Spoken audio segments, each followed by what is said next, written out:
morning. I hope there's somebody there, because we're all here again. I tell you, it doesn't seem long ago since last we were here either. I have made the most startling discovery.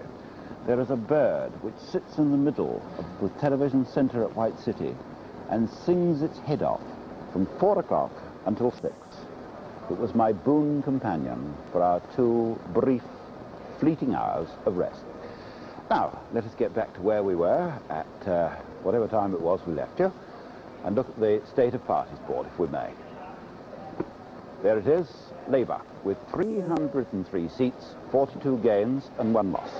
Conservatives, 151, with no gains, which was a remarkable thing, as Robert McKenzie was saying half the night, and 43 losses. The Liberals, with 5 seats, 2 gains, 1 losses. Others, that's the Speaker, a man from Ulster. So there are 2 seats there, 1 gain and no losses. Now if we can look across to the party lead board. Party lead board, the Labour lead over the Conservatives were 152. Results were declared 461, and we expect 169 results to come throughout the day. Now, let's begin. Robert Robinson has been looking at the papers for us. What do they all say, Bob? Good morning. The papers are jumping up and down like children with a front seat at the circus. Can't blame them, really.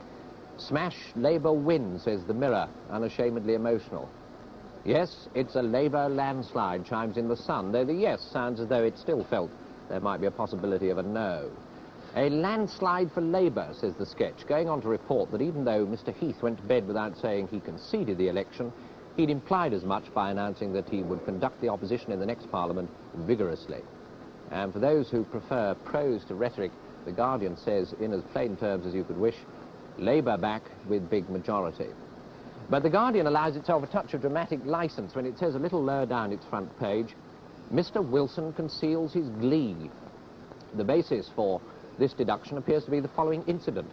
Just before the count was announced, Guardian says, he shook hands with his Conservative opponent, Dr. Hobday, and in defiance of all the non-smoking signs, offered him a light for his cigar, kindling his own pipe at the same time. His other opponent, screaming Lord Such, got in on the act, producing a pipe of his own, which he appeared unable to smoke. Naturally, the human element is well to the fore. Mr. Heath puts up a brave face, says The Guardian. The Mirror reports that Mr. George Brown had a working breakfast of bacon and eggs, that Mr. William Johns, an early voter at Redruth, Cornwall, is 102. The Mail has an extremely melancholy picture of Lord Snow, apparently leaving the corridors of power, and the Times announces that the nation was taking the ritual seriously. Away from the news pages, which after all can only repeat what's already been heard on radio and television, the Daily Worker and its leader says, vote with your feet, referring to an Easter peace march, and the Sun says, what a relief it's over. It seems to have been with us for months.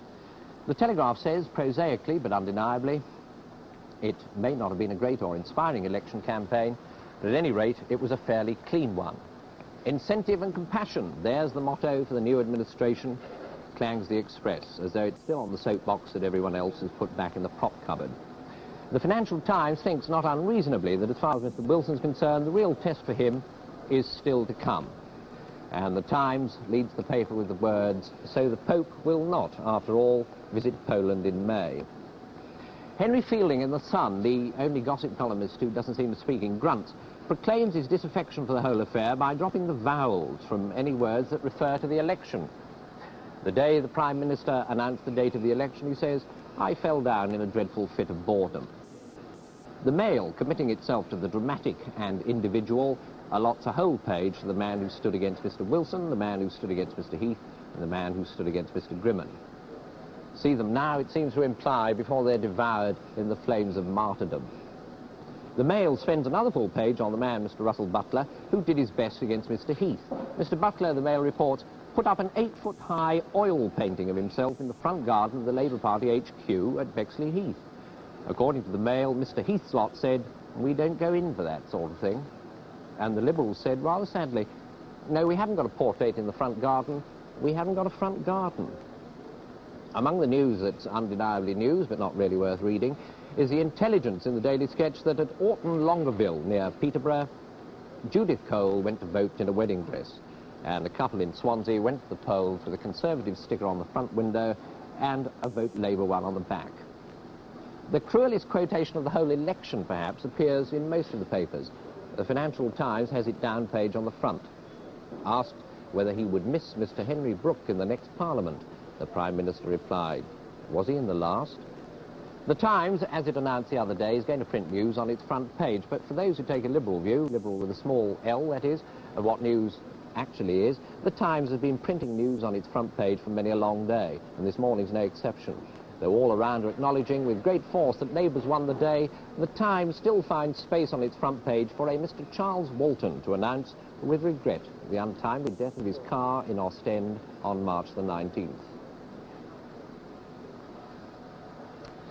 Well, now, the newspapers were in fact recording that somewhere in the middle of the night we crossed a great watershed in British politics.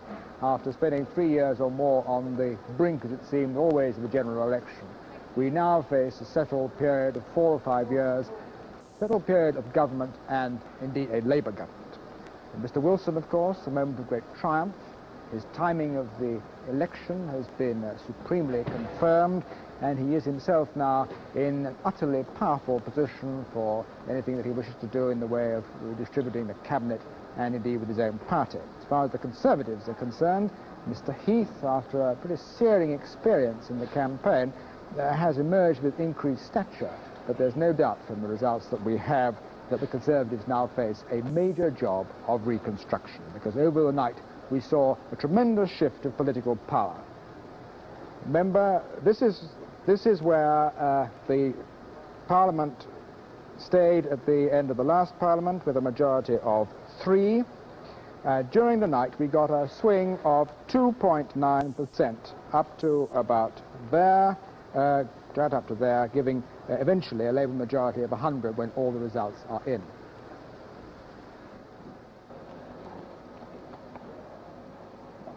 Now what we shall do is go and join David Holmes, who's over at the southeast desk, and bid him good morning too. David Holmes. Well, good morning once again. I'm here to tell you the story of the night in one particular region, your region, the southeast region. Now, first of all, the swing, which Ian Trethowan was talking about just now, 2.9 over the whole country, was a little higher than that, something just about 3%. I've got it up on the swing meter here, just about 3. Our regional swing was somewhere just below 3. All the same, out of the 42 seats which Labour gained throughout the country, 17 of them, that's not far short of half, were down here in the southeast. The reason for that is simply that the outskirts of London, the area around London, contained the greatest concentration of Conservative marginals in the country. All the seats that should have fallen to the prevailing swing did fall, except one that stood up strongly against the prevailing wind, and that was Hendon North, where Sir Ian or Ewing held the seat. But nearby, Labour turned out Commander Courtney from Harrow East, they turned out Henry Brooke from Hampstead, Labour turned out Christopher Chataway from Lewisham North, his neighbour from Lewisham West, and they turned out Dudley Smith from Brentford and Chiswick, and Charles Curran, all very well-known Conservative characters, these, from Uxbridge. But these last 2 seats only just by very slim majorities to Labour. Then over in Kent, Dame Patricia Hornsby-Smith was out from Chislehurst, and on one side of her, Mr. Heath did hold his seat at Bexley, but with his majority halved, and on the other side of Chislehurst, Eric Lubbock held Orpington for the Liberals, but with his majority pretty well halved. Incidentally, Orpington registered the country's highest turnout, about 87%. But I'm afraid the southeast also registered the United Kingdom's lowest turnout in Stepney, under 51%. Now, other Labour gains inside Greater London were Croydon South, Norwood, Ilford South, Walthamstow East and Hornchurch. And outside London, Labour took Billericay, Eton and Slough, Reading, both of those last ones with thumping swings, and for the first time ever, Labour took Oxford. I leave out only the seat which we were certain Patrick Gordon-Walker would win, Leighton. Then Labour did hold Brighton, Kemp Town, but Dennis Hobden's only increased his majority from 7 to 831, and that was only after a recount, so it's still very marginal. And left-winger Anne Kerr did slightly put up her majority at Rochester and Chatham, against what some people had expected. Incidentally, her husband, Russ Kerr, is now Labour MP for Feltham. I mentioned the Liberals just now. In places they held on, in Hastings, for instance, and Farnham. But elsewhere, the Liberals lost votes heavily in East Surrey. Their share was down nearly 12%. So that's the end of the report from the southeast. And now for an interview with one of those London winners that was mentioned then by David Holmes. It was the Labour winner at Leighton, Patrick Gordon Walker. He was interviewed by Michael Charlton very soon after the count. A loss last time of nearly 8,000 into a win here at 8,000 at Leighton. Well, so what do you think made the difference this time? Well, how do you account for this? Well, everything was different this time. The weather, the climate of the populace, of the people here. I understood why they felt as they did in the by-election, but they've changed, and I think the people of Leighton are just beginning to take me to their heart, and I hope this will go on. You look a lot happier tonight than you did last time. I certainly am. I've enjoyed the campaign all the way through. It's been a very good campaign. Now, what do you feel about Smethwick? Smethwick went back to Labour tonight. Now, what are your feelings about that? I'm overjoyed about that. I knew it would happen. I didn't think it would happen, I must say, by quite such a big majority. But I knew Smethwick, with very decent people, would come to their senses. Do you think you could have won it this time? I think I could, but it was better to have a change. This was wise. Now, what do you think you're going to go back into Parliament as, Mr. Gordon Walker? Well, as member for Leighton. But what else, perhaps? I don't know. Well, the Prime Minister has said he may be setting up the post of Minister for Europe. Oh. Now, if he offered you that, would you accept it? No, you mustn't ask me that sort of question. You're not the Prime Minister. But, I mean, you wouldn't be averse to accepting an office like that? My broad view is that if you're asked to do something for the party, you do it. And so the former Foreign Secretary goes back into the House of Commons after 17 months, and I almost said in the wilderness. And into the studio last night came Mr. Quinton Hogg. Mr. Quinton Hogg in great form. The Conservative Party has been so decisively rejected, assuming this trend continues? I think for one very simple reason. Wages have gone up faster than prices, and people haven't yet ascertained that they've borrowed the difference. Do you think that their failure to ascertain this is due to the inadequacy of the Tory campaign or the stupidity of the people? I don't know. I did my best myself. Do you think the Tory campaign was inadequate in any way? I can't criticize the national campaign. I only know I did my best myself. What do you think will be the effect on the Tory party now? Will there be a great rethink? Will there be a great deal of argument, post-morteming, or what? Not a very keen man on post-morteming. I think you've got to pick yourself up and dust your trousers. And what does that involve inside the Conservative Party, dusting trousers? A certain amount of the ordinary military virtues of defiance and defeat. Well, we hope that Mr. Wilson shows you magnanimity, which I think is the other phrase there, isn't it? Most unlikely that he will, from what I know of him. Now, you are how old now, Mr. Hogg? 58. And if there is no Tory government in until 1970, there's a long time for you to be in opposition still, isn't it? Long time to live in front of me, I hope, and God being willing. Do you regret giving up your peerage? No, I always intended to. And what part do you intend to play in the coming Parliament? Do you want a big role in opposition, or do you want to drop out of front bench politics? This depends on what others think, not what I think. I shall play as big a part as God allows me. And how big a part do you think God will allow you? You must ask him. Well, so far as I know, he's not on our list of people to be interviewed. No, you'd have to pay him too big a fee. Oh, I don't know. The BBC can afford it. Thank you very much, Mr. Hogg. I told you Mr. Hogg was in very good form last night. Now look at the state of the party's board.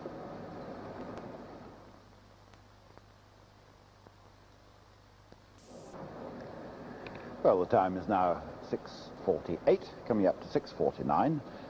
Let's go and join, I think it's Michael Aspel up there in the newsroom.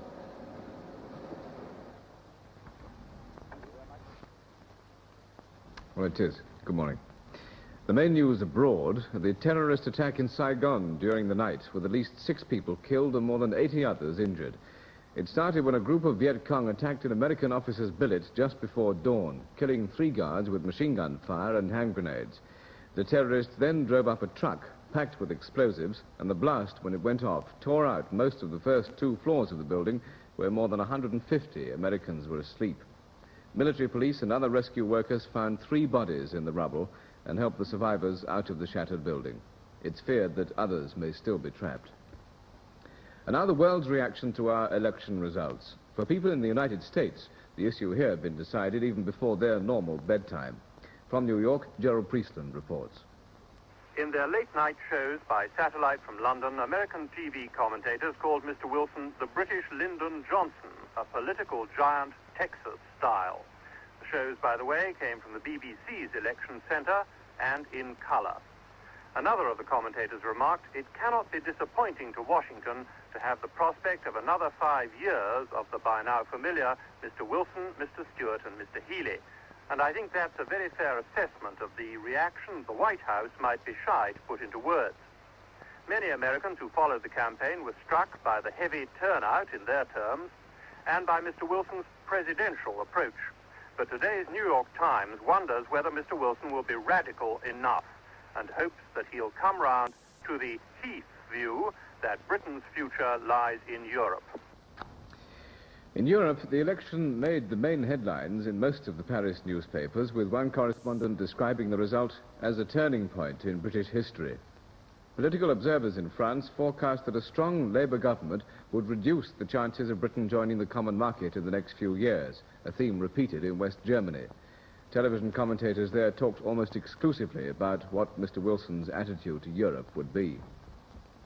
In Northern Ireland, 20 policemen stood by as the polls were closing at Cormean near Armagh, after stones and clods of earth were thrown at people on their way to vote. Police reinforcements were called in after part of the crowd tried to overturn a car used by Republican election workers. Another Republican car in South Armagh was slightly damaged. Officials are meeting at Moscow Zoo this morning to discuss the next step in the case of the reluctant pandas. There'll be talks about whether London Zoo's Chi-Chi may stay in Moscow until the autumn to mate with Annan, the Russian zoo's panda. Keepers had to rush in with brooms yesterday to stop them from fighting after they'd been put in the same cage together for the first time. Soccer, and Chelsea are safely through to the FA Cup semi-final for the second year running.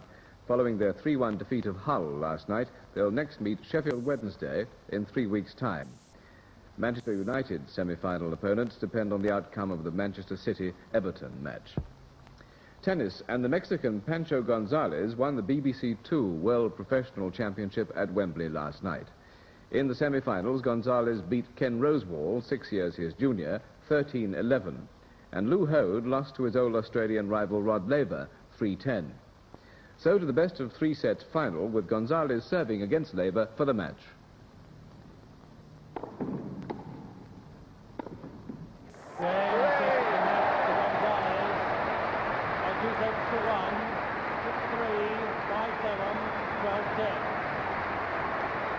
After a match lasting nearly 2 hours, Gonzalez walked off as winner of the championship with prize money amounting to £2,500.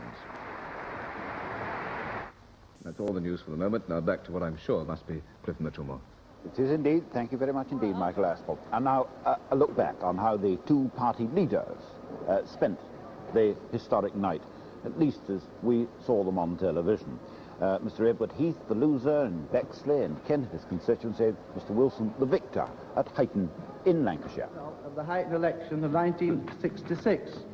It is signed by me, Donald Wilgoose, the Deputy Acting Returning Officer for the Huyton constituency. The total number of votes given for each candidate at the election was, for Thomas Lerion Hobday, 20,182 votes. For David Edward Thutch, 585 votes. For James Harold Wilson, 41,132 votes. Mr. Wilson's majority, on my very quick calculation, is just up. The vote does seem to have been slightly down. It's a 21,000 majority compared with 19,200 last time. Mr. Wilson, are you now prepared to claim that you will definitely be the next Prime Minister, that you will remain Prime Minister? I think we'll wait for the final results to come in. As soon as one party's got 316 seats in the House of Commons, I will say that party has won. You'll make no claims before then? No. Any result given you special satisfaction so far? I was quite pleased about the result in Huyton.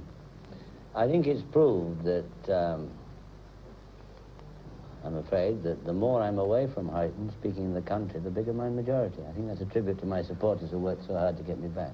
So wasn't the election was called by many people, in the press anyway, tawdry and boring. Looking back on it, do you think there's anything in these criticisms? I think it got a bit boring. I think our opponents made the mistake of getting up to fever heat from the first day, and I think the fever heat was a little bit synthetic. And we just went on quite strongly with the line that we were putting in the election. I don't need to repeat it, I've said it so often. I don't think it got very tawdry. I think there's a lot of abuse, which I decided not to reply to. But most people, I think, have thought very seriously about this election. And although I think television played a big part in boring the electorate, as it certainly did, I think television has equally, over the years, played a big part in getting the electorate interested in the issue so that they pretty well knew how to apply their minds to the election before the election began. A criticism was that the election was slightly unreal because if a serious economic crisis does confront the country, political leaders did not wish to talk about it for fear of damaging the pound. I talked about nothing else throughout the election, and this is certainly true of our leading opponents. On the other hand, I think there was a real awareness of the economic problems that we have been facing, and I made it very clear that we are still facing economic problems despite the very considerable progress we've made. I think what the result so far, shall we say in Huyton anyway, shows is that there's a great deal of confidence in the country, in the ability of this government to weather any storms that might arise. Ladies and gentlemen, the returning officer, the Mayor of Bexley, will now declare the result, and we should be grateful if you'll kindly let the full result to be declared before there is any sort of demonstration.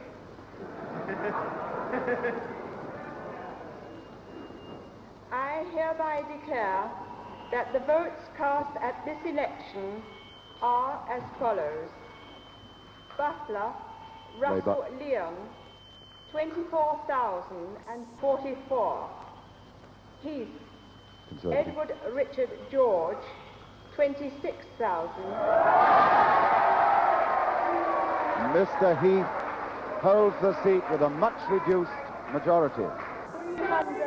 The Leader of the Opposition is back with a much reduced Lloyd majority. Richard Faulkner, 4,405. Liberal. And that Edward Richard George Heath is elected as member for the Bexley constituency. Great excitement, much anger from the Labour supporters who have come into the hall. Much anger, quite good-natured anger, and a not very broad smile from the Leader of the Opposition. We can't be too happy about that majority. Mr. Heath, it does appear that you and your policies have been fairly decisively rejected at this election. Why do you think this has happened? Well, I think they're the right policies. I think that the Labour Party has been fighting the election on the past. We've been fighting it on the present and the future. And I believe the electorate will come to realise that our policies are the right ones. I agree that there are new policies in many respects.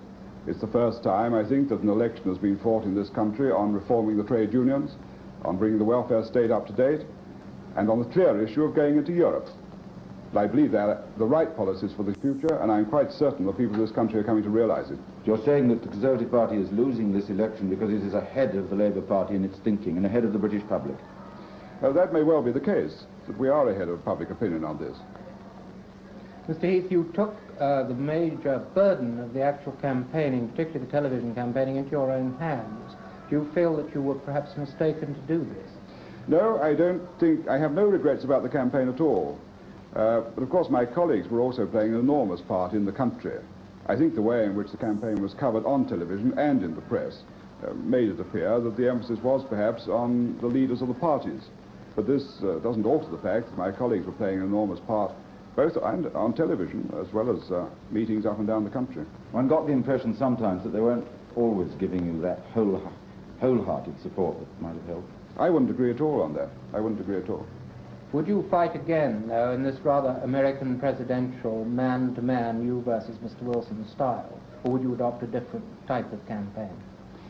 I wouldn't, I think, change the campaign in any way at all. Of course, it was my first campaign as leader. I've only been leader of the party for 8 months. It was therefore essential that I should go to every part of the country. and that I should speak in every area and in as many of our large cities as possible. This I did. I also spoke in a large number of smaller towns and villages on the way to the cities, and of course I dealt with the press conference every morning. This meant, of course, that in Bexley I couldn't carry out my usual complete canvass of every house in the constituency. I spoke at 6 meetings, but I couldn't do any canvassing, and so I'm delighted with the result here in Bexley. And now let's take a look at the state of the parties board and the party lead. Here they are. State of the parties.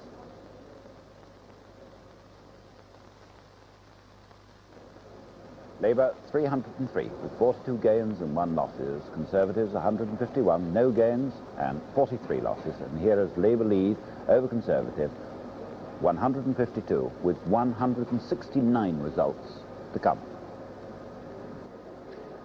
And now it's 7 o'clock. 7 o'clock, we shall be bringing you this kind of service throughout the morning until the results start to come in.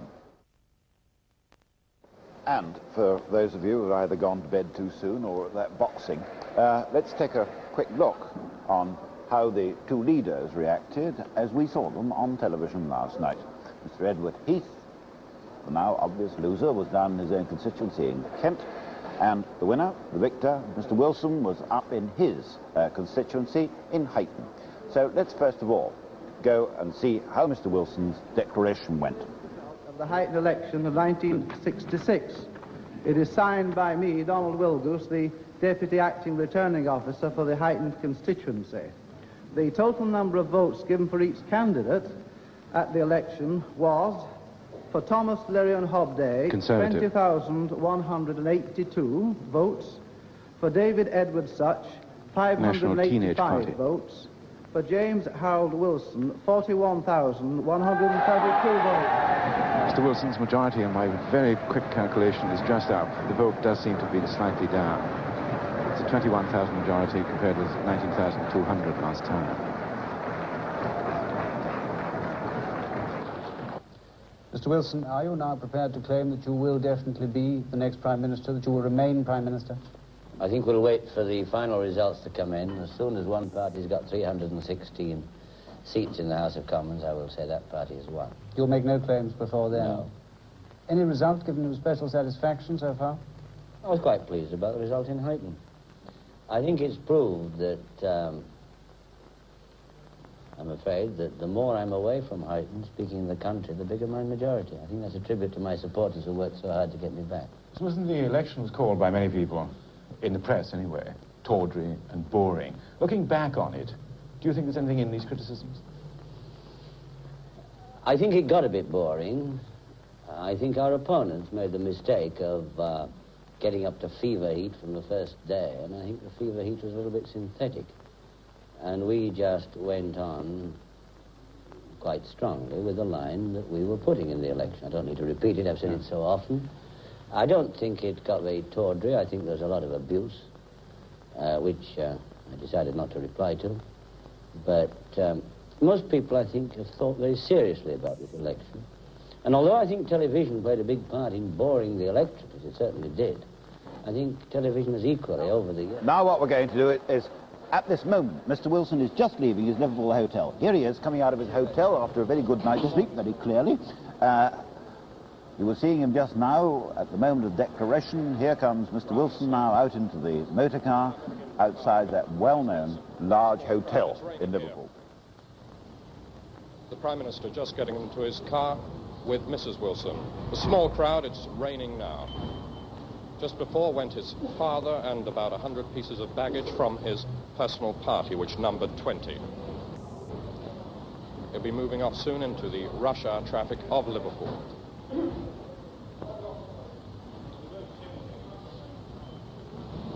The Prime Minister this morning didn't want to add anything further to his statement that he wouldn't be claiming victory until he had 316 seats.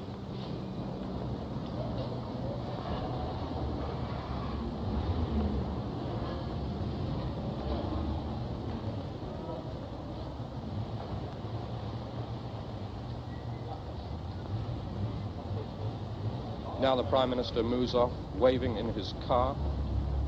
He's turning now into Lime Street.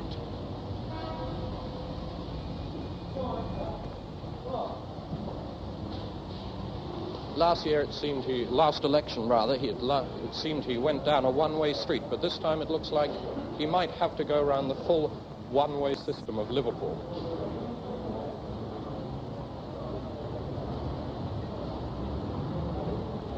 He's out into the traffic now with a police outrider.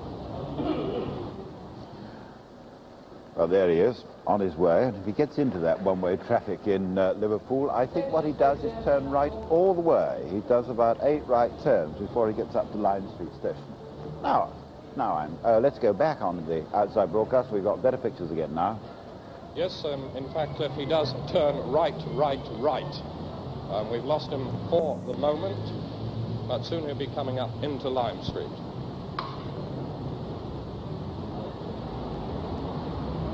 His personal driver, Harry Field, who drives him everywhere, is at the moment taking his own car back to London, so he's got a fill-in driver with him.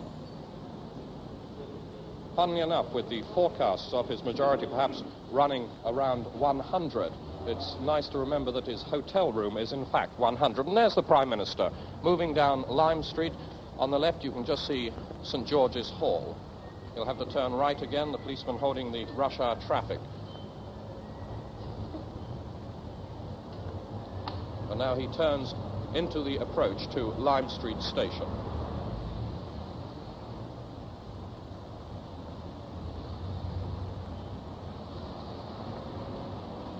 And running up onto the platform alongside the Shamrock Express, which will take him to London in about 3 hours 25 minutes.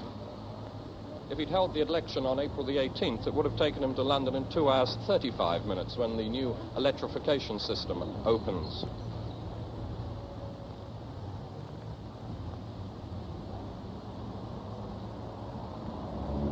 There he is coming up alongside the platform. Very few commuters around at this time. They come into other stations in Liverpool rather than Lime Street.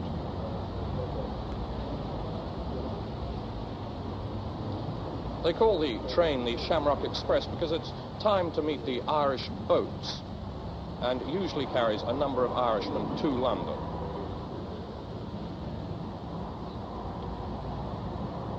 We're having trouble with our pictures, but there you can see, just seeing his top hat, Station Master John Craig. He'll be the last station master at Lime Street ever to wear a top hat. The next one will wear a bowler hat. British Rail call it modernisation. I can't see who else is in that scrum. Mr. Wilson posing for pictures.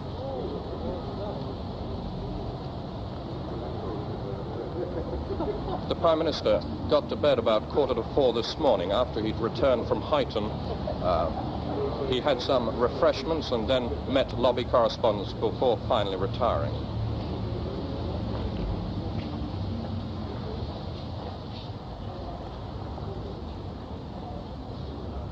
I still can't see who he is meeting, but there should be rail officials there. There was some thought that the Lord Mayor of Liverpool might come down to see him off. He's a member of the Labour Party on Merseyside. But I cannot see the Lord Mayor at the moment. In fact, we can't see very much because of that flash lamp.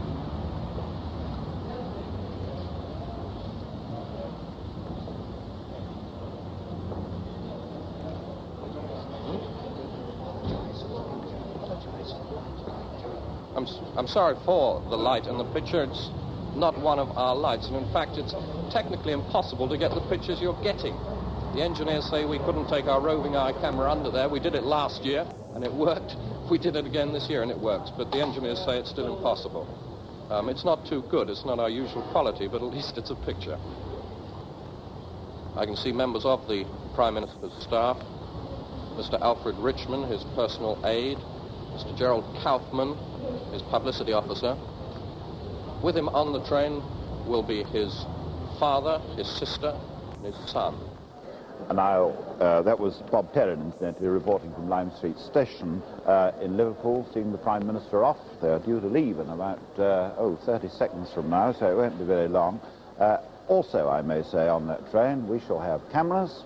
We hope that when that train gets down to Bletchley, where we shall certainly be talking to the Prime Minister. That's if Robin Day gets here in time. If not, some of us will.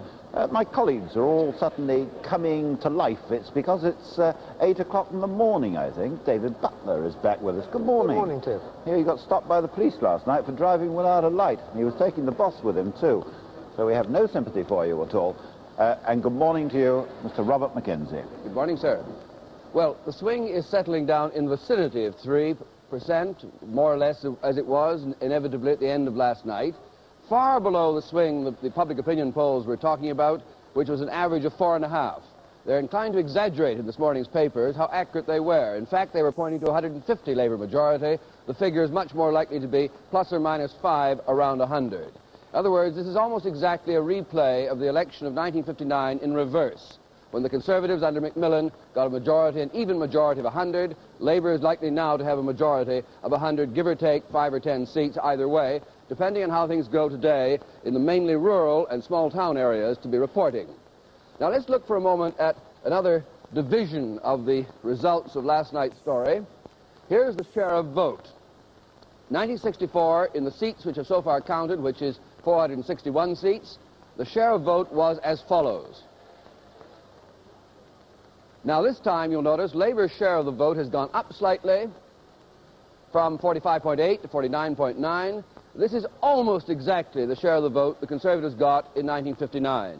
A replay of 1959 in reverse, as I was saying a moment ago. Just under half the vote, likely to go down slightly because of the rural areas coming in today. The Tory share of the vote, fairly stable, down by around 1.6%. The Liberal share also down, although they've so far improved their position in seats by 1 today. Others have gained. This is partly because of a shift in the Republican Labour vote in Northern Ireland. And the turnout down slightly, suggesting that there was a lower interest in the election even than in 1964, which was down on 1959. We could look now, I think, at the opinion poll picture. This was the final story, as told by the opinion polls, at the election day or a few days earlier. Now, the thing to note is that the swing to Labour predicted by the polls was consistently above what in fact has occurred. Research services in the Observer came the closest to the swing as we now know it, though it may vary during the day. But when you projected the swings they were offering to actual likely majorities, you'll notice they ran well ahead of what we're likely to get today. Far ahead in the case of the Daily Express, though it's had a good record of prediction in the past, and well ahead in the case of Gallup and others. You'll watch today, you'll see there's a great tendency to read backwards into history and imply the polls have been dead right as usual. Now, how does this result, which is now impending, of 100, give or take a few, Labour majority, compare with other big wins in this century? Well, here we'll be having in something like 100 plus or minus 5 or 10, and a 49-point-something share of the vote. Very, very similar in reverse, as I say, to the Conservative win in 1959. 100 then, with 49.4% of the vote. So far, Labour has 49.9, but it may glide slightly to something like this figure.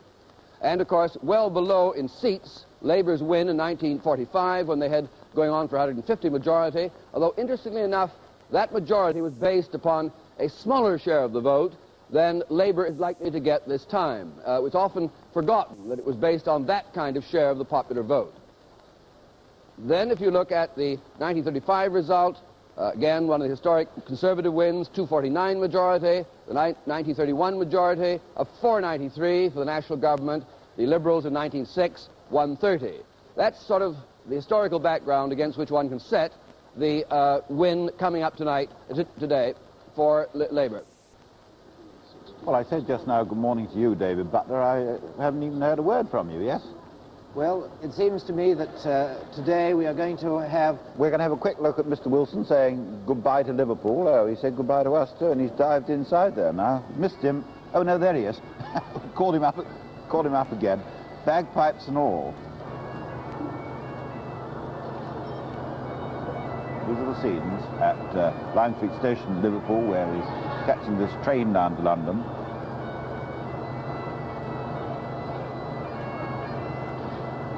I always thought that train had to leave at 8 o'clock. Bob Perrin's up there, he'll put me right or wrong, I'm sure. All right, fine. From one station to another. We're going down now to Euston. Some of the people are beginning to come to work in London here, so we'll go down and join Desmond Wilcox to see how many travellers he's been able to stop. Desmond? Morning, Cliff. And it's here in Euston in 3 or 4 hours' time that Harold Wilson will be coming when he arrives on that train, which is already 5 minutes late. But in the meantime, what do you expect from Harold Wilson's new government with its much increased majority? I think whoever gets in will be about the same. It'll be the ordinary working class man who'll have to pay for anything that's done for the country. Well, what do you mean whoever gets in? Do you believe that the Conservatives could still get in? Well, if we get another 100% of seats, we probably might do. But no, there's no doubt about it that you have a Labour government ahead of you for the next 4 or 5 years. Now, what's your reaction to that? Well, I think we've got to accept it. I'm a Tory myself. I'm disappointed, and I would like to have seen the Tories have another chance. What do you think has caused the 100 or so majority that Harold Wilson now has? Well, I think probably a lot of people haven't got any more sense. That's my own view of it. Thank you very much. Can I ask you, madam, what was your reaction to the fact that you now have a Labour government? Very disappointed. Why? Because I think that the Labour government has only increased taxation, and that although the benefits may seem good at the time, I'm afraid we're going to have to pay for them during the next 4 or 5 years. But it's quite obvious a number of millions of voters didn't feel the same way as you. What do you think caused them to vote a 100 majority to Wilson's government then? Well, I think people don't think of the ultimate cost. They get the advantages at the moment, and they don't realise that all these things have got to be paid for. Can I ask you, sir, what's your reaction to this morning's news? Well, I'm not surprised at all, but I'm not at all happy about it. Why not? Well, I think Mr. Wilson will now bring out all his little pet theories and rush into nationalisation and a lot of silly things that he's got in his noddle. You voted Tory, I presume? Definitely. What do you think caused everybody to put in as big a majority as this, then? Well, I think Mr. Wilson certainly put up some very good electioneering. He was definitely had the edge on Mr. Heath. And the people, well, they were undecided, and they were swayed that way. Would you see him as a bit of an ogre for the next 5 years, then? Yes, I'm afraid. I've seen this all before. I've seen him rush into things. The Labour Party, as soon as they get in, they rush things through, make a terrible pot mess, and out they go again. What's your job? I work in a bank. How will it affect you personally, then, to have a Labour government for the next 4 or 5 years? Well, he might nationalise banks, of course, then it would affect me. And do you really think he'd nationalise banks? Is one of the things he's got in his mind. Well, if he's got it in his mind, I've certainly not heard it during the election campaign, have you? No, he hasn't mentioned this sort of thing, but they have these very things in their mind before, and out they rush with them. I've been caught before with them. Well, they haven't nationalised your bank as far as I know. Thank you very much. What's your reaction to this morning's news? I think it's smashing news, definitely. You voted Labour, did you? Yes, I did, and I'm proud of it. What do you think caused the majority to be so big? Why do you think so many people voted Labour? Well, because he's done so much for us in the few months that he has been in. What do you expect him now to do in the future? Oh, lots, housing. I hope he brings down the income tax a little bit, because that affects me more than anything else. Thank you very much. I wonder if I can ask you, sir, what's your reaction to this morning's news? Well, naturally I'm disappointed because I am a Conservative, but in some respects it might be a good thing. Why? Well, I believe that this will give the country the opportunity of finding out whether this chap Wilson is the Artful Dodger or whether he and his party can really do all the things they say they can do. Thank you very much indeed, sir. Desmond Wilcox, Euston. There we leave Euston, come back to the studio, and it's time now, I think, to take a look at the state of the parties board. There it is, Labour with 303 seats, Conservatives 151, Liberals 5, others 2. Am I to talk? There you are. Nobody's told me that we've come back on. The reason for some of these silences, I may say, is because various areas of the country are having their own reviews at this time, just as we're going to do. We're going to join David Holmes. Oh, David Butler. I'm sorry, somebody said David. You see, we're full of Davids in the studio. It isn't David Holmes this time, it's David Butler. Well, today we're going to be focusing, there are 170 results to come, but we shall be focusing, in fact, on something like 25 to 30 seats. There are 10 seats that the computer and the statisticians suggest there is a better than even chance of Labour gaining. These are in order of likelihood: South Bedfordshire, High Peak, South West Norfolk, that's one of the more doubtful ones perhaps, Monmouth, Yarmouth, Peterborough, Malden, Rushcliffe, Hertford and Bedford. Now, if Labour won all those 10 seats and no others, they would end up with 105 majority over all parties. On the current form, they're bound to win a fair proportion of them, and there are 3 or 4 others below the line there. There are also seats which won't affect Labour's majority overall, which are at stake between the Liberals and the Conservatives. 3 or 4 seats in the West Country. Will the Liberals hold on to Bodmin? Will they win North Cornwall? And also 5 or 6 seats, mainly in the north of Scotland. Will the Liberals hold on to their 4 seats in the north of Scotland? Will they make any gains in the northeast tip, where there's a big swing from Conservative to Labour around Aberdeen? Will this affect their fortunes? I think a couple of other points are worth making. One, the turnout in this election is the lowest since the war. In fact, allowing the state of the register, it's the lowest since 1935. Another, that the Labour Party will certainly end up with well below 50% of the vote, but probably a slightly better looking result all told than the Conservatives had in 1959, by a very narrow margin. It is, as Bob McKenzie has said, a mirror image election of the 59 result. We stopped halfway in 64, we've now gone the full way to the opposite picture of the result in 64. The swing of this election has been much more even than it was in the last election. There has been no seat that has swung by as much as 9% to Labour, and there has been no swing. There have only been 4 or 5 seats that have swung at all to the Conservatives. I think the biggest swing to the Conservatives nominally was in Pembroke against Desmond Donnelly. The next biggest swing, or almost the next biggest swing, was Belper, where in George Brown's seat there was a 1.5% swing to the Conservatives, although there's quite a lot of house building there, which may be changing the social composition of the constituency. But by and large, the national average swing of 3.5%, the vast bulk of constituencies with a swing of between 1% to Labour and 5.5%, 6%. Only in Birmingham, Stetchford, Birmingham, Sparkbrook, and 1 or 2 other seats in the West Midlands do you have swings up at 8%.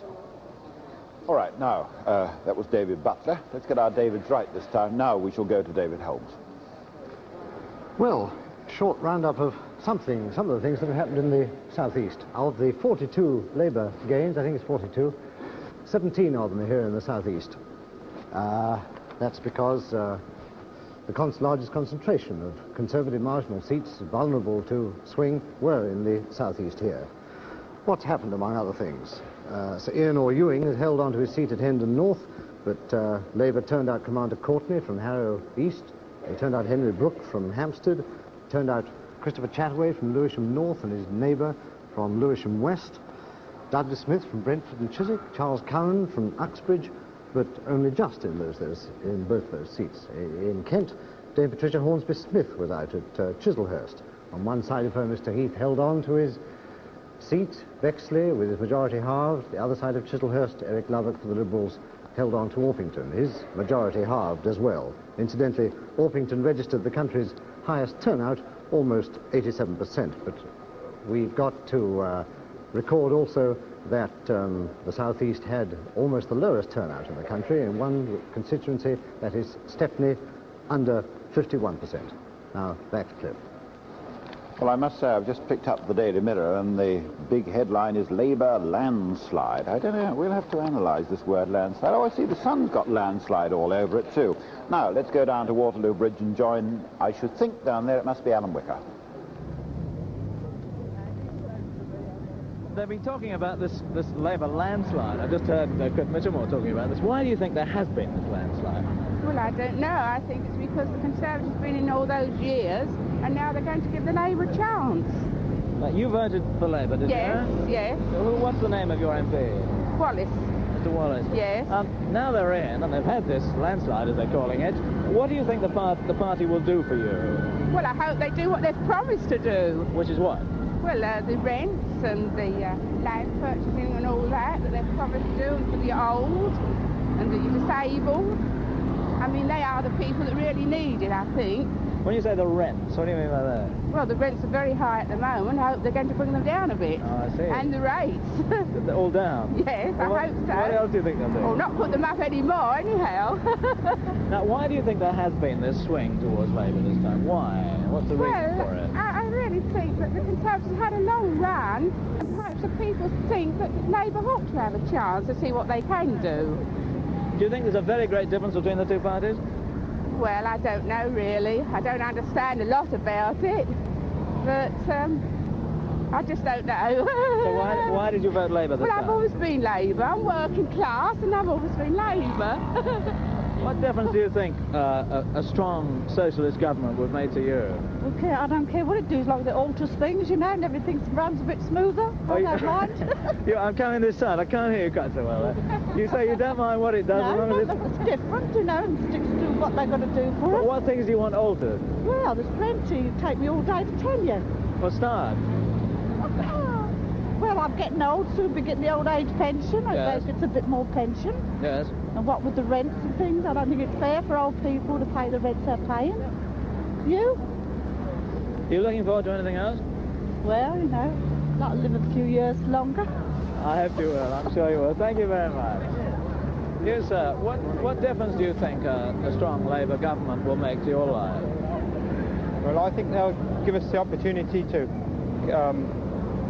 get the economy back onto a sound footing so that we really can go to and become something of a power in the country again, in the world again. This is, they really do mean what they say. Why do you believe there has been this swing?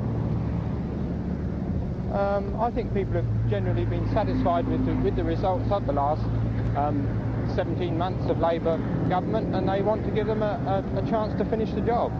Thank you very much.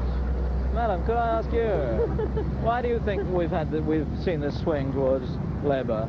Well, I don't know. I'm a widow myself with a young daughter, and I think that there's quite a large amount of widows in this country, and we do get our pension, majority of us now, which makes a lot of difference. That's the way we look at it, you know. Are you expecting to find any great differences? No, not really. You don't think there'll be much change? It'll go on much the same as before, yes. Thank you very much. What about you, sir? I'm asking these people why they think there has been this swing towards Labour. Well, I think over the past 17 months, Labour have been able to show that they can do something. Yes. In 17 months. I mean, obviously haven't been able to do much, but do something more than the Tories could do over 13 years. What are you expecting to happen? Well, I think Mr. Wilson will now the country's now shown they've got a mandate. They've given him a mandate, and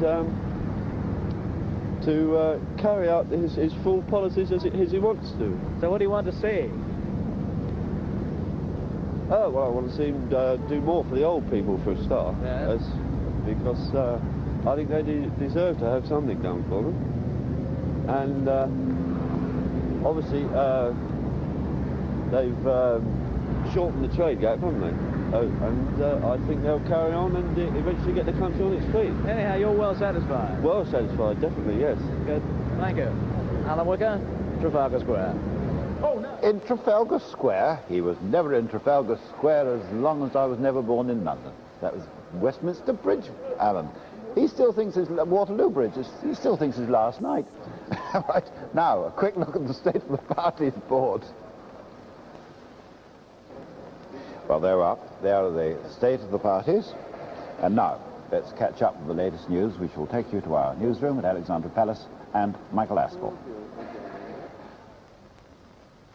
More early morning reaction from abroad, including the European centres. But the first we had came from the United States, where the issue had been decided even before the Americans' normal bedtime.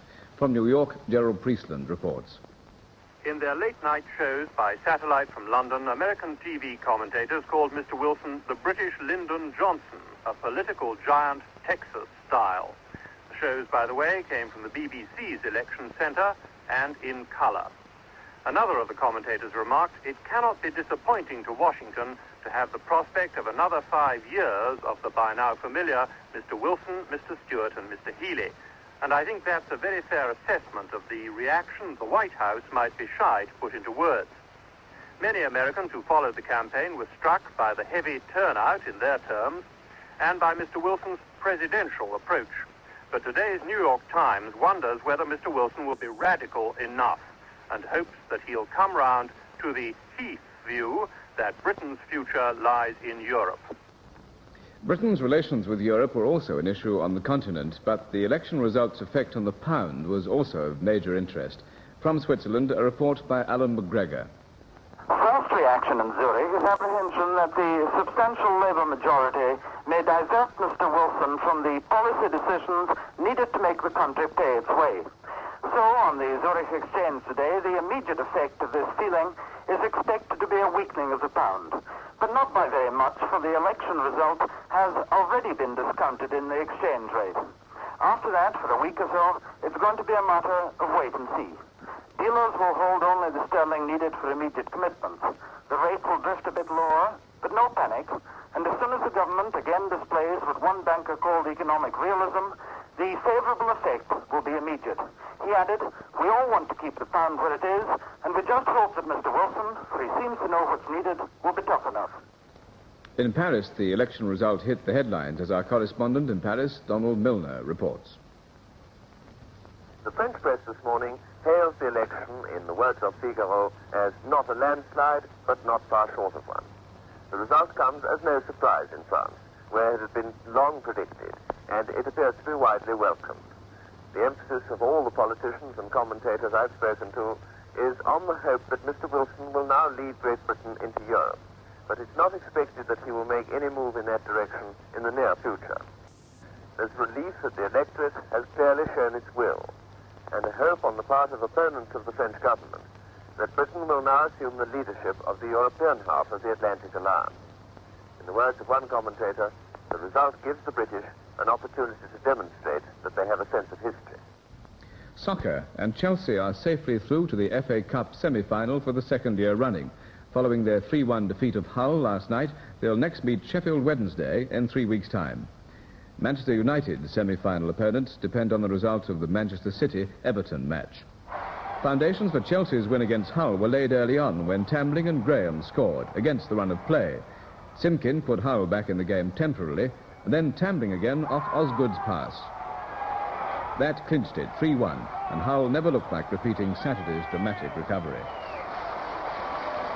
And another overnight result, tennis, and the BBC Two World Professional Championship at Wembley last night was won by the Mexican Pancho Gonzalez. In the semi-finals, he beat Ken Rosewall, 6 years his junior, 13-11. In the other semi-final, Liu Hode lost 3-10 to his old Australian rival Rod Laver, and he in his turn went down 3-6, 7-5, 10-12 to Gonzalez in the final. Officials are meeting at Moscow Zoo this morning to discuss the next step in the case of the reluctant pandas. There'll be talks about whether London Zoo's Chi-Chi may stay at Moscow until the autumn to mate with Annan, the Russian Zoo's panda. Keepers had to rush in with brooms yesterday to stop them from fighting after they'd been put in the same cage together for the first time. That's it. Now the state of the other parties from Cliff Michelmore. I don't know why all the girls laughed about Chi-Chi and Annan around here. I don't think there's anything to laugh about at all. Now, at 25 minutes past 8, let's go round the country again. So far we've been to Liverpool, we've looked around London. Now let's go north of the border to Glasgow, the Covent Garden of Glasgow. They wouldn't like me for saying that, I don't think. Candleriggs, the fruit market there. I trust we shall find somewhere Magnus Magnusson. That's not him. And here we are in Glasgow's fruit market. Good morning, Cliff. And we've got a crowd of what looks to me like Labour voters here celebrating still the victory. Now, what do you think that the Labour government is going to do for you now that it didn't do before? Well, I don't know. I voted Tory. Are you disappointed this morning, then? Yes, very disappointed. Why do you think Labour got in with such a big majority? I don't know, really. I didn't vote for them. I'm not for the Labour Party at all. Everybody's bonkers. Yes. What about you, sir? Why do you think Labour got in with such a big majority? Well, of course, more people voted for them in the first instance. I think that's why they get in with a bigger majority, but principally because they've got a policy put forward that they can formulate now that they've got the mandate from the people to put it ahead. What do you expect that the Labour government will do, not just for Britain, but for Scotland as well now? Well, I think they'll increase the industrial position of Scotland within the compass of the whole of Britain. And they've got a chance to do it now with the increased majority. I think they've a good chance of doing it now. Can I ask you, sir, what do you think that the Labour government will do now that they've got a comfortable majority? Well, it's not what they will do, it's what they should do. They should deal with restrictive practices right away, because they will not put the economic state of the country right. Do you think that they will do this? Well, I don't think the people think they'll do this. I think the people are voting because they feel they'll get more for nothing from them. Whether they will or not, it's impossible to spread money every way. You've got to get it somewhere. And undoubtedly, we'll have to pay for it. And the electorate are as well understanding that now. Do I gather you didn't vote Labour? Yes. I didn't vote Labour, no. I would say I'm a liberalistic fascist. I believe in freedom for everyone, but we require a boss. Now, what do you think the Labour government will do for us now, madam? I couldn't really tell you. I just hope they don't let us down. They don't let you down? Yes. What would you call being let down in that case? Well, I would say that Mr. Wilson doesn't use strong-arm methods for steel nationalisation, because a lot of us who changed our vote have done that hoping that he won't let us down. Amen. I personally feel that he and his crowd told us lies. They did leave us a date, and they tried to deny it. That's why I changed my vote. When did you change it? This time? Yes. You voted Tory in 64? Yes. And why did you change it? Well, I've told you because I really feel that the Conservative Party weren't truthful. Can I ask you, what do you feel that the new Labour government with a comfortable majority will do? What do you hope that they'll do? Well, I hope they can get the economy right, you know, and get move into the common market, but after the conditions are made Would right, you like to see them going into the common market? I would, but only under the conditions they think they should go in, you know. Why do you think that there was a swing to Labour yesterday? Well, I would say it's a record over the 17 months. They've done quite well in pushing bills through and that, and redundancy payment to workers was a good bill too, you know. That was, all these things were good. Have you got the vote yet? No. What would you have voted if you had had it? Labour. Labour? And what about you? How would you have voted? Gilstein. What? Gilstein. Gilstein. Aye. Can you come forward? What do you think that the Labour government is now going to do with this comfortable majority? Oh, look, keep it for a long time anyway. It's easy. What kind of thing do you think they're going, if I may ask, they're going to do? Put bring money up a bit and that. Going to put it up, and they're going to help old age pensioners and that. Why do you think that Labour did win so comfortably yesterday? Oh, they're the best of the bad lot, aren't they? Best of a bad lot? Yeah, definitely. Can I speak to you, sir? Yes. What do you think the Labour government is going to do now with this majority that they have? Well, I think they're going to pursue the policy which they've been working on for the last 13 months. I hope they pursue it without too much extremity. I feel that the social programme which they're promoting is quite sensible as long as they don't overdo it.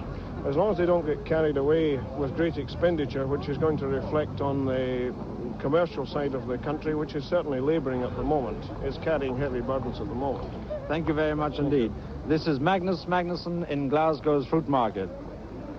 And we shall take you from Magnusson in Glasgow's Fruit Market down to Euston Station. I think we go next with Desmond Wilcox, and I shall tell you on the way down to Euston that Mr. Wilson's train left on time at 8:15 and it's on its way to Euston. But let's go down and join Desmond Wilcox down there.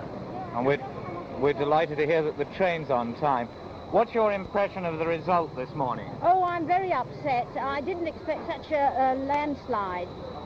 Why not? Because I didn't want Labour to come in with such a large majority.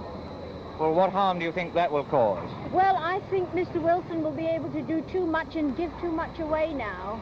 The poor taxpayer will have to pay in the end. You voted Conservative, yes, did you? Most definitely.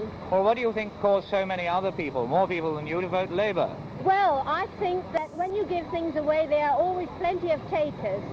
And with the national health and free prescriptions and free this and free that, people are deceived. They don't realise the taxpayer will have to pay in the end. Thank you very much. I wonder if I can speak to you. Yes. Can I ask how old you are? 17. You're too young to vote, but what's Yes. your impression of this? I'm a little bit disappointed. I work for a large concern, and I'm a little frightened of what will perhaps happen now.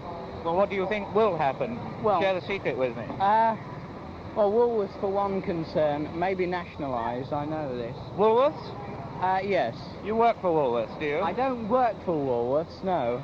And you think they're going to be nationalised as a result of this? I think perhaps it could happen. Who do you work for? Well, I'm not really prepared to say. In case they're nationalised as a result of you saying it, Beth. Can I move on? What's your impression of the result? I'm delighted. You voted Labour? Definitely. What do you now expect to see from Wilson's government, then? I think he's a very sensible man. I don't think he'll be carried away by a sense of overwhelming power. Well, what do you expect him to do? The best for everybody. I think he'll give the ordinary people a good chance. Well, those are rather general statements, if I may say, rather politician statements. No, what do you specifically want to see? That is my honest opinion. Is there any one thing that you would like to happen to you as a result of this Labour government? No, just things for him to be able to carry on what he'd been doing, because I think that will benefit not just me, yes, but the vast majority of people, which I think has been proved to be the opinion of the majority of people. Thank you very much. How old are you, son? 13. What kind of school do you go to? Grammar school. To a grammar school. Well, now, in the next 5 years, it's entirely likely that that grammar school won't be a grammar school anymore, isn't it? Yes. What do you feel about that? I don't like it, really, but I think the comprehensive system is good. You think the comprehensive system is good? Do you go to a grammar school? Yes. Would you like to see it changed into a comprehensive? No, I'd rather say grammar. If you could have voted then, would you have voted against Labour? No, I'd voted for Labour, but I don't think that it should be changed to comprehensive. Have you talked over this school system with your teachers? No. You haven't? No. I wonder if I can ask you a question, sir. What's your impression of this morning's... Oh, I see the preliminary results is a major vote of confidence for the Wilson government at the moment. We'll have a lead of about 120 seats. Well, I know the news, but what's your reaction to it? Mixed, really. I'm in Harrow East at the moment. Yes. I would like to have seen Courtney get back in. Yes. But the public say no, so... Did you vote Labour or Conservative? Conservative. Did you want to see a Conservative government? No, I want to see Courtney back in. Because I think he's a very good backroom boy, even though we haven't heard much of him in England on his politics. What do you think is going to happen in the next 4 or 5 years with Wilson's government? I think they'll press on with their nationalisation of steel. That's almost certain, I think. Also, comprehensive schools will go ahead. And they'll try a lot of hard bargaining to get into Europe. Thank you very much indeed. Desmond Wilcox, Euston Station. I must say, the voice of democracy is speaking up. We've had liberalistic fascists and everything today. Now, let's go quickly down to the next place that Mr. Wilson will go. That was Euston Station. You'll be en route for Downing Street, and then there we'll find Michael Charlton. And here in the very heart of government in London, in Downing Street, the rather grey Whitehall this morning, there's very little happening at all. There's not a politician in sight. I don't know where they've all gone. But a little bit of activity just starting now as a few people starting to arrive for work. And one of them's just over here with me. He's just about to go into number 10. And you've got some messages here. Yeah. I won't hold up because I know you're in a hurry. Where are they from? From America. Mostly from America, these are, see? Prime Minister Harold Wilson, yeah, right? How many have you got here? 6. 6. Not a bad start to the day, is it? No. Eh? Be some more today. Yeah. You reckon we ought to open them, or? No, bloody really. Eh? No what? No, mustn't open. You want to get me the sack. You give me the sack if you say that again. Yeah. All right. I won't hold you up. All right. How many have you come around all day with these, do you? Oh, well, up till I'll finish at 1 o'clock. Eh? I'll finish at 1 o'clock. You finish at 1 o'clock, do you? I mightn't come here anymore today, but I'll be somewhere else. Where do you go after this? Knightsbridge or up, you know, where your place is. Yes, I see. Yes. So I'm going to the House of Commons. What do you think of the result? Well, I expected it, didn't you? Yeah. Well, the way things went, you know. Yeah. I expect he'll be able to do as he likes now, won't he? Yeah. But there's only one thing I don't... He might be able to hear you. You've got to be careful. He's not in here yet, though. No, I know. On the train coming down. I tell you what. What? I don't. The only thing I've got against him, I don't believe in naturalisation itself. Don't you? Do you? Do you believe in what? Naturalisation of the everything be nationalised under government. Nationalised, yes. I don't believe in it. Don't you? So, no. Too late now, isn't it? It's too late now. Okay. Well, you better take him in, I think. Yes, don't you? Yes. We can't loaf around here all day. And good morning. Good morning. Well, what do you think of the result? Well, I think that it's a result that has not come through political tactics or strategy. I think it's just an indication of the evolution of politics in this country. What's the most important thing they've got to do in the next 5 years, do you think? Well, I think myself, candidate, they've got to bring the wages down in line with production. If they don't, the country will be just go to the other way. Did you expect it? Oh, yes. I'd reckon myself 95 majority. Yeah, it's amazing how close the opinion polls gave as a result, isn't it? Yes. New respect for them, have you? Well, I think so, after this. Yes. After this, yes. Where are you off to, both of you? Well, we're in Commonwealth. I work in the Ministry of Defence. I'm just going to work now. Okay, yes. Good luck. Thank you very much. Bye. Good morning. Hope you have a good sleep after this. Good what? Good sleep. Yes, I do with a good sleep. And that's all from Downing Street for the moment. We might be back here in a few minutes. Michael Charlton's not the only one, I may say. Now we're joined by someone who's been in this kind of situation before, but not for a very long time. I would say Christopher Chataway, who's the loser at Lewisham North. May I just remind people, Chris, of the figures? Richard Moyle, 20,352. Christopher Chataway, 17,989. 3.5% swing. A 3.5% swing, I'm told. Majority of 2,363. Now, you've been in the House of Commons since 1959. This really must be a sort of great disappointing moment for you. Yes, it is terribly disappointing.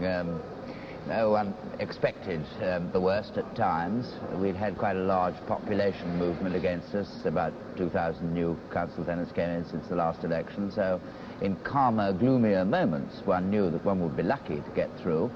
But you are disappointed, and particularly for all the people that work for you, because I don't think that I've ever had such an enthusiastic team as we had this time. But isn't it difficult when you do have these gloomy moments, not in a way to transfer some of it to your workers, because they too must read the public opinion polls, they too must know. Well, this was the remarkable thing, that we actually had more people working for us more enthusiastically than in 59, let alone 64.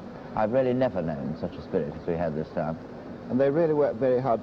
This time, I think I'm right in saying it's the first time you didn't have to fight with the Liberal in. Yeah.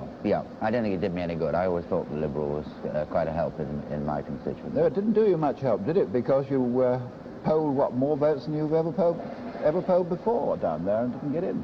No, I polled a bit more in 59, but I think most of the Liberal vote, the 64 Liberal vote, yes, you did. Yes, you did. Went to Labour. You think so? What really were the issues down in Lewisham? You see, well, I was thinking here really in terms of the Spectator article, because Nigel Lawson in the Spectator said that there were no real issues in this election, only topics. Yeah. Well, I tried to get people interested in the common market, and to an extent people were. And in the measures that we thought were necessary to get production out going again. But I suppose cost of living, what people call cost of living, was the biggest thing. And undoubtedly the biggest factor on the Labour side was a very large wage increase last year. Most people for the time being felt better off, most people for the time being were a great deal better off. I don't know if you... I was up in Birmingham, and I spoke to a number of candidates up in Birmingham. When I asked them exactly this question, either the first thing, or the second thing, or the third thing they said was crime. Crime was quite important, and yes, it came up as, you know, one of the secondary issues quite often, along with leaseholds, which are quite an important issue in my part of the world. You know, one or two other things like that, but a second-run thing. For 7 years now, your life has been geared to the Palace of Westminster, to being a member of the House of Commons. Have you really faced up to your future? I mean by this as a young man with a family and a distinguished career. Very quickly you got this in the House of Commons. Have you been facing up to it lately about what you're now going to do, or dare you not think? Well, one gets caught up in a campaign and you don't get very much time, but first I'll see something of my children, who I've barely seen for quite a number of weeks. Secondly, think about a job, because I'd like to throw myself into some work again. And then think about politics and getting back into the House of Commons. Because there'll be quite a lot of people trying to get back into the House of Commons, what with 43 losses in your party. Yeah. Do you think it'll be difficult to get back in? Yes, obviously, and there won't probably be many by-elections over the first year or two, so it'll be a long-term thing. But one wants to start in the constituencies, you know. You never know, Chris. They may make quite a lot of tiers up, and then there'll be a few by-elections, and a young up-and-coming politician, I'm sure you'll be back in Parliament very soon. Thank you very much indeed for joining us at this hour of the morning. We're now going to take a look at a place in Belfast, at Harland and Wolff. Bob Coulter's over there. I think I can see one of those giant oil rigs over there, and with the Geddes report in mind, it's just about the best place for us to go now. So come in, Bob Coulter. Here in Belfast, in Harland Wolff shipyard, the largest of its kind in the United Kingdom, and we're on top of the Sequest oil rig, the very first of its kind ever to be built in one piece and launched in that way down the slipway. All the talk here this morning is of the Geddes report and the future of the Labour government and the shipbuilding industry for the Belfast men. Let's have a word with them. I know you've been, what, 40 years in the trade? Yes. When did you start? Started 1916. Now, you've seen the ups and downs of employment here in the yard. I have. How long were you off at any one time? Well, at the time of the depression, I went away in 1923 to America and came back again. And I was working in England up to 1940, and then I came back, and I've been 26 years back continuously. Do you see a better future now with this new talk of better management-labour relations? I see a great future. I see a great future if I get fixed up with the Geddes report and the flexibility of labour, and I see a great future for the, what do you call it, the... personnel management? No, I see a great... a great future for the repair department. Yeah. And I'll say this to Mr. Baxter, to get the boys together as quick as possible, because he promised to build up that department, and we're all for him. And if we can get rid of demarcation, that's us. Do you think management and labour are coming together? There's already a sign of this in the yard here already. It's a great improvement from the older days. Yeah, there are great signs towards that. They've got their, as far as the trade unions are concerned, the shipwrights, boilermakers, and riggers, and etc. Got their names together. All it needs now is to get their heads together and get this thing working. I know you're a shop steward, blacksmith, right? Yes, that's right. Now, they've been one of the very first to move toward this amalgamation of unions. This should be easier under a Labour government, don't you think? That should be easier, yes. The TUC be more favourable. More favourable for the men. They've tried it before, haven't they? They have. Now, what about the government trying to help the shipyard with orders, like naval orders? I know you're worried about that. Well, I feel that the government, the Labour government especially, will do their best give the trade in this particular industry in Northern Ireland. I believe that they will. Though there's talk of putting the naval work all into yards in England, small one or two places specialising in naval we work. always have had naval light craft in here. Now we have no chance of an aircraft carrier. I do believe that the Labour government will see their way to give us a smaller Does it craft. worry you at all that there might be this grouping of yards around the country? What do you feel about that? I would like to see them doing that, but as a unit here, we have the labour force here, and if we can keep getting Admiralty work, we'll do well here. Yeah. But if we're going to get bulk carriers and tankers, well, the finishing trade is going to suffer. Another thing, the supervision will have to be built up here, because they'll have to start and pull their weight and make the men, and see the men eye to eye. And this, as far as demarcation and all this here, if you're able to do the work, you'll be able to do it. Now, especially the finishing trades, some of those trades can't share the work, but the black squads could, and I think if this would happen today, it'll make all the difference in Harland. Now, you're an electrician, I know, and you're one of the kind of men, electricians and joiners, who, if they do happen to be paid off in the yard, can get a job outside. I can get a job outside, that's correct. But that's not true for the shipmen. Definitely not. Definitely not. That's your worry. You couldn't be an because we don't mind working towards the flexibility of trades, but there's a lot to be ironed out. As the guards are older hands, such as a tack welder, that suits our older hands, and if they're going to take that from us and give it to the platers or shipwrights, well, we feel that we're losing something, and we would like to see what we're going to get in return. Well, I don't think you're losing anything at all, because if you're guaranteed employment for 15 months, and there's 1,500 men involved, and not one of those 15 men loses the job in 15 months, what is there to lose? There's nothing to lose. There's everything to gain. And we've got to look to the future in this thing. And flexibility must come. I agree. I don't mind looking to the future. Yes, certainly look to the future, but still be told about the present counts too. Well, thank you for the moment, man. And I'll leave it there, Bob Coulter, Belfast. On top of one of those enormous oil rigs. Until that moment, I didn't really know how big they were, I must admit.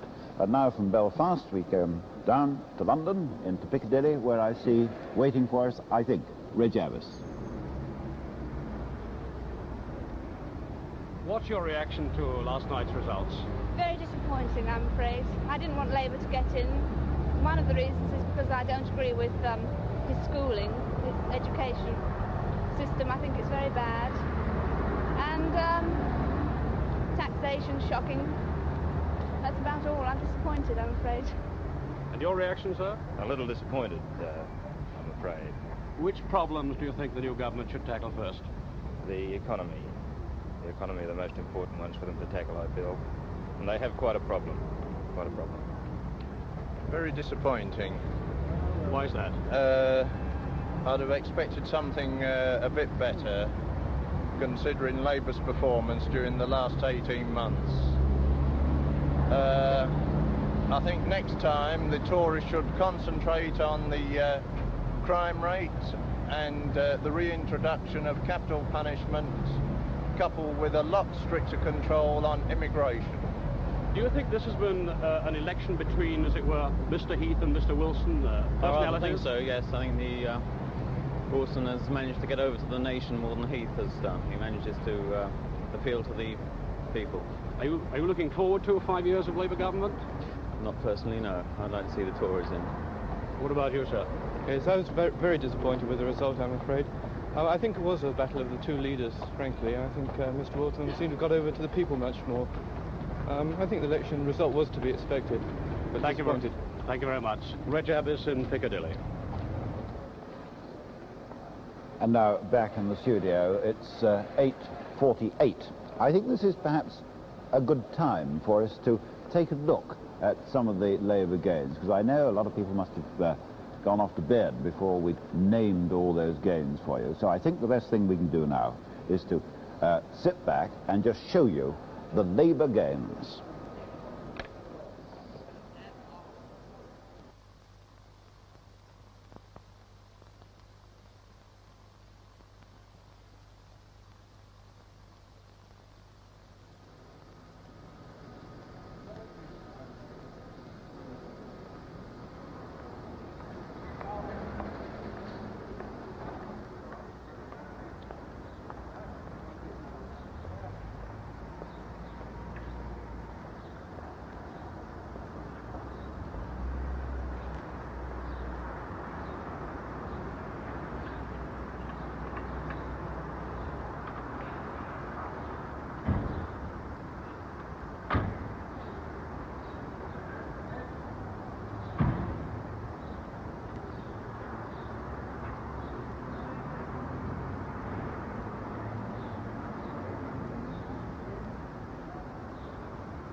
There are 42 Labour gains.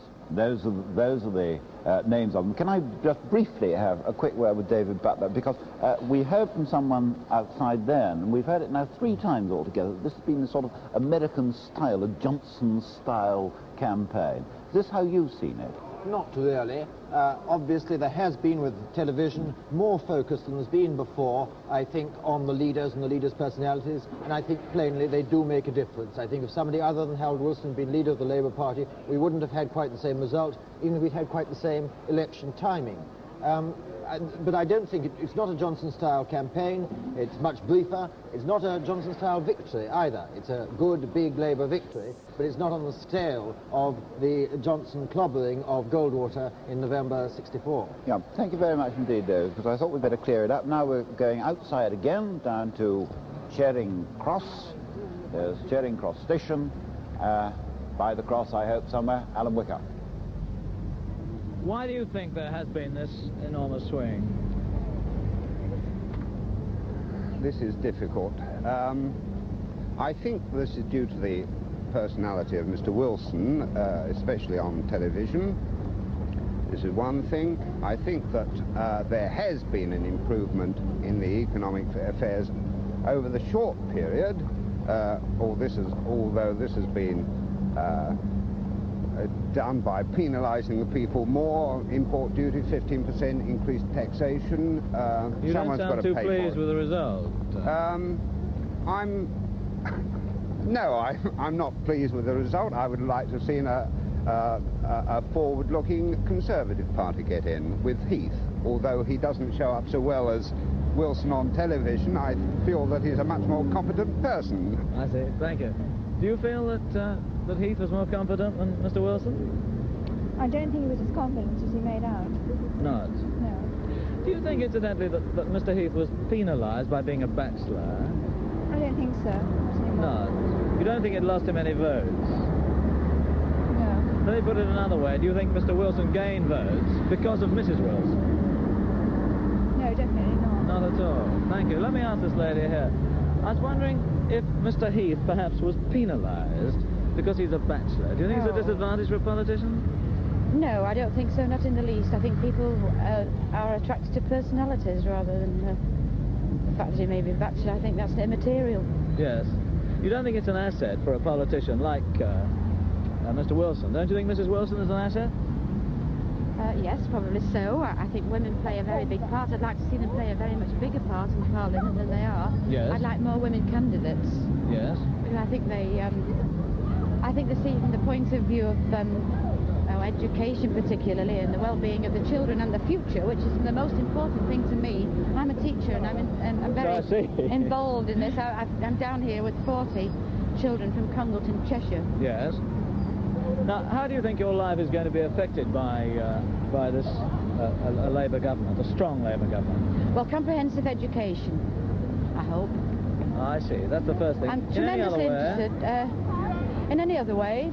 No, not particularly. I don't think so. I'm more interested in education than anything because of my job, and I would like to see comprehensive education come into being, because the 11+ bogey has really haunted us over a number of years. I think it's caused a great deal of unhappiness to a number of children. Thank you very much. Thank you. Were you surprised by this tremendous swing? Yes, I was. Yes. I'd much rather Conservatives had got in. Yes. Well, now they haven't got in. Now Labour's got in. Are you braced for anything? Well, no, I just have to accept what comes, I suppose. And what are you expecting will come? Oh, more nationalisation, I'm afraid. Anything else? I think so. More state control, I'm afraid. Things I don't like. Things I feel very reluctant to accept. No bright light on the horizon at all for you? Well, I don't think so. I'm very much against Conservative policy. Labour policy, I'm sorry. Policy. I see. I do the same myself. You were too young to vote, I suppose, weren't you? Yes, yes. Well, what do you think about the result, Well, I'd like to have seen the Conservatives get in, Why? of course. Well, I think one of the most important things is for us to go into Europe. And I think if Wilson doesn't go into the common market, this is going to be drastic for Britain. I see. Thank you. Alan Whicker, almost in Trafalgar Square, in the Strand. I knew he'd do it sooner or later. He caught me with a grape, and I don't usually have grape for breakfast, and I don't usually have breakfast. Excuse me, I must swallow the grape before I go any further. Can't. Sorry. 5 to 9. I don't usually have breakfast at 4 minutes to 9. Anyway, now let's go up to the fruit market. You can send me down some apples, I think, Magnus. Up in Glasgow. And here in Glasgow, in the fruit market, Glasgow was one of the places where the question of crime was a large political issue, and Scotland, in fact, has swung rather less to Labour than the rest of the UK. Now, with me here in the fruit market are some members of the Society for the Protection of the Public, whose secretary is Miss Cunningham. Miss Cunningham, can I ask you, do you think that this was an issue which affected the vote in Glasgow yesterday? Oh, undoubtedly, because we've had such a lot of crime and violence in the city, which used to be, well, we had our crime and we had our violence, but we never met anybody that had any, I mean, as far as I'm concerned, my mother and father lived their lifetime, and I'm quite convinced they never met a hoodlum or a thug in their lives. Yes, but now some political observers... Now we know all sorts of people have had experience. Some political observers were suggesting that the campaign to bring back the birch and the gallows in Glasgow would rebound against the Tories. Well, I do think that the people supported the party that said they were going to take a line on that, to stem the violence. I think that had a lot to do with it, because I myself, I would have voted definitely for the candidate that would have taken a strong line on that, irrespective of politics. Can I come to Councillor Hannah now? Do you think it did have an effect on the vote, Councillor? I think so. One of the things which I think affected the issue was this matter of vote now, pay later. I think that really caught on. One person came to me and he said, well, how many weeks do I get to pay, Councillor Hannah? I said, well, probably if you vote now, you'll get about 5 years to pay, 52 weeks a year. Oh, he said, I can get almost as much at the police court if I commit an offence. If I get a fine, but I get so many weeks to pay. Now, I did suggest to Miss Cunningham that this could have rebounded against the Conservative candidates who were pledging themselves to bring back capital punishment and flogging. Do you think it did at all? Oh, I don't think so. I mean, Teddy Taylor got in, and he's got a fairly tough area to fight, and I think he got in largely because of his straightforward view on this question of suitable punishment for certain crimes. Thank you very much. Can we turn to the Minister now? Do you not feel it's curiously old-fashioned and unenlightened to be campaigning to bring back the birch? No, I think that in the present system, the restraints are inadequate, and there has been a failure to recognise that before love and mercy are meted out, there should be some degree of remorse and repentance. And the law is appearing very weak and anemic as a result of this. Do you think it did affect the kind of votes that were cast in Glasgow? I think it did. Glasgow's a city where, like most industrial areas, there's a great degree of fear.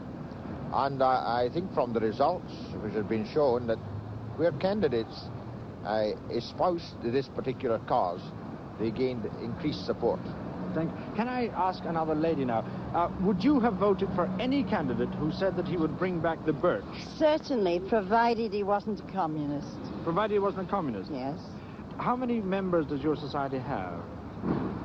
200, I would think. Do you think that the activities that you've been indulging in affected the vote in Glasgow? Well, it certainly seems that way. Why do you think it seems that way? Well, because we haven't had such a dreadful swing as England. Have we? And finally, madam, can I ask you, would you vote for anybody who said, I will bring back the birch? Yes, I think so, I would. But I think it's time something was done about this terrible wave of crime and violence. Would you have voted for a communist, for instance? Oh, no, not communist, no. Anything but a communist? Yes, I think so. Someone who's going to do something about it. It's going to try and bring back the birch and let us get rid of this vandalism and crime that's sweeping the city and sweeping the country, in fact. Do you feel that it should be a political issue, though? Well, only insofar as that I think the government should try to do something about it. What do you think the Labour government is going to do about it now? Oh, well, I don't really know. We'll just have to wait and see and hope that they will do something. Have you any faith that they will do as much, for instance, as your Glasgow candidates would have done if they'd got in? I think so, if they are really interested in the country and the people in it. Thank you very much. Now, I'm hoping to find a policeman whom we can put the point to there. And there's a mounted policeman over there. If I can get across to him, we'll find out what his attitude to it is. Would you excuse me, Miss Cunningham?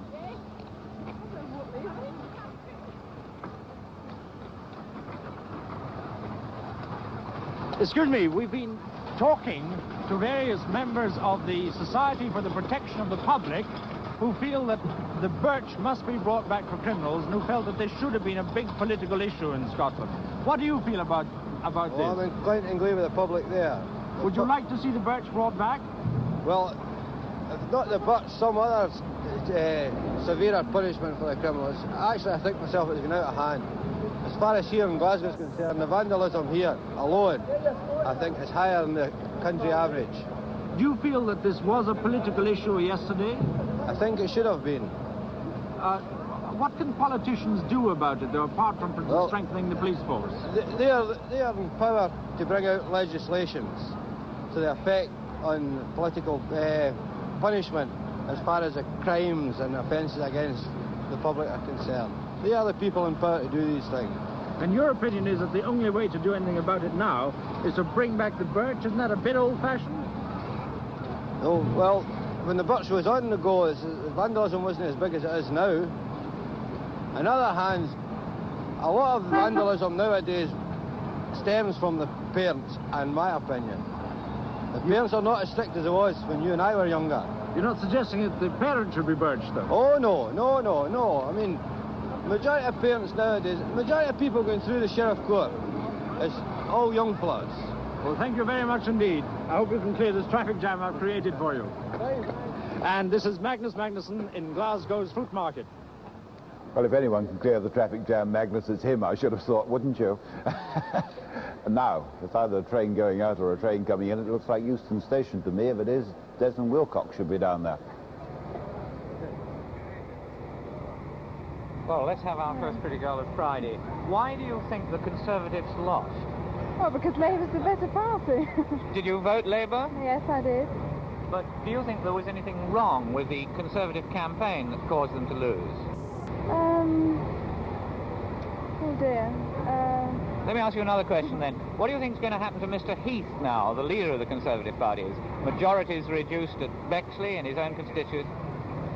Well, I just think he'll go down in popularity. I think the Labour Party the Conservative Party will just go down and down. Do you think that the Conservative Party will keep Mr. Heath as leader? Well, I wouldn't be surprised if he resigned. Thank you very much. Can I ask you, why do you think the Conservative Party lost? Well, it's a little difficult to say, but I really think it was because the Labour had an unfair advantage in having more broadcasts than them. And what do you think is going to happen to Mr. Heath? Oh, I think he'll still be leader of the Conservatives. Thank you very much. Very impressive-looking gentleman here. Can I ask you, why do you think the Conservative Party lost the election? Well, I don't think they've got no good policy. That's why I think they lost myself. What do you think is going to happen to Mr. Heath, their leader? Well, I wouldn't like to say. Do you think he'll remain leader? I should say so, but on the other hand, I very much doubt it. Thank you very much. Here's a railwayman. How are you affected by this Labour victory? Do you think it's a good thing for you? Yes. Why? Very good. I think that Mr. Wilson is intended to make a very good job of this country. Thank you very much. I wonder if I can stop you for a minute.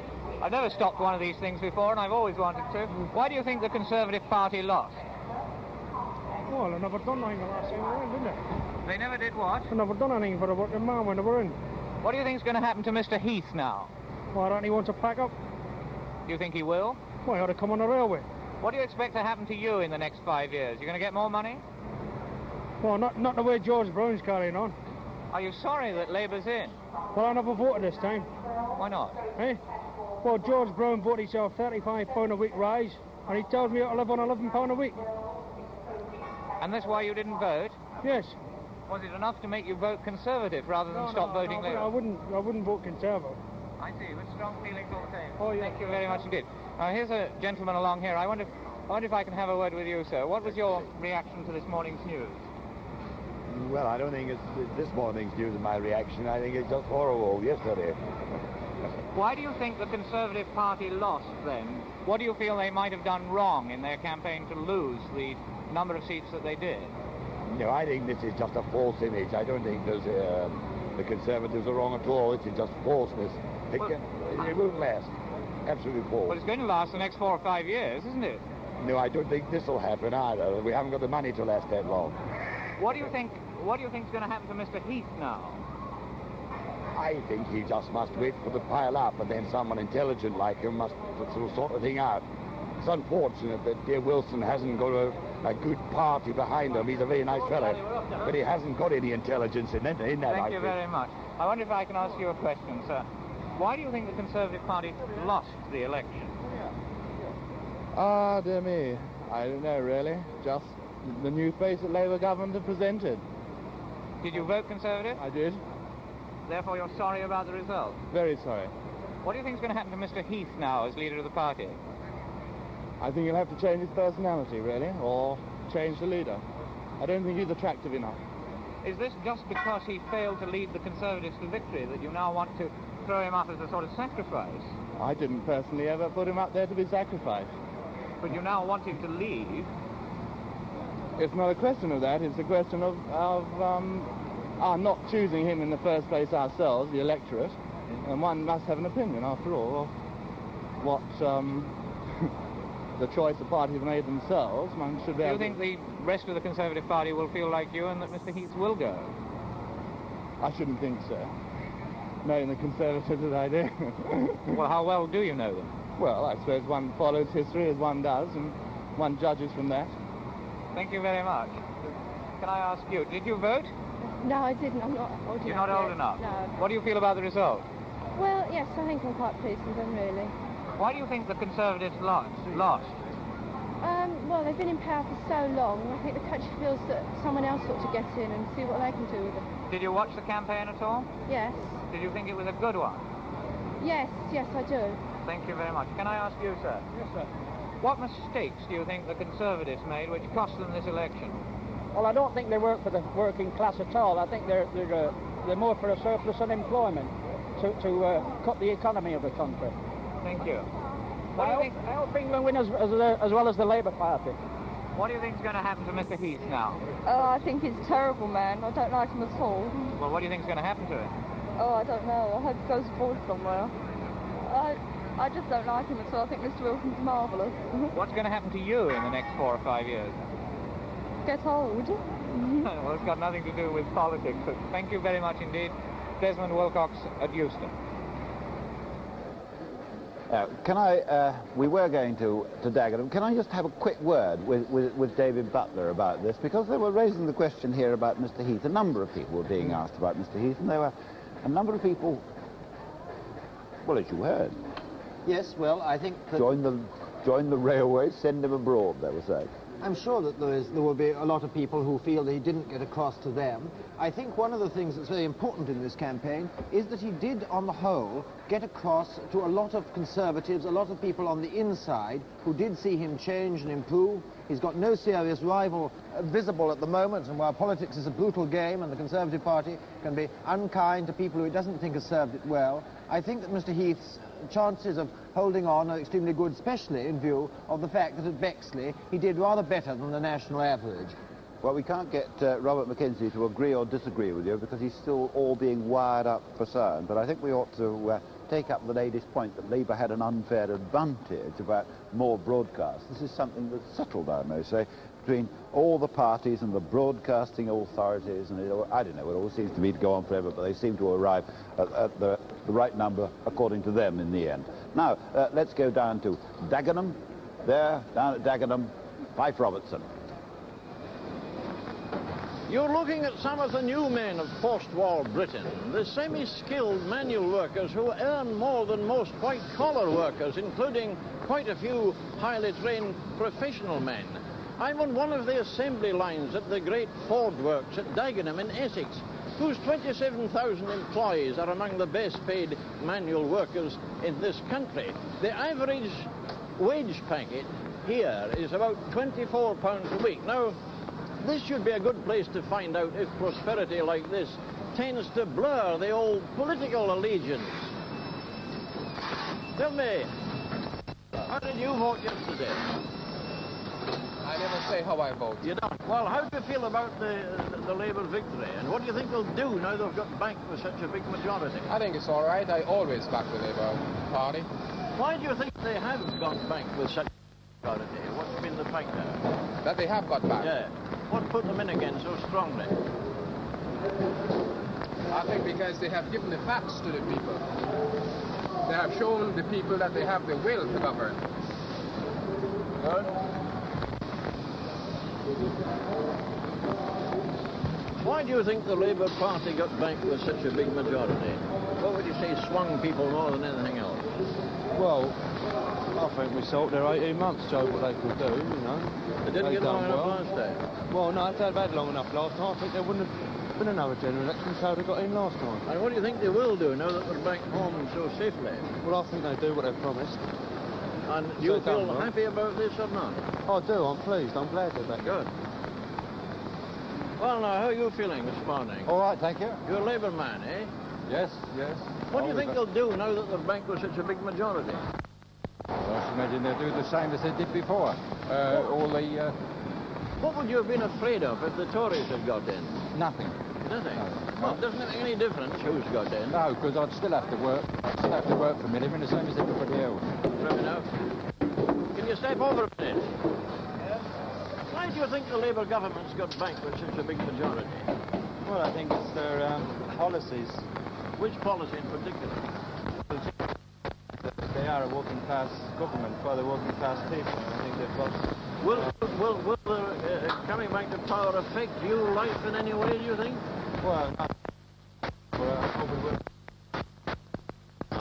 Those people that made the country that need to be looked after more than they have been in the past by the Conservatives. Fair enough. No. How are you? No, they're not so bad. How are you feeling? Very well, thank you. Happy with the result? Oh, yes, quite happy. Thank you. Will it make any difference to your work here as foreman in charge of this assembly line? I don't think it'll make any appreciable difference, no. None at all? Would it, for example, affect labour relations, which are pretty good now, but which were pretty horrible at one time? Oh, they were indeed. They? There's a vast improvement now, I'm glad to say. Yeah, well, how do you account for that, by the way?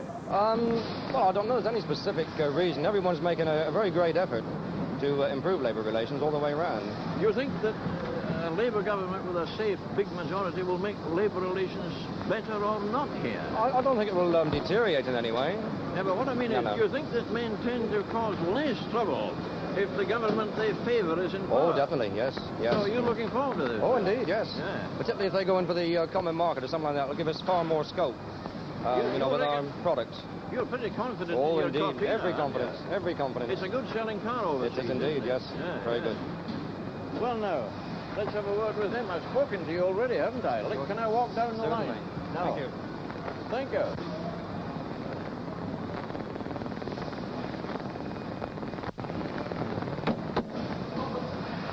Can you come out and talk to me a minute? Yeah. Why do you think the Labour government got back with such a big majority? Why? Well, I think myself, over the last 18 months, they've done more for the old people, and I think if they'd had given the chance a few years back, they would have done more now. How do you feel about their promised or threatened trade union legislation, the early warning bill? What do you think of the Prices and Incomes Board? Do you like that? Well, I should say in a way it's good, but do you think you'll do better or not so well with a Labour government firmly in the seat? Oh, I think we'll definitely do better with Labour in, yes, yeah. In what way? Well, I mean, for a start, as I said just now, they've done more for the old pensioners since they've been in. I mean, when Conservative was in, I don't think they've given no consideration. I mean, what about the common market? Would you like to get into that? You reckon you could stand up to any foreign competition, do you? Oh, yes. I mean, I think myself that Labour will go all out for the common market myself. This is Fife Robertson at Dagenham. Cliff Michelmore in the studio, and there's Ned Sheridan just dashed off my right shoulder, I may say. One sweet little note. I've got some notes here about our outside broadcast, and at the end of Fords of Dagenham it says, note, tea break at 10 a.m. for 10 minutes. I think it's a note that we should all remember with all the rows that went on about their tea break. And now let's join Robert McKenzie. Recapping again on the swingometer, remember that the swings all evening came through last night with lurches back and forth, but only one or two of them slipping over onto the Conservative side. And the swingometer, which was predicted to settle in here at 4.5% by the opinion polls on average, in fact settled in just above 3%. So it's pointing now to 100 plus or minus 5 majority for Labour when all the story is told. Now, we might just look at the way votes have piled up during the time. The total votes are as follows. This was the end of the 1964 election. You'll see 12.2 million for Labour, and just under that for the Conservatives, even 12. Now, so far, it's 9.7, as you'll see, 9,700,000 for Labour, and just over 8 million for the Conservatives. That's the way the first night's counting of 460 seats broke down.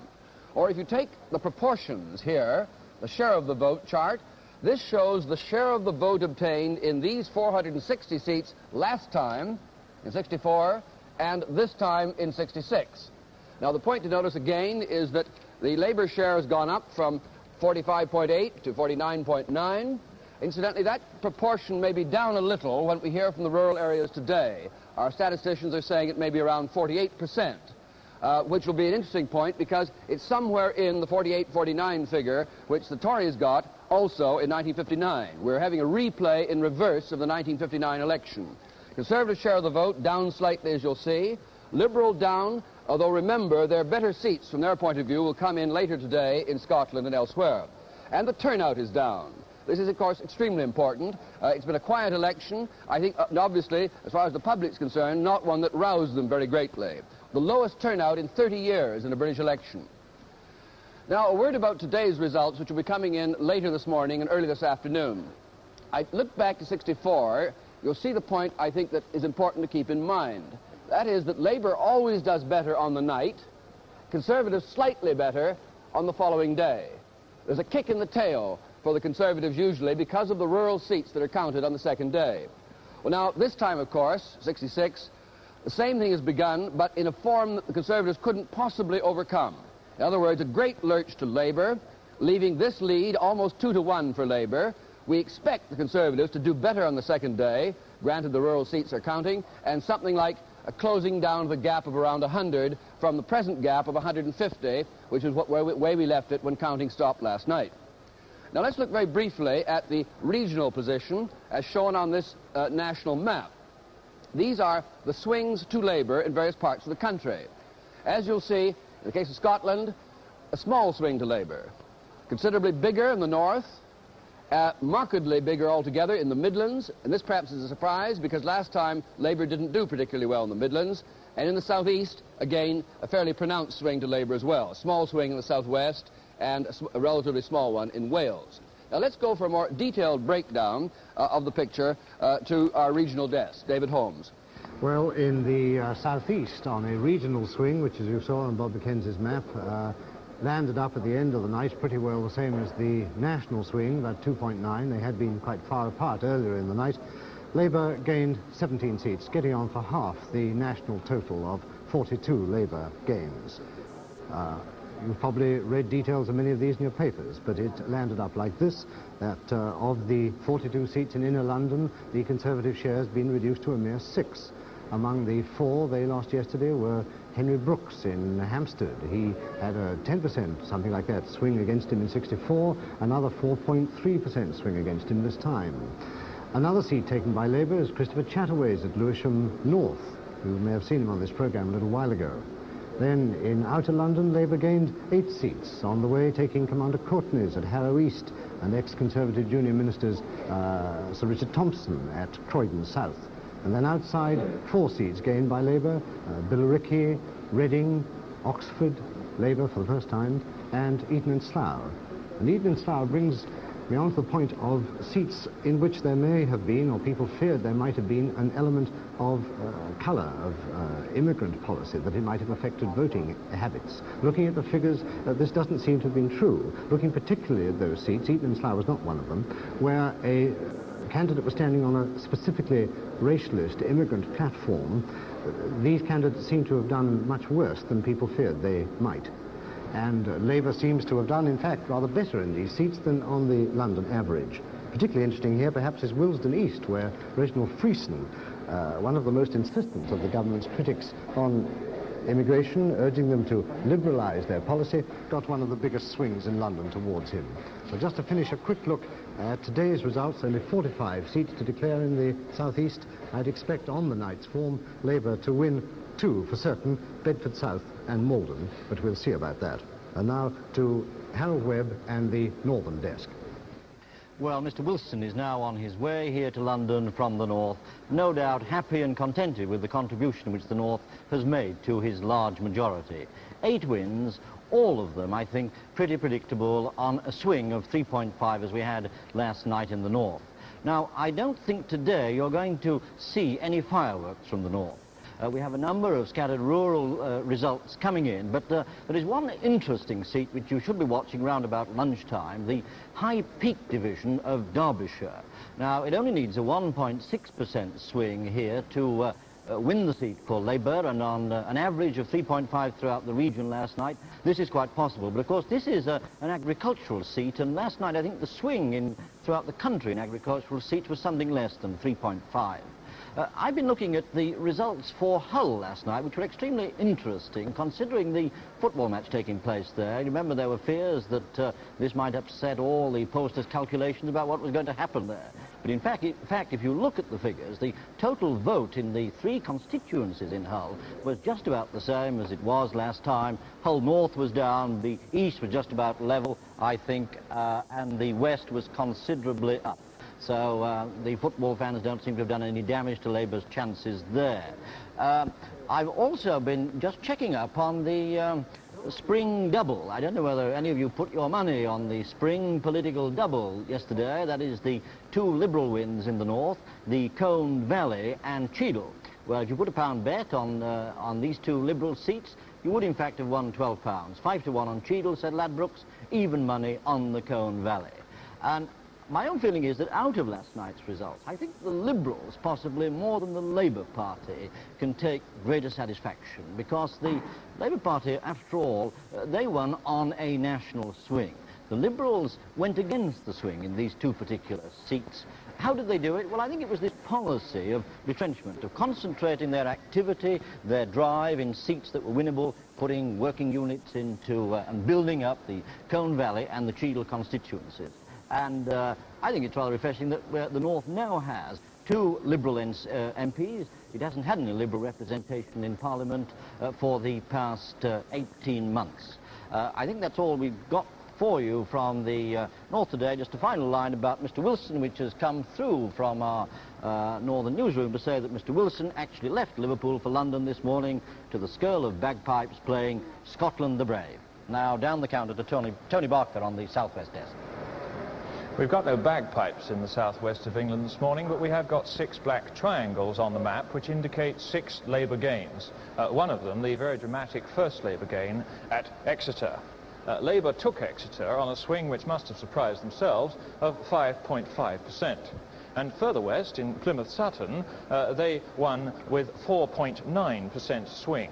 But the other 4 black triangles, the other 4 Labour gains, are not quite so good from the Labour point of view, and there must be an element of disappointment in at least some of them. In northwest Bristol, Martin McLaren was taken out with a swing of only 1.8%, but this contrasted with the striking Labour gain in northeast Bristol of 5.4%. The other 2, Southampton Test and West Portsmouth, were also rather on the low side. But the other thing we're looking at in the West region is how the Liberals are faring. And broadly speaking, they are not faring very well. It now looks as if the Liberals rather had their Liberal revival, in the West Country at least, at the last election, just as the North Country may well be seeing one at this election. The West Country Liberal vote has gone down, and it's sometimes gone down badly, by 10%, for example in Exeter and Tiverton. And even the personal influence of Jeremy Thorpe in North Devon did not prevent his own share of the poll going down some 7%. Out of 22 Southwest results we've got so far involving Liberal candidates, their vote share has gone down in 18 and has gone up in only 4. And it's interesting that where they have improved is in the eastern part of our region, Devizes, Winchester, Isle of Wight and Chippenham. So what does this mean now? What does Friday hold for Mr. Grimmond in the West? it looks as if their chances of taking North Cornwall, even on a tiny swing of 1% from the Conservative Party, are now rather slim. Their chances of taking Torrington on a rather bigger swing must be correspondingly less. They seem then to be doing less well in the far west than in Wiltshire. Have the Liberals had their revival in the west? This morning, this afternoon, we shall see. Now, over to Michael Barrett on the Midlands desk. Quickly recapping first on what happened last night. It does seem that the West Midlands area has at last shed its apparent reluctance to follow national swings to the left. Indeed, this time it's actually led the national swing, and Birmingham City itself has been the highest swing in the whole of the country. It was practically 7%. It meant a good gain for Labour in Perry Barr. In the surrounding Black Country, sweet revenge, of course, for Labour at Smethwick, and at least as sweet in West Bromwich, where Maurice Foley, who was the minister responsible for immigration affairs, was not only returned, but with a very substantially increased majority. Now, many people felt that immigration was going to be the issue here, as it was in Smethwick last time, and that his seat was in danger. Well, this didn't even remotely happen. And if you were with us in the early hours of this morning, you may have heard Brian Walden, who increased his majority substantially in All Saints, saying this has killed the immigration bogey stone dead. I believe that this is probably going to be one of the big talking points when all the counting is over. And if it's killed the immigration bogey in the Midlands, it seems also to have been fairly lethal to the Liberals. Several of them have already lost their deposits. Their votes have been down by a good 4%, and they had really bitter disappointment in Ladywood in Birmingham, where Wallace Lawler was really very confident of winning a seat. In the East Midlands, well, they've pretty well followed the national trend, again just keeping their nose in front. In Nottingham and Leicester, both these cities recorded precisely the same, a 4.4% swing to Labour. But it was over in East Anglia that this figure went down. East Anglia is, at the moment, something like a 3.2% swing, and the Conservatives held on to Lowestoft, which the Labour Party was really hoping to gain. They only held on by the skin of their teeth, and I would suggest that the Conservatives are going to lose 1 or 2 seats there today as the results come in. Among them, Yarmouth, where Anthony Fell, who's been the MP for 15 years now, looks like toppling. In Norfolk South West, I think that's an absolute certainty because it needs only a 0.2% swing to Labour. In Norfolk South, there could be one exception in Norfolk North, where just a 0.1% swing to the Conservatives could produce a gain. And Bury St Edmunds is going to be especially interesting because there, Eldon Griffiths, who's performed well in the House, although he has a fairly good majority, has no Liberal intervention this time. The 4.9% swing could lose the seat for him. That's all for the moment from the Midlands. Now over to Wales and Kenneth Morgan. Wales has produced some of the most striking results in this election. Labour, in fact, has done better in Wales than at any previous election. It looks like holding 31, even 32 of the 36 Welsh seats, better even than 1945. There have been the usual enormous Labour pluralities in the South Wales mining seats, 6 Conservative deposits lost here, not very surprising. There have also, however, been 3 Labour gains. One is in Cardiganshire, a seat Labour have never held before, a seat they won from the Liberals, a seat the Liberals have held since the election of 1880. It looks as if the Liberals here have suffered because Mr. Roderick Bowen, in some sense, was removed from the party controversy as Deputy Chairman of Ways and Means. And so with a 3.2% swing, Labour have won this seat, and Mr. Elliston Morgan goes to Westminster as the Labour member for Cardiganshire. And then there's Conway. Labour held this seat last in 1951, and now Mr. Peter Thomas, one of the most able of the Conservative front benchers, Mr. Peter Thomas has now lost this seat to Conway. A very high poll, a 5.5% swing to Labour here. An interesting feature, perhaps, is the Labour candidate in Conway had now made Davis as a prominent television personality, as was the Liberal victor at Cheadle, Mr. Winstanley. In Pembrokeshire, we had a rather unusual result, a 2.5% swing to the Conservatives. Mr. Desmond Donnelly fighting a very unusual kind of campaign, perhaps he suffered from it. In industrial South Wales, again a Labour gain here, Cardiff North. Cardiff North, a seat Labour have never held. Now, on a 4.4% swing, Labour won this seat from Donald Box with a young candidate, lecturer, Mr. Edward Rowland. This indicates, I think, that Labour has been able to diversify its support in Wales, winning a suburban commuter constituency like Cardiff North. It indicates, too, I think, that the Conservatives may do even worse in Wales today. They may very likely, for example, lose Monmouth, where Peter Thornycroft, the former Chancellor of the Exchequer, has been the member since 1945. Another likely Labour gain, in addition, Barry. They need a 4% swing there, and Mr. Raymond Gower could be in difficulties too. Even colder comfort, therefore, for the Conservatives, perhaps, when the results come in from Wales today. The Liberals, disappointing on the whole. They've lost one of their 2 seats in Cardiganshire. It looks as if they might continue to do badly in Denbigh today. And finally, the Welsh Nationalists. The Welsh Nationalists have at least saved their deposits in Carnarvon and also in one of their other strongholds in Carmarthen, where Gwynfor Evans is the candidate. It indicates, I think, that national sentiment is still strong in Wales. Now, Wales and Scotland, I think, are not just regions, they're nations. And let's go now from one nation to another, to Esmond Wright in Scotland. Can I take up that last point first? Because the striking feature, if one steps back from the 50 results that are in so far, is that taking the same time 17 months ago, the Scottish National Party are doing far better than any other parties where Scotland is concerned. They've doubled their proportion of the vote polled.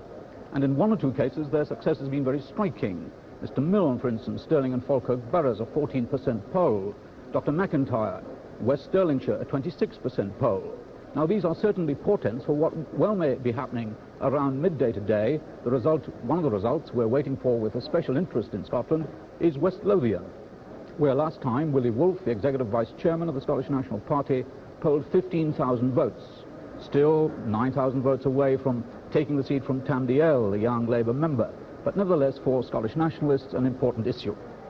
The 2 striking results, of course, for Scotland out of the 50 that came in yesterday overnight are the 2 victories for Donald Dewar, who defeated Lady Tweedsmuir on a 5.7% swing, partly, I think, explicable on housing changes from North to South Aberdeen, partly explicable on Liberal intervention. Mr. Norman King, the Liberal, lost his deposit, but he polled 5,700 votes, and he would seem to have taken a fair proportion of those from Lady Tweedsmuir, thus presumably ending a long 20-year career in the House of Commons. The other striking victory was John P. McIntosh in Berwick and East Lothian, a smaller swing, 2.5%, but noticeable. We have been hearing from Bob McKenzie earlier on that turnout was low. It wasn't low in Roxburgh, Selkirk and Peebles, 85%. It wasn't low in Berwick, 85%. It wasn't low in Ayr, 85%. Where the marginals are key marginals, the vote was got out this time. There is a certain solace, I think, for Scottish Conservatives. They held Ayr narrowly, 484 votes. They held Pentlands, now the most marginal of all constituencies thus far, by a narrow 44 after a recount. They held Cathcart. But Pollock seems to have gone decisively Labour, and this perhaps is the writing on the wall for the character of urban Scottish conservatism. The rethinking for conservatism has still got to go on. For the Liberals, a point that's been made by my colleagues, I doubt whether there is great satisfaction here. David Steele certainly held Roxburgh, Selkirk and Peebles, his majority cut savagely by a campaign which in fact was hardly any swing at all, a very strong campaign fought by Ian McIntyre, the Conservative. Now, what does this portend for today? Because up in the north of Scotland, well, there's Orkney and Shetland. We shan't know that result till late tonight, Joe Grimmins. But Caithness and Sutherland, we heard last time about 5 o'clock on the Friday. Ross and Cromarty, we heard about 6 o'clock on the Friday. And Inverness, we heard about the same time. Now, all of these are narrow, Liberal-held seats. Caithness and Sutherland is traditionally the most marginal of all northern seats. And it's quite clear there in 1945, 3 candidates were all within 50 votes of each other.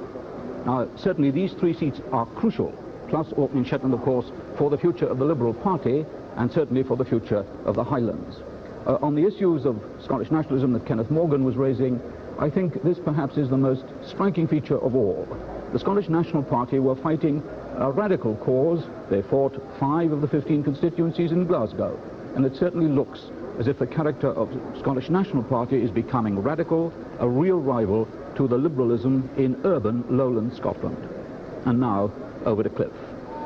Well, for those of you who weren't with us last night, let me now apologise about this regional thing. We know that Scotland and Wales are not regions. What I said last night was we now apologise in advance if ever you think we do call them regions, but we've divided the country up electorally into 6 areas, and we have 6 representatives here. So if the word region drops in for Wales or for Scotland, our apologies and your understanding, we sincerely hope. And now let's catch up with the news as we go to Alexandra Palace and Michael Aspel. More reaction on the election, this time Rhodesia, where we've just heard from our correspondent in Salisbury, Ronald Robson.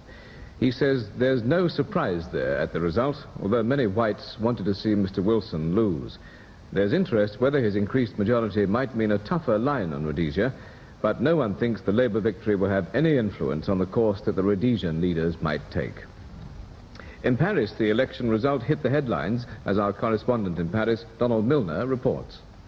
The French press this morning hails the election, in the words of Figaro, as not a landslide, but not far short of one. The result comes as no surprise in France, where it had been long predicted, and it appears to be widely welcomed.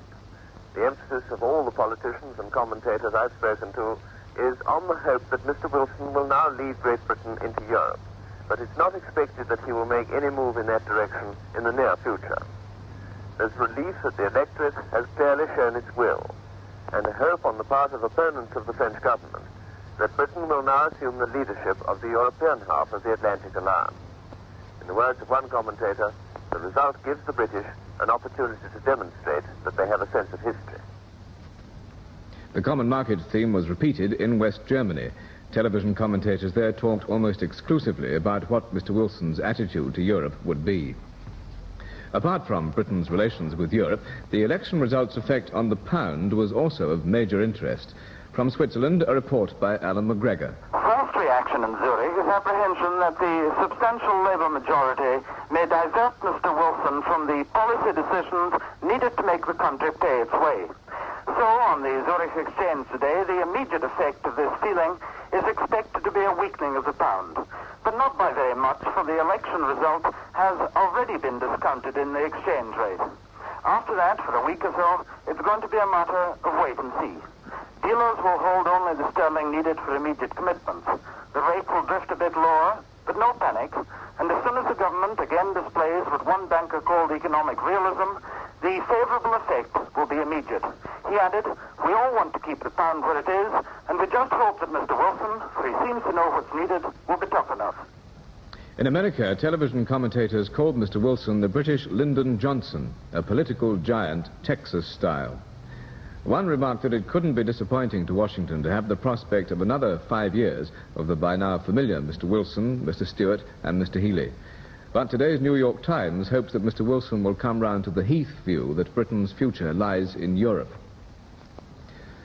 In Vietnam, a terrorist attack in Saigon during the night, with at least 6 people killed and more than 80 others injured. It started when a group of Viet Cong attacked an American officer's billet just before dawn, killing 3 guards with machine gun fire and hand grenades. The terrorists then drove up a truck packed with explosives, and the blast, when it went off, tore out most of the first 2 floors of the building, where more than 150 Americans were asleep. Military police and other rescue workers found 3 bodies in the rubble and helped the survivors out of the shattered building. It's feared that others may still be trapped.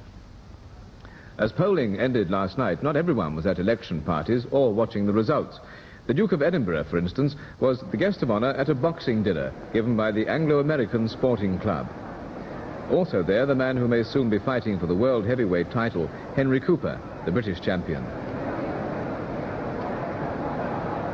The Duke, polo player, yachtsman and cricketer, was presented with a golden salver for his contribution to sport and a cheque for £5,000 for charity.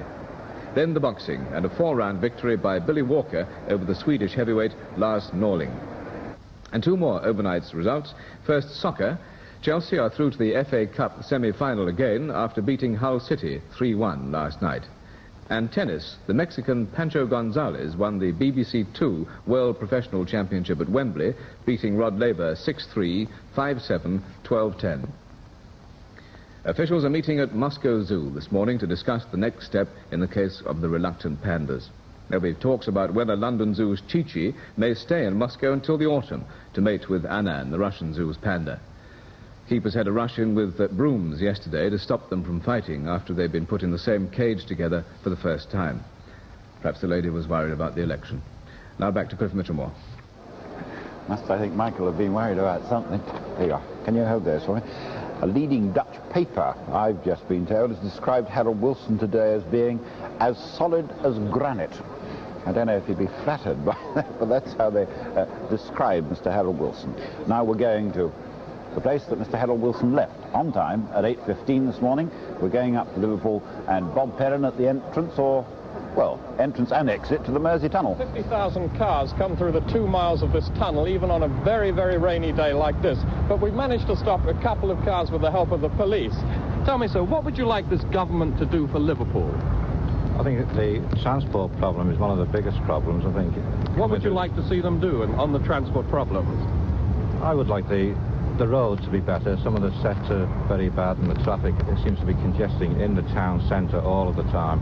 I think it should be detoured around the town and just let tunnel traffic especially come straight into the city. And how do you think the government can help on this? I think they should help financially, which the local council are trying to do with their schemes, which they have got afoot. Fine, thank you very much. Thank you. Bob Perrin in the Mersey Tunnel. Well, to anyone who's travelled along the main Wolverhampton-Birmingham road, you will have seen just on the right-hand side driving into Wolverhampton those tall grey-green chimneys of Stewart & Lloyd's steelworks. We've already heard from a number of people about steel nationalisation and their fear of it. What do the men up there think about it? Well, I hope that Derek Hart has made his way up there, because I told him how to get there. Are you there, Derek, and can you hear us? Okay, what are we doing now?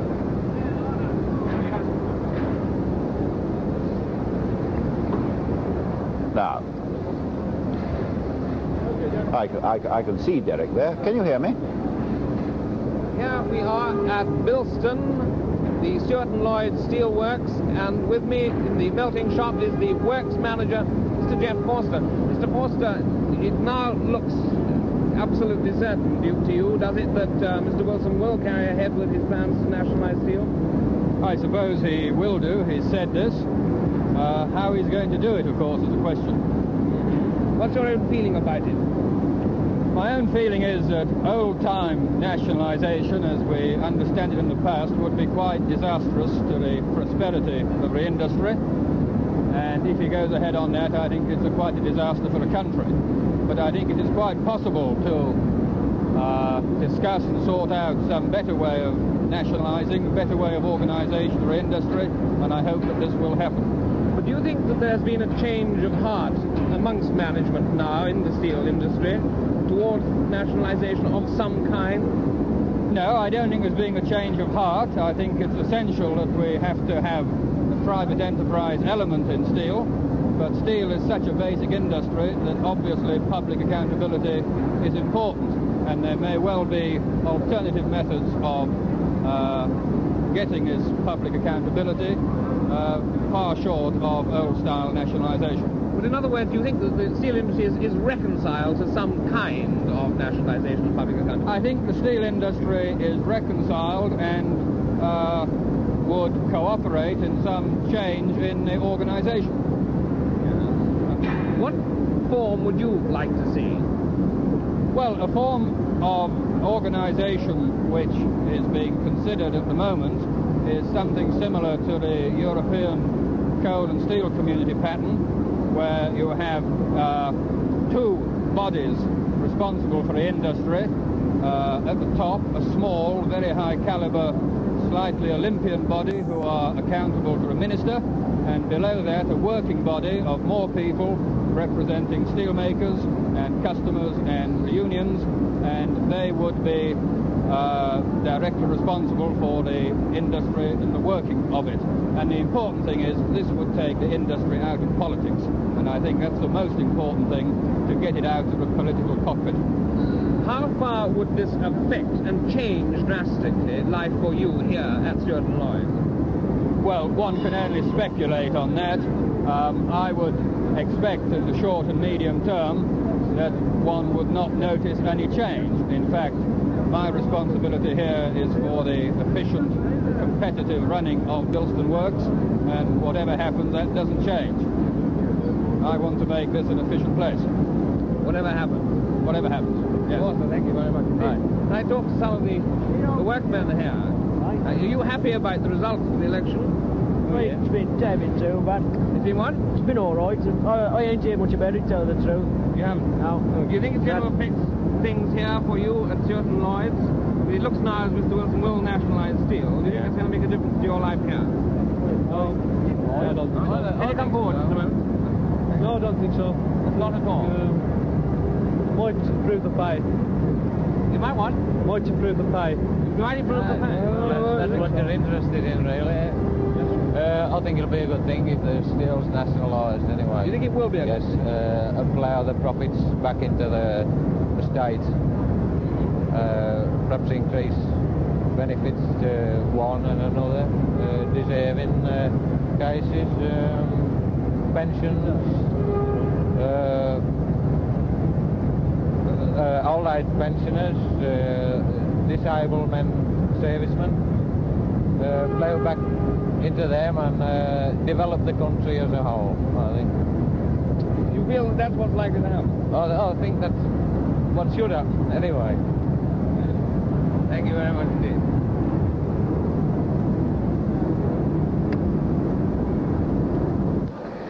Now, that was Derek Hart at Bilston at Stewart and Lloyd's Works. And now let's go across the far side of the studio, join Kenneth Harris. We've been hearing a lot of foreign reaction from the news. Now we can get some from him. Kenneth? Well, we've got three very distinguished foreign journalists here. On my left here is Olivier Todd, Nouvel Observateur Paris, and on his left is Karl Maher from the Washington Post, and on his left is Henry Trofimenkov of Moscow Radio. I know you've been studying the campaign and been around the country quite a lot. Do you agree with what most British journalists seem to be saying, that the campaign was rather dull? What about you, Olivier Todd? No, I don't, and I must say that most French journalists have found it dull. I think that's a very superficial point of view. I think it's American and Latin. It hasn't been a noisy campaign. There were far fewer posters than in 1964. I think some people have found it exciting if the Prime Minister, instead of getting a stink bomb in his eye, had received a bullet or something like that, or if you've had a lot of majorettes in the street. I have found it an extremely serious campaign. Quiet one, but serious. Karl Maher? I think descriptively it's accurate to say it was dull. I don't think that was the significant thing about it. I think there's been altogether too much self-criticism, too much negativism about the election here. On the contrary, I'm quite impressed by the fact that any country that can produce three attractive, able, first-class political leaders like Wilson, Heath, and Joe Grimman, I think that no country has to apologize if it can produce three men like this, and that the state of the British body politic is extremely healthy right now. Henry Trofimenkov? No, I can't agree that the campaign was dull, and I was wondering why some American newspapers wrote it so off-key campaign. I think it was rather lively campaign, and maybe it was a little bit dull on the national, so to say, debate, but in the constituencies, it was quite sharp confrontation between the various parties. And also, to a certain extent, of course, the polling yesterday was a little bit dull, and someone would not notice maybe even that the elections are taking place in comparison, say, with the United States. This depends on the constituencies. Yesterday afternoon, I was going around Hampstead, which I found very interesting, and I found it extraordinarily active. I mean, there were lots of young people on both sides campaigning, and the canvassing and getting people out. It was very powerful. But in my vicinity, in Notting Hill Gate, when there's an early closing day, there was nothing distinguished the day from the ordinary working, so to say, day. I do have one regret, though. I think that the results will strengthen the awful tyranny of the opinion polls. Oh, yes. And yes. I'm so sorry that they've turned out to be right. Oh, they haven't. I mean, one opinion poll has disgraced itself completely and is out. Can one mention it or not? No, absolutely not. Well, quite apart from the campaign, now what do you make of the result itself? Trofimenkov? I think the result, of course, it was forecast. I think it's quite a natural result in this situation because of the three parliamentary parties. Labour Party was really presenting coherent economic program for Britain, because Britain, to my judgment, needs most of all the modernization of economy, some pushing ahead. And in this respect, the Labour Party stood ahead of Conservative and Liberal parties in presenting some really coherent plan with its attempts to have more government guidance, to give leadership, so to say, to the economy, and to introduce some elements of national planning. And I think this appealed to the voters. Yeah. But I think there's one thing which is odd to a Frenchman, and that is that the Labour Party as a whole seems more rational, more coherent, more progressive than the Tory party. But Mr. Wilson's personality still remains very, very elusive, even to French socialists. They don't quite know what to make of him. They think that he is a European and more looking forward, more forward-looking, but that Mr. Wilson is not doctrinaire enough. Yeah. Could I come back to that in a moment? Karl Marr? I was struck by the same thing. You know, Wilson has been compared to practically every prime minister in the past. Except to Wilson, yeah. And, and I see that he's gotten the ultimate American accolade, that he was compared to Kennedy in 1964, and now he's being compared to Lyndon Johnson. As to the results, I found myself of very divided minds on it. Looking at British domestic problems, I had the feeling that Labour presented the better case of the two in the sense of offering a coherent policy in the future, and in the sense that the Tories had 13 years and it was time to give the other side a chance. I must say, though, that as an American, I have felt that the Tories in the past have tended to strengthen people in the United States who were for coexistence, who were for a non-Cold War approach to diplomacy. I have been disappointed with what I think has been the excessive, the excessive uncritical attitude of the Labour government to American policy. I say this as someone who thinks that this kind of criticism is useful for the Americans. In France, this opinion, oddly enough, would be shared by Gaullists and non-Gaullists. Non-Gaullists feel that Mr. Wilson has been very, very weak over Vietnam, and Gaullists also feel this. They're interested in Mr. Wilson's approach to the common market because he's against the so pro-national business, just like the general. They can't make him out at all, I think, at the moment. No, what I would like to say is, though of course the foreign policy problems were in a way excluded from the national debate, nevertheless, in the constituencies, many left-wing candidates criticized the American policy, and I think it helped to Labour to win bigger majority. On the other hand, this exclusion of foreign policy problems from national debate, it also sort of played to the hand of Labour Party.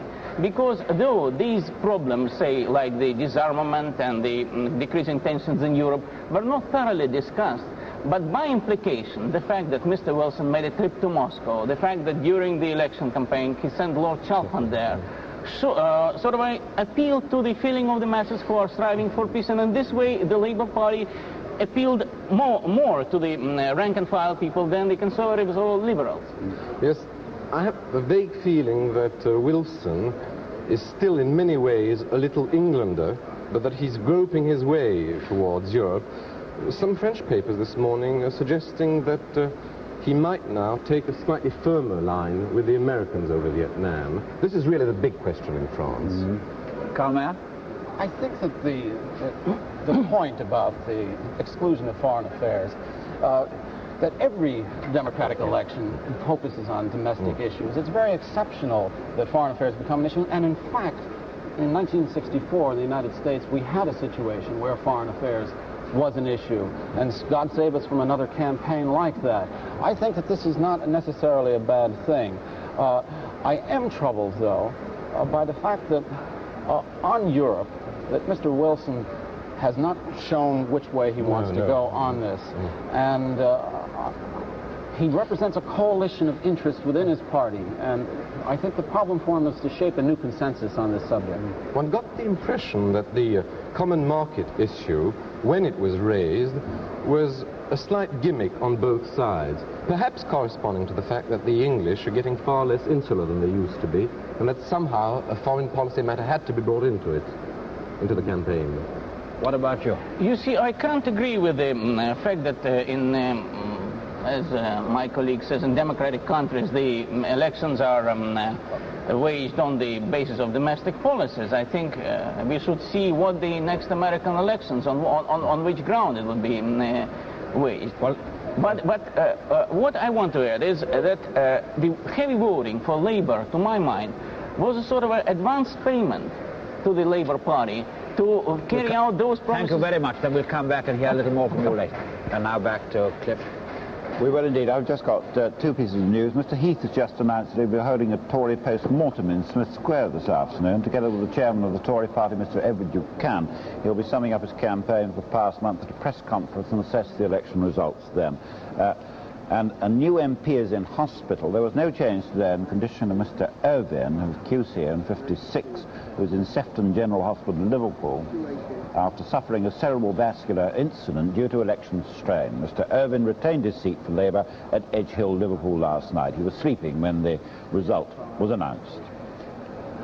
And now, let's look at one of the most dramatic moments of last night's results. The moment when Smethwick, which in 1964, you'll remember, became a permanent focus for national and indeed world attention, that swung the other way. Conservative Peter Griffiths, elected in 1964 on what everyone thought was a racialist policy, also the world thought, loses out in 1966 to Andrew Folds. In Smethwick, Desmond Wilcox talked to both of them. Go ahead now, Mr. Griffiths. Mr. Griffiths, you've now lost Smethwick, the seat that you gained from Patrick Gordon Walker at the last election. Do you regard this as a personal rejection of your policies which brought you to victory last time? No, I don't think so. We appear to have had the same sort of swing as elsewhere. I think this is just part of the national trend. But Smethwick was not part of the national trend last time. Smethwick has always been reckoned to be an odd constituency because of the issues that have been brought out in an election which you fought last time. Now, could it not be said that this time Smethwick has in fact rejected and changed its mind about what it did last time? Oh no, there would have had to have been a much larger swing against me. We've kept the support we got last time, where the swing here is in line with all the others, so we've kept the people we gained last time. Oh, Mr. Griffiths, aren't you quibbling with the results somewhat? No, the swing here is the same as elsewhere, so we've kept the game we made last time. I'm quite pleased that we've done this, though I'm disappointed that we've lost. Will you fight the constituency again? Oh yes, as soon as we can, yes. Do you think that the issue of race here in Smethwick will be effective as political ammunition in the future? I certainly hope not. What do you mean you hope not? It was in the election that brought you to victory, was it not? No, it most certainly was not. No. What are you going to do now that you no longer have a living as a Conservative MP? I'm going to prepare for the next general election. Are you going to go back to being a headmaster at a local school? I really haven't given any thought to it. Thank you very much, Mr. Griffiths. Mr. Folds, you've won back the seat that was taken away from, I wonder if I can turn you this way. Yes. Won back the seat that was taken away from Patrick Gordon Walker. What do you think this indicates about the voters of Smethwick? I think it indicates that they tumbled, that they had a rather nasty trick played on them last time. The campaign here, the last election, was something that was totally unacceptable in British political terms. And I don't think anybody doubts this. Anybody who's studied the campaign, anybody who knows what went on, accepts this. This time, for reasons that no doubt we'll discuss at a later date, it was a much more honest and straightforward campaign. I think our opponents were probably warned off fighting the same sort of campaign again. And of course, the fact that we've now got something like a 3,500 majority, I don't think Mr. Griffiths has really checked his figures. I think there's been an enormous movement back to Labour. And I would hazard a guess, I haven't checked the figures, he hasn't, I would hazard a guess this is something above the national swing. Old gentleman, you're walking wearily. I am both. With a hearing aid, you know? And now, let's go down to Albany. This is where Mr. Edward Heath lives. Presumably waiting for him to come out.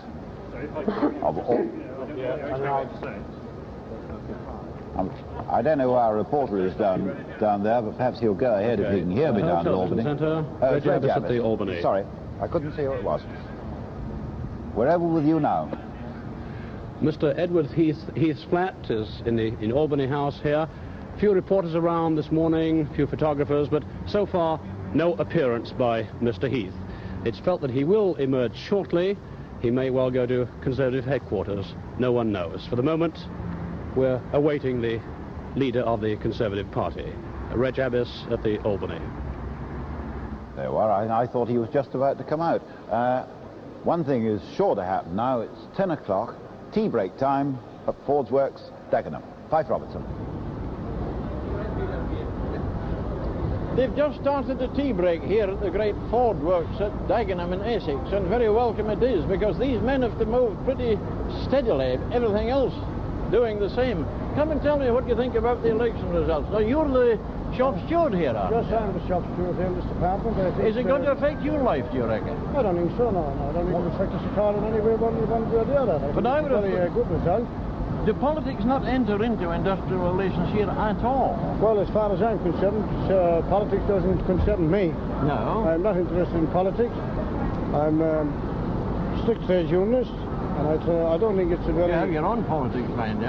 Yeah. What do you think of the proposal that there should be a merger of some of the 21 car industry unions? Would you like that? Yes, I would be very pleased with this. I think the sooner this comes, the better. How many unions would you like to see in a great place like this? I would say that in this place here, I would say 3 unions would be ample. One to represent the trade side, and the other 2 to represent the production and non-productive workers. It would make your job easier, would it? It would make our job a lot simpler. It would make negotiations. Job easier too. It would make management's job easier. It would make negotiations very simple and very quick. Experience is what we want. Now, how do you boys feel about the result? Oh, I mean, we're all very pleased with it. We're all shocked because we didn't expect such a big majority. But why are you shocked, I should think? Well, delighted. We're delighted in one way, but it's a shock in another way, because although we expected Labour to get back in, we didn't expect them with such a big majority. Well, what's the trouble about a big majority? Oh, there's no trouble at all. I mean, it's just a shock in one way and happiness in another way. What do you reckon the Labour government will do now that they're so safely back? Well, I think now they've really got organised. I think they're really going to this nationalisation problem. They're really trying to steal.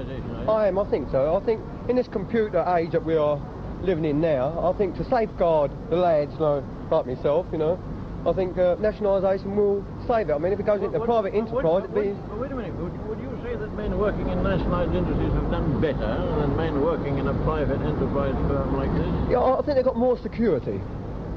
I mean, it's dog eat dog in this type. I mean, as we work... Not so bad it was, is it? No, it's not so bad, but I mean, it is. I mean, they're not running a benevolent society, are they? They're here. The British Railway. No. Come forward and tell me what you think. You look very happy about the result. I think the best party won. Best party in what way? Well, just saying every way, like. Well, surely not every way. I'd have thought trade unionists might be a little bit wary about the proposed trade union legislation. They are a warning bill. What do you think of the Prices and Incomes Board? Well, same as... if you had a pay claim coming out, would you be prepared to see it go before the board and abide by the results? Well, we all got to abide with it whether we want to or not, don't we? I don't know. You haven't always done that, have you, eh? This is a happier place to work in now, isn't it? Oh, yes. Has that anything to do with politics? Can you come forward a little so that they hear better? Is that anything... Do politics enter much into labour relations here? No, I wouldn't think so. Well, what do you think of the proposals the Labour government has already outlined? The Prices and Incomes early warning bill. Well, I suppose if Mr. Wilson has got to get the country back on his feet, I suppose he's got to stick by a policy of keep wages down, I suppose, as much as he can. You'll have a job keeping your wages down, I should think, eh? Oh, well, I don't think that... among the best paid manual workers. Oh, I would... Far from it, I would...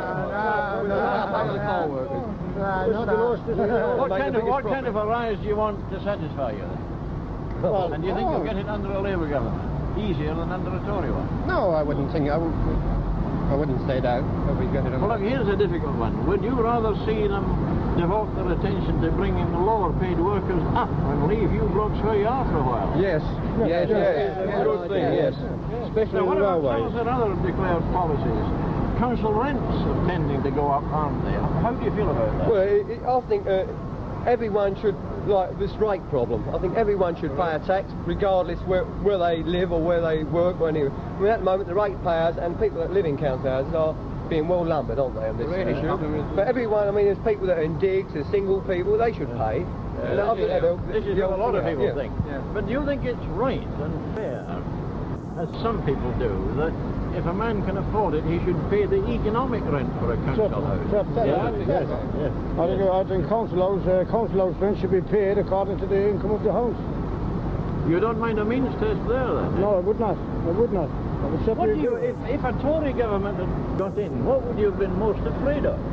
Unemployment. Yeah. Unemployment, I think mostly, yeah. The old stop-go policy again, you know. Yes. Would you say that was much to the fore in the last half of the 13 years? I think so. Yes. I mean, where a hell of a lot of things, like where the Polaris missiles, money wasted on these type of things, and where the Ferranti business, you know, the old film, and where the other scandals, which we won't talk about, but we all know.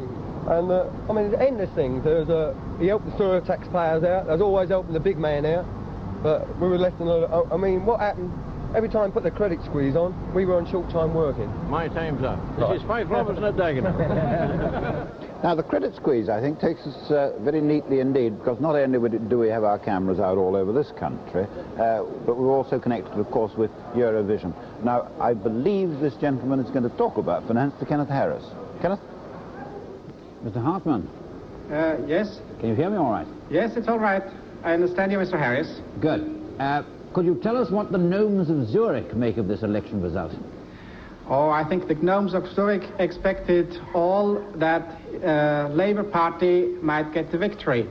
But I think we didn't expect that they will get such a large majority.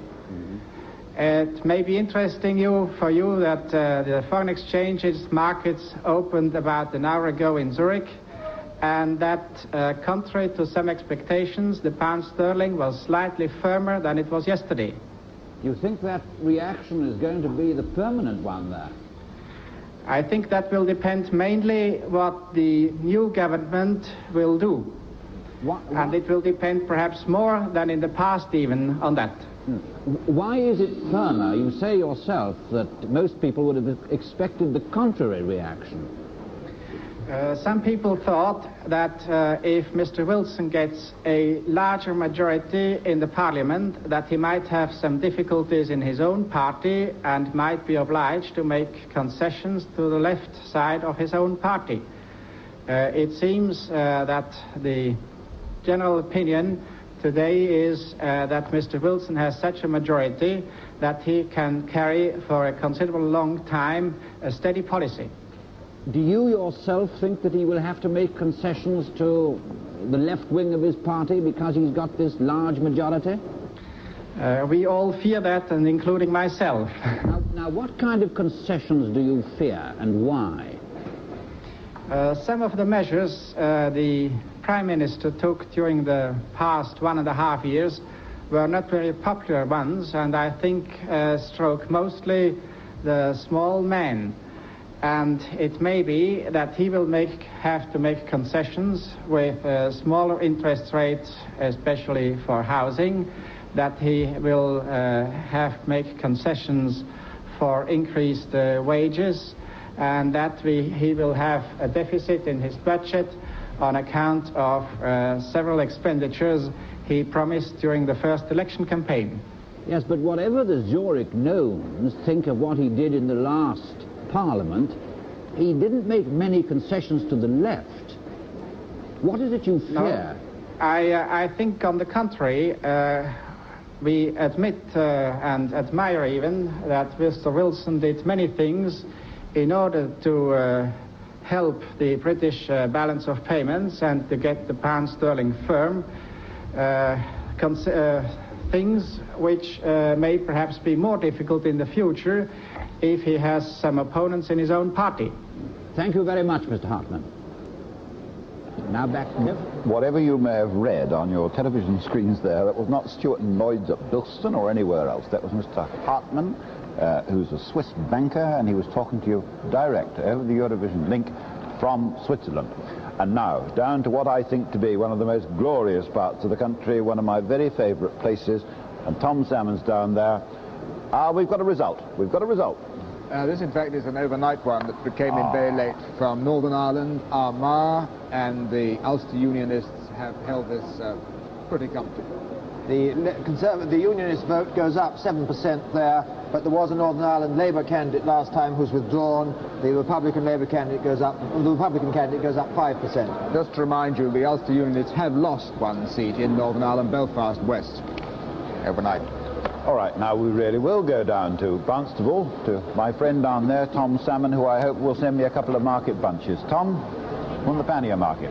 Good morning, and you join us in the pannier market at Barnstable in North Devon, this cross between almost a Victorian railway station and an enlarged church bazaar. It's to this market for 100 years now that farmers have brought their produce, fresh vegetables, flowers, good Devonshire cream. And this, of course, is the Liberal country, Jeremy Thorpe's constituency. There's no... I can even ask you who you voted for, Jeremy again. Yes. But the majority was reduced. Reduced. 3,000 something. Why do you think that was? Well, I couldn't say at all. Disappointed about it? No, not at all. Not at all. What about you? What did you think No, we're not disappointed, but we know we have a good man, and he'll be with us the next 50 years. Now, what do you think about the... Well, I think personally he helped the National Liberals up and down the country more so than he should have. I think he should have stayed more with us. He couldn't spend as long as... He couldn't spend as long as he could... No, I think that's what happened, yeah. What do you think about this, what looks like being a certain big Labour majority in the country? Well, as an ordinary working person, I'm very pleased about it. But you we can't get the Liberals in, can we? No, you can't get the Liberals in, but would you be satisfied with Labour? I think so, yes. We haven't given them a chance yet, have we? You're not a bit worried that the socialism may be a bit heavy? No, I'm not, no. You just don't like the Tories in this part of the world? No, I don't like the Tories. I never have. This is the point. Quite right, yeah, quite right. Well, let's move across to the other side of the market, and we seem to be blocking the gangway here. It's pretty crowded here this morning. What do you think of the Labour majority over the country? Well, from an old personal point of view, I don't... it's not my political view, really. I am really a Conservative, and I don't think it'll be a good thing for the country. Why don't you think it'll be a good thing? Well, I'm an ex-naval man, and I've been served in the Royal Navy since 1906 until 1929. I don't like the attitude of doing away with aircraft carriers or reducing the Navy as such, because by having a strong Navy, which will be employing men to man the ships, and the ships will have to be built in shipyards where I have been connected for over 40 years. What about you, sir? What do you think of this?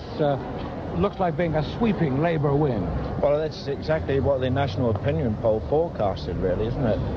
But here in this constituency here, I think Mr. Thorpe has lost a great deal of these supporters in votes because he has been sitting on the fence on this overspill development. Oh, this has been a big issue here, you think? It certainly has. And Mr. Kegwin, the Conservative candidate, he's definitely come out against overspill. And do you think the people in North Devon generally are against the possibility of London overspill coming down here? Well, on a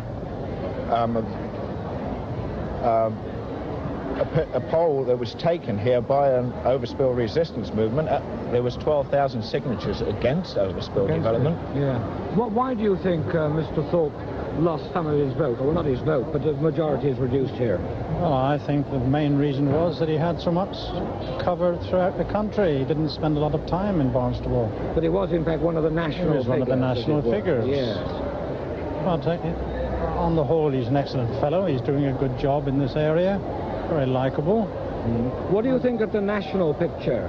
It looks like being 100 majority over. Well, it gives Mr. Wilson a chance to carry on his programme, and we shall see what happens. He may make a good job of it. If not, well, people will know what to do in the next election. But it'll probably be 5 years before they get this opportunity. Yes, are you perhaps in a sort of Liberal constituency such as this, are you a bit afraid that the socialism may be a bit strong, a bit undiluted? I don't think so. As long as they don't nationalise too much. If it wasn't going to be a Liberal government, as obviously it wasn't, would you prefer a Tory one or a Labour one? I think a Labour one, because it gives Mr. Wilson a chance to carry on his programme that he started. What sort of things do you think Wilson ought to concentrate on? Well, it seems that in his manifesto, he's very much for nationalising several industries. This, in my own personal opinion, I'm very much against. I like to see free trading wherever possible. What about you on nationalisation? Afraid of it or not? I don't like it at all. I'd rather feel, as my friend here says, private enterprise every time. I don't agree. I mean, say, if they could prove that nationalisation was paying, such as railways or mines or anything like that, then yes. But it's not. It's failing, isn't it? It's costing you more for your coal, or I more for my coal, and more for your train fares wherever you travel. I mean, say, certainly we must have these things, and I don't see why they should be nationalised at all. What about you? What's your feeling about this overall result? Not this constituency one, but the Labour win throughout the country. Well, I would much rather see a liberal balance of power. I think a liberal influence on both parties is a good thing. It keeps them on their toes. Instead of bickering among themselves or becoming, with a really big majority, they become very lax and they can push anything through they like. They get very lackadaisical. It's a bad thing. But with a very narrow majority and with a good, strong Liberal influence, they can keep them on their toes and keep them at it. Well, you too, although you're not wearing a badge which says I like Jeremy, it's obviously the way you think. But given an alternative, either a socialist government or a Tory one, which would you have gone for? Very hard to say. I would tend towards the Tories. But again, I'd much rather see a very strong Liberal influence, whichever way it goes. Well, why do you think the Liberal influence in this part of the world seems to have been diminished? Your friend was saying the possibility of overspill. Well, the overspill issue is a very live issue here. The overspill resistance movement did try to keep it out of politics, but it was brought in. Jeremy has, to many people, sat on the fence. Tim Kegwin came out positively against overspill. A lot of people, this appealed to them, and they've obviously voted for him. Well, thank you very much. Thank you all very much indeed. And this is Tom Salmon, the Pannier Market, Barnstable. Nice to. But before we go on, Ian, you were saying how interested you were in some of those remarks. I found this fascinating. I thought that a lady there, in a single sentence, really summed up this election when she said, "We haven't given them a chance yet." I feel certain that this one sentence really sums up what's happened, that there's a great feeling that the Labour government's only had 17 months, and this is really the country deciding that they should be given another chance. I think it's as simple as that, in a single sentence. Thank you very much indeed. Now let's go and join, if he's ready for us to go and join him. I don't know if he is. Kenneth Harris, who's got with him, as I can see, a group of trade union leaders. Kenneth Harris.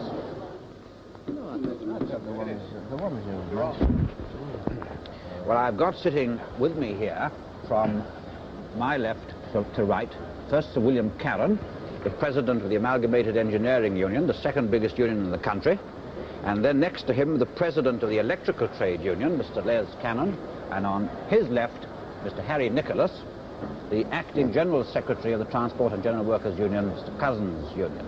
So, William, during the campaign, one of the matters that has been much discussed has been the reform of the trade unions, and many people, rightly or wrongly, will be expecting this government with its big majority to push forward the reform of the trade union movement. Now, are you expecting that? I wouldn't know on what basis the expectations have been made. Could I say that it's been made very, very evident and emphasised by the Conservatives that if they returned to power that they would take steps which would be very adverse to our interests, and right up to this, up to last night, the leader of the Conservative Party had indicated that the aspects of trade unionism was one of the major facets of Conservative policy, and this has been most decisively rejected by the electorate. Individual Tories have made, I would say, vicious attacks upon certain unions, including mine, and certainly at least one of them has gone overboard, and so I think this is an indication that the country as such are not prepared to accept the Tory concept of vicious attacks on the unions. Now we would expect our Labour friends, well, to help us, to help ourselves, which we're doing all the time, no more and no less than that. Les Cannon? I think in the first place that reform is necessary, both of trade unions and employers' organisations, and indeed many other types of organisations in the country. I would be strongly opposed to any legislation, if that's what you mean by the government pushing the unions. Certainly they need to be encouraged, and facilities for further amalgamations and improved forms of coordination and cooperation can be brought into being. The recent legislation, for example, to make easier amalgamations is one of the things the government can do. The danger about our government interfering, especially by legislation, is that if they make a mistake, you've now got a structure backed by law which is no more effective than the present one. I think reform is bound to take place as a result of the unions themselves grappling with their own problems. What are you expecting, Mr. Harry Nicholas? Well, the trade unions are free associations of working people. There's a great deal of legislation already applying to them. In fact, were it not for legislation, they wouldn't exist. Now it seems to me that the Tories overemphasize the need for legislation to almost put the trade unions out of business. And I think they made a tremendous error in overemphasizing that point of view. I think that the Labour Party will await the conclusion of the Royal Commission that's sitting at the moment, both on trade unions and employer organizations, and I stress the latter. And I would hope that they wouldn't start thinking about the introduction of legislation which would inhibit trade unions from doing the jobs that they've been set up to do. Sir William, do you think a Royal Commission was necessary? Surely we knew what was wrong with the trade unions 16 months ago. Well, I would want to emphasise what Harry Nicholas has just said, that the Royal Commission is looking at employers' organisations. Now, for a long, long time, the trade unions have been an open book. The faults that we have, and we have them, have been exposed and they've been emphasised and re-emphasised. One of the advantages of the Royal Commission is that we would hope that a spotlight would be turned on employers' organisations. I think that a Royal Commission is of value because it's going into these matters very, very deeply, and its conclusions would probably help us in doing what Leslie Cannon so rightly says, that we've got to move with the times and not be too slow to move with them. Yes. Now, you, Les Cannon, you said that you thought that some reforms were required. What are the kind of things that you have in mind? Well, I think that in the case of unions which associate with each other in a given industry, where there's more than one unit in an industry, at the moment we bring separate policies to bear on a meeting. I think we ought to give the representatives of the different unions in a given industry, negotiating in a given industry, a little more power to decide things as though they were an executive representing the workers of all the unions in that given industry. There are many ways of improving cooperation. I think, too, that what is necessary in order to increase the effective cooperation of trade unions is to revise the whole of the negotiating machinery, which involves, incidentally, a radical reform in many employers' organisations, and let me say, particularly the Engineering Employers Federation, which hasn't effected a single change in the way they deal with things in the engineering industry almost since their existence. Not a single change. The interesting thing is that you pose this question, was a Royal Commission on Trade Unions necessary? It's supposed to be a Royal Commission on Trade Unions and employers' organisations, but everybody forgets the latter point. But the fact is that the employers' organisations also need reform. Mr. Nicholas, could I move now to the question of an incomes policy? Now, many people feel that the government has one incomes policy, the Transport and General Workers has another incomes policy. Mr. Cousins, of course, is the General Secretary of your union on leave of absence. He's also a member of the Cabinet. Now, do you feel that Mr. Cousins supports the Transport and General Workers Union incomes policy or the government's incomes policy? Well, I think you ought to put that question to Mr. Cousins. What in fact is happening is that the General Executive Council of the Transport and General Workers Union is carrying out a policy that it has long ago determined to carry out. And we say that the existing incomes policy applies to far too few of the people in this country. There are far too many who can fall outside the net. My own view about it is, certainly the view of my executive too, is that the incomes policy is being applied to trade unionists who submit claims and other people, if you like, in the realms of management, in the professions, don't come into the net at all. So that therefore I think the quarrel is rather more about means and not ends. And again, we think that the policy is negative. It tells you what you mustn't do rather than the things that we ought to do. Remember, it's supposed to be a productivity prices and incomes policy, and productivity seems to have been completely forgotten. over the past few months, and that's where we put the emphasis. Mr. Nicholas, do you think that the government, with its new big majority, are going to push their version of an incomes policy and therefore possibly come more in conflict with your union than it has up to date? No, I don't think so, because the manifesto already refers, and the manifesto on which the election was fought, refers to a national conference on productivity being held with the Prime Minister in the chair. It also talks about wages and productivity councils being set up. I think we're going to have a much more positive emphasis on these things to make the national cake bigger, rather than the purely negative angle of a prices policy which says you can't exceed this or you can't exceed that. Sir William, do you feel that the government's big majority is going to have any effect on the pushing forward of the incomes policy as we know it at the moment? Well, the incomes policy is part of the Labour government's plan. I think that the government will most probably put more bite into the plan now that it's on the grounds that it is with the majority that it has. And in consistency with that, I certainly don't think that the government will back down on its incomes policy. What do you mean by more bite, Sir William? Well, taking over from the original Conservative government's planning, which was hardly planning at all, it was really a series of reports, and then going into the field which set up the EDCs to go into detail into the various industries, there's been a vast mass of detailed information collected, and I think that the government now will be able to go on from that into more precise planning than hitherto has been the case. Thank you, Sir William. Thank you, Les Cannon. Thank you, Harry Nicholas. Thank you.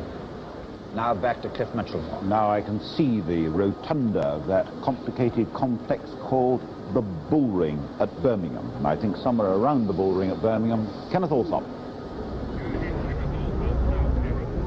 Well, in Birmingham, Labour made one gain in the Conservative marginal seat of Bough, which gives them 9 of the 13 Birmingham seats. In fact, the Labour swing here was 6.7. But let's see what the individual Brummagans feel about this result in the Bullring here at Birmingham. Sir, what do you expect from the certain next 5 years of Labour rule? Well, I expect we'll have some proper government and that we'll be free of a lot of these restrictive unofficial strikes and things like that. And people are at last satisfied that for the next 5 years we can really get down to the things that really matter. You're the market superintendent here. How do you think this is going to affect trade on the pavement level here in Birmingham? Well, I think the Bullring market has always been one of the best markets in the country, and the cost of living for people who shop in big shops could be cut down quite considerably if they came to the market a bit more and got more bargains in the market, because there are a lot of bargains to be got here. What do you think is the biggest single factor that brought about this result for Labour? Well, I should say it's Wilson's attitude and putting it over. He'd make a good soapbox man, I think. You know, he's wrapped the article up well and the public have swallowed it. You run a stall here in the market. Well, what do you sell? I sell clothing, remnants and fabrics. And how do you think it's going to affect you? In any way? No, I don't think at all. Unless they interfere with the emigration. Because that, to me, is a great thing. I do terrific business with them. They're charming people, lovely people, and very good spenders. I'd like to have a word with the gentleman over here, because it's been said in Birmingham that this result kills the immigration issue stone dead. How do you feel about this? Well, I feel Labour has prospered because he has a great aim in the column immigration scheme of equal equalization, which I pray and hope that he will give equal rights to the colored immigrants here. See, what constituency are you in Birmingham? Well, I'm in the... What do you mean? Well, I mean, in your own constituency, was the racial issue brought up very much this time? Well, they just pinch it a little bit, you see. But I want them to give us equal rights in the government work offices, such as giving us a chance to join the police force as well. I wonder why they won't give us a chance, because I know that the colored immigrants here is capable enough to do that work and other works here. Do you agree with that, madam? Well, they have started, haven't they? I mean, there is one coloured person in the police force, and where one can get in, I think others will. Only in Bristol, but he's not paid. Ah, but you've got to start somewhere, haven't you? Well, yes, we quite agree. Do you feel that the racial issue is an important one in Birmingham this time? Well, I think it's a bit overrated. I think it's just something that they get their teeth into, and it's like a dog with a bone. What do you expect from the next 5 years of Labour rule? Well, I think given a chance that they can do. They've done a lot so far, in my opinion. What about you? How did you vote this time? Well, it's the first vote this year, and I voted Conservative, so I'm a bit disappointed. Your first vote, you voted Conservative. Why was that? Well, I think that the Labour can't do so much as the Conservative. I think the Conservatives did quite well when they were in. I don't think the Labour are any better. So you feel very unhappy about this now, do you? Yes. What about a word with you? What do you feel about the result of this? Well, I think it's very good, and I think that in the next 5 years it'll bring the economy up to something like Sweden or Germany. What's your particular trade or business? Well, I'm a subcontractor, and I don't think Labour go much for that, you know, but still I voted for them. You think it'll be bad for your particular business? It will be, yeah, in the short run, but in the long run it'll be good for the country as a whole. One last word now with you. What do you feel about this result? Well, I feel that a large majority in the House of Commons by the Labour Party might be into detriment as far as democracy is concerned. You mean you think they've got too many? I think they've got too many. They may well ride roughshod over minorities, and this I think is a very, great constitutional danger. But otherwise, I am in support of such items as corporation tax, which I think will help capital accumulation in industry. Thank you very much. Kenneth Alsop in Birmingham. Well, Kenneth Alsop in Birmingham was raising the immigration issue on which you want to work. David Butler.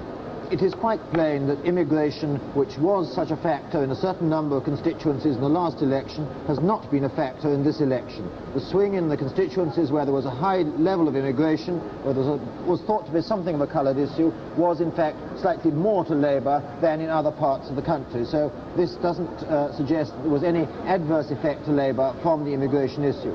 Secondly, there were 8 independent candidates standing on avowedly racialist, anti-immigrant platforms. They averaged only 4% of the vote, about half what the similar candidates averaged in the previous election. There was no instance whatsoever where you can suggest that immigration adversely affected the Labour result, or indeed had a major effect on the result in any way. You were also saying something about the assumption that people are making about that it is automatically 5 years. Oh, well, this was simply that people keep on talking about 5 years. The Conservative Parliament of 59 to 64 was 5 years. That was unique. Almost every other Parliament has been 4 years, occasionally 4.5, but 4 years has been the norm, and though it legally can be 5, I don't think one should get to set the idea the next election will be in March 1971. In fact, Prime Ministers on the whole prefer very much not to leave it to the last possible moment, because it gives them no elbow room at all. They like to think in terms of 4.25 years, something like that. And Mr. Wilson has just demonstrated the enormous advantage of the Prime Minister's power to choose the date of the election. It is a great advantage which he has certainly used very successfully today. It is the great fairly political decision that a Prime Minister has to make on his own. It's a tremendous test, and Mr. Wilson has obviously timed it quite superbly from his own point of view. And one of the great differences between British and American politics, where you have fixed election dates.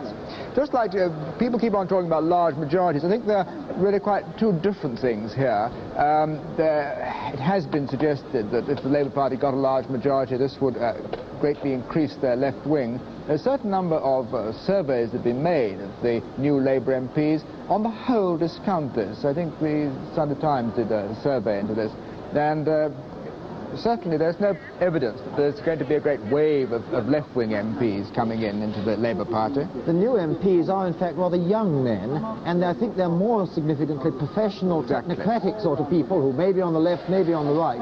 This is more significant fact about them than whether they're on the left or on the right. It's a different sort of parliament we're going to have quite appreciably by being a younger parliament. The new Labour MPs, they're pure working class. One finds university lecturers, barristers, professional people, technocrats, as David said. The other point about large majority, though, which I think does cause some concern to any government with a majority of over 100, is that it does have an awful lot of backbenchers swanning around Westminster with not very much to do. And I know certainly in the 13 years of the Conservative government, they found that their party was most difficult to handle when they had their biggest majority. In the 59-64 Parliament, they used to look when they had a majority of 100. They used to look back nostalgically to the days when they only had a majority of 17 and everything was much quieter. The Labour Chief Whip has, in fact, of course, said that he's got plans for study groups and other activities to keep the MPs busy and not making trouble. I tell you one very important thing that is going to happen. Tell us quickly, because we're going to have a debate. Yes, go on. Well, there's going to be a tremendous move to reform Parliament to get the committee system, American committee system going. We can talk about that later. It's a very big thing. We'll have a look at that. Now, what we want to do, we've been here this morning for just over 4 hours here, haven't we? We have indeed. We have indeed. Good morning to anyone who's just joined us. Almost good afternoon from where we are, really. We think it'd be useful at this time to go through all these changes so far. Here they are. They will just go by on your screen so that you can see them if you've missed them before. These are the seats that Labour won in all the 461 results that declared overnight. The two Bristol seats, which were expected, in fact, to go at the last election.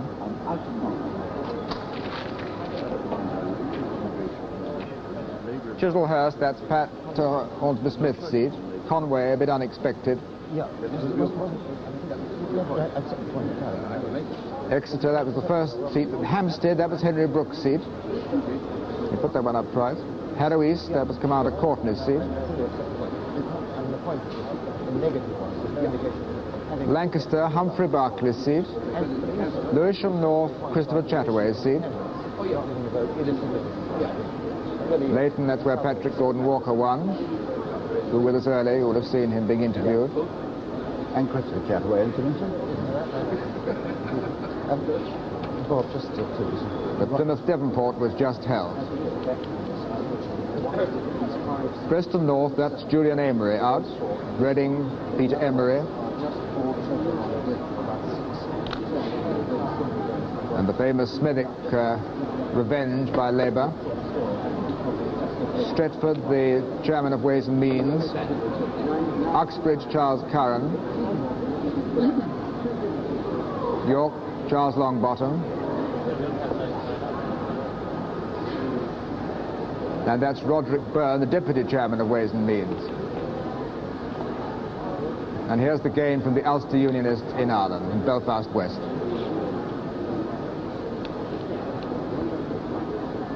These are the unexpected Liberal gains. Dr. Michael Winstanley in Cheadle. And Richard Wainwright, this win from Labour at the Colne Valley. There you are, the changes so far. David Butler, a quick comment. There are 5 seats due to come which are almost certain to join that list. Bedfordshire South, High Peak, South West Norfolk, Monmouth and Rushcliffe. On the form so far, those all have over 90% chance of joining them. Then there are about 7 or 8 seats which we should be very much watching for, which are around 50% chance of moving. About even chance they're going or not going. Some of them probably will go, so we end up with somewhere 99, 101, 103 Labour overall majority. We've got these East Anglia seats, which are always fascinating because they invariably produce very close results and often the other way. Well, I know where we're going now, to Belfast, to Holland and Wolff, on top of that great giant oil rig. I don't know if Bob Coulter's still on top there. Are you still up there? Here in Belfast, the question, as always, is what does it all mean in terms of men and jobs? As an economist, Dr. Black, how do you feel? Well, I don't think there's any reason for alarm in Northern Ireland over this result. We now have a Labour government, a strong Labour government at Westminster committed to national planning. We have a unionist government at Stormont committed to regional planning, and the thing to do is to ensure that they have the closest possible relationships to get on with the job. There are 2 issues that I think might be important in the future of Shorten Howlands, the aircraft producers here, and the future of Holland and Wolff producing ships. Geddes has left Holland and Wolff a bit out on a limb. I think this is likely to produce a very substantial problem for management in Belfast, and I think that possibly the relations between management and Labour will be the key to the solution of this problem in the future. That takes me over to our friends. Jimmy Graham, you're chairman of the Works Committee at Short Brothers and Harlands. That's correct. A prominent union leader, Mr. Brian Graham, union leader with DATA. Now, this whole challenge between management and Labour, how do you see it coming? Well, I feel that the incoming government, the relationship between it and the trade union movement will be dominated by the incomes policy and how they apply their income policy. Secondly, in Northern Ireland, of course, our position, especially that in aircraft and in shipbuilding, will be dominated, I would say, by a position of change from one job to another, retraining. This might be easier in England, where there would be relative overemployment. Here, viewed against a background of 6.2% unemployment, the question of change means that there's fear, insecurity in people's minds about the future with regard to work, etc. Mr. Graham, you have a design problem always in Sharp Brothers and also in Harland and Wolff. Whether you can keep your design team together if the whole thing becomes so specialised. This is one of the problems of the proposals contained in the Geddes Committee report on shipbuilding, in that the possibility for centralised design raises particular problems for our members. The proposal to have a specialisation in relation to the type of ships we build also raises serious problems for our members. The unions are coming a long way towards this already, are they not, with management? You're kind of getting more mature and mellow with it as the years go. Let me put it this way. I think that we're learning to live with one another. For people outside of industry who don't really know the background of it, piecework prices, changes in techniques, shifting people from one job to another, there's a tremendous amount of massive work which goes on, which the general public knows nothing at all about. And generally speaking, relationships, and speaking personally about my own firm, we've learned to live with one another. We have our differences, but we get over them. One of the key things, of course, is this diversification, both for Shorts and for the whole country. Now, will this be helped at all by national planning as you see it? Well, I think it will be. I think that the view the Labour government has taken is that if an old traditional industry goes down, we must try to find something to put in its place. Yeah. I think we've got to strive to do this as much as possible in Northern Ireland. You don't see any danger in this grouping across the water, in shipbuilding, for example? I think that we've got to watch this very carefully. We must, I think, protect ourselves against the possibility of Northern Ireland being left out on a limb in shipbuilding in the same way as we've been left a bit out on a limb in aircraft production. Where can the government step in here with direct action? Well, they can make the maximum sort of representations to Westminster to ensure that we get all that we're entitled to. Gentlemen, thank you very much. This is Bob Coulter in Belfast. And I think the logical place to go from there, if we possibly could, would be to hear from Mr. Ray Gunter, who's the Minister of Labour. There he is in Transport House, and waiting to talk to him here, Robin Day. Good morning, Mr. Gunter. Good morning. How are you feeling? Not very well, but very happy. You did quite well in Southwark, I think? Yes, indeed. 15,401, is that's good enough, isn't it? I think that's sufficient. Take a lot to shift you there, wouldn't it? I'm hoping so. Yes, I think it will take a lot to shift me there.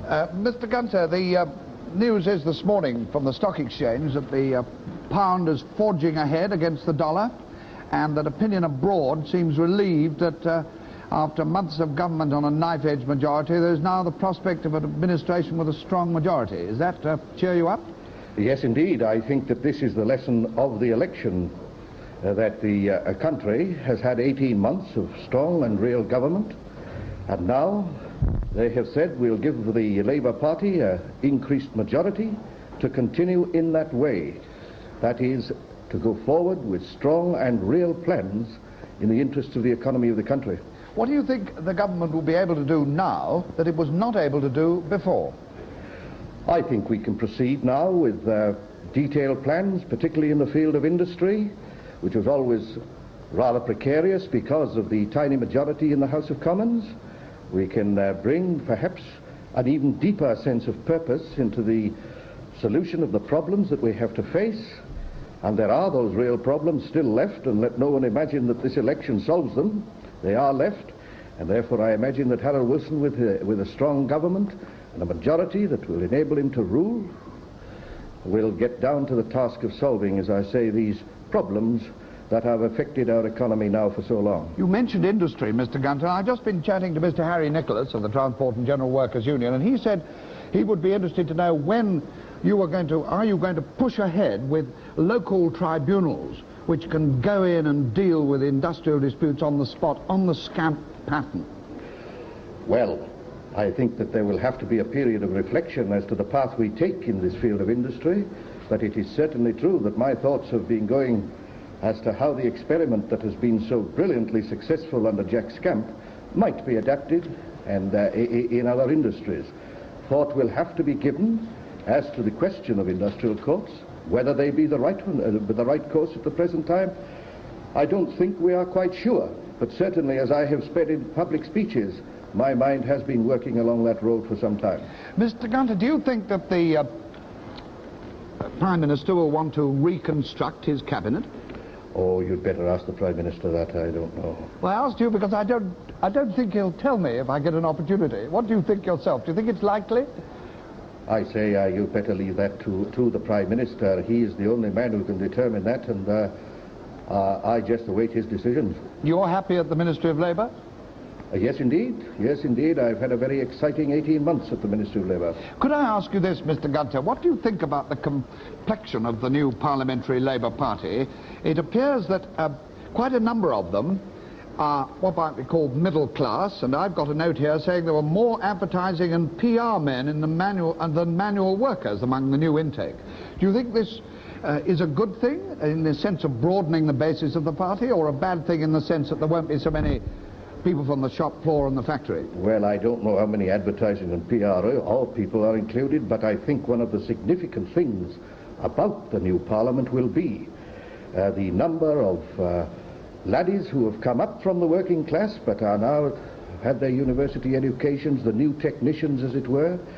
Indeed, I think there is a deep significance in the fact that perhaps the old class consciousness that lingered on within the Tory party and indeed within the Labour Party, this image of the cloth cap and the rest of it, is perhaps now finally over. What is your comment, Mr. Gunter, on the warning which Mr. George Woodcock gave day before yesterday to all politicians about interfering with the trade unions and speeding up the prices and incomes policy too fast?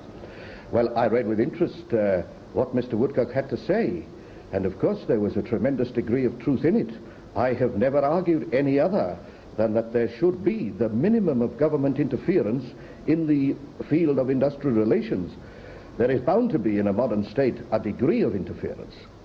In other words, the state itself must have measures of control over matters that are so fundamental for our national life. But industry, in the end, must go most of the way to solve its own problems, as I hope in a spirit of cooperation. And a strong Labour government will go ahead with a strong early warnings bill, will it? Well, that again is a matter that must be decided by the Prime Minister and my colleagues. Thank you, Mr. Gunter, very much.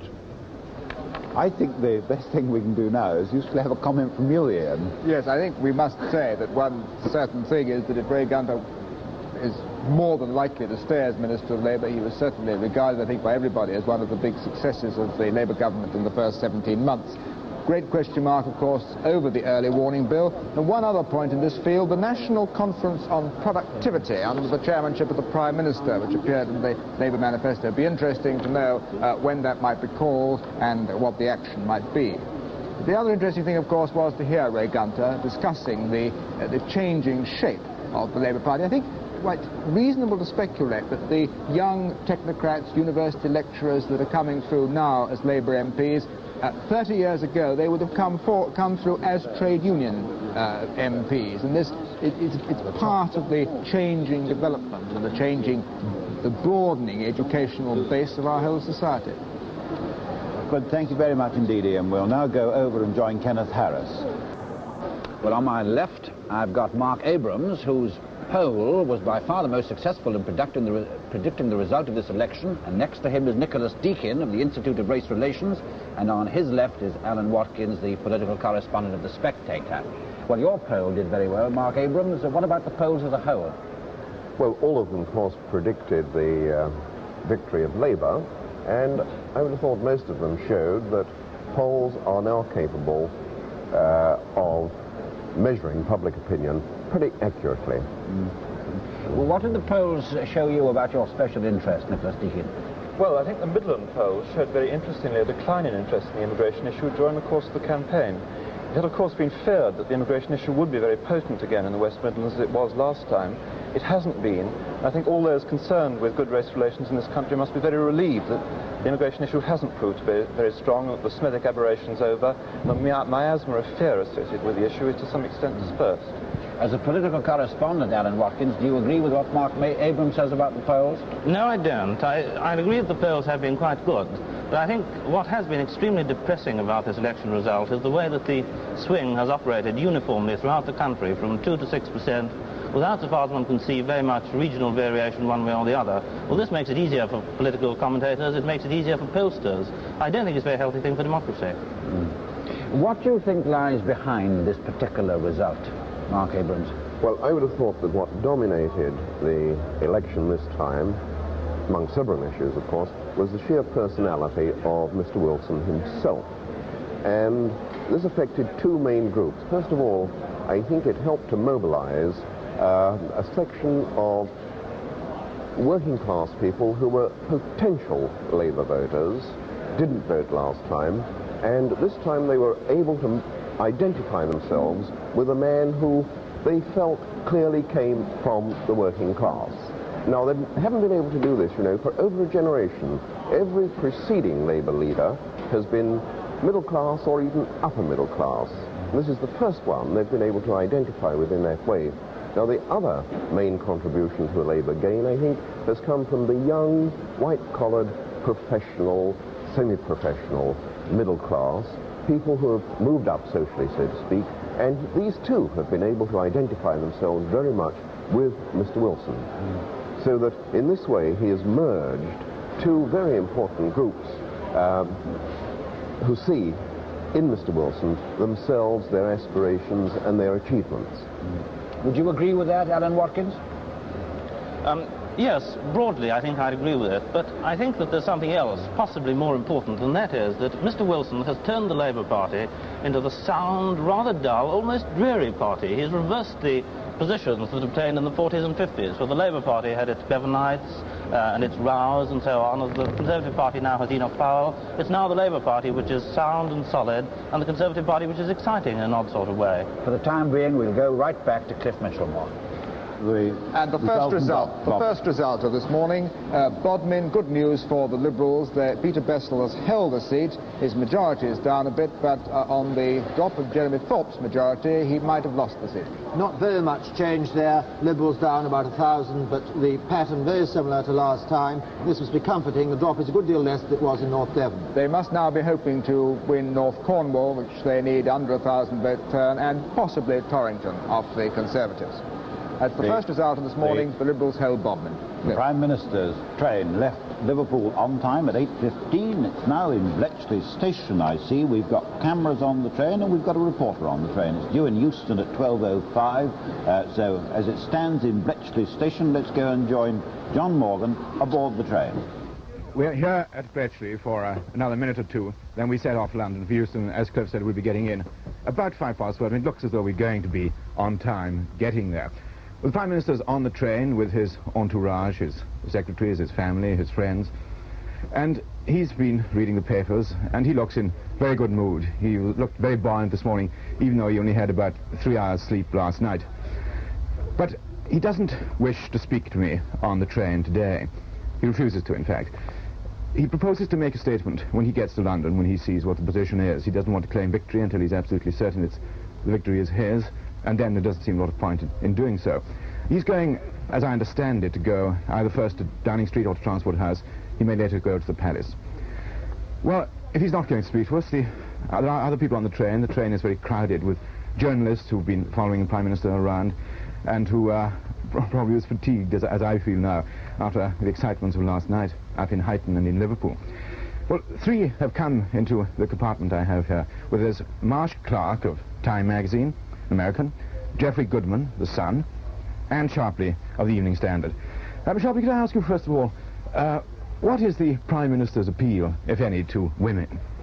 I'm not at all sure, because he has a kind of avuncular charm, but it's a very curbed one. You know, I was thinking last night, if only he waved his arms about and said whoopee. There was no joy or even gratitude. It was a kind of almost consolidated smugness, if it's not too strong a term, that, you know. One does hear that women are mesmerized by him. This is not so. Well, I'm personally not, and I haven't met anyone who is. I'm sure that it is that they feel secure in his intelligence. I think this is it. I doubt if it's an emotional thing. Marsh Clark, as an American following the Prime Minister, Mr. Heath, around, how do you find you're received compared with the way in which journalists are received by candidates in America? Well, insofar as the candidate himself is concerned, John, very, very well. The Prime Minister is undoubtedly far more accessible to the average reporter covering the campaign than would be the President of the United States during a campaign. And the working conditions from our point of view were excellent all the way along. I think the campaign here is far calmer than, perhaps saner than, a presidential campaign. But when you say saner, do you think this is an improvement in the American system? Well, I wouldn't want to compare them in that way, say one is better than the other, but certainly there's far less of the pomp and the panoply here in terms of bands and buttons and all that sort of thing than there is in the United States. And yet I think that the Prime Minister's message and Mr. Heath's message got across very, very well. Because the campaign was well covered and the audiences, I feel, were politically quite sophisticated. Geoffrey, do you think that after this campaign and after the politics of the last 18 months and before that, the public is now not going to want so much political reporting? No, I don't think the public will want less political reporting. In fact, I think there's a great sophistication, political sophistication, developing in Britain for politics. It's growing all the time. I think one of the interesting features of this election has been precisely this. There's been a quiet attitude towards it. Going around the country, it's not really been possible to see this great swing in operation. Now, plainly it was there, and I think this reflects sophistication, deep political thinking. But does it also reflect that journalists now seem not capable of discovering what the public is thinking about? It's up to the polls to do that. I think journalists would be capable of discovering it if they were prepared, if they, as journalists, were prepared to go into it a little more deeply, and indeed if the public were prepared to let journalists discuss it with them more deeply. I think the sort of the superficial answer to the journalist or the superficial question from the journalist is no longer relevant in terms of political reporting. I think we're going to see in the next 5 years much more reporting in depth, much more interest in depth. I don't think there's going to be a decline in interest. I think that the interest is going to develop differently. We're going to see a different form of political reporting. And indeed, as the world issues develop much more, embrace Britain, I think this is going to force British public opinion to think about world issues much more deeply. Fine. Well, thank you. May I put one thing in here? The worst place to cover a campaign is with the candidate, because it's like being in the eye of a hurricane. You go from one town to the other without being able to stop and to really make the sort of interpretive report that Jeff refers to. Would you agree with that, Andrew? Yes, I think we are the last to realize what, the public foment is thinking and saying. Trying to get down to issues with them was impossible because they wanted to be secretive about it. To discuss it with an individual would take an hour, and you would only have then one individual's answer. It's a very difficult thing to try and assess. Well, all three of you, thank you very much. I believe this is the first live interview there's been on a train in this country, though perhaps not in America. And I now hand you back, John Morgan, on a train going to Euston Station with the Prime Minister. At the moment, it doesn't seem to be going very fast. I'm a bit worried about it being stuck at Bletchley. Now, I don't want to worry the four of you in that carriage there, but you know where that line goes through, do you? Because the next place you go through is Lindslade. And there has been an occasion in the past of a distinguished train being stopped by a number of people. So I don't want to worry you, but perhaps there's somebody in front of you clearing the line. Now, Ian, you want to say something? Yes, we just saw the news that the Conservatives had held Truro, and this was a seat which was, in fact, slightly outside the swing, but not all that much. Well, the Conservative share of the vote stayed just the same. It was a switch of 5% from Liberal to Labour, which may not have happy implications, though the Liberals were third last time, for the Liberals in North Cornwall. On the other hand, it might be the radical thing, the radical vote going to the further up of the two candidates, opposition candidates in the West Country. And now we're going up to Birmingham to join Kenneth Alsop in the middle of a lot of people from Birmingham, I should imagine. Yes, well, here in the Bullring Market in Birmingham, I'm surrounded by housewives and lady shoppers. How did the cost of living affect what you voted? Well, I can't really... Well, I find the prices are much better now than they've ever been before. How many children do you have? 5. And you found living easier, you mean? Oh, a lot easier, definitely a lot easier. Have your husband's wages gone up in the past 17 months? Yes, we're getting better wages now. I'm able to clothe the kiddies better and feed them better than I was before. So you're happy about the results? Oh, yes, I'm delighted, yes. Mr. Wilson every time. Let me come across to you. Are you an old age pensioner? Yes, and my sister also. There's just the two of us. how do you find living? Is it easy or difficult? Well, most things are pretty dear, and coal especially, 10 and threepence, and you can't afford that hardly. But of course you have had a rise in the past yes, year. we get £4, like the pair of us. And I went 5 years without a pension, which made me 14 and 6 more. But you don't get any help, then you spoil it. You work 5 years for nothing, and then you don't get any help. But how important was the cost of living to you in the way you voted this time? Well, I don't think it's very cheap. I mean, look, you couldn't buy a joint, not we couldn't. You just could have chops or something like that, or bits of chicken. How long have you been in Birmingham? I've been here for 9 years. And how have you found the cost of living while you've been here? Well, it rises more and more all the time. And are you now thinking that it will go on rising because Labour's been returned, or do you think this may help to control it? Not that because Labour has the control of the government now, but that Mr. Wilson on a whole, as I think, it will be one of the best prime ministers that England have ever had or seen since I know, since I become old enough to be interested in politics. For 17 months, I think he has done well. I do not say that the cost of living has not cost me quite a lot of sad points, but in order for the government to make success, they would have to do something to prevent England from falling into a very serious position she had found herself. Thank you. As a housewife, how do you feel about the result of the election? Well, I voted for the Conservatives because I feel the cost of living has gone up quite considerably. It's gone up, you mean, since Labour came into power? Yes, I feel so. I've got 2 children and I found this. And I did, well, we wanted to vote Liberal, but there wasn't a Liberal candidate, so we voted Conservative. Do you think the Liberals have helped to keep the cost of living down? I think they would probably have done if they'd have got enough seats now. Well, why do you think things are going to get worse now that Labour's back? I don't really know, but from what I've seen, from the last 17 months, I can't see it getting much better. Thank you. Kenneth Allsop, Birmingham. Ian Trethowan, studio result. Now we have the figures for Truro.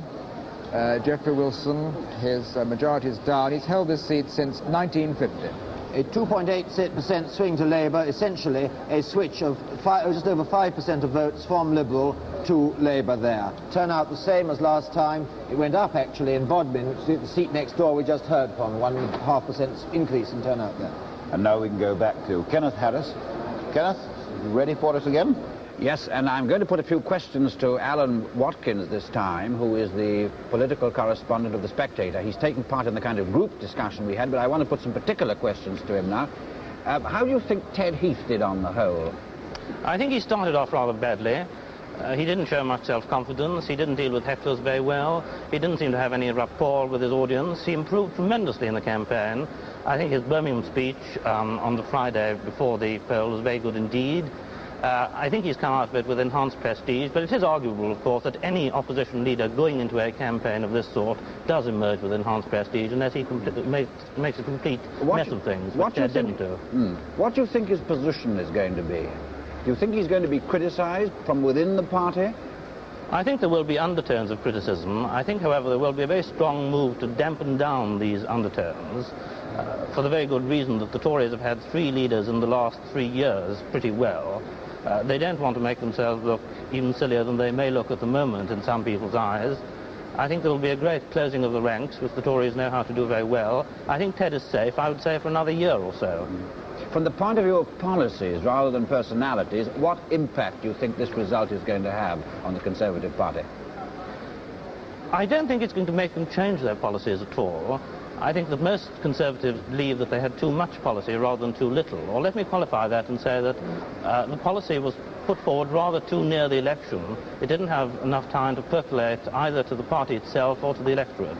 And this is different from Mr. Butler's policy after the 45 defeat, which was completed by 47, 48, which gave 2 or 3 years for the main proposals to sink in, as it were.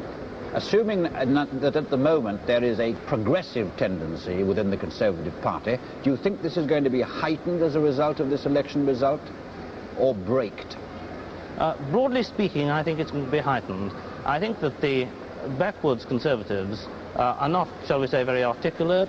They certainly are in no mood to make very much of a fuss. A lot of them have lost their seats. Here, I take Mr. Enoch Powell as a fairly progressive Conservative. I think the Powell-Light dispute will go on, but I think that old-fashioned conservatism, as we've understood it in the past, is pretty well dead now, and I think that Mr. Heath will see to it that it's buried outright. Now, turning to the Labour Party for a moment, Alan Watkins, a number of people feel that with this big majority, the general character of Labour Party policy is going to be more left-wing. Some people have assumed that, in fact, the Prime Minister didn't want a big majority for that reason. Now, first of all, do you think that he did have misgivings about having a large majority? No, I don't. I think that it's the simple view that's the right one, that the bigger the majority you have, in the last resort, the greater your control. Because although you may have a big majority, and although in those circumstances people may make a lot of fuss and may be allowed to make a lot of fuss, they cannot exercise real voting power. And in a sense, I suppose, you can say that the left lost its opportunity in the last Parliament when there was a small majority, and there were a number of cases where the left could have exercised influence, as Mr. Donnelly and Mr. Wyatt exercised it over Steele. They didn't choose to take their opportunity. I think they've possibly lost it forever now. Are you looking forward to any great changes in Labour Party policy as a whole as a result of this election? No. No, I think that policy will continue very much as it is at the moment, with possibly higher social expenditure in the next 3 or 4 years, say, but certainly nothing immediate, because Mr. Wilson is very anxious to impress foreign opinion that he is behaving in a responsible way, and he hopes that his large majority will reinforce foreign opinion and lead them to have even greater confidence in sterling and so on. No, I don't expect any great innovations in policy. Now, you may have seen that I had 3 distinguished trade unionists sitting in these chairs a few moments ago, and well, I think we better go back to Cliff Michelmore for the moment. Thank you, Alan Watkins. Well, you're only coming back to me, really, so that we can take a look at the state of the parties, because it's now 11:05. We really meant to have taken it at 11 o'clock, Bob, to be honest. Yes. There we are, with 166 more results to come. Labour still has almost exactly twice as many seats as the Conservatives, but of course the balance will begin to shift a little the other way as these rural seats come in. Labour's 42 gains, the Conservatives 43 losses. Still a complete failure by the Conservatives to break into any single Labour marginal, however narrowly held. The Liberals are 1 up on what they might have expected to be at this point. They made a net gain of 1, and if they hold all remaining seats, they'll come out of this election with 1 more in the House of Commons. The others, of course, are the Speaker and the Republican Labour in Northern Ireland. The party lead position then, shortly after 11, Labour's lead 150. That will come down almost certainly. We're expecting a Labour lead in the vicinity of 100, give or take 2 or 3 either way, depending on how some of the very marginal ones go. Interestingly enough, by the way, if it breaks around the 100 mark, we're going to end up with an extraordinarily near approximation in reverse of what happened in 1959. That is, Labour, the Conservatives then had a 100 lead over the others and ended up with 365, which might well be the figure Labour has in overall at the end of the day today. Bob, don't go away, because in the middle of the public opinion poll discussion, you were straining at every leash that was holding you down in your seat to say something, and I was dying to know what it was. Oh, I was just going to say that I think Mark Abrams, to some extent, closed ranks with his fellow pollsters by implying that they're all very good all the time, equally accurate, etc., etc. Now, I don't want to get into an argument with any individual pollster, but it is quite clear that they were all over the place, all on the side of a Labour win, of course, but there was a very wide range in their predictions, and there's no use ignoring that fact. We'll come back to it on the chart later. How far does the man on my right agree or disagree with you, David Butler? I agree entirely with Bob. The polls did well in that they all predicted a landslide. This is a relatively easy thing to do. What's hard is to get the actual number of seats. If, in fact, the result had been a close one and they'd had the margin of error they had, people would have been talking of the failure of the polls in this occasion. The other interesting thing is what effect the polls actually have on the campaign. 1 or 2 people have mentioned this. Does it have a bandwagon effect? Does it feed complacency? Does it dispirit the party, which is shown to be well done? I think that its main effect is, in fact, on...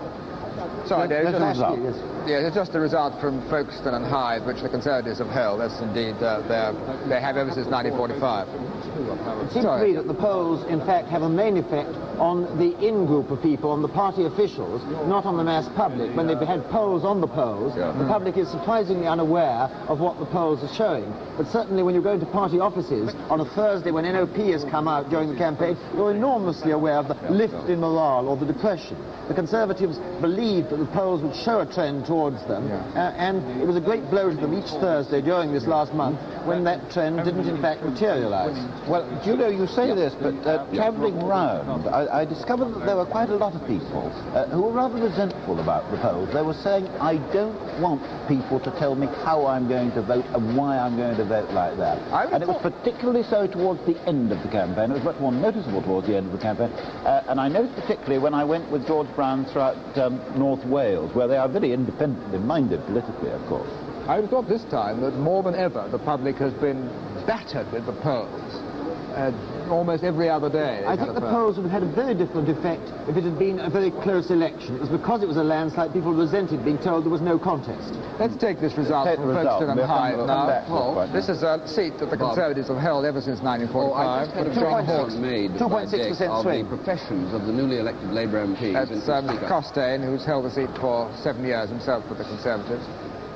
And in the middle of all that, there was Robert McKenzie talking on a telephone and not pushing the cutout switch down on his microphone, so that we could all hear what he was saying on the telephone. He didn't leave on the other side, sorry. Well, it's interesting. He didn't leave one on the other side. He's come to join us now at this great main horseshoe desk. Now we're getting one or two results. That's 3 results we've had in today. 2 have been held by the Conservatives. The third, Bodmin, have been held by the Liberals. And we are beginning to get the trend which Bob McKenzie's been talking about. This Labour majority will tend to come back as the country areas, the rural areas, which are largely held by the Conservatives, begin to report. David? Well, according to the computer, there are 5 seats due to come in where there is a virtual certainty of a Labour Party gain: Norfolk South West, Rushcliffe, High Peak, South Bedfordshire and Monmouth.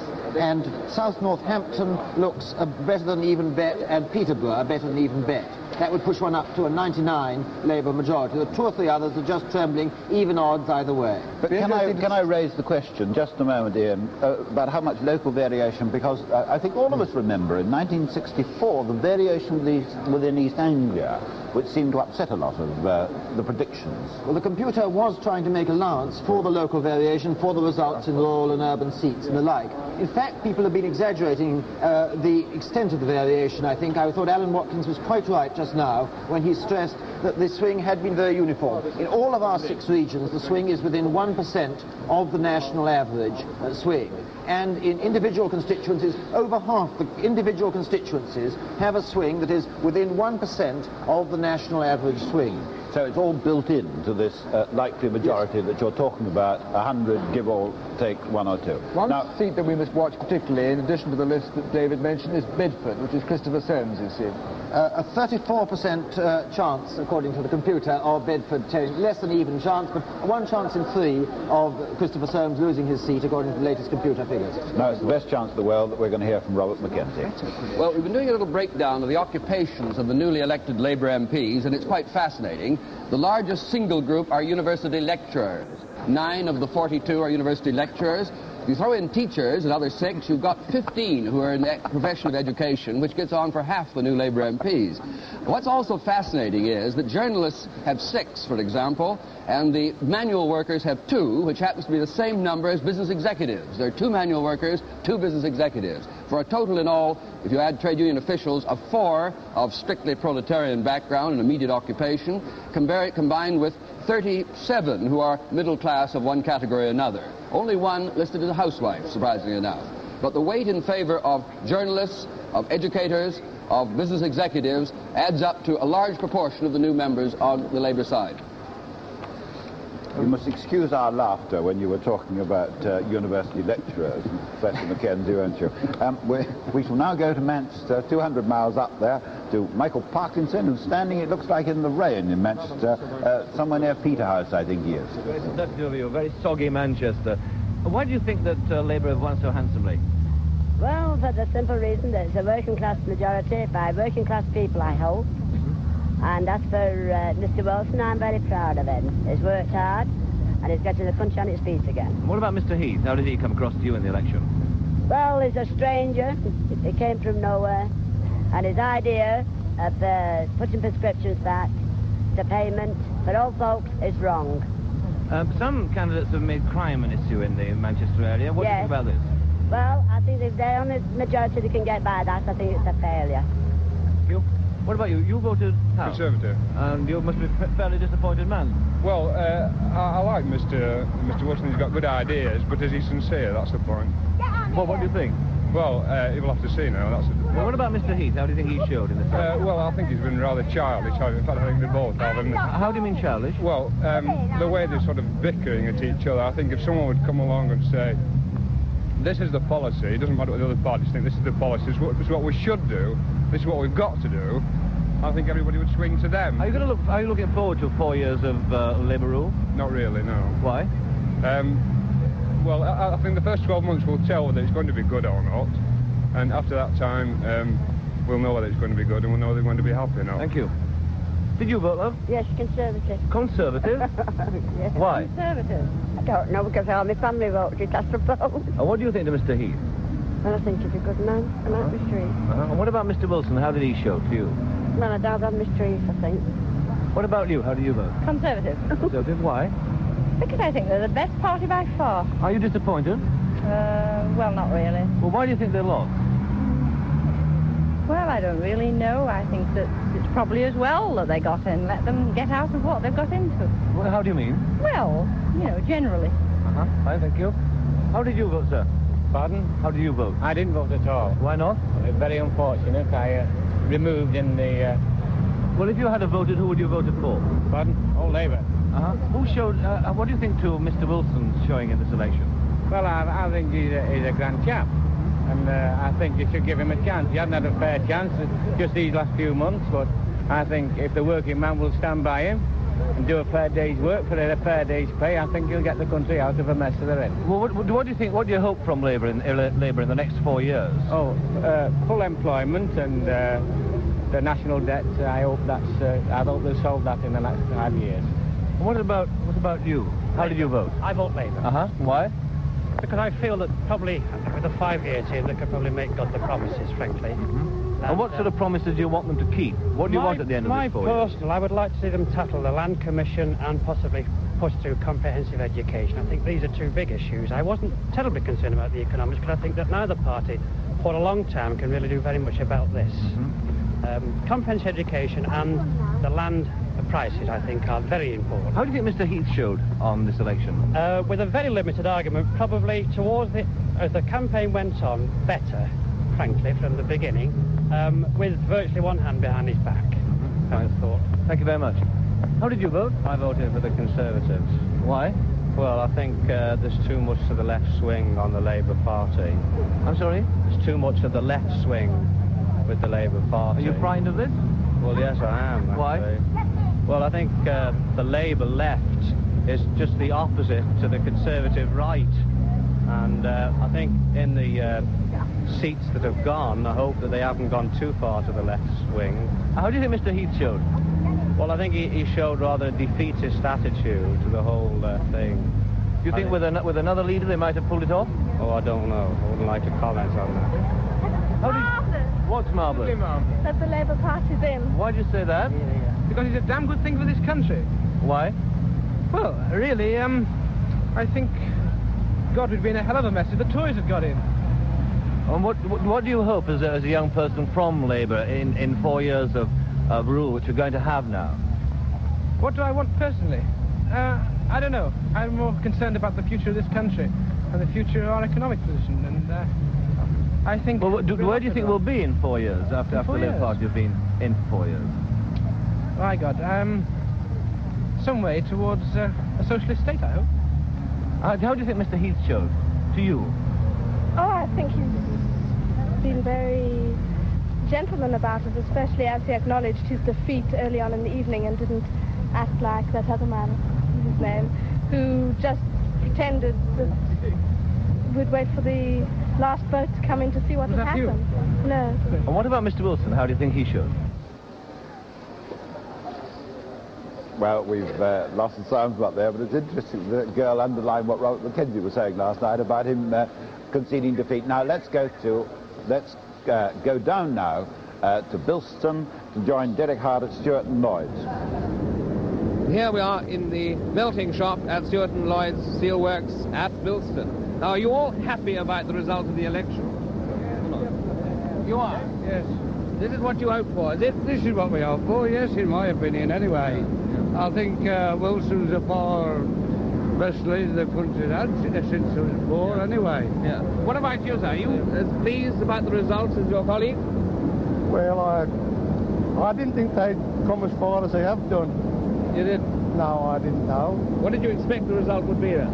Oh, I thought they'd win, the Labour. We've heard a lot in the last 24 hours about the mesmeric effects of the Prime Minister on the people of this country. Do you think that this is a true state of affairs? Yes, I think he's a fine man myself. Well, I think so. I think he's based his way of life on the same as Mr. Churchill at the time of his political career. I think he's the double of Mr. Churchill. What do you think have been the essential issues in this election? I think they're pretty good. Well, what have they been for you? What caused you to vote the way you did? Well, we'll have to wait and see for that, won't we? You have to what? Wait and see. What do you expect then from this Labour government in the next 4 or 5 years? What are the things that you most hope to see? A fair deal. That's what we expect from the working man who put the Labour government in, to give him a fair deal for the country and for the working man. But what do you mean by a fair deal exactly? To help the working man. That's what the working man put them there for, didn't they? To help the old age pensioners and things like that. That's what the Labour government stand for, and that's what we stand for, the working man. That's why we put them in, I think, and I think everybody's the same idea. You feel yes, I think so. I think if they fight for the good of the country and get the old Union Jack flying again, I think that's what we all want. What about the country's economy as a whole? How do you think that this is going to be affected by this Labour government this time? Oh, I don't know. Do you feel that the cost of living is likely to go up or to go down? Well, I think it might. It will go up, but I don't think it'll be much. I think it will go up. Are you happy to face that? Well, we've got to be. Come on, Bill. I don't know what to say. It's pretty certain, I would think now, that the Prime Minister will go ahead with plans for nationalising steel. Now, how is that going to affect you in the steel industry on the floor? Well, the last time it was nationalised, I don't think anyone found any difference at all. Not on the working floor at any rate. I didn't see any change in the management, right from management level right down to working class level. Do you think there'll be any difference? Well, I wasn't here the last time, so I don't know. I don't think so. I don't think so. I don't think so. I don't think it should affect the working man anyway. No. I say I don't think it should affect the working man. Derek Hart at Stewart and Lloyd's, Bilston.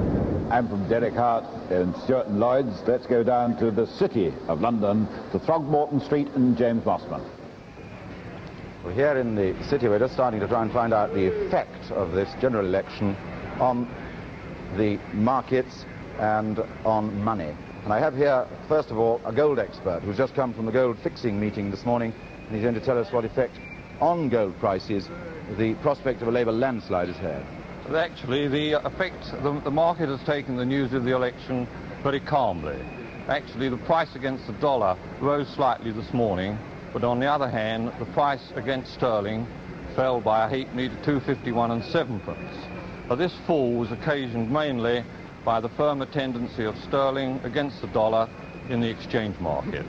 And I think one can say that the first reactions in the market to the result of the elections are not unfavourable for sterling. How significant are the first reactions in the long run? Is that possible to say? Well, not always, but they are quite a good indication. So you're feeling fairly optimistic this morning, are you? Yes, that's right, yes. Thank you. Thank you. And now back to Cliff Michelmore.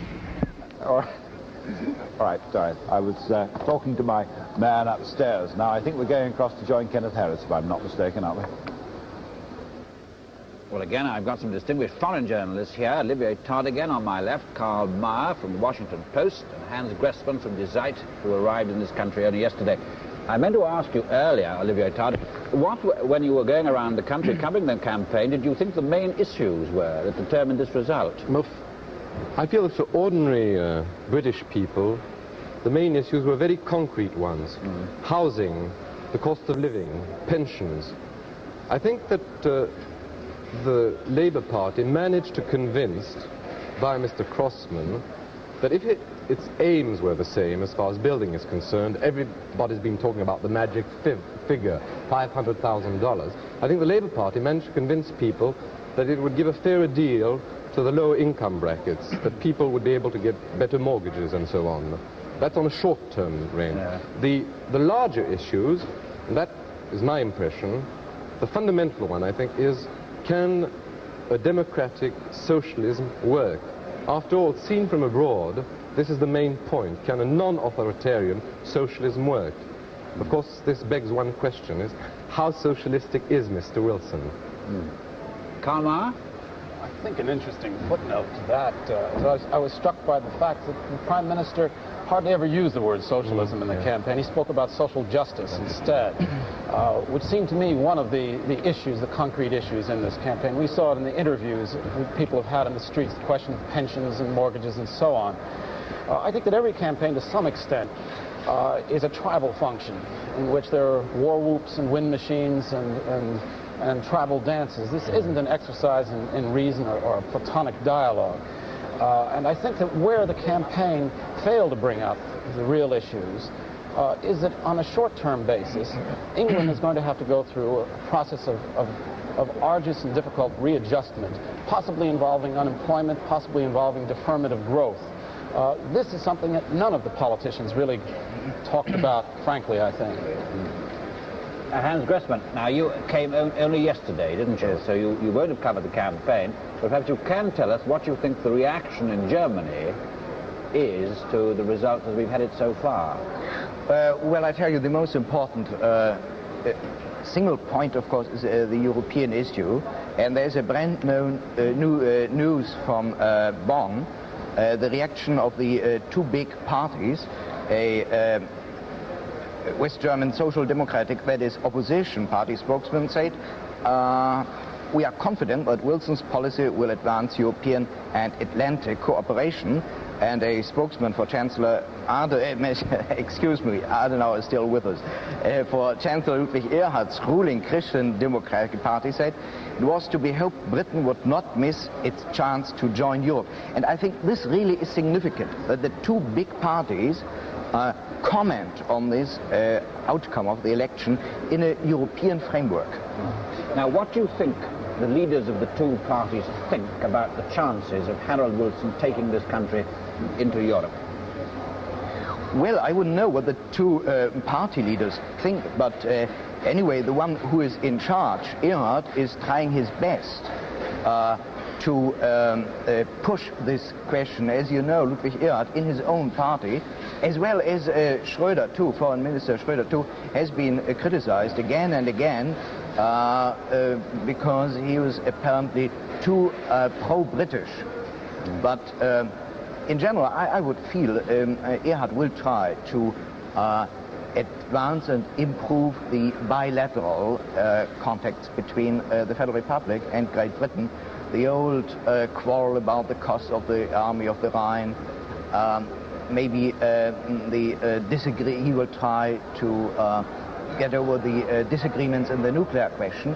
But in general, really, the only important thing is Wilson prepared, finally, to arrive at a new policy toward Europe? May I come in on that? Do. I think that overseas observers will be looking very closely at the man the Prime Minister appoints as the Common Market Ambassador. He said that he's going to appoint someone to inquire into the possibilities of joining. Depending on who he chooses, I think we'll have a better idea of what his real intentions to Europe are. I've heard several names, Gordon Walker, Lord Chalfont, and even George Brown. I think this is going to be the next thing that people are going to be looking for. Yes. Olivia Todd? Yes, since we're throwing names about, I think that Jenkins would be a very popular man in France from that point of view. Perhaps we could come back and have a word about that later. Now back to Cliff. Yes, indeed, because we want to bring you up to date with 2 results. Bury St Edmunds, and a good result for Eldon Griffiths. Only 0.4% swing to the Conservatives. This is very important, because there are 4 marginal seats still to come in rural Norfolk. Here is one in, a Liberal withdrawal, which may have helped the Conservatives, but almost no swing. This must put Labour's seat in North Norfolk possibly in jeopardy and reduce their confidence in capturing southwest Norfolk and Yarmouth, and certainly the outside possibility of South Norfolk teetering on the brink. Ludlow, Jasper Moore holds this for the Conservatives, but his majority is done. 4% swing there, next door to the Wrekin, which was Labour's gain of their only seat in Shropshire. There was a Liberal withdrawal there. Now Easington, and this is Magnuson's seat, which always returns 20,000, 25,000. It's one of those rock-solid Labour seats in Durham. 1% swing in this safe Labour mining seat. Magnusson was the oldest MP in the last Parliament. He's 80, but he's still decidedly active. Presumably will be the oldest one in this one too. Now, just before we go on, a very brief comment. We don't want to encourage people to phone. Someone asked, what is the Republican Labour candidate Belfast going to do at Westminster? Increase the Labour majority by 1 or not? Ian Trethowan. What a dreadful question to put here. I think you can assume he will increase the Labour majority, but he'll also have some Irish issues of his own which he'll want to push. Now, you've just seen that the Conservatives have held Morecambe and Lonsdale. That's Ian Fraser's old seat. Majority is down by 4,000. That's big swing there. But it's a safe Conservative seat. They ought to hold that one. The last Republican Labour candidate from Belfast West didn't attend a great deal, the House of Commons. True. But I think that his vote won't be crucial if the Labour government's got a majority of 100 anyway. All right, now we're going to the Labour Party headquarters. We're going to join down there Peter Woon. Oh, he's not up there. Transport House, the morning after, and Labour's bandwagon still rolling. And some of the talk here this morning is about how this campaign was masterminded, because believe me, it was masterminded. This majority is no accident. Now, as I understand it, the organisation committee of the Labour Party met in this building literally within a few days of the last election and decided to concentrate on 40, note that, 40, not 20, 40 Tory-held marginals. And it's no accident, as I say, that they've taken practically every one of them. They moved their best agents into these marginals. They made sure that weekend speeches by political leaders were made in these same constituencies. They made sure that what money was available went there if it possibly could. And as a second priority, they then looked at the Labour-held marginals and put some effort into there. But it was those 40 Tory seats they were going to, leading to a potential majority of 80, and that's how they've done it. Now, the sort of man that this campaign has got back into the House, Michael Barnes, the new member for Brentford and Chiswick. Now, was your campaign nationally based in its appeal? Yes, it certainly was. I mean, basically what we were saying to the electors of Brentford and Chiswick was that give Harold Wilson a chance and the Labour government too to carry on with the job they've started so well in 17 months. But at the same time, we were very careful to tie this national campaign to those issues that were highly relevant in Brentford and Chiswick. Now, you're one of these advertising men who's come back into the House. I think you were involved, in fact, in picking the slogan last time, let's go with Labour. Do you think these sort of things matter? Yes, I do. I think it's a great help if you can get the right slogan, because if you get the slogan that sums up the total appeal that the party is trying to make at any given time, then I think this can be a great help. And what about the one this time? I think it's good. You know Labour government works. I think this makes people think. I think it's a good slogan. And the sort of pop art aura, is that good? I think it is. It's contemporary, yes. As an advertising man, what sort of accounts have you dealt with? Well, most of my time has been spent on a motor car account, one of the biggest in the country. Now, is there any similarity in selling glossy motor cars and selling glossy political parties? I don't think so at all. I think there are very important differences. The techniques are the same, the basic techniques, but there are very important differences because they're very different things in different areas.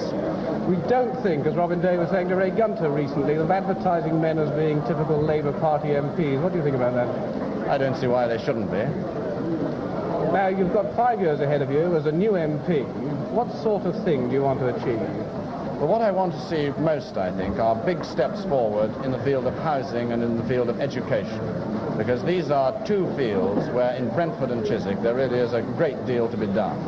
Mr. Barnes, good luck and thank you. Peter Woon, Labour Party headquarters. Back here in our great studio, we're going across in just a moment to Robert McKenzie. Bob? Just to look now at the fate of the Liberals so far. We've gathered them here together. They've lost one seat, Cardigan, where Roderick Bowen went out. You may remember that result was declared when Joe Grimond was himself being interviewed, and I didn't think he showed any signs of bursting into tears, because it's a well-known fact that Mr. Bowen had taken a rather independent line in deciding to become Deputy Chairman of Ways and Means, and thereby losing, for the time being, a Labour vote in the House of Commons, a Liberal vote in the House of Commons. They had their two gains, remember, Cheadle, Cone Valley. They've held North Devon, Orpington, Eric Lubbock, of course, and Roxburgh, David Steele, and Bodmin with Bessel. Now, to Glaring today are the following 5 Liberal seats, which could give them a strength altogether of 11 if they hold them all, including Joe Grimond's, Orkney and Shetlands, which may not, in fact, of course, finally be known until tomorrow. But that's the run now, and I think we ought to see how their prospects seem in some of the regions, including Southwest, first of all, with Tony Barker. Remember that in the southwest we're looking at 3 constituencies which lie directly together: Cornwall North, Truro and Bodmin. Remember that the Liberals have held Bodmin, but Labour moved ahead in Tory Truro. Now, the Liberal share of the vote is down only 2.4% in Peter Bessel's Bodmin, and that's better than Liberal experience in the west so far. In neighbouring Truro, Labour did much better. There was a 5% switch from Liberals to Labour. And so it seems to me that North Cornwall is still very much in doubt. It is, we think, Bodmin rather than Truro which is out of line in this part of our region. Because I think that although Bessel is in possession of Bodmin, he has the power of being the incumbent Liberal MP, it is in North Cornwall that we shall be looking, because Bodmin is out of line rather with the rest of the region. They're neighbouring seats, and there may be influences spreading across their borders. We've just got the result from Banff, where the Liberal ran second, but the seat was still held by the Tory. But there was a sharp drop in the majority, down to 1377. This was one of the seats that was hoped to be won by the Liberals. It does rather suggest the swing to the Liberals is not going to be nearly so great in Scotland as we expected. For instance, if one looks at those seats in which the Liberal Party is fairly strong in Scotland, the swing this time and last time was only 0.3% to the Liberal Party. Now, to win West Aberdeenshire, which is their main hope, in addition to Caithness and Sutherland, Ross, Cromarty, Inverness and Joe Grimond's seat, to win West Aberdeenshire, on which they're pinning their hopes, there would have to be a swing of 6.7% Conservative to Liberal. Now, this is the figure, James Davidson, who made a great fight last time, but clearly things aren't running their way this time. On to Ken Morgan on the Welsh desk. Well, Wales has proved to be very much the weak link for the Liberal Party in this election. And this confirms, I think, the steady decline of the Liberal Party in Wales ever since the end of the Second World War.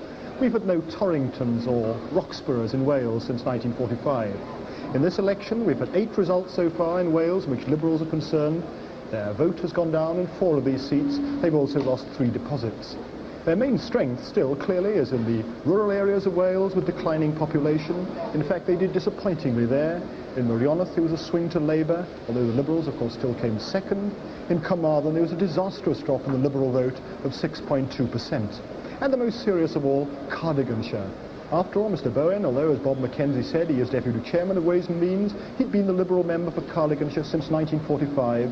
It's an old Liberal seat. It's been a Liberal seat since 1880, one of the 2 Liberal seats in Wales. To lose this seat is a crushing blow for Welsh liberalism.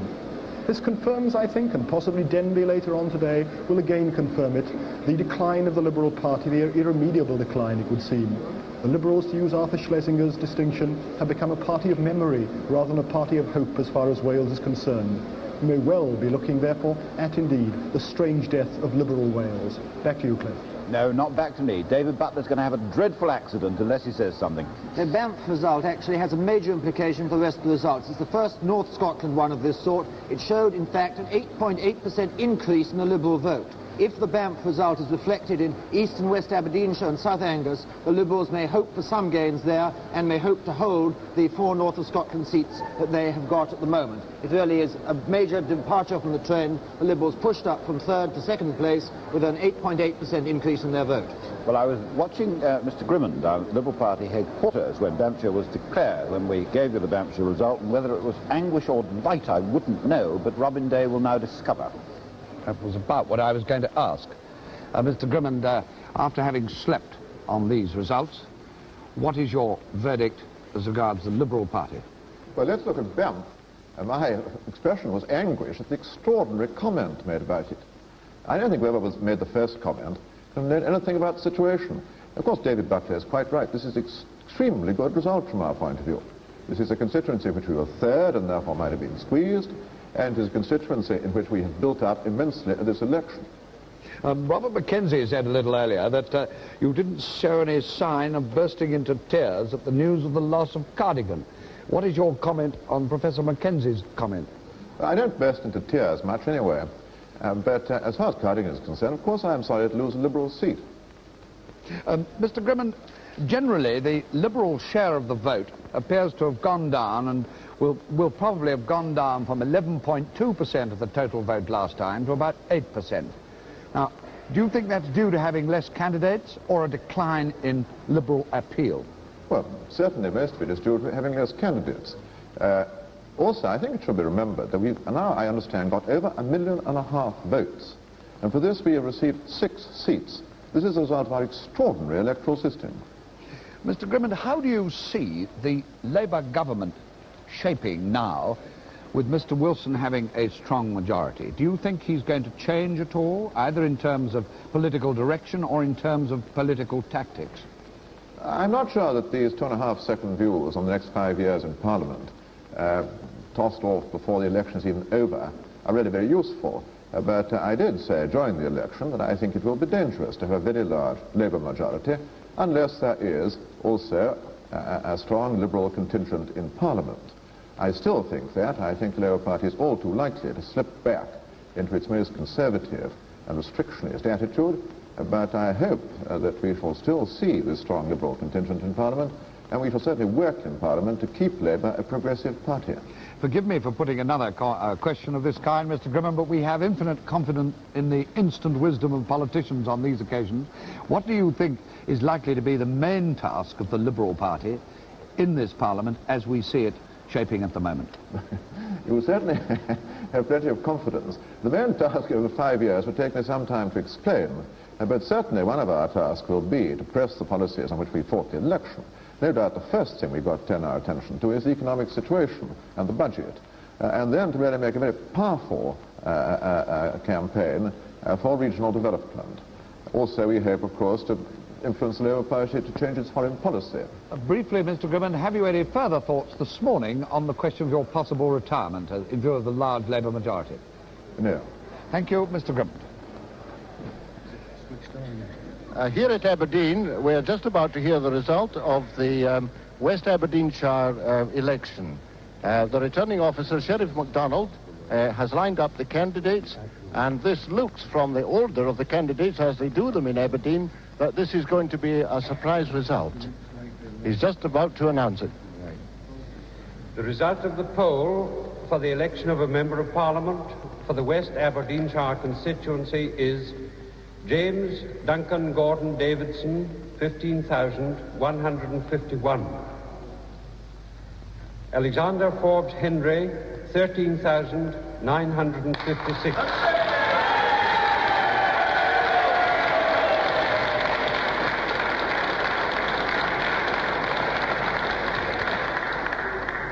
John Henderson, 6,008.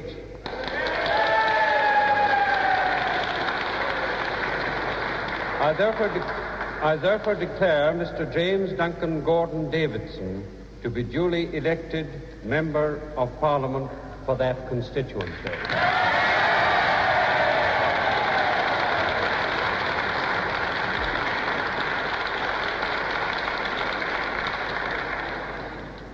I'd like to say to the electors... Esmond, right? Are you going to correct that? That said no change. That's not right, is it? This does, of course, indicate the profound difference between liberalism south of the Highland Line and liberalism in the country north of the Highland Line.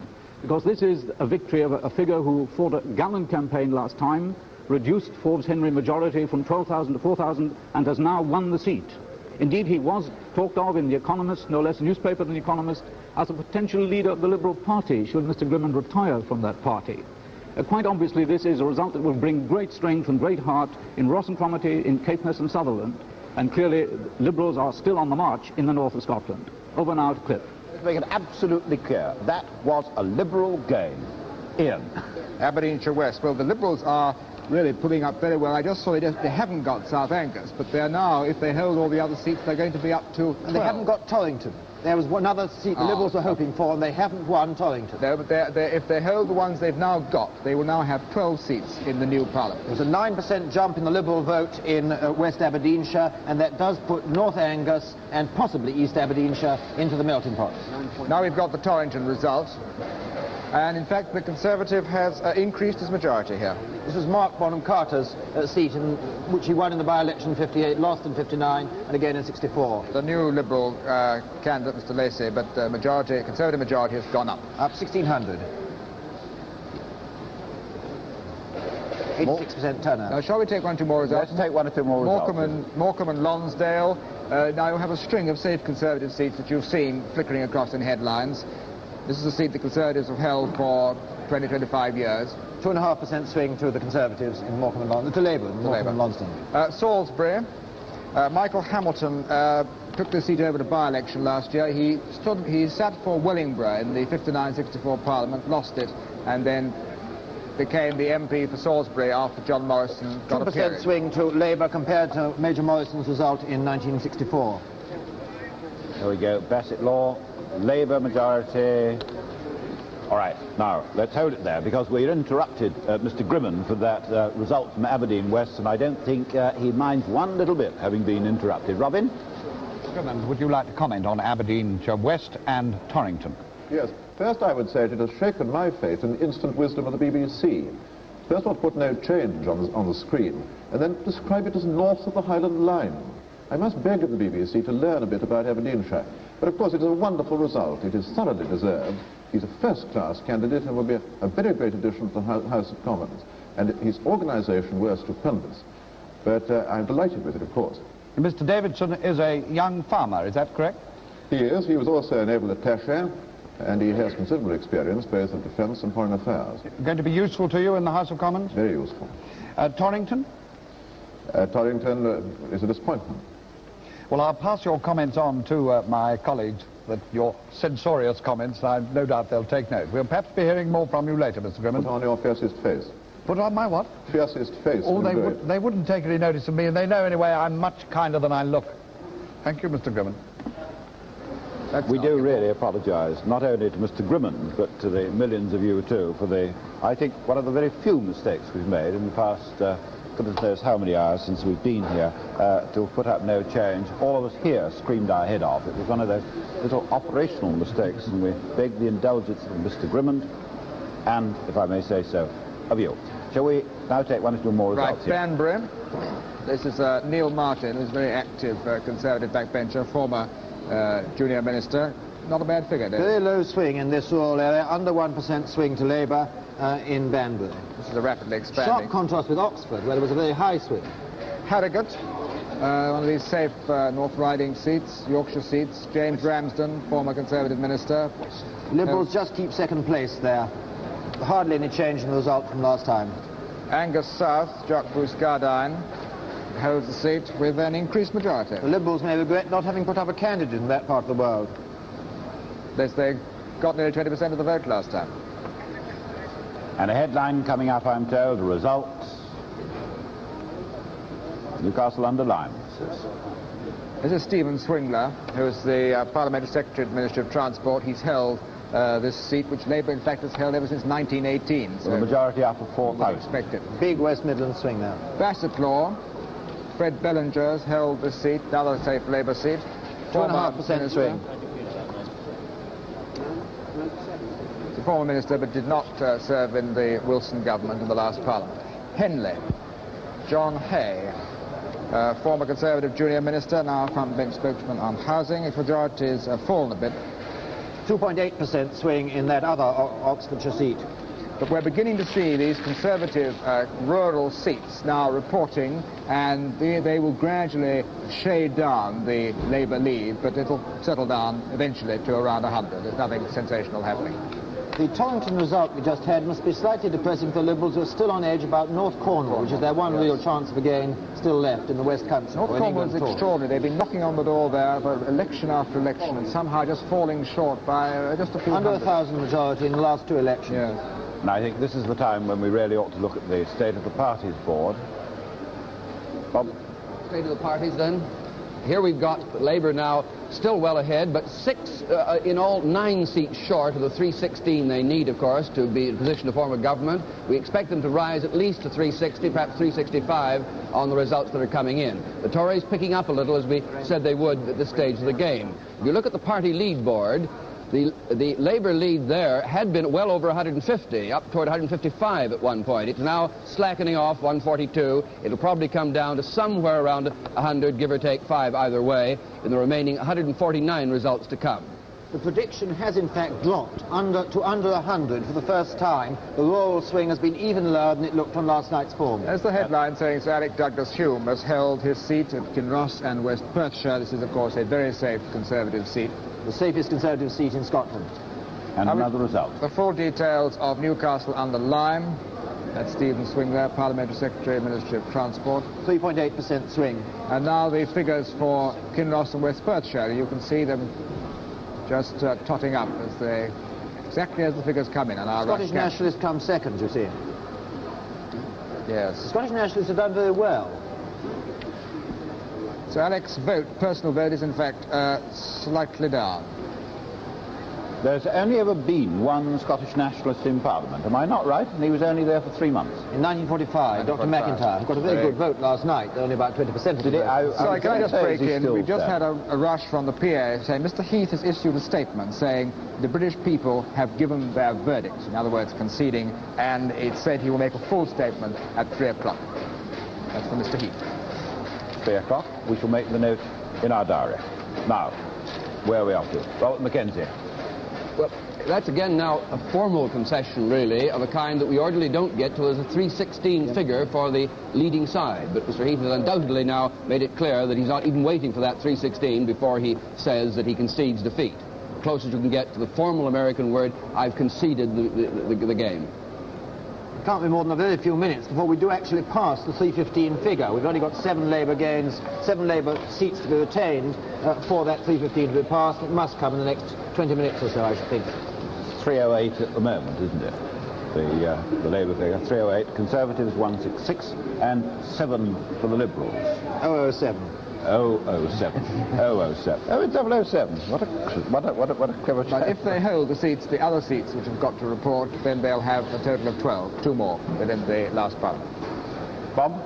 With a chance of being rather more than that yet. They could pick up 1 or 2 beyond that. But this would bring them back with rather encouraging strength if it happens. Their national vote will be down perhaps 1 million votes from last time, but their parliamentary representation will be up, and in a few weeks we won't remember the vote. We shall see the members of Parliament, and this is really what counts in making an impression in building a further bridgehead if they want to hope to advance to a bigger position in Parliament in the next 2 or 3 elections. They clearly are being helped now by this polarisation process, that where they're running third, they're tending to drop votes. They're going to the second camp. A major point is that they are no longer just a Celtic fringe party. They've lost Cardingham, which reduces their Celtic fringe element. They have won Colne Valley and Cheadle, which are 2 different types of seat. So they are a more diversified party, more capable of speaking for the country as a whole, and not just the outer fringes. So they've made up the seats they lost in Bolton and Huddersfield when the pack broke out, and they've got them with... Here's a news flash. Their own hour. Well, that's confirmation of the statement I just read out. That's it. That is Mr. Heath's formal concession, and he will be making a full statement, as I said, at 3 o'clock this afternoon. We shall be bringing it to you. We certainly will. And now I think we're going to join Michael Barrett, wherever Michael Barrett is. Are we? He's harking back to the immigration issue. We fed into the computer some information from 12 constituencies in the Midland region, all of which have fairly substantial immigrant electorates. And a rather startling result came out. It shows that of these 12 constituencies, 11 are now held by Labour, 4 of them, in fact, were gained by Labour, and there was a 5% swing there. This, I'm sure, absolutely confirms what's been said, that the immigration bogey has been killed stone dead, or was also said the miasma of fear associated with the issue has been dispersed.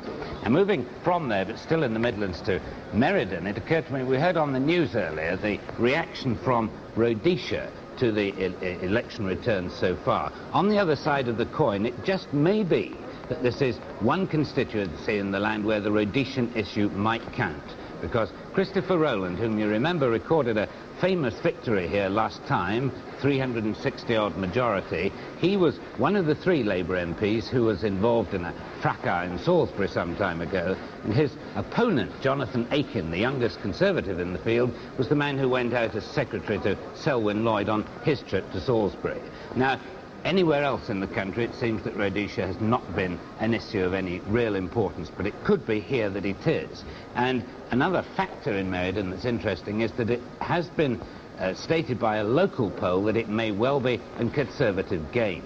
Now, on all the figures we have, we wouldn't expect this, but there are something like 3,600 more people have come into the constituency since the last election, and it could just be one up for the Conservatives here. A news flash now. Let's wait for the news flash, because I've got some reaction in from Rhodesia, incidentally. I think this may be the news that Labour has gone over the 316, because I think we've got the results from Stoke-on-Trent coming in, and these are 3 safe Labour seats that'll make it 314. Well, until it does come, let me read you out this reaction from Rhodesia. Mr. Smith said, oh, here it is. It always happens. You're quite right, Ian. Yes, largest party. It's only largest party. It isn't 315. It means that no other party could get above them. It's a very theoretical point. But we've got... This is all right. An academic's dream, isn't it? Let's take some results. Westmoreland, Michael Jopling's held a seat for the Conservatives. This is a safe Conservative seat, always by largest margins. David, the majority is slightly up in Westmoreland. Now, the first of the Stoke-on-Trent seat, very curiously, all 3 Stoke-on-Trent seats are going to have new MPs. Mr. Robert Cant, another university lecturer, takes over from Barnett Stross, who's retired. 4% swing in Stoke-on-Trent Central. Stoke-on-Trent North, Mr. Forrester, who's a teacher, takes over from Mrs. Harriet Slater. A very slight swing to the Conservatives there, 0.3% swing to the Conservatives. Turnout very much down indeed, down 18% to 57.9. I think there may be something wrong with that figure. It's much the biggest drop in turnout we've had.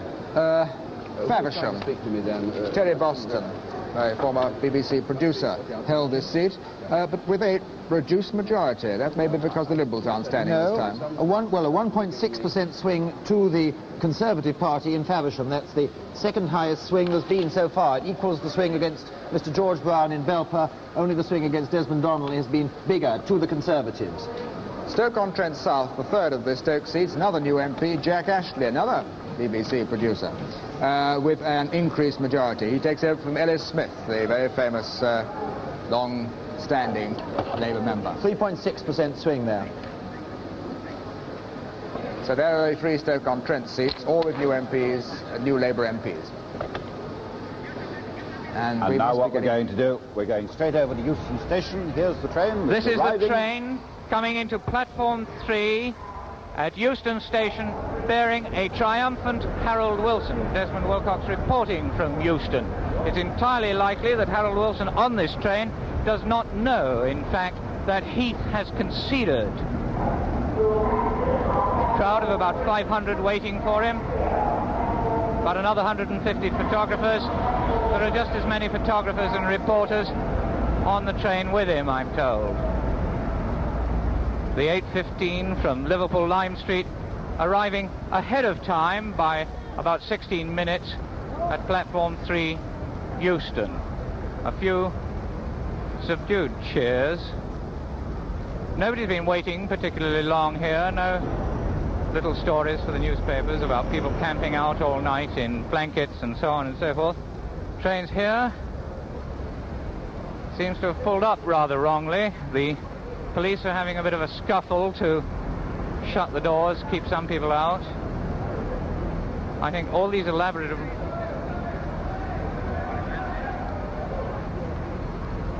I think all the elaborate arrangements here seem to have gone slightly awry at the moment.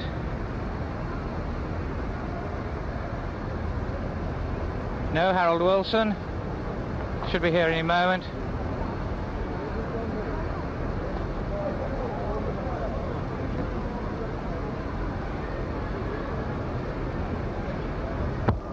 Heath was conceded and Wilson doesn't know yet.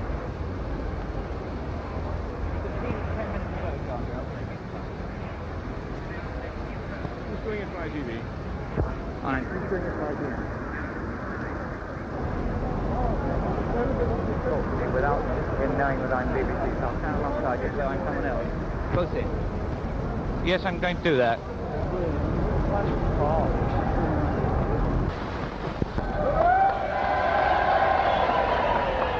Here comes the Prime Minister. Wilson. Wearing the inevitable raincoat.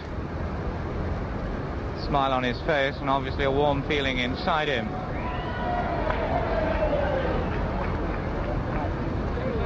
Mr. Wilson, do you know that Mr. Heath has conceded? I'll be making a statement later. Have you been told that Mr. Heath has conceded? So all we have from Mr. Wilson is that he will be making a statement later. He's calm, he's confident, he can of course now afford to say just that. It now appears that we're going into the era of slightly less talking than the last 3 weeks. Some cheers. Notice up there, cardboard notice saying, Ted mocked him here, Ted mocked him there, but Harold's crept in everywhere. Large piece of cardboard torn off this. Considerable chaos here. Great deal of struggling and shoving and pushing, trying to get the car away. I can't actually see the car myself. Slightly hemmed in the back of the crowd here. Somebody trying to take my microphone away from me at the moment. Seem to have a more important message than mine. Some struggles, woman in there with a baby in her arms having some trouble getting out of the crowd. All of a sudden silence and the car away.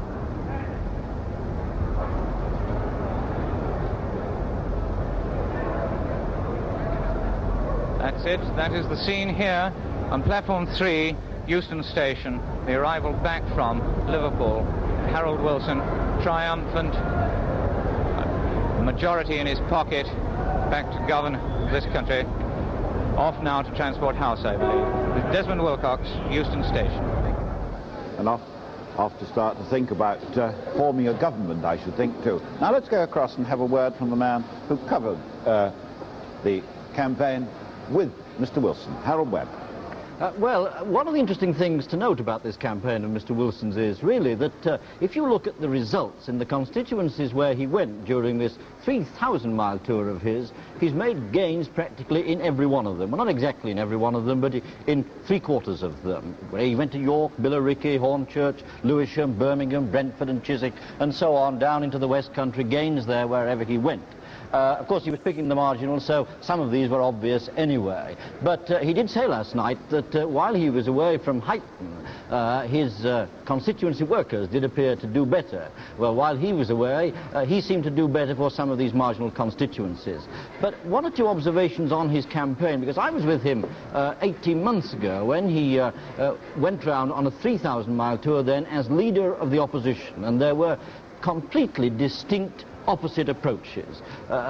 He, this time, played a very, very defensive campaign indeed.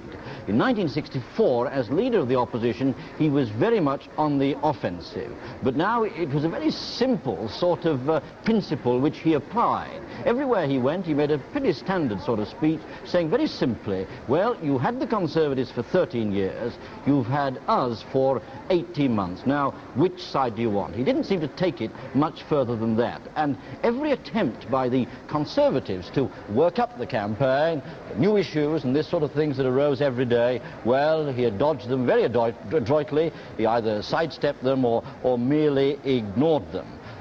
This was the whole pattern of the campaign. And it's now clear the Labour Party will form the next government. And I shall make a full statement this afternoon at 3 o'clock. Can you now say anything about the opposition outlook for the next few years, sir? I think we better wait my statement, then I shall meet the whole of you and the press and everybody else. Any question of a reshuffle of the shadow Let's leave cabinet? all that until this afternoon. Is the Tory party going to be solid in opposition, sir? I'll make a statement this afternoon. Is there any question as to the future of the leadership, Mr. Heath? None whatever. You are Good. smiling. Has it been a grim time for you the past few hours? I think we can leave it until later. How do you feel yourself, Mr. Heath?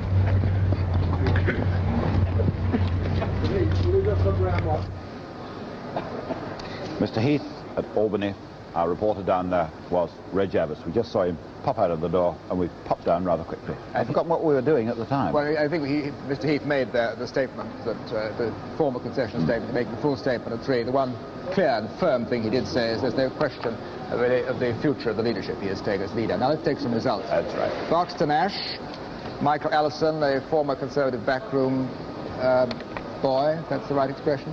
2.5% swing there. Majority's down. Whitehaven, this is the Calder Hall Seascale area, safe Labour seat. Joseph Simons held it for 7 years. Only 2% swing. That's Whitehaven. Dorset West, Mr. Simon Wingfield Digby, who's held this seat for 25 years. He's a former junior minister. Liberal vote dropped slightly, 2% swing to Labour in Dorset West. Murray and Nairn. This is a very interesting one. The Liberal vote has dropped there. We've had 2 cases of really rather sharp Liberal rises in the northeast tip of Scotland. Now in Murray and Nairn, the Liberal vote is down 4%. There is, in fact, a 4.8% swing to Labour. Labour Party goes up, in fact, its own share of the vote, 7% in Murray and Nairn. Gordon Campbell's a former junior minister. Bishop Auckland. This was Hugh Dalton's seat.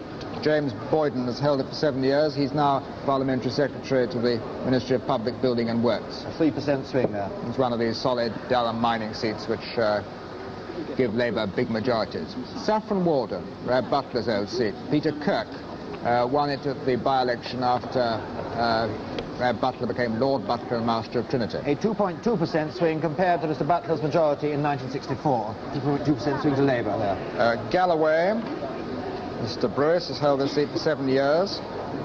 The Liberals stood in 64, came second, but stood down this time. There's a 2.8% swing to Labour, if that means anything there, but it does seem that Labour got the great bulk of the Liberal vote there in Galloway. Westbury, Dennis Walters has held this Wiltshire seat for the Conservatives, but with a reduced majority. 2.5% swing there, quite a sharp drop in the Liberal vote. Clear swing from the Liberal to Labour there. This polarisation where the Liberals are running third, they tend to cream off votes to whoever is second. Can I now read this, what we've got, the reaction from Rhodesia, which I was going to do about an hour ago, I think it was. Mr. Smith said that Labour's victory didn't really interest him one way or another. He said it's up to Mr. Wilson to move towards a settlement. When he was asked what Mr. Wilson could do to come to terms with the Rhodesian government, Mr. Smith said it was difficult for him to say. It was a question for which only Mr. Wilson would have the answer. They'd been consistent all through. The door was open for any talks, and it was still open. The first thing should be to have talks to restore normal and economic relations between the two countries. Now, someone was raising the Rhodesian issue just now, and that's the first reaction that we've actually got in Rhodesia. I think one of the interesting things would be to know what effect Rhodesia had on the election, not in the campaign, but over the preceding 6 months. Oh, this is interesting, a recount of Norfolk South.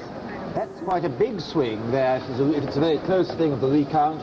One of the less likely ones to go on the form, only a 33% chance of it switching. If that's happening, then Labour has a very good chance in Norfolk South West. And now to the state of the parties. There we are. Labour is now over the top. Labour at 316 has won more than half and is home and dry without any question whatever. However you look at it, the election is over at that point, although there are many more results still to come. You'll notice Labour's 42 gains, Tories 44 losses. There's where the battle was fought, lost and won. If you look now at the party lead board, you'll notice that Labour's lead has shrunk a little bit from being over 150 before. It will continue to shrink a little bit as the remaining 130 seats come in. We're now expecting on our computer a final overall Labour lead of somewhere around 97. The PA computer saying 101, it may fall between these two. But it's in this very close to 100 Labour lead we expect. Labour's made no gains this morning yet. Liberals have made one gain. The overall is important. Where the Liberals gain a seat from the Conservatives, it doesn't alter Labour's overall majority, clearly. Doesn't at all. I'm keeping my eye on sort of 4 places at the same time. Yes, we're waiting, in fact. We may be getting the result from Taunton. This will be quite interesting. This is Edward Buchanan's seat. It's one to watch. He ought to hold it on this swing, but it only needs a swing to Labour of 5.2%, and if there were a slightly above average swing, he could be in danger. And now a result. Rother Valley. Rother Valley. Doug Griffiths has held Rother Valley for Labour. This is one of these rock-solid... It's the biggest majority we've had yet, the only one over 30,000. Yes, 30,467. It's one of these South Yorkshire mining seats, and literally they weigh the Labour votes there. They don't count them.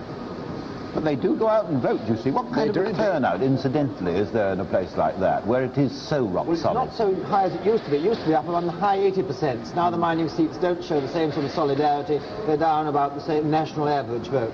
Incidentally, did you know the Liberals have got one more seat? The scoreboard showed 8 for the Liberals. That must mean another Liberal result. Just let's take in the Rother Valley result. David Griffiths has held this seat. It's a minor who's held this seat for 20 years. We must try and get the Liberal one out of the pipeline and discover where it is. Yeah. If it's a game, I don't think it is. No, it's not a game. No, it isn't. It isn't a game. The Liberal totally is right. The Liberal now got 8 seats. That's for sure. But it isn't a game. Are we getting Taunton? I think we're not very far off Taunton.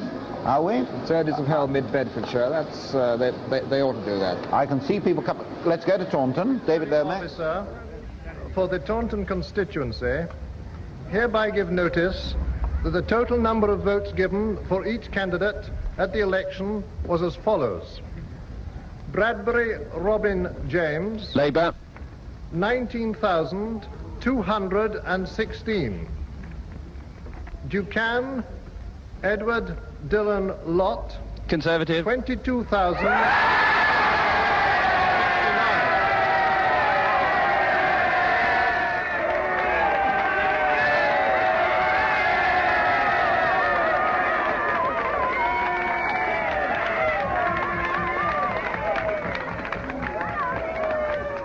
Heathcote Amory, Liberal, Margaret Irene Gaynor, 5,460. And I declare that Edward Dillon Lott Ducan has been duly elected to serve as member for this constituency. So Mr. Ducan has held a seat for the Conservatives with a reduced majority.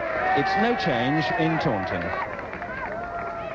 I think we take that other result very quickly. Well, while we were listening to that, we got the news that the Liberals have gained North Cornwall. Gained The Liberals have gained North Cornwall with a 1,500 majority. And now the gain is up on the board. Quite right. And there it is. Now, and here are the full figures, in fact. John Pardoe, who fought Finchley for the Liberals in the last election, has defeated Mr. Scott Hopkins, the former junior minister. David.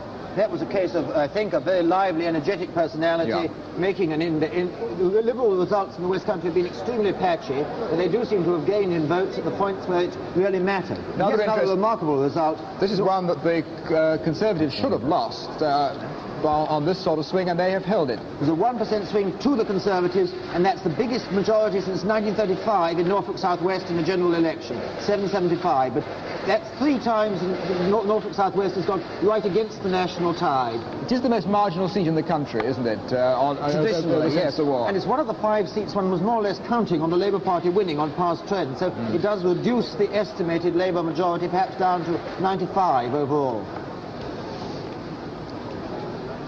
Now, shall we take some more results? Yes, take some more results. Let's take, I'm at the moment keeping my eye on Transport House. Let's take Cannock. So you do those and I'll Can we take Cannock? Jenny Lee, officially Parliamentary Secretary to the Department of Education and Science, in fact, the Minister responsible for the arts, and her majority is up. Derbyshire South East.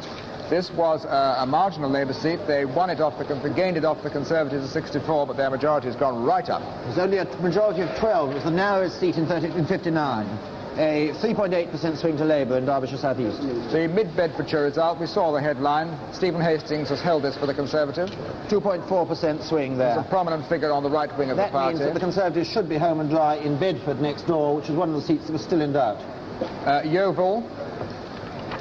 John Payton has held this. He's a Conservative frontbencher, former Under-Secretary. 2.5% swing there, about the national average. The swing against Buchanan was below the national average, under 2%. No change in Aberdeenshire. Another result coming in. Liberals have held Montgomery. Well, this they certainly ought to have done. This was one of the two safe. Here we got the full figures, I think, of Montgomeryshire. Emmeline Houston has held this seat for the Liberals. It's been Liberal seat for ever since 1880, which was the year of Gladstone's great defeat at Disraeli. Virtually no change in the shares of the vote since last election. There's a slight drop in the Liberal share of the vote. The Liberals now look safe to get about 13 to 14 seats. Now we might take the Isle of Thanet result. Another seat the Conservatives have held ever since the war. Billy Rees-Davis has held this for the Conservatives. 2.5% swing there, Margate. And we're going down to see the Prime Minister arrive.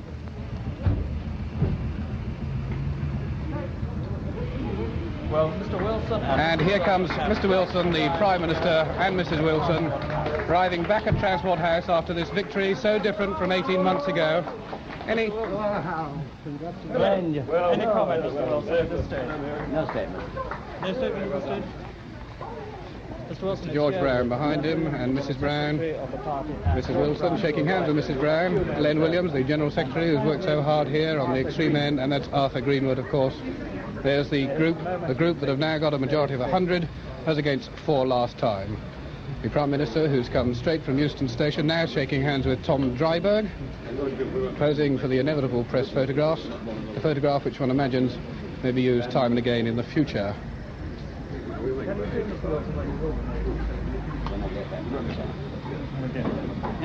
Mr. Heath has, of course, conceded. The Prime Minister is not ready for a statement at the moment. He's going inside, I think, into the General Secretary's office, and will then be talking, as he always does, to the party workers, and that should be quite an occasion. The Prime Minister again, then, and this time for 4 or 5 years, not uncertain. As he goes in, Peter Woon from Transport House. The interesting thing was to see the Prime Minister and the Deputy Prime Minister together, who throughout this campaign covered 6,000 miles between them, and their wives have gone very nearly every mile with them. Now we've got one or two results. The other half of Aberdeenshire, remember the Liberals have won Aberdeenshire West, but the Conservatives, Patrick Woolridge-Gordon, has held Aberdeenshire The Liberal East. vote jumps 4% there in East Aberdeenshire, as it has in all but one of the other northeast coast area ones there. There's one seat to wait for, North Angus, which is the one remaining hope of a Liberal gain in that part of the world. Taunton, the confirmation of those details, they're rather drowned by cheering. Edward Buchanan, the chairman of the Conservative Party, has held this seat with a below-average swing against it. Blaydon, now with one of these very safe seats in the Durham coalfield. Mr. Wolf's held this for 10 years. 2.5% swing, 77% turnout. Cliff was asking what the turnout was in these rock-solid seats. Now another safe mining seat, this time from South Yorkshire coalfield, Don Valley. 3% swing and a 78% turnout. Richard Kelly has held this for 7 years. Tom Williams' old seat. And now Denby. This is a seat which Mr. Geraint Morgan has held for the Conservatives since '59. His majority is about the same, David. There's a Liberal drop there, 1.7. It's one of these seats the Liberals always had faint hopes on, never made any real headway over the last 2-3 elections. The Labour Party vote jumped there by 5.5%. None of the sort of lib-lab understanding that seems to have worked in 1 or 2 constituencies to the Liberals' advantage. Now let's take Cambridgeshire. This is a seat the Conservative Labour actually held it in the 45-50 Parliament, but it's now Francis Pym has now got quite a comfortable majority. 2% swing there, just below average, like all rural seats. Yeah. Did you notice that Mr. Peart is back, incidentally? There was a news flash. Fred Peart's back at Workington. We'll get the details of that in a moment. Now Ashfield, which was William Warby's seat, but he retired. And now young David Marquand has been selected as the Labour candidate, and he's got home with a thumping majority. Another political scientist come historian there for Bob to feel companionship with Parliament. The son of Hilary Marquand, who was a Labour minister in the 45-50 Parliament under Attlee. Skipton, another of the safe Yorkshire seats for the Conservatives. Mr. Burnaby Drayson, who's held this ever since the war. A 3% swing to Labour in Ian MacLeod's birthplace. Stratford-on-Avon. Angus Maude, who had that spot of trouble with Mr. Heath, has held the seat. But an independent Conservative who protested against his stand on Rhodesia gets 4% of the vote. Which Mr. Maude's majority, in fact, is not very much down. 1.4% swing there. Interestingly, Mr. Maude was fought originally by Andrew Fold, who then switched to Smethwick, which he has now won off Peter Griffiths, and probably the result which has given Labour most satisfaction on the two results, the other being latent tonight, the individual results. Labour gain at Yarmouth. Labour has gained Yarmouth. This means that Anthony Fell, one of the right-wing Conservative MPs, has lost his seat. This is compensation for not winning South West Norfolk, because Yarmouth was less than even odds chance of their winning on the form we were having, and so it just balances out. There are the full details of Yarmouth. Interestingly, there was a Liberal standing in 1964, polled about 4,500, didn't stand this time. Any significance, David? No, well, the withdrawal of the Liberals seemed to help very much the Conservatives in Bows and Edmonds, but in Yarmouth it hasn't made much difference. The swing there is about the average for rural, semi-rural seats, because it's partly a seaside resort as well. Our prediction now is in fact down to 95 as the final Labour majority. It may go up to 97, down to 93, up to 99. I think it's going to be one of those three figures probably by now. Shall we take Workington, the confirmation that take Workington and then we're Fred Peart, the Minister of Agriculture, has held this safe Labour seat up on the northwest coast with an increased majority. 1.2% swing, well below average.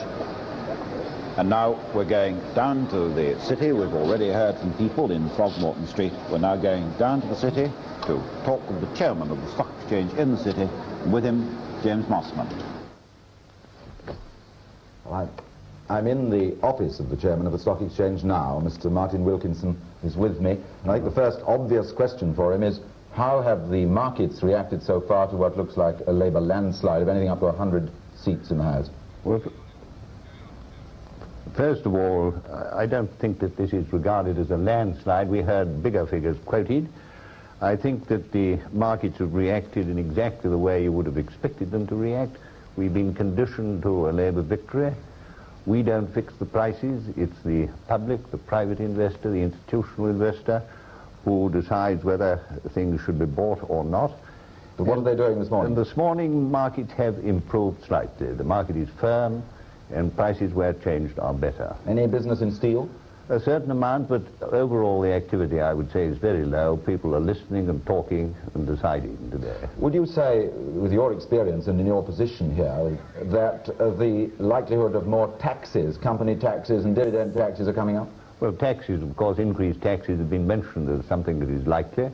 I think we probably feel that we shall get more taxes in the budget. We've been warned about this, perhaps.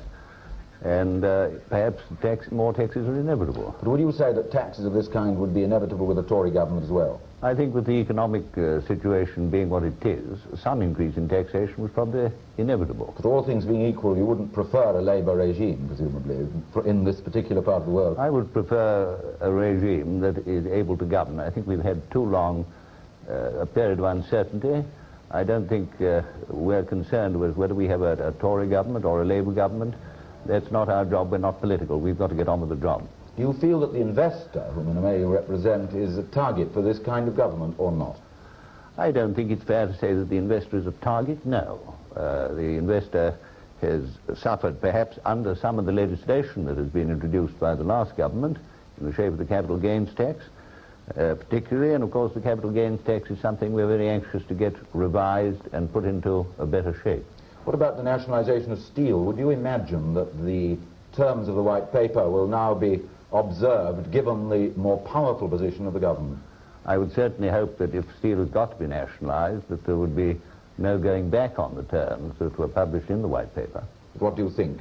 I would sincerely hope that they would be maintained. Do you think that nationalisation would extend anywhere else? Nationalisation is not immediately threatened anywhere else. I don't think I could guess that it will be extended, but with a Labour government, obviously, further nationalisation could come along from time to time. One gets the impression from stockbrokers, including my own, that you're preparing for a sort of siege warfare over the next few years. Oh, I don't think that's true at all. I think we are going to have to learn to live with a different set of circumstances, and I think we shall do just that. those circumstances would necessarily be restrictive ones compared with the past, or not? Well, the circumstances that we've got to live with, which have changed, are obviously the changes in taxation. And these changes are fairly recent. And as I said before, I think the new taxes, particularly the capital gains tax, needs a good deal of modification before it is a really workable tax. What about confidence abroad in a government of this kind? Well, the only immediate reaction as far as confidence abroad is the fact that we've seen an improvement in the pound sterling this morning. Does that surprise you? No, I don't think so. I think we've been told very straightforwardly that the main object of the Labour government is to maintain the value of the pound sterling.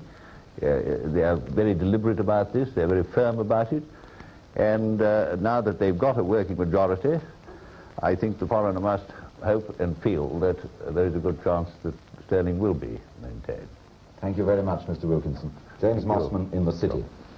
Robert McKenzie, you want a quick comment on that? I think it's most interesting in that statement by the chairman of the Stock Exchange. He said, we now have a government that can get on with the job. I think we must keep in mind that for 3 years since the Profumo crisis of 1963, we've been in an electoral situation one way or the other. And now at last, in a way, the chairman said it didn't matter which party was in power. A party with a majority can govern for a clear run of 4 or 5 years. I'm sure that will be the mood of many business people, regardless of their own personal preferences. And now let's take the result that came in, the quick one. First of all, the Labour gain at high peak. This was liable to go on the sort of swing we've had nationally. I must tell you that Mr. Peter Jackson, who's won the seat for Labour, is another university lecturer. And that's not a very big swing to Labour, but it is one of the 3 seats we were most certain still to come would come for Labour. Rushcliffe and Monmouth are the 2 ones one tips as really, and South Bedfordshire as very probable gains still to come. Here's a little crumb of comfort for the Conservatives, on the other hand, that Malden, which needed exactly the same swing to Labour as High Peak, in fact, they've managed to hold. Brian Harrison. Only 1.1% swing in Malden. Another East Anglian seat may have repercussions for a couple we're waiting for from there. Shall we take Basingstoke? This is obviously a safe Conservative seat. They've held it ever since the war. David Mitchell became the member here at the last election. Let's now go across to Harold Webb on the Northern desk. Harold? Well, when places like the High Peak do go Tory, well, their fortunes are pretty low, because this is the first time in their history that the Labour Party has in fact won the High Peak division. This was Hugh Molson's old seat, and it used to average about a majority of 10,000. High Peak went Labour, of course it did, yes. This is probably, I think, the completion of all the seats, I think, that Labour can now hope to gain in the north of England. It brings the total to 9, and I think that the day is over for them. The rest of the seats in the north of England, which are coming in from some scattered rural areas and perhaps 1 or 2 mining areas, will fall very much in pattern.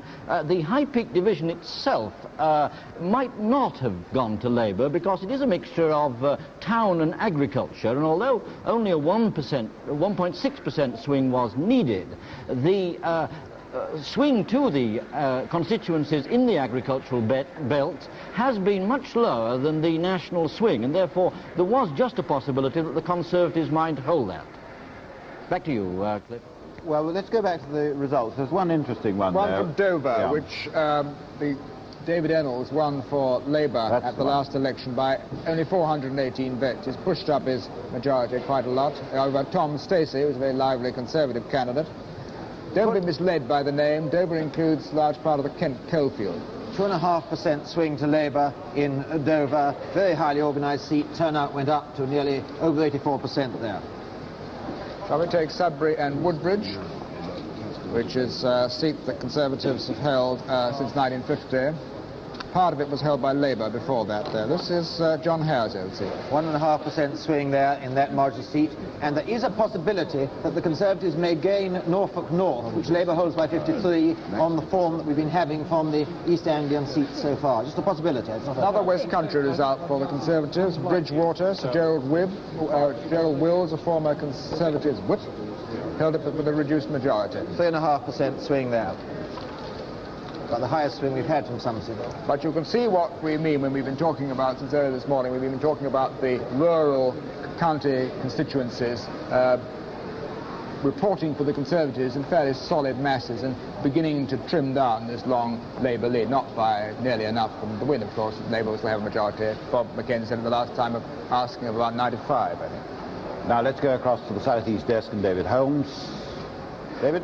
Before the Malden result came, we were wondering how the seat was going to go. As you've heard, it has been held by Conservative, although some of us said, although not the computer, I admit this, that it might be taken by Labour.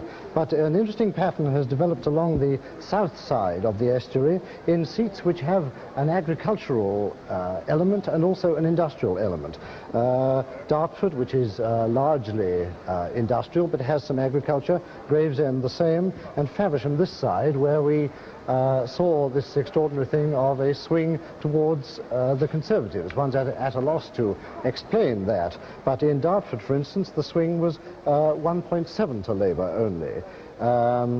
Now this takes us to similar seats on the other side of the southeast area. For instance, Banbury, which is an agricultural constituency but has a substantial amount of industry, swung only 0.8 to Labour. Newbury, fairly nearby, which is a similar mixture of agriculture and industry, swung only 1.8. And now we come to Malden and find it swinging 1.1. It would have needed 1.6 to capture it. So it seems that in these constituencies in the southeast, which have these two elements, the swing is very, very much below the regional average. Well, now, a quick result there. Norfolk South, remember they had a recount of Norfolk South, and in fact... the prediction. I beg your pardon, the prediction. We've got a prediction going through. The likely Labour majority, 1227, probable Labour majority, 95. Sorry. Right, well, let's pick up Norfolk South. It's an interesting one. They had a recount, but Mr. John Hill, as you can see, has just held on to the seat for the Conservatives. It's one of the biggest swings there is in Norfolk. It wasn't quite big enough, but there is this Norfolk North, which Labour could lose if Norfolk North goes like Norfolk South West, and it's a lot of similarity in the content of it. So we're still waiting for that Norfolk result, and we're also waiting for King's Lynn, which is another majority of under 200 at stake. 2 Labour seats still to come in Norfolk. Derbyshire West, this is Aidan Crawley's seat. He's held it.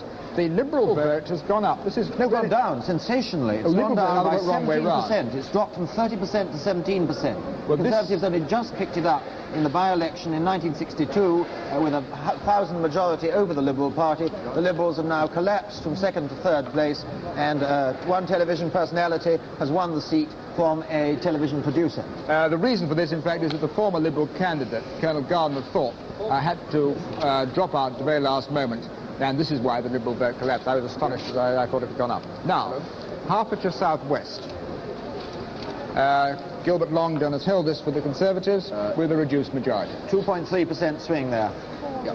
Now, I think Newark, I've got a lot of recounts. Can I just let's take the Newark result. It's a safe Labour seat. 2.3% swing. So can I just go through these recounts very quickly? Rushcliffe, that's Martin Redmayne's seat. Peterborough, and Holland with Boston, there's a recount. Quite interesting. Here's a headline.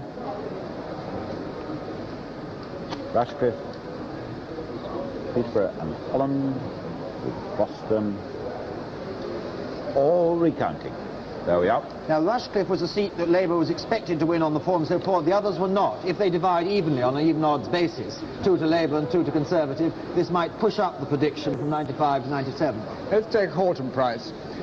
Patrick Wall has held the seat for the Conservatives in the East Riding of Yorkshire. Patrick Wall, of course, a very prominent member of the right-wing Conservative group against the government's policy. A very low swing there, but there was a big Liberal vote to redistribute, 20% last time. Cirencester and Tewkesbury. Nicholas Ridley has held this seat for the Conservatives. Again, a very low swing and a biggish Liberal vote, 16% to distribute between Conservatives and Labour. Dorset North, which the Liberals might have had a little hope about. It was Frank Bowers' old seat, but Sir Richard Glyn's held it really rather comfortably. The Liberal vote, share of the vote, hardly any change indeed from the 1964 result there. Pontypridd, one of the safe Labour seats in Wales, rock-safe coal mining constituency. Arthur Pearson's held it for 28 years. 3.5% swing there. I think we should now go to the State of the Parties board. Well, here we are just after 12:30. Labour, you'll see, 325, 9 more than they need to form a government. Conservatives creeping up toward them, but still, of course, Labour comfortably there, home and dry. With 44 gains, 1 loss, Cone Valley to the Liberals. Liberals looking quite well now with 9 and a net gain of 3. Could we now see party lead where, as predicted on the party lead board, Labour's lead has shrunk from the 150 it was when the day began, now to 130 over the Conservatives, with just under 100 still to come. It looks as if that will shrink further to produce in the end an overall lead of somewhere between 95 and 100 for Labour. Can I just quickly report that, which I must be wrong, there's a recount at Normanton, which has got a 17,000 Labour majority. I feel something's wrong there. Never mind. Ashford. Bill Deeds' seat in Kent, which he has held with a slightly reduced majority. Very low swing, 1.1% swing to Labour. Derbyshire North East, coal mining constituency, always represented by a miner. 2.7% swing to Labour. Tavistock, where the Liberals might have had some hope. Michael Heseltine is the new Conservative member here, so Henry Studholme has retired. A drop of about 4% in the Liberal vote in Tavistock. Well, let's see how the Scottish and Welsh nationalists have been doing. The most impressive feature, I think, in terms of the Scottish picture itself, the 71 seats in Scotland, is the success of the Scottish nationalists. Of course, they haven't won a seat, but we've got only 4 more results to come, and it's clear that they're doubling the average poll. They've saved 9 out of 17 deposits, and in 1 or 2 cases they've had very conspicuous success. For instance, Dr. McIntyre, fighting in West Stirling, got a 26% of the poll. He's president of the Scottish National Party, and he pushed the Tory into 3rd place. Arthur Donaldson, the chairman of the party, fighting in Kinross and West Perthshire, pushed Labour into 3rd place. And clearly the run is of the order of 14 to 15%, essentially in the Scottish lowland area, the Forth Clyde Valley. And it's this that explains the success of the Scottish nationalists, in fact a far greater success than the success of Labour or even of the Liberals in terms of the total poll. Now this puts, of course, the focus on West Lothian. This is fairly safe Labour mining seat, 9,000 majority Tamdale last time.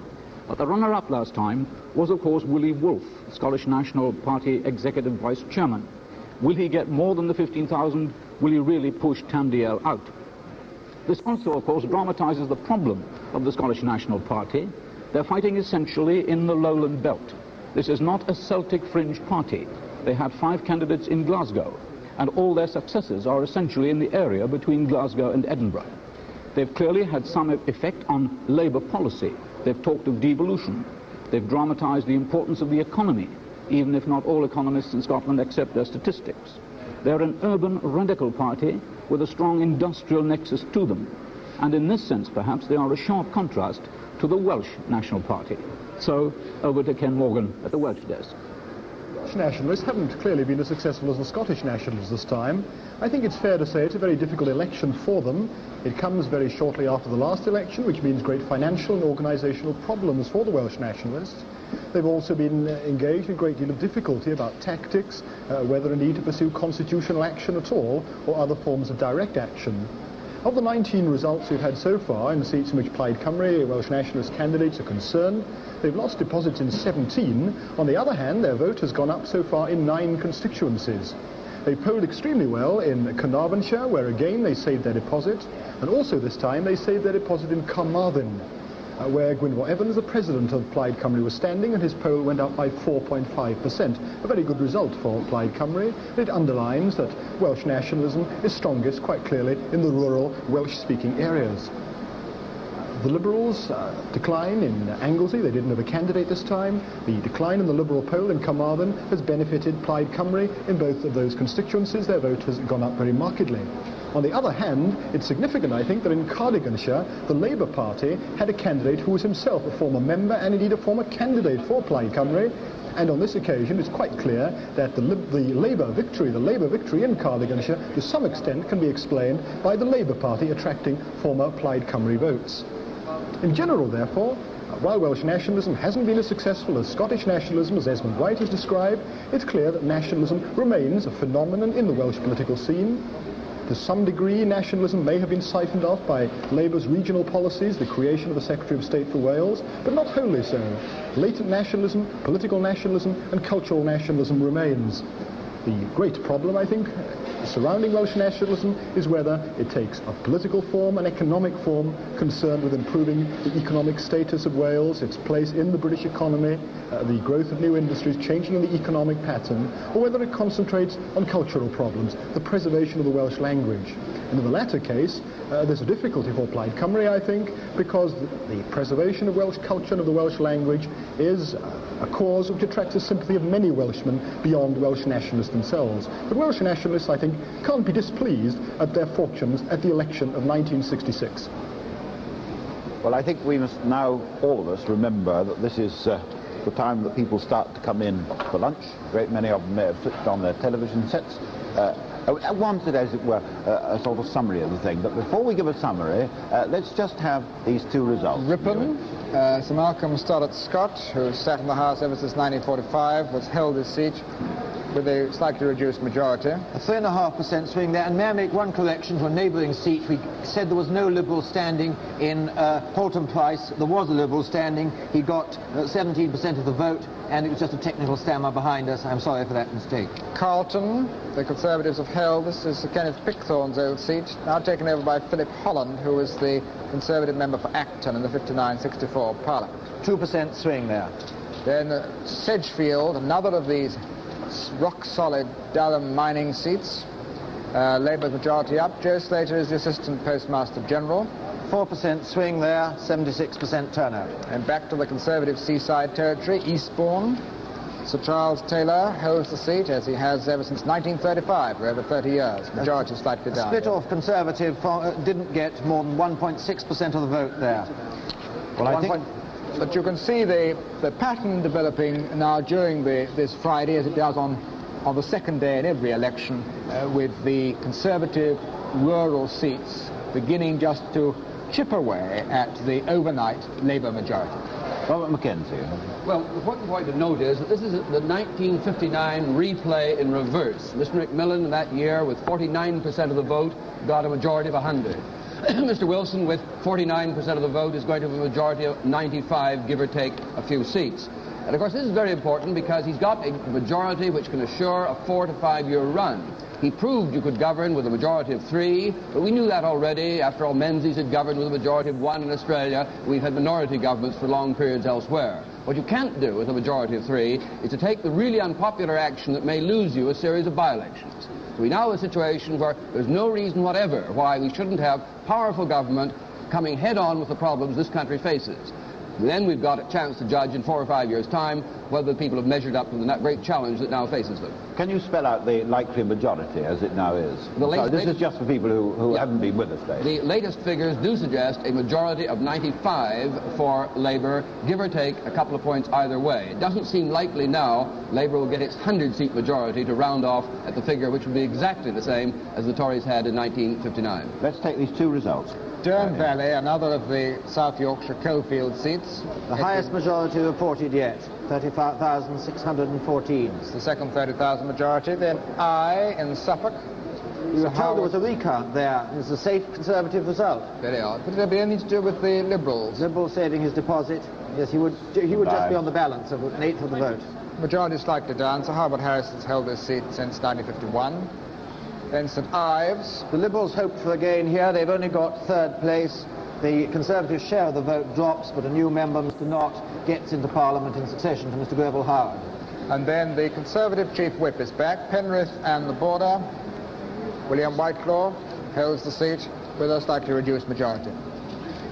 Now, keeping my eye on 3 things at one and the same time, which is sometimes rather difficult. Transport House, number 10, Downing Street, and Preston. Before we go up to Preston, which is where I think we'll go next, a comment from you, David Butler.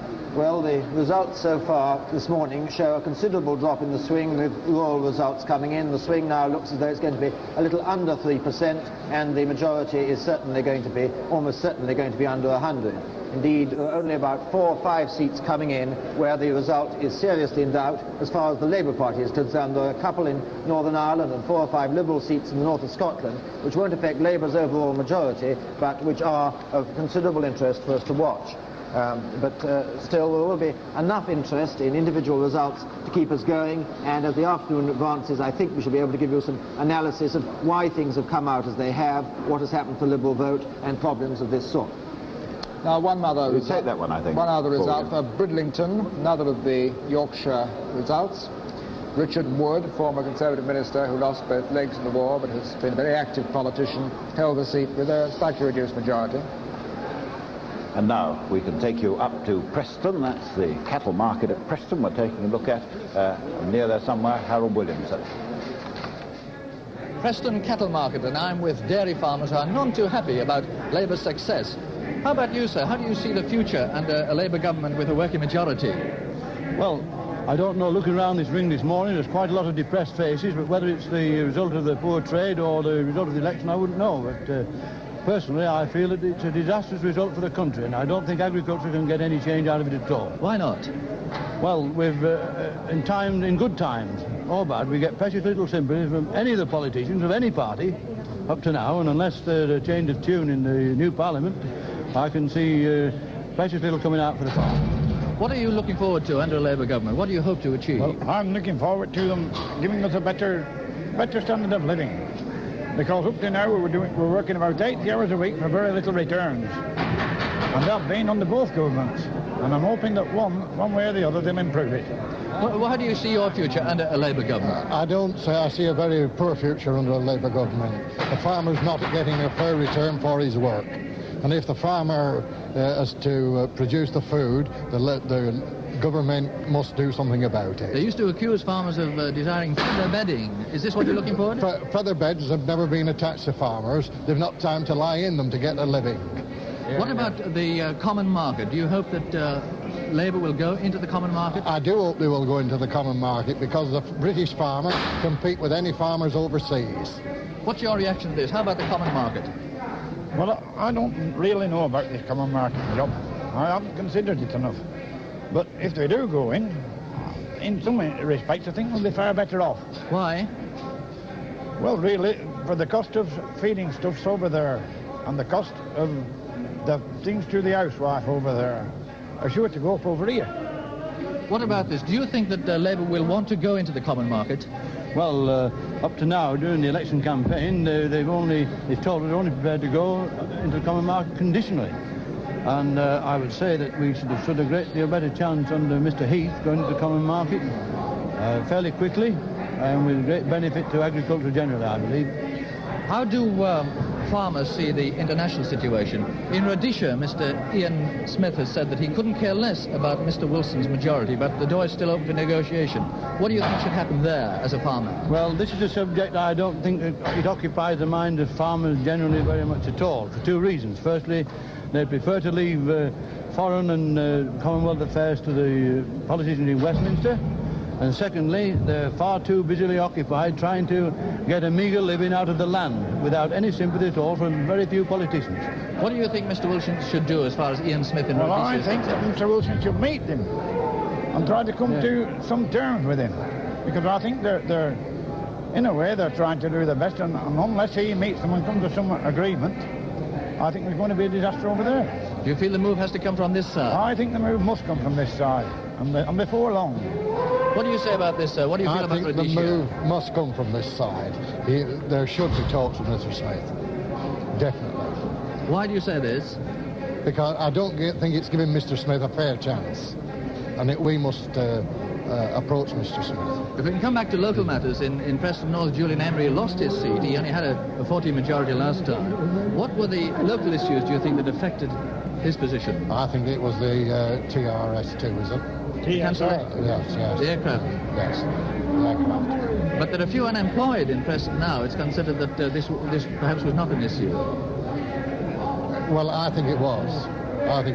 What do you feel? Well, I think that the TSR2 is the main issue in his constituency. Why? And I think that's the reason. Well, he's been promoting it all the time, and I think they can see now that it couldn't have been.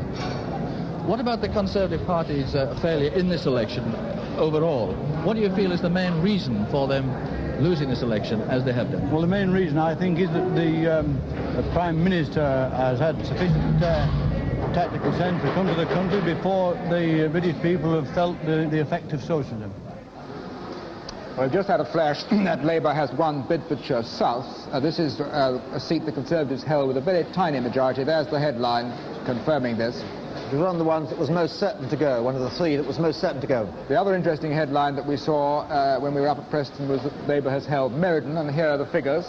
Christopher Rowland has greatly increased his majority. A high swing, not quite as high as the whole of the West Midlands, but certainly this, which was some people spotting to go against the tide, has not gone against the tide. Many people thought this was perhaps one of the most attractive contests between two exceptionally able candidates, Christopher Rowland and Jonathan Aitken. One or two more results. Gainsborough. Marcus Kimball has held Gainsborough for the Conservatives, but his majority is down. A swing of 4% to the Labour Party in Gainsborough. We were told there was a recount in Holland with Boston. A 4.7% swing is needed in Holland with Boston for Labour to get the seat. Chesterfield, another of the Labour mining seats, they always hold it with big majorities. Eric Varley is a miner himself. 3.8% swing there. Now we might take Melton. Miss Mervyn Pike has held this for the Conservatives, but with a reduced majority. Quite a sharply reduced majority. Another of the Conservative rural seats, Hereford.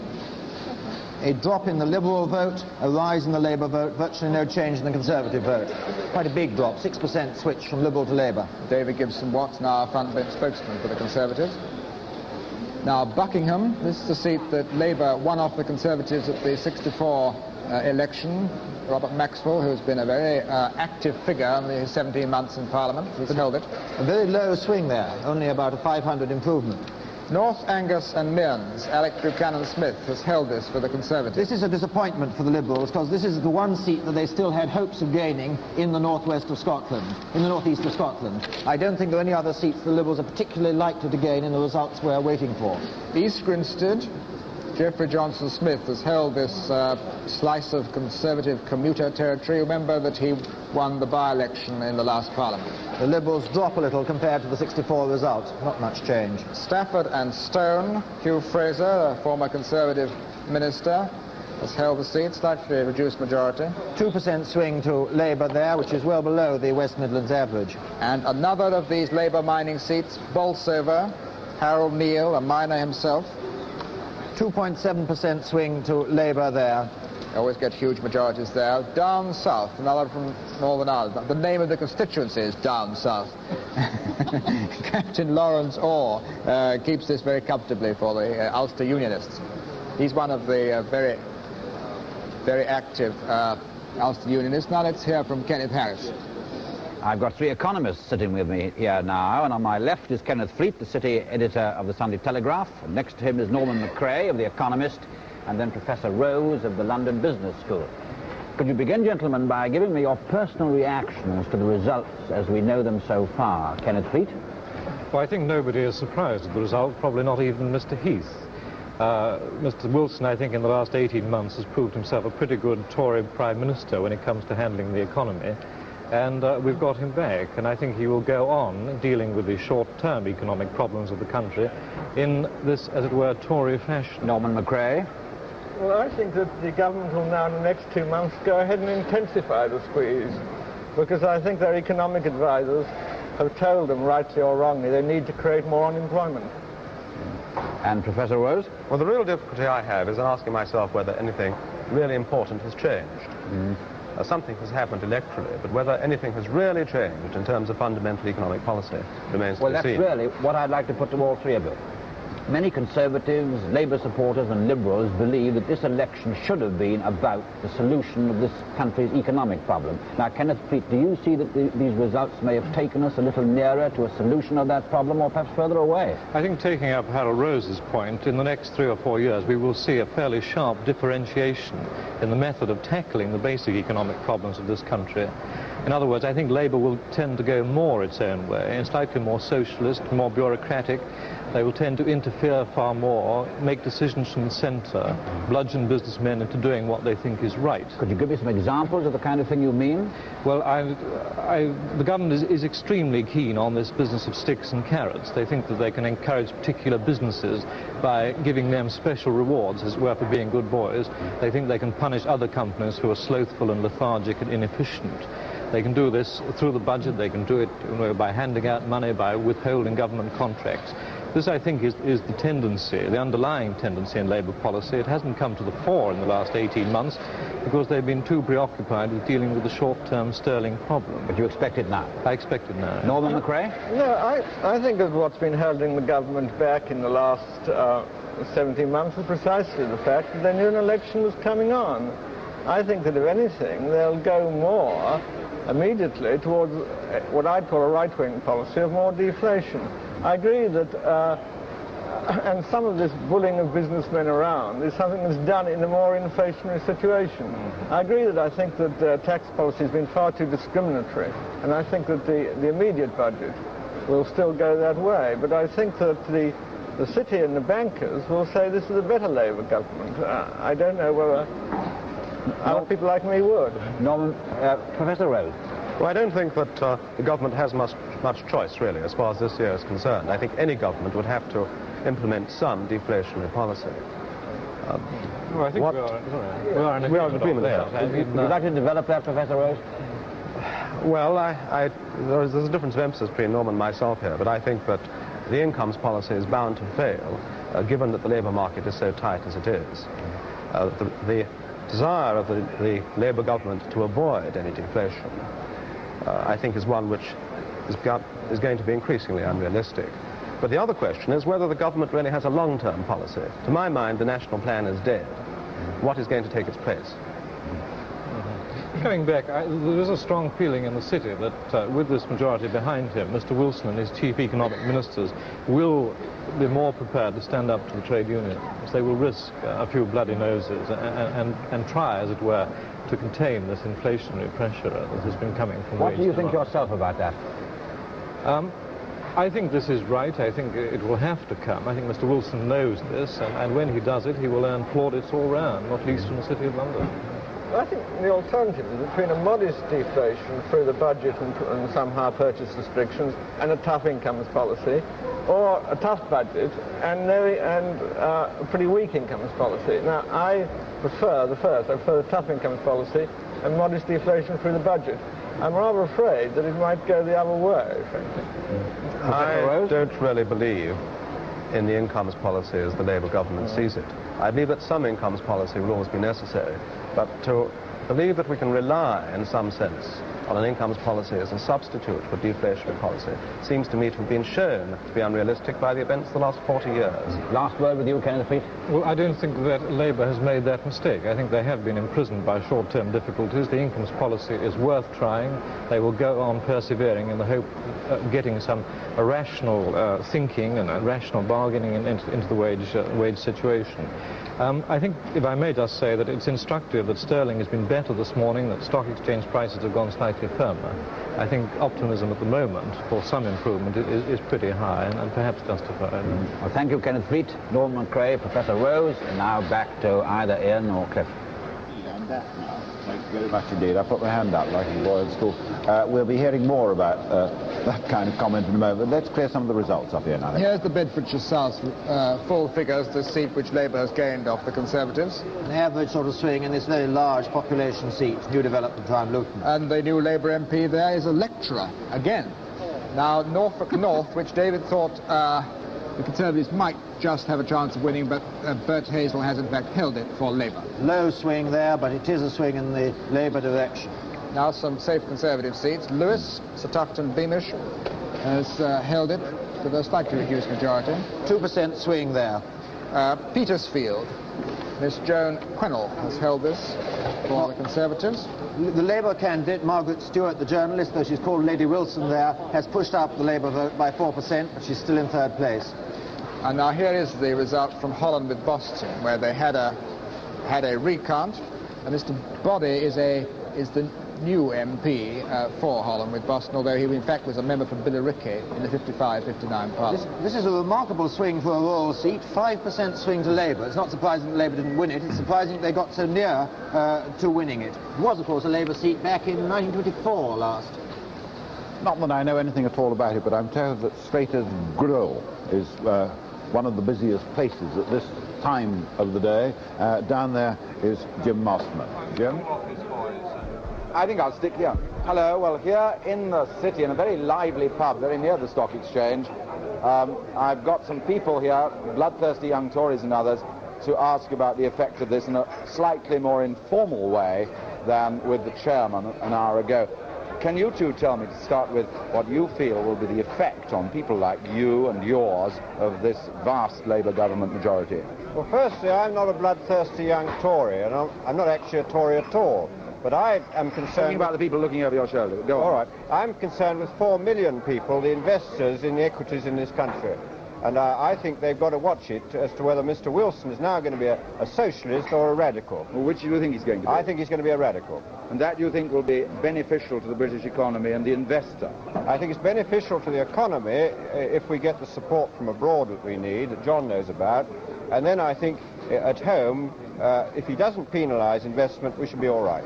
Do you feel that Mr. Wilson and his government will regard the investor and the city as sort of rivals or enemies in some way, or not? Well, in part, I think the Attlee government regarded big business as the enemy.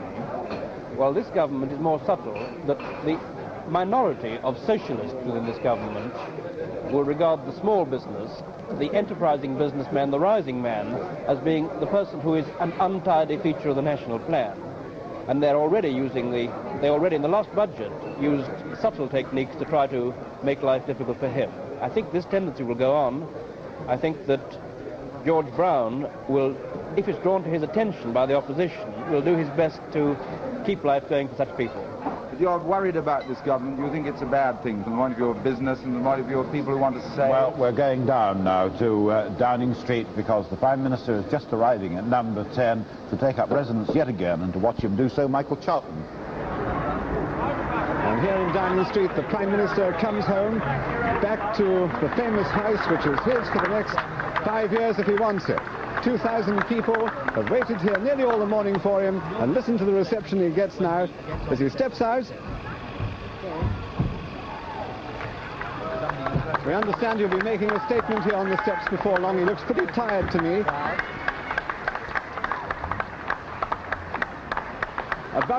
Above in Downing Street, his father, who's very proud of him today, looks down on this scene as Harold Wilson stands on the very step that he stood on as a 10-year-old boy 40 years ago this year.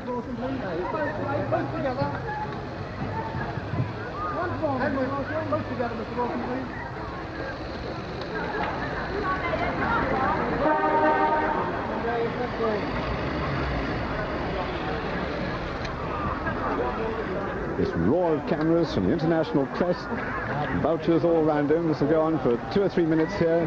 Crew here from Japan doing a story on canvassing in British elections. They've never seen anything like this before, they said. Not allowed to have it there, and they've been very interested in this one. From the Foreign Office, the Treasury, staff leaning out, and here's the Prime Minister.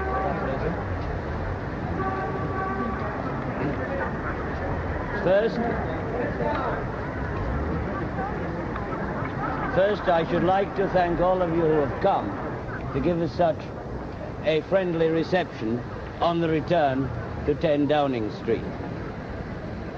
I should like to say on this election result that the decision of the country to give the government a clear mandate will, I believe, be good for government in Britain and good for the future of Britain. We still face tremendous problems despite the progress that has been made, and we shall continue to deal with those problems as we have dealt with them for the past 17 months, by telling the British people all the facts, by telling them what needs to be done, and by not hesitating ourselves to take whatever measures may be needed, be they popular or unpopular.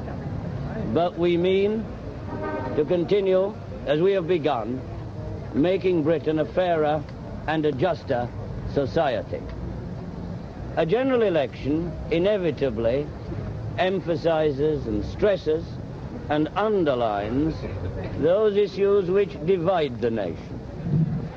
But now that the election, with its divisive arguments, is over, I believe we all have a clear duty now to work together in partnership, British government and British people, to solve the problems that are still before us. The economic problems, all the tasks associated with the building of a new Britain. And I believe also that this decisive mandate that has been given to your government will enable us to speak with greater authority abroad in all that we are trying to do to achieve international disarmament and international peace. Thank you very much indeed. Straight back to work now, sir? Thank you, gentlemen. No questions. Let the press get the photographs. Thank you very much. Harold Wilson stood on these steps as a 10-year-old boy in a now famous photograph. And here, 40 years later, this year, he's back for another term of office for 5 years if he cares to make it. Well, and that's lunch, I guess. He looks very tired to me. I'd say we're probably going to have lunch now, and that's probably all we'll see of him for about the next 45 minutes at least. But we'll be here all day for BBC television, keeping an eye on the Prime Minister's movements. This is Michael Charlton in Downing Street. I sincerely hope he will be down there all the time. Now the Prime Minister has made that statement on the steps of number 10 Downing Street. A number of people were listening with some interest and intensity, not least of them Ian Trethowan. And so Mr. Wilson returns to Downing Street and to the business of government for another 4 to 5 years, almost certainly. One of his first duties, we've just been told, is that tomorrow morning he will meet Mrs. Indira Gandhi, the Prime Minister of India, drive out to London Airport.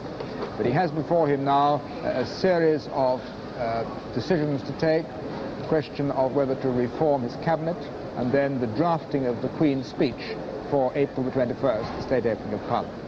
And in the meantime, his majority continues to go on. Here's the result from King's Lynn, a seat which Labour won off the Conservatives at the last election, and they have held it.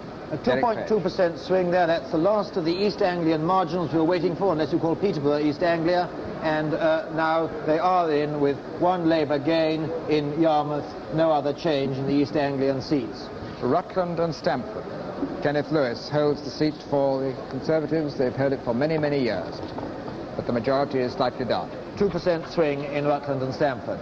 Honiton in Devon. Robert Matthew, former Conservative junior minister. And a collapse in the Liberal vote. They've held second place in Honiton ever since 1950. Now they're way down in third place. A drop of 7% in their vote went over to Labour. And now another of the West South Yorkshire coalfield seats. Albert Roberts holds Normanton for Labour. 4% swing on a 74% poll there. I must interrupt. Redmayne is out. This was liable to happen. It needed a swing of 2.6%, just on the turn, just slightly below the swing. Martin Redmayne, former Conservative Chief Whip, latterly their front bench spokesman on transport. This is about another result. Houghton the Spring. This is one of the Durham mining seats for Labour. 3% swing there. Tom Irwin has held this seat since the last election. Horncastle, a new member. Peter Tapsell getting back, who did hold what the Nottingham Northwest seat, 59 to 64. And here are the details of Martin Redmayne's defeat at Rushcliffe. That's a relatively big swing. The Liberals were standing here for the first time for some years. All right, We've now seen Mr. Wilson. I think just one point you might like to know is that Mr. Heath will be giving a press conference at 3 o'clock this afternoon, and our cameras will be there. Our cameras at the moment are down at Slater's Grill still, so Jim Mossman, and you were listening, I believe, to the Prime Minister and to the new game now. So we are still here back at the pub, waiting, listening with awe to your enormous quantity of words. Gentlemen, can we take up where we left off? Yes. Mr. Wilson has just said in Downing Street that he expects the nation to pull together, or words to that effect, with the government to make a go of things. How do you react to that now? Well, as I said, my primary interest, I run a thing called the Wider Share Ownership Council, is the 4 million people who've already invested in equities. I think they will pull behind Mr. Wilson if he doesn't do anything to penalise their interests.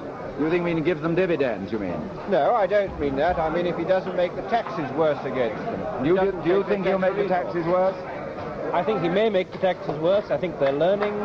I hope the politicians will get off our backs, but we'll cooperate whether they do or not. Can I come over here, gentlemen? You're all young Tories, I imagine, by the look of you. How do you react to all the cheer? All the cheering is over now. Listen, how do you react to this new government in terms of your jobs here in the city, in terms of people concerned with things like investment and the initiative in investment? The fact that we have we owe 900 million to overseas banks, I think that Labour can't be too bad for the country. They must be very careful that they give a good impression to foreign creditors. And I think this in itself will stop Labour being too doctrinaire like they were in 1945. And I thought for this main reason alone, they can't be too left. They must be a little bit careful how they do treat the city. Because the more they do increase taxes, the more inflationary it is, and the more the run on the pound, the worse it is. You know, but the main thing is that at least we have got one party with a workable majority. Although I'm strictly a Tory, I'll give the Labour a chance, and at least we'll know that in 4 or 5 years, when they've proved that they're as bad as last time, the Tories will get back in next time. I'm glad that there won't be any excuses next time, as they've had this time about they've only had 17 months to prove their woe. Now they'll have 4 to 5 years to prove it, which I'm sure they will make a flop as they did last time. Why are you sure they'll make a flop? Why should they? Well, because I'm sure that the Labour more of a flop than the Tories did in the last 2 years of their government. Yes, but the thing is they didn't make a flop. People in the 13 years that the Conservative government were in were never better off. And the working man himself, I think you'll find that the actual polling itself, the man in the street, the ordinary working man, was the one that voted Labour, the Conservative this time, and that the Labour man is now the man in the better off man. Thank you very much, gentlemen, and I hope you'll get lots and lots of money in the next 6 months or so. So do we. Jim Mossman in the City. I've no doubt they will. Now let's take a look at that quick result that we and it's put for the Bedford, headline. and this is the defeat of Christopher Soames at Bedford, the son-in-law of Sir Winston Churchill, Mr. Heath's right-hand man in all the negotiations to get into the common market. This will be a personal blow, I think, for Mr. Heath to lose Christopher Soames. He's increased in stature a good deal over the years. He looks like a bluff farmer, but he has one of the shrewdest, most able minds probably on the Conservative front bench. 3.2% swing there, and I think Labour are now absolutely certain of a minimum majority of 95. If the 3 or 4 ones coming up go their way, it could go up to 97, 99, 101. It could still top the 100. Now, Wirral and Mr. Selwyn Lloyd is safely home. But with a 4% swing against him. But with a reduced majority. Selwyn Lloyd, who made that important trip to Rhodesia. Canterbury, a new Conservative MP, Sir Leslie Thomas, has retired, and Mr. David Crutch, a marketing consultant, takes over this safe Conservative seat. An increase in the Liberal vote of 3%. That's not been a very common thing, and that's Liberal in third place to actually positively increase his vote by that sort of amount. Carr Shorten, Captain Walter Elliott, former rugby international, holds the seat for the Conservatives, but with a reduced majority. 4% swing there, drop of 4% in the Liberal vote. Perth and East Perthshire.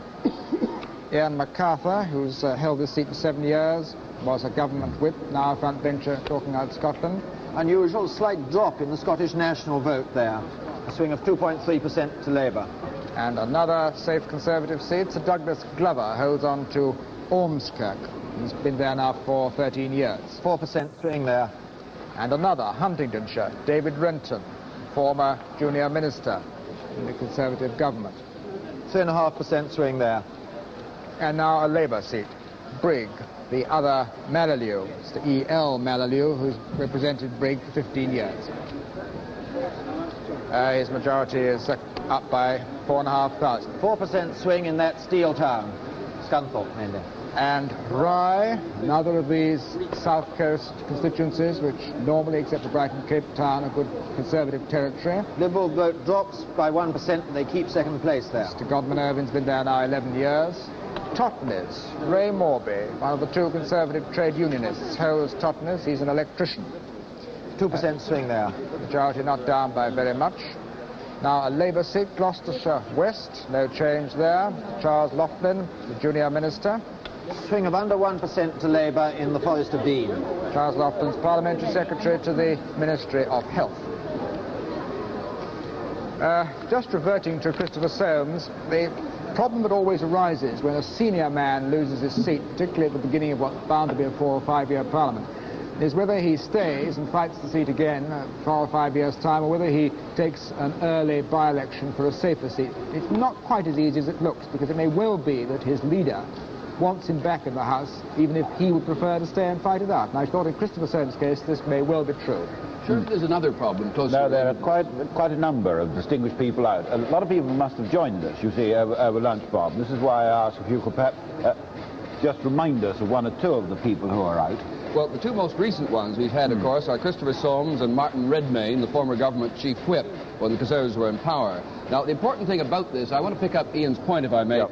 Not only is there a problem when you've lost certain rather senior people, the question of getting them back, but equally you may find in opposition this time the Tories have a general exodus of former ministers returning to the city, going into business, feeling that Labour is in power, certainly for 4 or 5 years, perhaps for 10 years, and therefore a whole generation of Conservative leaders may gradually find their interests going elsewhere, and facing Mr. Heath is the problem, which may also be the opportunity, of reconstructing totally his front bench over the next couple of years, of bringing in new men of the middle rank and so on, but nonetheless an untried opposition could be the effect of the early exodus of people, some defeated, some returning to the city or wherever else. This did it very interesting. This happened, of course, when the Labour Party had that long period in opposition, and they lost, for instance, Alf Robins, who obviously got Kenneth Younger. Kenneth Younger was another. Men who feel that they want to a wider opportunity, and in Alf Robins' case, a classic example of a man who's achieved enormous stature as chairman of the Coal Board, when years which otherwise he would have spent fairly impotently on the opposition front bench, because the way that Parliament's organised at the moment, opportunities, even for the most senior people on the opposition front bench, I'm sorry, I'm riding my hobby horse, are not very good. I remember one occasion when I asked a man who later came into a governmental post in the cabinet why he'd spent so long doing a certain other kind of job, and he said, I was not going to sit there for 10 years shouting resign. And that is the role of the opposition. This government system of ours gives a smaller role to the opposition than almost any other democracy in the world. There are no committees where you can establish a name for yourself as an opposition spokesman on foreign affairs, for example. I mean, the comparison with the United States is extraordinary. I mean, when you think that you have years of the Democrats being in power, but the Republican senators become men of great stature and great influence. But isn't it likely to continue? Because after all, whips don't want trouble. They don't. Any increase in the power of committees increases the power of the opposition to make trouble and make difficulties. So oppositions always ask for improvement in committee systems, and when they become governments, they become intensely conservative with a small Even then, only opposition backbench, opposition front bench. You know they're going to become ministers themselves one day. They don't want it either. It's a conspiracy. Well, let's take some more results. Hemsworth, here is I'm sure the biggest majority we've chalked up in this election. One is Hemsworth. One of these solid Labour South Yorkshire mining seats.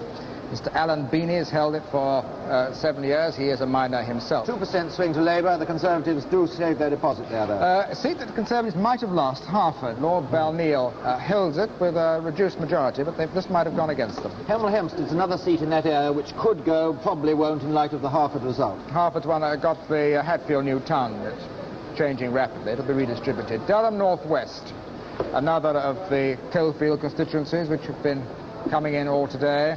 Ernest Armstrong has held his seat since the last election, and his majority is up. 4% swing. And another, Consett, very much in the same category. David Watkins, in fact, is a new member. The previous Mr. Stones retired at the end of the last Parliament. Mr. Watkins is not a lecturer. He's an engineering inspector. Ayrshire and North Bute. This is a fairly safe Conservative seat. It's Fitzroy MacLean. It's been Conservative ever since 1945, but you can see the majority is creeping down. 3% swing there. I gather there are some people who are now officially predicting a a 91%, a lead of 91. I guarantee that the majority will be at least 95. Sorry to break in, David, but we've just got the rush that Labour has captured Caithness from the Liberals.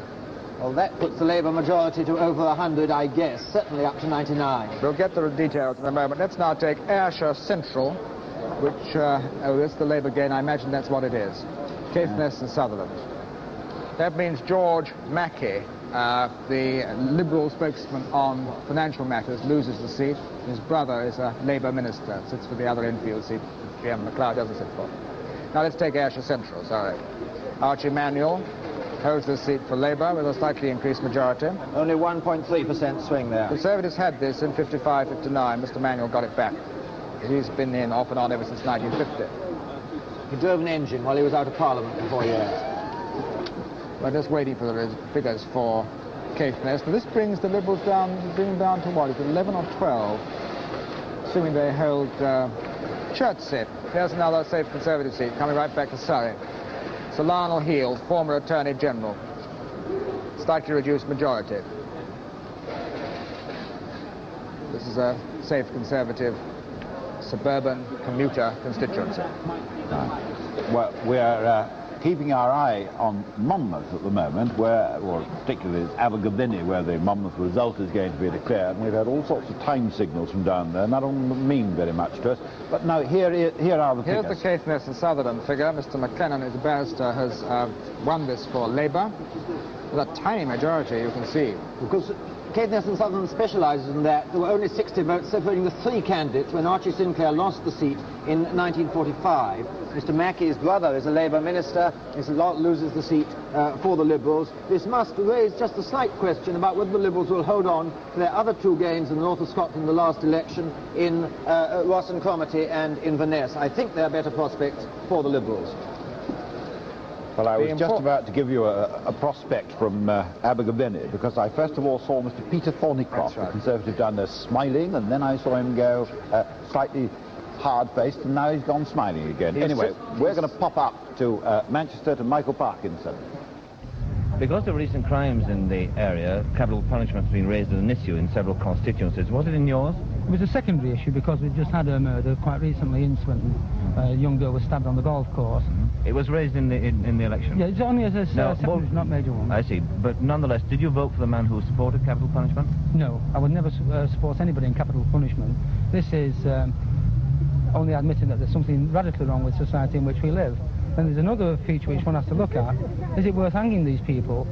And then looking back over the years, like we did in the Evans case, and find that you've hung an innocent man. Now, what are your views on capital punishment? I'm all against the fact they've abolished the no hanging. I consider the people who murder people should definitely be hanged. I see. Would you vote for a man who supported capital punishment? If he was a Conservative, yes. If he is any other party, no. Why do you want to hang people? I'm very, very much the idea, this has appeared over the last 2 years, that where a small child is murdered, it is a disgusting thing, and a man is not fit to live. And yet I am a very, very strong Christian on that point. But people who, countries who have abolished hanging, their experience has been that, in fact, there's been no consequent increase in the crime rate, in crimes of violence. I think I accept this? No, not necessarily. I think it's open to discussion, rather. And there have been plenty of cases in this country since they abolished capital punishment.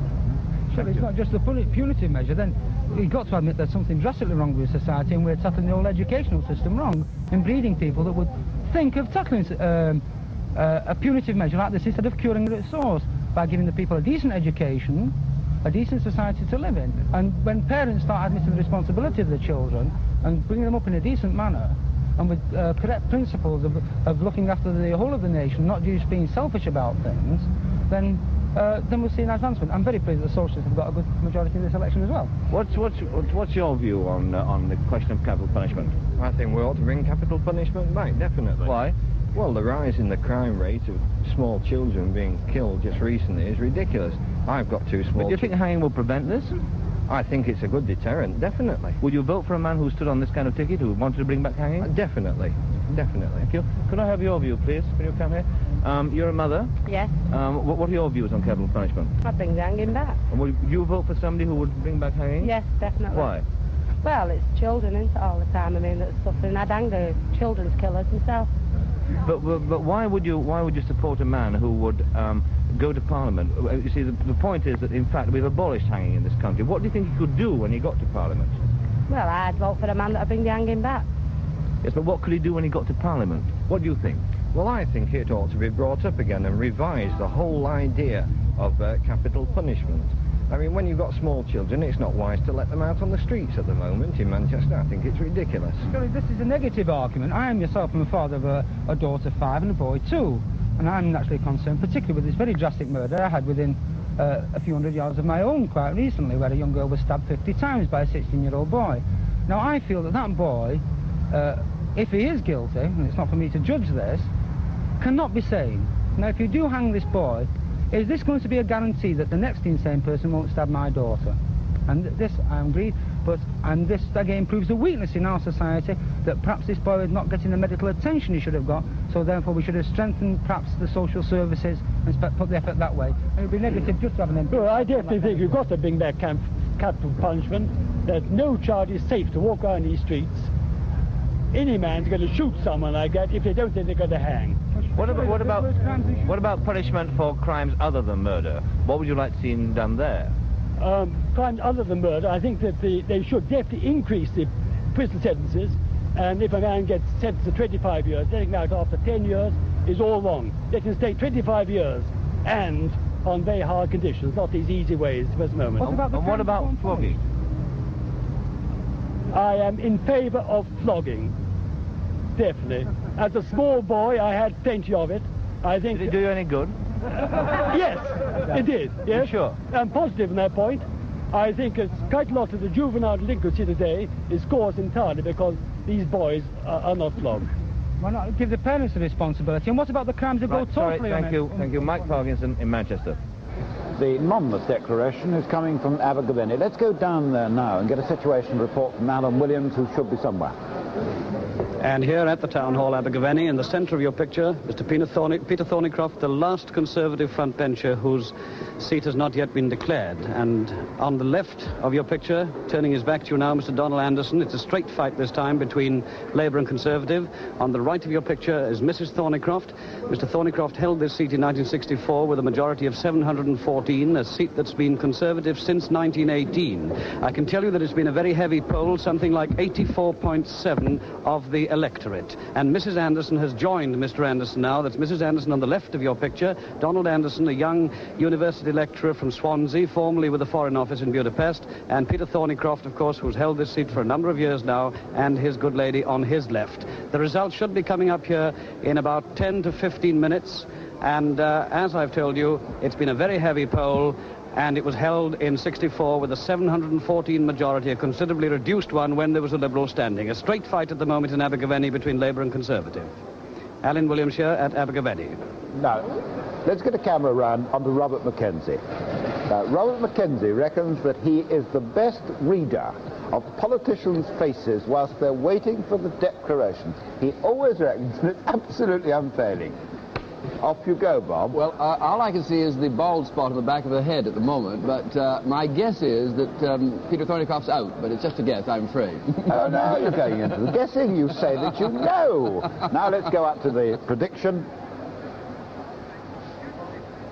Here's the prediction. Prediction of the likely Labour majority, 97. 97 is the prediction, the likely Labour majority. I'm sure that that is the minimum. I think it might quite well be 99 if Labour wins Peterborough, and there's also Barry to hear from, which could put it up to 101. I think it's in that region. There are these three marginals still to come: Monmouth, Peterborough and Barry. I certainly read that as Mr. Thornycroft being defeated. I'm less pusillanimous than Bob. There's a second recount now going on Peterborough, so that's a very close one. Now, Farmer Nichols' seat. Shall we go through the results that we've got there, Ian? Because there are one or two to be dealt with. Let's take Howden, Paul Brown, the Shadow Postmaster General. This is always a pretty safe Conservative seat. Majority is slightly down.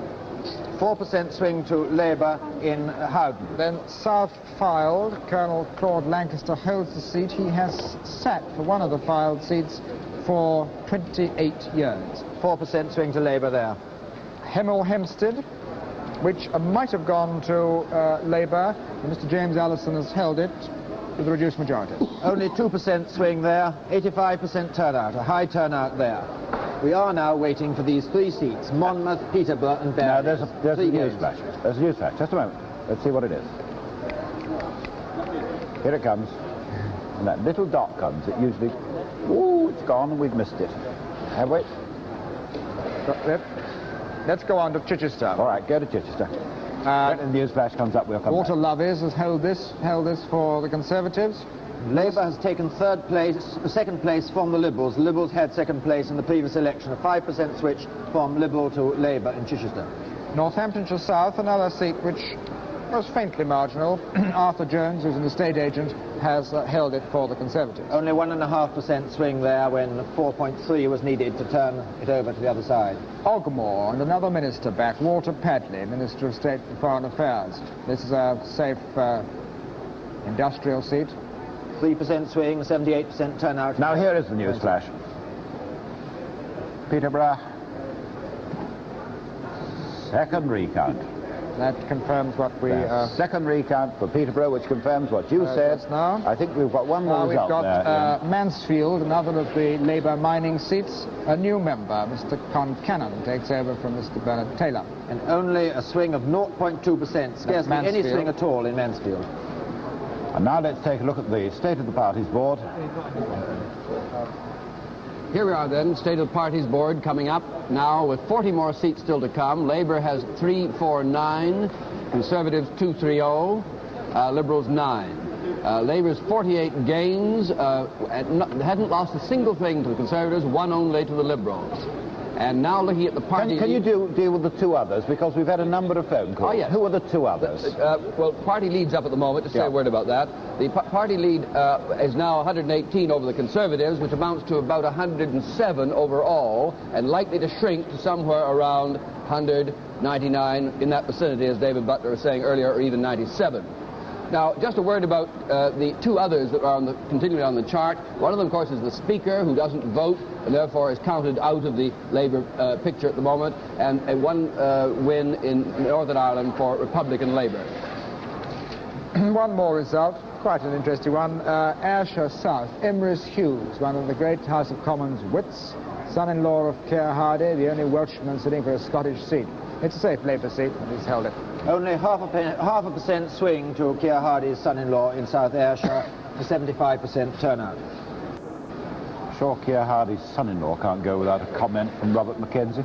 Well, it's a fascinating link from beginning to end. The beginning of the Labour Party, founded virtually by Keir Hardie, and his son-in-law still sitting in Parliament today. I'm not sure Keir Hardie would altogether recognise the Labour Party that has now won its big majority today. You really are being taken over by the Butlers and McKenzies, aren't they? All these university lecturers congregated May I add, I've been looking at the results. Of the new Labour MPs, no less than 1/4 are university lecturers. Throw in teachers, you're up to 1/3 are educationists of one kind or another, and the housewives of 1, manual workers 2, and overwhelmingly an academic, journalistic, I include you, turn that's occurred. I think one thing we should say is that the impression is sometimes created that when the Labour majority goes up, this brings in a lot of extreme left-wingers. In fact, on whatever evidence we've got, this is not going to be the case this time, necessarily. 1 or 2 more results. Buckinghamshire South, this is the Beaconsfield country, as it were.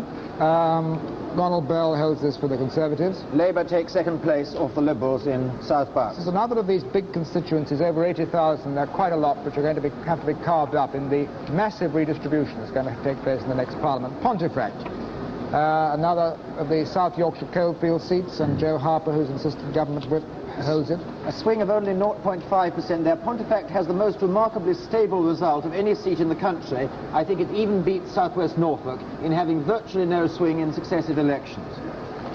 Now we have Norfolk Central, Ian Gilmore, who won the seat at a by-election very narrowly, but in the previous Parliament, the 59-64 Parliament.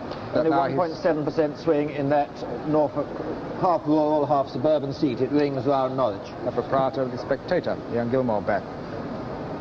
I see that there's this recount in Peterborough. I do think we're due for another small majority. This time we've only had two majorities of under 100. One where the Conservatives just managed to hold on to Pentlands, and one where Labour Party just managed to gain Croydon South. On average, in past elections, we had about 4 majorities under 100. I don't know if this is going to come up in Peterborough. 2 recounts usually means, anyway, it's under 200.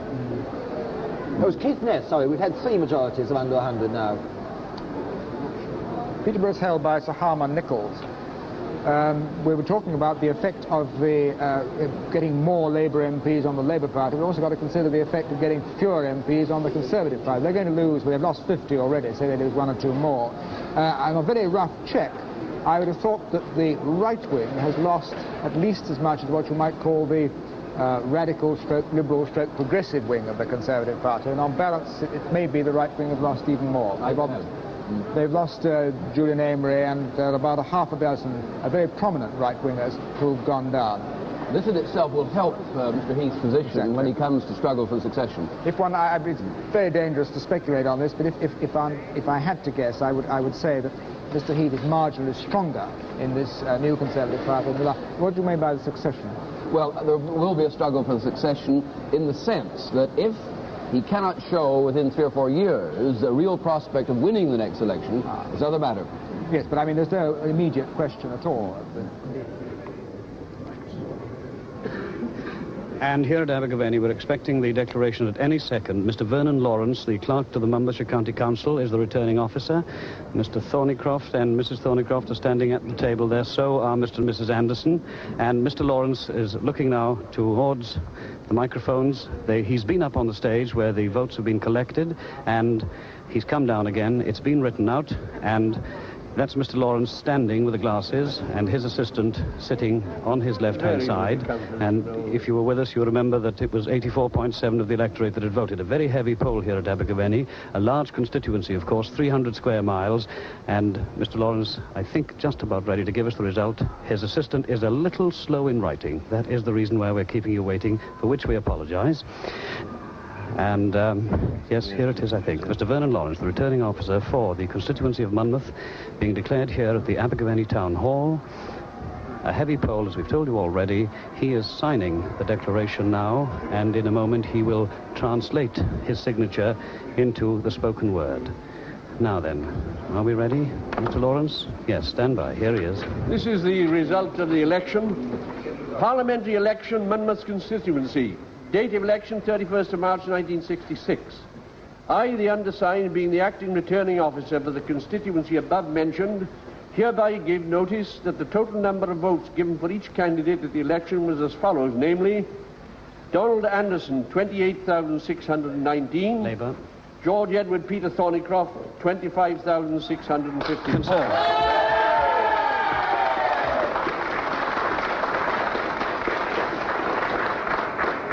And that Donald Anderson has been duly elected to serve as a member for the said constituency.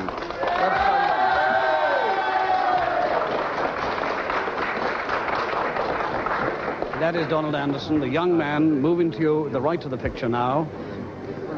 Behind him, Mr. Peter Thornycroft, and on the right of your picture, Mrs. Anderson. Mr. Thornycroft wearing a smile in defeat, and Mr. Anderson, one of the youngest Labour candidates in the field, certainly one of the youngest in Wales, 26 years of age, and a historian at Swansea University until now. And formerly with the Foreign Office and served in Budapest for some years. Mr. Peter Thornycroft, of course, the last Conservative front bencher to have his result declared, and the swing here, of course, has gone the way of the rest of the country. Mr. Thornycroft moving across now.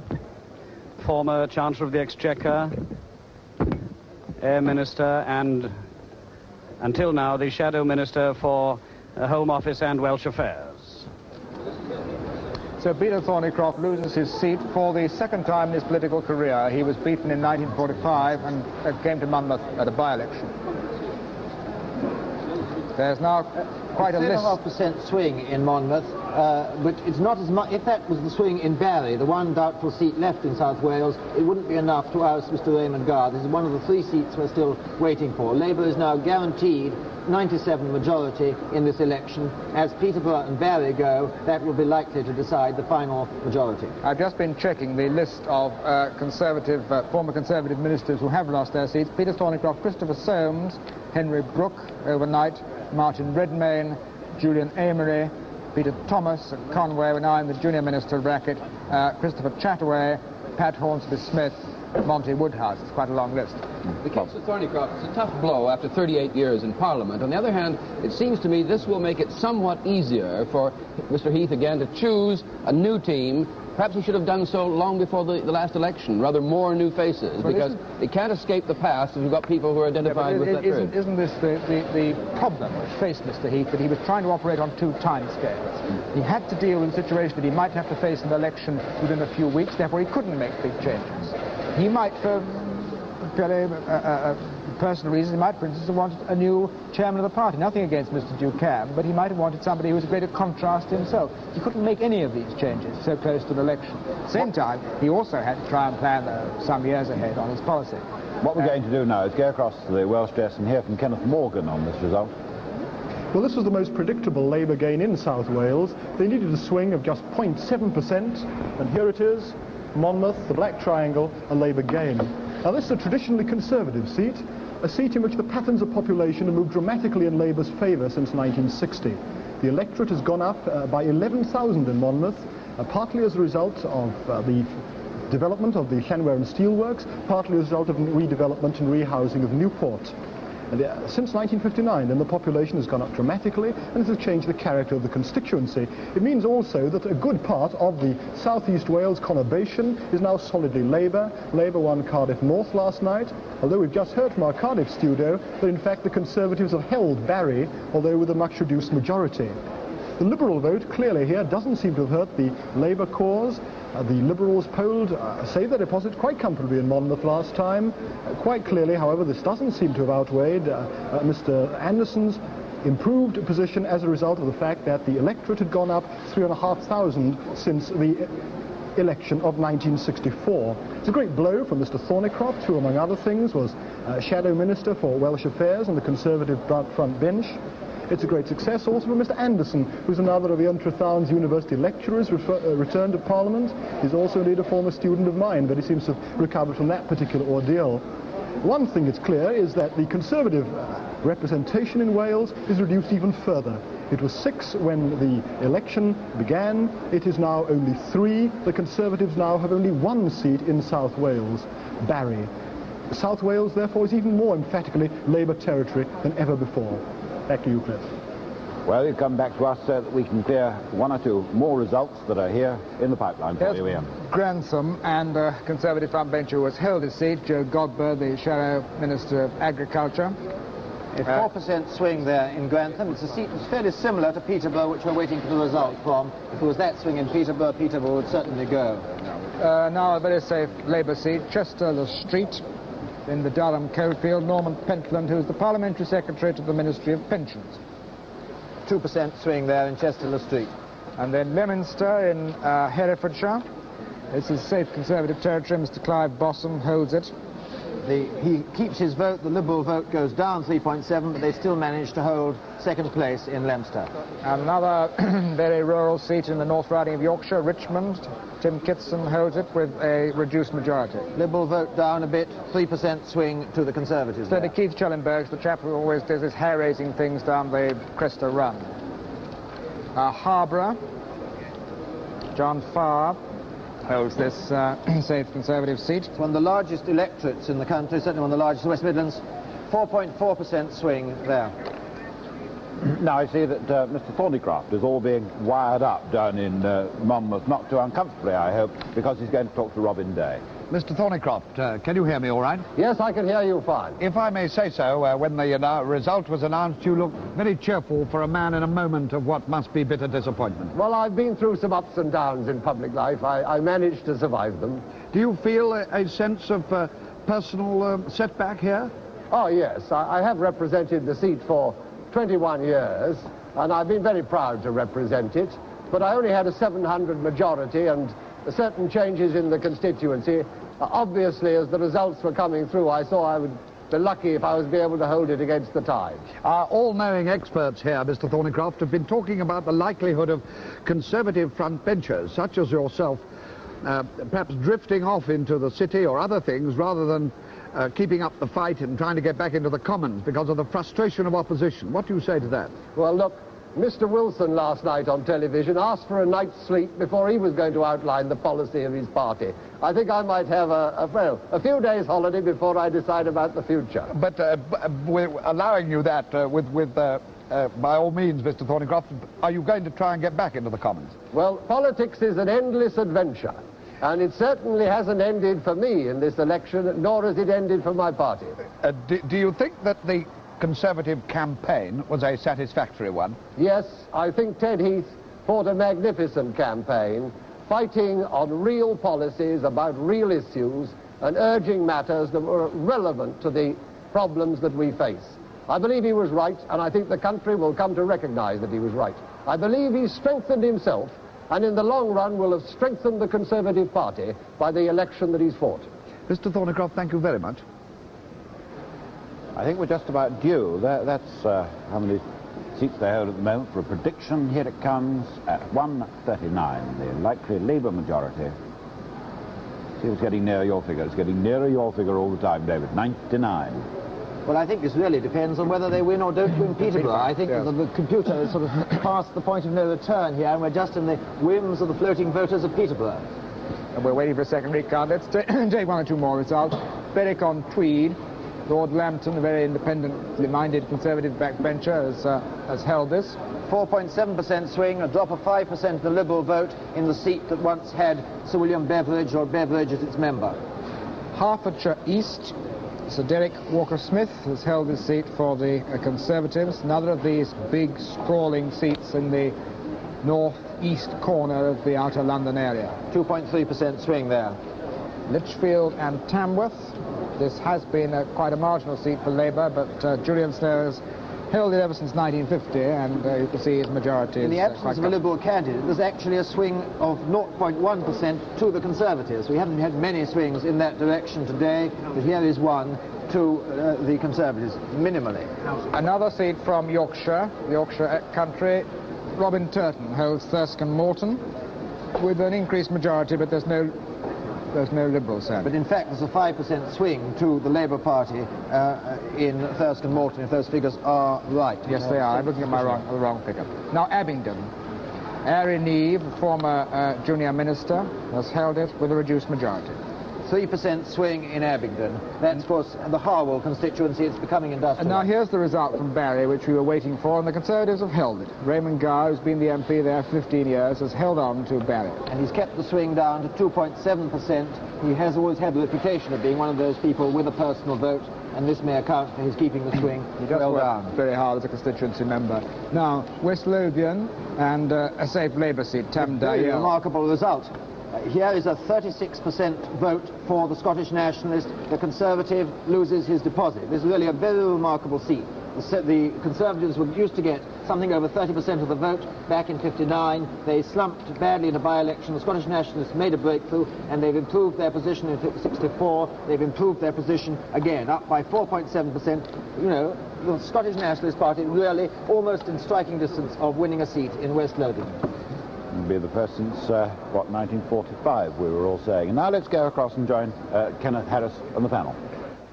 Well, on my left, I've got Mark Abrams, whose opinion poll was extremely successful, especially compared with the others, and Nicholas Deakin next to him of the Institute of Race Relations, and Alan Watkins, the political correspondent of The Spectator. Mark Abrams, we've heard a great deal this morning about the possibility of this big Labour majority, meaning that the influence of the left wing will be greater in the Labour Party as a result of this election. Now, do your opinion surveys tell you anything about that? Well, what is a left-of-centre Labour man or a right-of-centre Labour man is a very subjective assessment, under present circumstances. Looking quickly at the 49 new Labour MPs, I would say that probably judging on issues such as Vietnam, nationalisation and so on, about no more than a third would be described as left of centre by the man in the street. The other two-thirds, centre or right of centre, and I think this in fact reflects the general mood of the electorate, a moving towards the middle of politics. Nicholas Deakin, David Butler was saying earlier on today that he thought that the results that he'd analysed indicated that race hadn't been much of a factor in this election. Is that your view? Yes, I'd certainly accept that, but I think one must look at this against the background of the change of party policies over the past 2 years. I think one thing Mr. Wilson has put over to the electorate is that the Labour Party can no longer be regarded as soft on immigration. There has been a convergence of both major parties towards a hard line on immigration, and one side effect of this has been that there's been much less room for manoeuvre for the minor parties. I've noticed that extremist candidates have polled much worse at this election than they did at the last one. So in other words, you're saying that the results are such that it might not mean that the average voter is more liberal and broad-minded about race, but that the Labour Party have been a bit more reactionary about it. They may have catered for people with rather more extreme views on the issue, certainly, yes. Alan, could I ask you whether you think that the role that the Prime Minister played in determining to have an election now was a tribute to his political sagacity or otherwise? Well, I don't think it was altogether a tribute to his political sagacity, because I think it's got to be remembered that ever since Labour came to power just about in 1964 with that small majority, Harold Wilson has been under increasing pressure from ministers to hold an election. For example, a week after the 64 election, I remember talking to a member of the government, who later became a member of the cabinet, who was urging his colleagues to urge Mr. Wilson to have another election, with a fortnight's difference. And since then, I think this has become much more extreme, this pressure, and Mr. Wilson has always tended to resist it. I think that he's remembered the case of Lord Ashley, who went to the country in 50-51, where he needn't have done so, and who, according to Mr. Wilson, lost the Labour Party the possibility of 10 years of power after the terms of trade turned in Britain's favour and the Korean War finished and so on and so forth. Mr. Wilson, I think, has been an extremely reluctant electioneer, and I think one has been able to see that in his speeches. It's not been only that Mr. Wilson wants to project the image of being a Prime Minister who doesn't want to be bothered with elections. I think quite sincerely, in his heart, he doesn't want an election. He didn't want an election, and I don't think he expected such a large majority. That, at any rate, is my little theory. Mark Abrams, what do your surveys tell you about the validity of what Nicholas Deakin has been saying about the role that the immigration issue has played or has not played in the results? I think that was a very fair assessment of the situation, that the sort of people who get worked up about race and who are intolerant about coloured immigrants probably now feel that there are restrictions, there are safeguards, as they would call them, on the entry of coloured immigrants in this country, which the Labour Party will adhere to, and this more or less satisfies them. One would hope that, I think, that the government might now feel they had more room for manoeuvre towards the progressive policy on integration, and I think I was very glad indeed to see that Maurice Folliot got back an increased majority, because he has been Minister with special responsibility for integration, and a swing against him would have been a very depressing sign that the country wasn't ready for policies developing in this direction. What about the Conservatives in race policy, Nicholas Deakin? Well, I think that the way in which Mr. Heath came out very firmly at the beginning of the campaign against any exploitation on the part of candidates from his party was very healthy and had a very good effect indeed, and there was perhaps a slight danger that one or two candidates might have drifted in this direction, but they were headed off by this pronouncement. Alan Watkins? Can I come in on this question of whether the new intake is left-wing or right-wing? I think it's very important to realise that the 1964 so-called left-wing intake of people like, say, Dr. David Kerr and Mrs. Ann Kerr, indeed, were not left-wing in the traditional sense, and that they allied with right-wing new members, such as Roy Hattersley, I quote him purely as an example, on questions such as parliamentary reform. I think one is going to get an extreme version of this in the new parliament, and that the conflict is not going to be between left-wing and right-wing, but between the old and the new. And there's very little in common, I think, between the new left-wing generation and the old generation of Ian Mikado. Yes, I would have thought this was much more important than left or right in the Labour intake. It is that a younger generation of Labour MPs have come in to replace an older generation, very often, of Conservative MPs. In other words, the bulk of them are now, by education, by interest, really concerned with the next, not merely 5 years, 10, 15, 20, even 30 years. And for many of the people who have lost their seats this time, this is probably the end of politics for them as active politicians. Well, thank you very much, Mark Abrams, Nicholas Deakin, Alan Watkins, and now I think we better go back to Cliff over there. Well, let's take up the headline that we've just seen go past there, the one about Falmouth and Camborne, which was vacant, in fact, when the last Parliament ended because of the death of Mr. Hayman. Mr. Dunwoody has held this seat for Labour. Mrs. Dunwoody won extra. There are now two husband and wife teams on the Labour benches, the Dunwoodies and the Kerrs. And that represented a very slight swing to Labour, and there was a slight slump in the Liberal vote, despite the fact the Liberal candidate was the extremely flamboyant and successful Miss Manuela Sykes. Now a safe Labour seat, Ilkeston. Raymond Fletcher is a journalist. He took the seat over in '64. He's held it with a big majority, you can see. 2% swing there to Labour in Ilkeston. But there are always 20,000 majorities plus at Ilkeston. Now, Wokingham and the Conservative commuter belt. Mr. Van Strabenzie has held it, but with a reduced majority. A 4.5% swing to Labour in Wokingham, a slight drop in the Liberal vote from 20% to 17% there. Now Horsham, Peter Hordern has held this seat. One of these booming seats, they're up to nearly 90,000 because of Crawley Newtown. Nearly 3% swing there. That is a seat that people used to say would be the first Labour seat in Sussex. Well, Brighton Kemp Town is the first Labour seat in Sussex, but that area of the country, the Crawley development does mean that someday will be a Labour seat probably after redistribution. Probably, in fact, at the next election, because it's going to have to be carved up. Now, Morpeth. Will Owen holds this for Labour. It's been held almost continuously for Labour ever since 1918. 1.7% swing. It's that safe. It's another mining seat in Northumberland. Scarborough and Whitby, and a new MP, so Alex Spearman has retired, but Michael Shaw, in fact, was the MP for Brighouse and Spenborough between 1960 and 1964. He lost the seat, and now he's on slightly safer ground. The Liberals come second there and increase their vote, up 2% there. Very good second place result for the Liberals. Right. Now let's take a look at the state of the parties board. Bob? There we have it then. Labour with 357, not likely quite to get the 365, I think now, that the Tories had in the 1959 election, the nearest comparable one in figures to this election. Labour's 49 gains and only one loss, not to the Tories, but to the Liberals. Conservatives standing at 243, Liberals at 9. You see they have a net gain of 2, the Liberals are their position of 9. And the others, of course, listed at the bottom are the Speaker and the Irish Republican Labour candidate make up the 2.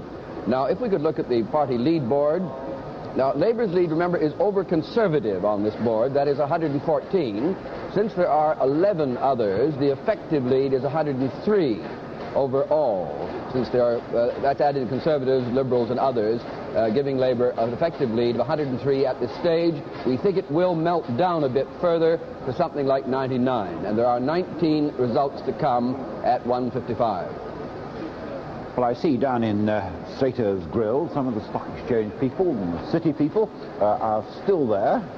Still seem to be enjoying themselves. What's more, Jim Mossman? Yes, I'm enjoying myself immensely, actually, here at Slater's Stock Exchange Grill. And I've got some more stockbrokers and bankers with me to describe their reactions to this government, which is likely now to have a lead of House of Commons of about 93, 4, 5, 6, who can say. What do you think, sir?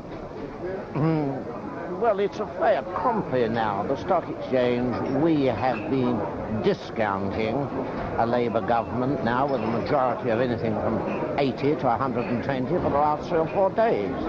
And it's a fait accompli, as I say. We shall just have to learn to live with it. But do you think that's like sort of living with a nuisance or living with a sort of somebody you can like?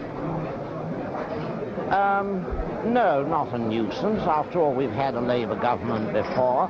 The one thing that slightly worries me is that when 15 months ago, when we had the run on the pound and we were in dire trouble, and the continent were not very happy with England with a Labour government. The thing that does worry me is, will we have a repetition of this? Will the continent have confidence in England with a Labour government with, say, 100 majority? Well, what do you think, sir? You're a banker. I gather the pound has been very steady abroad this morning. What do you think about the effect of this Labour majority on our role in the world as a great international banking centre? Well, I think we shall lose confidence of the foreigner, and you think you'll lose confidence? Yes. It doesn't seem to show yet. And no, but I think in the autumn that the pound will very likely be devalued. You think the pound's going to crash? To be devalued. By what percentage? Well, it's rather difficult to say at the moment because I don't know what the reaction is at the moment. Do you think the pound would be devalued under a Tory government as well, or not? No, I don't think so. You seriously Certainly believe not. this, do you? I do indeed. Because at the stock exchange this morning, the more senior mandarins were denying that any chance of this. Well, that's my opinion, and I'll stick by it. What about anybody here? What about you, sir? What do you feel about this new majority? Are you encouraged or are you depressed? Not unduly depressed, no. I think with this majority, at least the government can get on and do perhaps what they haven't been able to do, certainly in the last 18 months. What do you think it's going to do, which it hasn't been able to do? To the city, particularly. Well, in relation to life in general and on the British economy, obviously the effect it will have on the British economy. They must try, first of all, pull the belts in, I guess. Taxation will be increased. God bless them. Now, do you as a businessman do you welcome that? No, well, personally, obviously not, no, but for the country, I think this is probably a good thing. At the moment, the Tory party would do the same, I'm told. Do you think that as a concomitant to increasing taxation, they'll make people work harder in general? No, I don't think people can be made to work harder. No, I think... You mean they don't think they can make the trade unions make their workers work harder and ask for less? Not by increasing taxation, no. Do you then offer any kind of hope? Unemployment, I think, probably will make people work harder. Do you visualise that under a Labour government? Not under a Labour government, no. Well, then you visualise a sort of slow general drift, don't you? Very slow, yes. With very slow improvement, I think, probably, yes. An improvement? Oh, I think so. But if people don't work harder and we just live on higher and higher taxes, how can it be an improvement in general, in terms of developing English initiative? A difficult subject. Yes, well, they're all sort of very blue in here. I think you're unfortunate I'll have to arrange, a bar like this. Arrange for an escort to get you out of the place. I think you might. This is Jim Mossman in the city. We'll send an escort down for you, Jim, if you want one too. You won't need one, you say. All right, fine. Now, if you're ready, Ian, can we just clear the results that we've got here, because we've got one or two incidents then.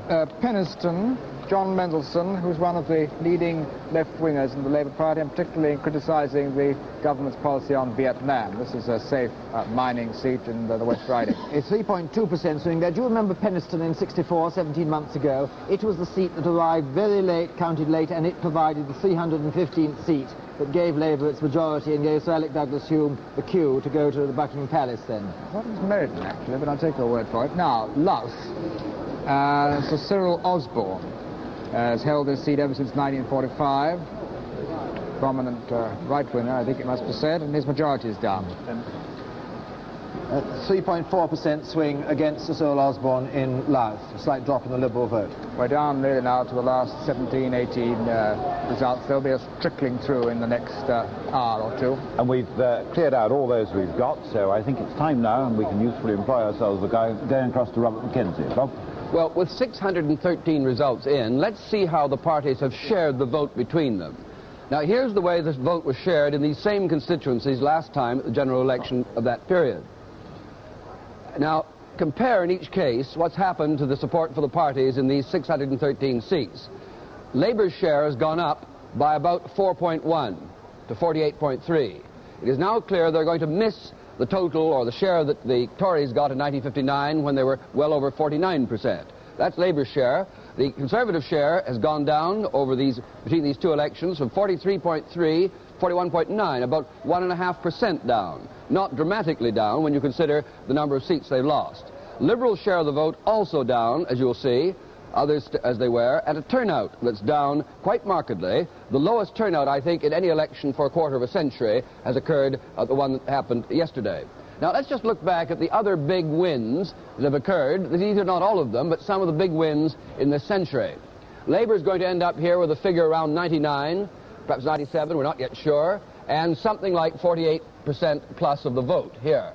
Conservatives last time, this is the one I kept referring to, last time they got almost exactly this position, 1959, 100 compared to 99 this time, 49 compared to 48 something. Labour themselves had their outstanding win in seats with a majority of 146, but interestingly enough, almost exactly the share of the vote that they're getting in this election, and despite the much greater majority they had in 1945. Then these were famous wins of earlier periods, of course, with huge majorities for Conservatives, the Conservative-led national government, and the Liberals way back in 1906. That's the history of most of the big wins in this century. Just a further word now about how the votes piled up. The total votes board. Here were the total votes cast at the last election. You'll see Labour just over 12,200,000. Conservatives almost an even 12 million. Liberals 3 million. Now, so far, and with all but 17 results in, you'll see the position. Labour has not yet polled quite as many votes as they did last time. They will probably come up and manage to do so before they're finished, but it doesn't suggest in itself a massive shift of actual numbers of votes in the community. The big loss being here, Conservatives have lost, getting on for 2 million votes. The Liberals have lost on this so far something like 1 million votes, only getting 2/3 as many votes as last time, but very possibly ending up with 2 or 3 more seats than they had at the last election. Others static at this level. But this is a reminder of the fact that with a lower poll, Labour is going to do extremely well without necessarily having, as it were, accumulated more actual votes, or many more than they got in 1964. But this represents a better share of the vote because the poll is down. Back to Cliff. Now let's go back to that never-ending stream that seems to be pouring off the end of the line there at Dagenham. Clive Robertson is up there by the side, I see, of the production line, so let's go and join him at Ford's at Dagenham. Here we are again in the Ford works at Dagenham in Essex. These are Cortinas moving down the line at the rate of 30 an hour. This lot's for Czechoslovakia, they tell me. The men who build these cars are among the best paid semi-skilled men in British industry. Average pay packet £24 a week. They're also among the toughest and best organised trade unionists in British industry. Tell me, what do you think of the Labour government attitude towards unions, and particularly to unofficial strikers? Because the Labour government is the best for working class people. But do you think they could be as tough with unofficial strikers as the Tory government could be? Well, in the case of this company, I believe it's too much unions in this company. 22 unions in this company is too much. Too many? You'd like to secure, would you? Only one.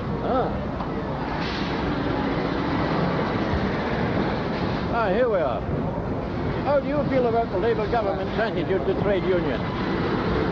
Oh, I don't know really a lot about, not political. Oh, what about unofficial strikes? Do you think some restraint should be put on unofficial strikers? Definitely, yeah. You do? Yeah. You don't think this is too great a limitation of the freedom of trade unionists, eh?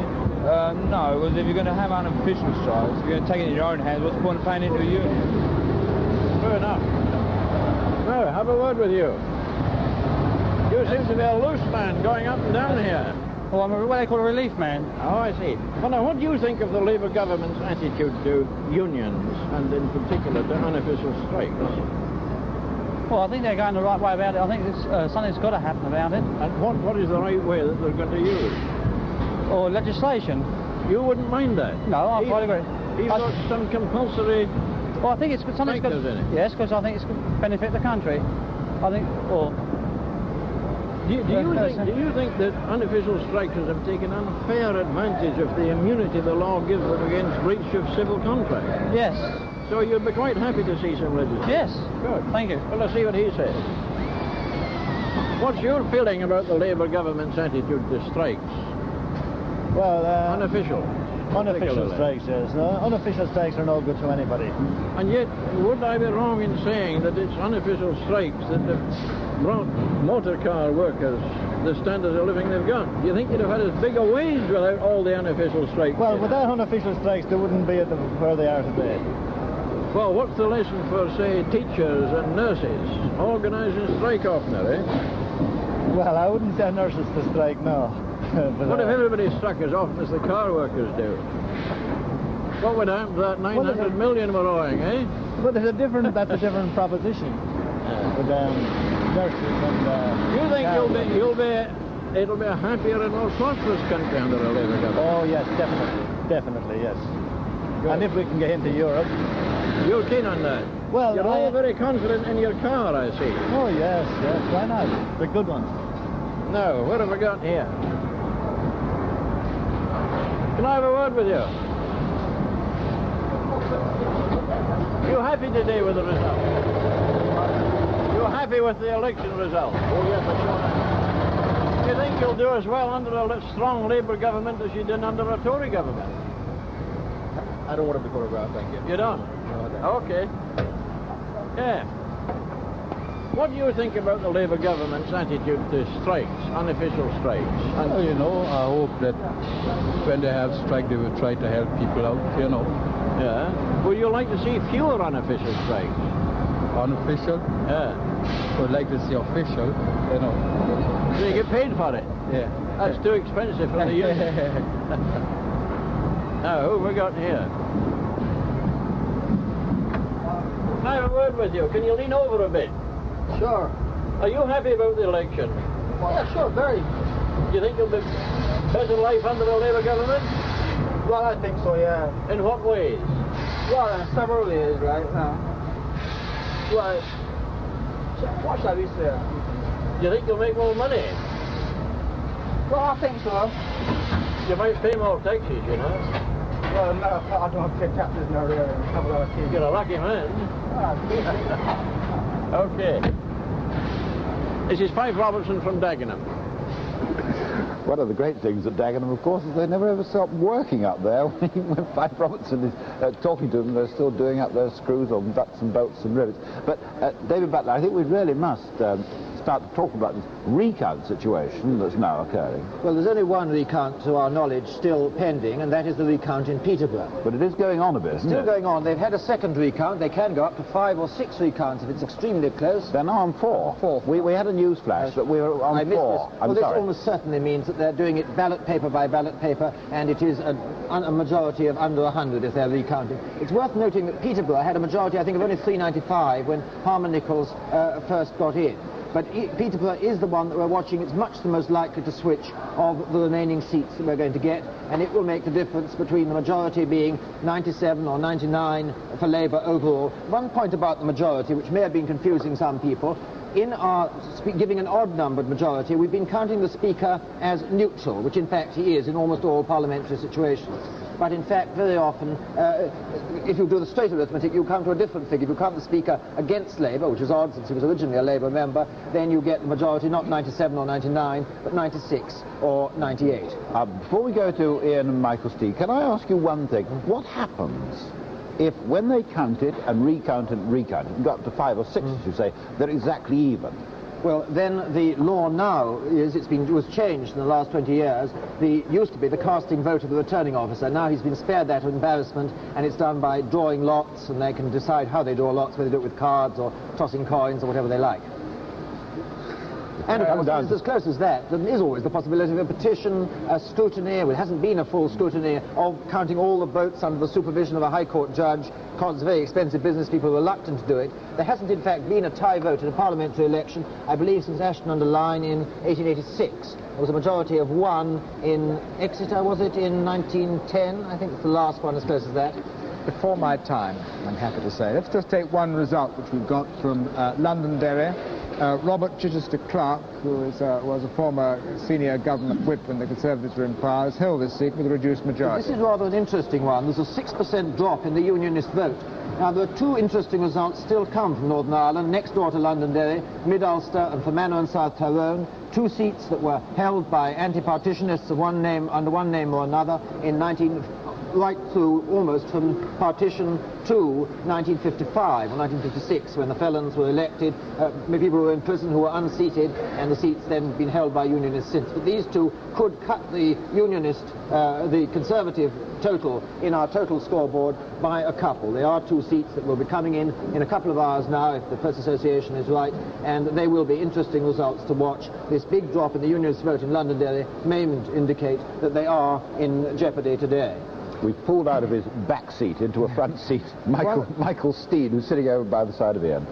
Yes, one of the interesting things about this election is a lot of the constituencies that we're talking about will in fact have either disappear or have their boundaries substantially changed, because over the years some constituencies have got a lot more people in, other constituencies have got a lot of people leaving, and you've now got a range from Billericay, which has got 102,000 electors, down to Birmingham Ladywood, which has got only 25,000. Michael Steed is a great student of the local government boundaries. Michael, what accounts for this tremendous variation?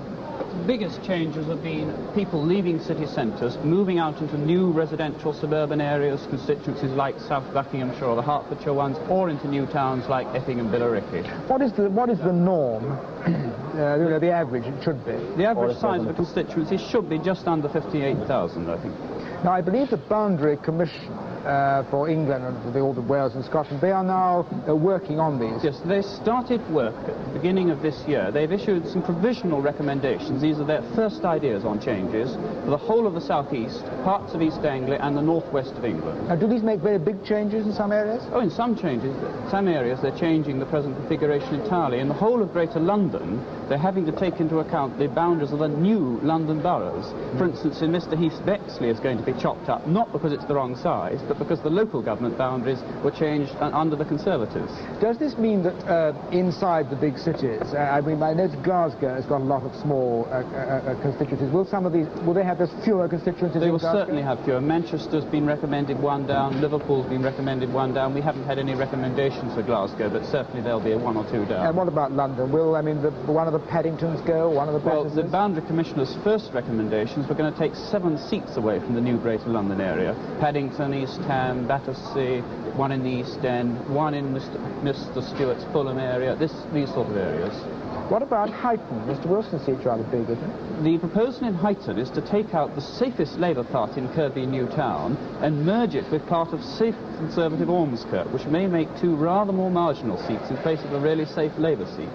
Are there any other sort of prominent people either in the government or on the opposition whose seats are Well, one of the more interesting ones is that this new seat the Liberals gained yesterday, Cheadle, is also proposed to be subdivided into 2. It's just conceivable that there'll be 2 new Liberal seats after the boundary changes there. Other prominent people, Douglas Jay's seat's likely to be altered, Michael Stewart's seat's likely to be altered. Miss Alice Bacon's seat could disappear in due course. That recommendation isn't out yet. What about these places like the far north of Scotland, where they have very small majorities, very small elections? Not much you can do with them. Well, there's a special provision in the laws governing this, saying in special geographical circumstances the boundary commissioners may allow small electorates. They've applied this to Merionethshire and Montgomeryshire in Wales and to the north of Scotland, but they have recommended taking the island of Skye out of Inverness and into the Western Isles, and some people think that most of the Liberal vote in Inverness is in Skye, and this could help the Liberals to do better in Western Isles, but lose them in Inverness. Just one final quick point. Taking the, say, the present recommendations, perhaps the future recommendations, is any party going to gain substantially by this?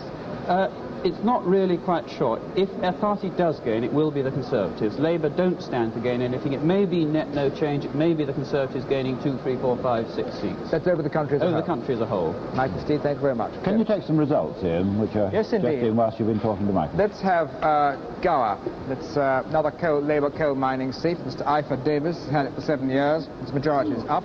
A Liberal whip, Labour whip, he's got a 3% swing to Labour in Gower. Now, Lanark, another member of the government, Judith Hart, Under-Secretary of the Scottish Office. This used to be a very marginal seat, but Mrs. Hart's got a pretty safe majority now. Used to be held by Sir Alec Douglas-Hume when he was called Lord Dunglass, and he lost it in 45, recovered it in 1950. There was a 2% swing this time to Labour in Lanark. We're now down to the last 14, no more for the moment. We are indeed. The American television networks were using, as I said, the studio last night with BBC colour cameras to send the results of our general election via the early bird satellite to America in colour. We can't go as far as that, but here in live black and white is Gerald Priestman now reporting from New York. Good morning. Here in New York, the British election results have had to scramble for space with things like Vietnam, inflation and a railway strike, but all the same it's got greater transatlantic coverage than any other foreign elections would. There have been quite a number of Anglo-American listening parties going on, including a small one here between myself and Peter Lissagore of the Chicago Daily News. Peter, how did it impress you? Well, as you know, Gerald, Americans don't like to interfere in elections in friendly countries, at least. But I think there's a quiet sort of satisfaction here with the results. I think people in Washington are pleased that Mr. Wilson now has a good working majority and that the two countries can get on with those joint enterprises in Europe and elsewhere that confront them. But did it really matter who won to the United States? I think that it probably would not have mattered on the great major issues, but the distinction is a nice one, however, because the Johnson administration has worked out a rather comfortable relationship, I think, with the Wilson government. The cabinet officers feel comfortable with one another, especially those cabinet officers that have to do with national security affairs and foreign policy. Mr. Rusk with Mr. Stewart, Mr. McNamara with Mr. Healy. And I think this is a factor that was considered in Washington. Well, as you probably know, during the election campaign there was a tendency, particularly in the right wing of the Conservative Party, to accuse Mr. Wilson of being over-dependent on the United States. He even got described as being President Johnson's lapdog. Now, I've noticed, as you may have done, going around the State Department and the White House, one met, even during the campaign, quite a lot of people who had nice things to say about Mr. Wilson and Mr. Stewart. Was there perhaps a little foundation for? Yes, I think there was a foundation for it, Gerald, and it goes to what I just said about the easy relationship. And there's a great deal of plain appreciation on President Johnson's part for what Mr. Wilson has given him in such places as Southeast Asia, the support that Mr. Wilson has given him in the face of what we know to be left-wing labor opposition. Mr. Johnson, as you also know, appreciates support in tight spots, and South Vietnam is a tight spot for him. Mm-hmm. One also saw it being represented in this country that at times the Conservative campaign was a bit pro-Gaullist, perhaps over NATO, a little anti-American. Would this have made Mr. Heath difficult to accept, if not unacceptable? Well, I think that there was a general acknowledgement that much of this was part of the campaign tactics of the Conservatives, and I think there was a feeling that both the Conservative and the Labour Party will do the right thing once we get down to the hard issue of what the relationship of Britain in Europe will be, and in fact what America's relationship to Europe will be. What, from an American point of view, were the real issues of this election? I think the European issue was perhaps as real an issue as any. I must say that I don't want to overstate the American interest in issues in the British election, because I don't think there were any overweening issues, as it were. But I think that there was concern about how we will now proceed in the face of Gaullist opposition in Europe with NATO, with the organization of the whole Atlantic Alliance, plus, of course, the always overwhelming issue in this country, and that is Southeast Asia, the extent to which we will continue to have British support in Southeast Asia, South Vietnam. I'd like to come back to Southeast Asia in a minute, but dealing first with Europe, why is the United States so keen that Britain should get into Europe? Are you quite sure it's in America's interests? I think that we tend to operate on basic beliefs established many years ago, which we don't begin to uproot and examine, Gerald, as you know, and one of them is perhaps Britain's membership in Europe or participation in European institutions. We still believe that it would be in America's interest. We believe that Britain is that bridge. De Gaulle would call it the Anglo-Saxon bridge to the United States. And we believe generally it would be in the whole of the alliance's interest if Britain became a participating member of the common market and took other roles in Europe. But is there not a risk that Europe, united even with Britain, might become, well, to begin with, protectionist? and isolationist and indeed anti-American. Well, this is a risk and a view that was fully taken into account, has been fully taken into account over the years, and I think that generally speaking, the American leadership now are quite willing to take this risk. We believe that the British are not about to do us in, even if the trade is more lucrative, if we were kind of shut out, if they became protectionist. And I believe that the good faith of our British partners prevailed very deeply in the Johnson administration. Now, on Southeast Asia, it was alleged and denied that the Labour government's Defence Department had what were described as contingency plans for sending a British detachment of some sort to Vietnam. Do you think this might now become true? Well, I don't know the inner secrets of our Defense Department, Gerald, but it might, I think it might in fact become true only because it seems to me at least that the British commitment in Malaysia against the Indonesian threat has so receded that perhaps Britain might contribute this. But I think President Johnson is quite content at the moment at least to get the kind of support for his position, for his policies, and for his actions from Prime Minister Wilson. To come back briefly to the whole character of the campaign, how has it struck you as it has been presented to you through American coverage? As quaint or what? Well, I think we have felt that the American reporters in Britain have reported it as quite dull more than anything else, that the issues were not terribly sharply drawn. There was nothing that truly titillated or excited the Americans about the election, and I think this largely comes from the reporting we got from Britain. Mm-hmm.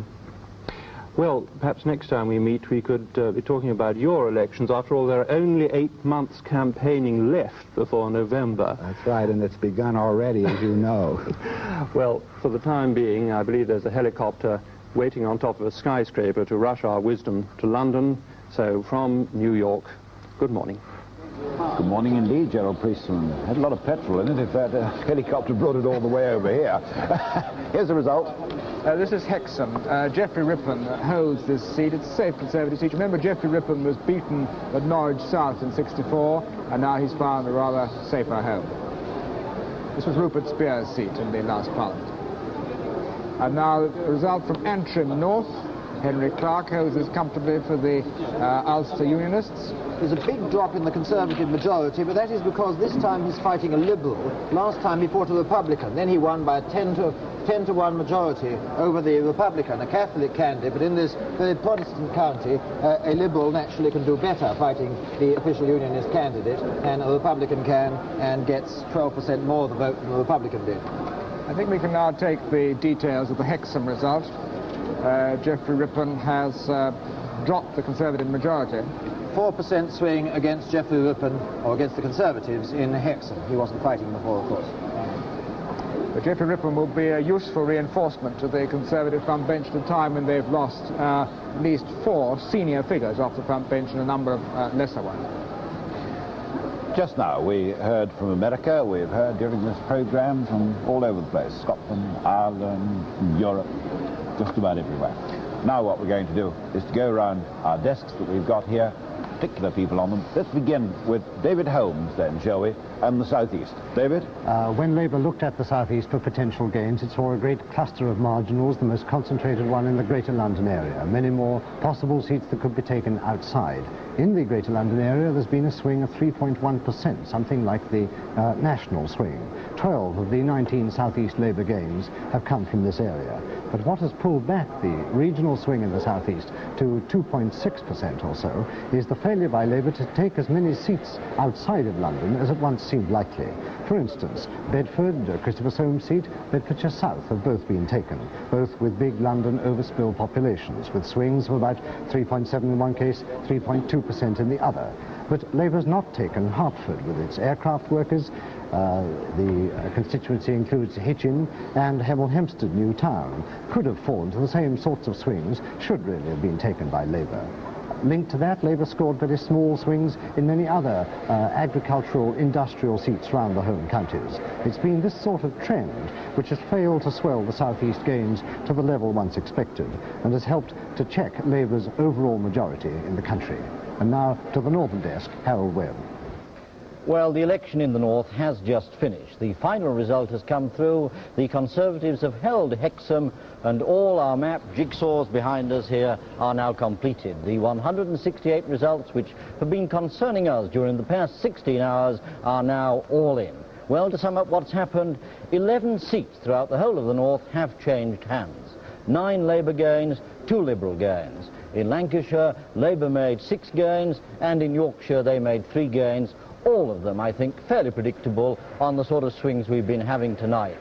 The 2 Liberal gains, of course, have been made in the Colne Valley and at Cheadle, and for my money, I think perhaps the most surprising result of the whole night in the North was the Liberals gaining Cheadle. Now, the swings in the North, in all the main areas of the North, the swings have been greater than the national average, which is something less than 2.8%, and that there are, in fact, some interesting swings in some of the main industrial cities of the North, but perhaps I'll talk about that later. Now, over to Tony Parker, down the line on the South West Desk. Our headlines from the southwest are that the Liberals have gained North Cornwall. Secondly, that Labour has retained Falmouth and Camborne, the seat that was vacant at the time that this general election was declared. It used to be the only Labour seat west of Bristol since Michael Foot got ousted from Devonport in 1955, but no longer. There are 6 black triangles on the map behind me, which means 6 Labour gains, 3 of them very striking ones. Exeter was the first to come in. Mrs. Gwyneth Dunwoody went into the House of Commons a few hours before her husband, Dr. John Dunwoody, in Falmouth. The 2 Bristol marginals went to Labour as expected, one on a rather weak swing, the other rather strong. Did Mr. McLaren's personal appeal and his almost non-party campaign keep the northwest swing low? Bristol is anyway now back to the 5-to-1 Labour position that it was in before 1959's general election. On the swingometer, this region has swung some 2% to Labour, as compared with about 3% for the country as a whole. Something unusual and distinctive in our region is, of course, the traditional Liberal strength. The Liberal gain in North Cornwall was a very good one. They had a 3% swing, and they only needed 1% to take the seat. But almost everywhere else in this region, the Liberals are down, including the 2 Liberal seats of North Devon, Jeremy Thorpe's, and Bodmin. And a number of others, Liberals have dropped to 3rd place. The general picture then is Labour a bit sluggish, Conservatives, as a result, feeling probably let down fairly lightly, and thirdly, Liberal joy in North Cornwall, which also incidentally had the country's highest turnout at 87%. But elsewhere, Liberal disappointment. Over now to Michael Barrett on the Midland Desk. And I, of course, have one eye on that monitor, waiting for the news flash from Peterborough, which looks as if it may be the real cliffhanger of this election, now apparently in its 4th recount. I know that Sir Harmer Nichols, the Conservative, half expected to lose last time. So if he scrapes through with even a handful of votes this time, he'll be thrilled indeed. But in the meantime, the results from East Anglia show that, as we predicted, it was unpredictable. You see that in Norfolk South, there was a big swing to Labour, yet next door in Norfolk South West, there was a swing, though only a small one, to the Conservatives. And an interesting point here is that the postal vote in several constituencies here was absolutely crucial. In Norfolk South West, in the last 2 elections, they've had the biggest postal vote of any constituency, something between 6 and 6.5% of the total vote, and it's usually thought that this vote goes 3-to-1 in favour of the Tories. One other thought from East Anglia is that in Yarmouth, a local poll published in The Guardian suggested that there'd be a 2% swing to the Tories. The result has been a 3.1% swing to Labour, and you can't be much more wrong than that. Now to Wales and Ken Morgan. Result of the election has been pretty striking in Wales, although the swing in Wales, in fact, is only 2.4%, considerably less than the average for Britain as a whole, because Labour this time has won 4 key marginal seats, 3 from the Conservatives and 1 from the Liberals. In South Wales, they won Monmouth for the Conservatives for the first time, a 3.4% swing here to unseat Peter Thornycroft, who was one time was Chancellor of the Exchequer. And Cardiff North, which Labour gained last night, Labour winning this seat for the first time, which means now that Labour control all the seats in South East Wales suburban constituencies except for Barry. And even here, Labour had a 2.7% swing, although it wasn't quite enough to unseat the popular member for Barry, Raymond Gower. In North Wales, Labour won Conway from the Conservatives. A 5.5% swing here, very considerable for a Welsh rural seat, a seat that the Labour Party last held in 1951. 3 lecturers incidentally returned. And finally, Cardiganshire. Labour gaining this seat from the Liberals, supplanting the Liberals in this part of rural Wales as in so many other areas, building on the old radical heritage. Their candidate in Cardiganshire having a strong appeal to Welsh nationalist voters, and this perhaps a pointer for the future. The conclusion in Wales, therefore, of the 36 Welsh seats, with only Brecon and Radnor to come, a very safe Labour seat, the Conservatives have now only 3 seats in Wales, the Liberals 1. The Labour Party look like having 32, their best ever performance in Wales. And now, for Scotland, Esmond Wright. 71 seats in Scotland, 65 results in, 6 more to come, and one of those, Argyll, won't come, of course, till tomorrow. Of the 65, 44 taken by Labour. That's a gain so far of 3. Aberdeen South, Berwick and East Lothian, Caithness and Sutherland.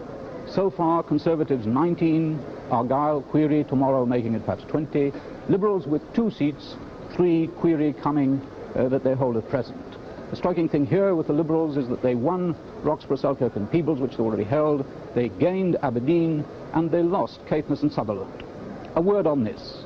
This, for the Scottish Liberal Party, is a really serious blow. George Mackey is politically as literally a heavyweight, chairman of the Scottish Liberal Party, a man who's had considerable impact in the House of Commons and on his constituency. Now, the striking thing here, I think, is the defeat of George Mackey by a young man fighting his first election, Robert McClellan. It's true he was raised in Glasgow. He's, again, an international lawyer, a barrister in London, but the family have a home in Sutherland. In a sense, this is local boy makes good. But it's also Labour Party achievements making good, because this victory is a victory for Dounreay, the setting up of the prototype fast reactor development at the Dounreay establishment. And so, in a sense, this is policy as well as personality. The other striking feature, as we were saying earlier, about the Scottish results so far, is the achievement of the Scottish National Party. West Lothian, all right, Tamdale is still there with a very good majority in a strong mining constituency. But Billy Wolfe, the Executive Vice Chairman of the Scottish National Party, increased his own vote by 3,000. At this rate, he's increasing his vote by 3,000 roughly every election. He's now 43. In 3 elections from now, by the time he's 57, he might just win that seat from Tamdale. The Scottish National Party are in the race in the Scottish Lowlands. And this, with the individual results in case of George Mackey, Donald Dewar, in defeat of Lady Tweedsmuir in Aberdeen South, the victory of John McIntosh, Berwick and East Lothian, the holding of Roxburgh, Selkirk and Peebles by the Liberal Party. These, I think, are the striking features of this election in Scotland. And now, over to Cliff. Well, before we go up to Liverpool, which is where we're due to go next, let's just take the results. There was the flash there, Ian. That was the Brecon and Radnor result Kenneth Morgan was expecting, and indeed the Labour Party has held it to the Watkins pretty safely. Let's just take 1 or 2 other results. Kettering. Geoffrey de Freitas has held this for Labour. Remember that he spent 16 years in Parliament, then went off to East Africa as High Commissioner, or first to Ghana, then to East Africa. Then he came back at the last election. Slightly surprising, he didn't get a job in the Wilson government, but might now do so. It's 3% swing there. That's Corby. Main part of it is Corby, the steel centre. Now, Mid-Ulster. Mr. George Forrest holds this on a narrow majority, though, for the Ulster Unionists. There's a slight increase in the Conservative share of the poll. The anti-partitionist vote was split last time. The fact that Mid-Ulster has been held by the Conservatives almost certainly means that Fermanagh and South Tyrone, by the Unionists I should say, will also be held by them, and so there are now probably no more seats in doubt in Northern Ireland. Fermanagh and South Tyrone, the anti-partitionist vote is once again split. And now the Isle of Ely. And Sir Harry Legge-Burke, a very senior Conservative backbencher, has held the seat with a Liberal coming in this time, and the majority substantially reduced. 4% swing there. Stirling and Clackmannan. Arthur Woodburn, a very senior Labour backbencher, a minister from the Attlee days, held this with a slightly increased majority. 2% swing there. And then the Brecon and Radnor figures that I just mentioned, Tudor Watkins, holding this, the largest of the Welsh constituencies. Hardly any swing there, only 0.2% to Labour there. That's all for the time being on the results. And we shall take you up now to Liverpool to join Bob Perrin. You have been patient, Bob, I think. Lime Street, some 6 hours after the Prime Minister left. And we seem to have got a bigger crowd with our travelling eye than the Prime Minister did. But before we talk to some of the folk of Merseyside, an anecdote that might go into Mr. Wilson's memoirs on this election. When he arrived back at the Adelphi Hotel just after 2 o'clock this morning, after hearing the declaration at Huyton, railway police told him that they'd had a phone call saying that there was a bomb in the hotel. Mr. Wilson said, "Let it go off." Ever confident, the police searched, and Mr. Wilson's confidence wasn't misplaced. There was no bomb, or certainly it didn't go off. But let's talk to some of the younger folk on Merseyside.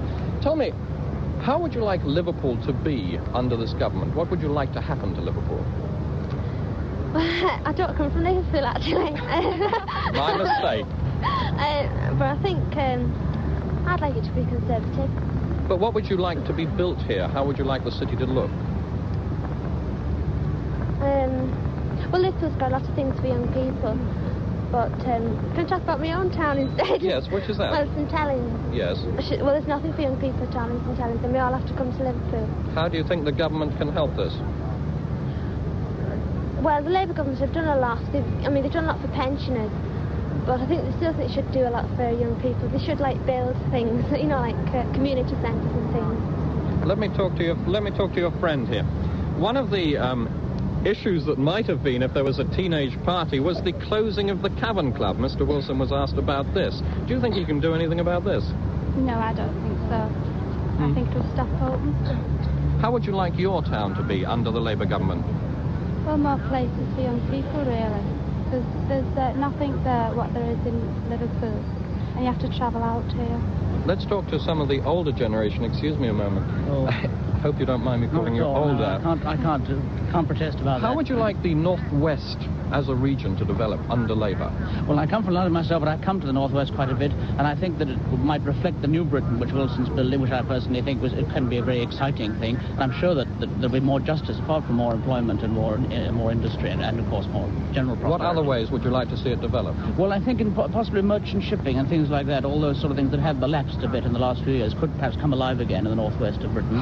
How would they be developed? Well, I think through greater partnership between public and private enterprise. I think especially in Scotland that could happen, and the old great industries of Britain, the great genius of Britain could come alive under Wilson's leadership, I feel. Now, from your clothes, I think you're a railway cleaner, are you? What would you like Mr. Wilson to do for Liverpool? Well, I think he's doing marvellous considering he's only had 17 months, and I hope in future he does better. What would you like him to do for this city? Oh, for this city? Well, I've got young children of my own, young teenage, and I think they should make more clubs for the young teenagers. Make more clubs? Yes, you know, for boys and girls to mix, keep them off the streets. But what should he do to develop the city of Liverpool? Liverpool, after all, has the worst slum housing record in Britain. Oh, yes. Well, I think he should give everybody in time more houses. I'm living in a slum area myself, and it's coming down. Supposed to we had our notice 2 years ago, and I'm hoping that I'm out in 12 months with a bath, which I've never had for 26 years. And I hope... Well, we'll leave it there. We'll move over this way. Excuse me. Now, who have we got here? Excuse me, sir. What would you like this government to do for the Northwest as a region? Well, I'd like them to build things up a bit. In what way would you like them built up? And give everybody a fair chance. What would you like to happen to the city of Liverpool? Well, I'd like to see it modernised a bit more. More houses built. Well, thank you very much. This is Bob Perrin at Lime Street. In Liverpool. Now, I think we ought to comment, because this is now the fifth recount. Fifth recount. This must be in it, I should think, under 100. We haven't had, as David said earlier, we haven't had one of these really close 7, 10, 11 majorities. Peterborough may be giving it to us. somebody said to me that he believed the Conservative Party was more obstinate than the Labour Party about recounts, and that if we actually get on to the 6th recount, this is more likely to be a Conservative, the Conservatives fighting to hold the seat than Labour, but this may be a complete canard. But Brighton kept down last time, there were 7, weren't there? The majority was 7, there were 7 recounts. And there were 7 recounts. Now let's go across to Robert McKenzie.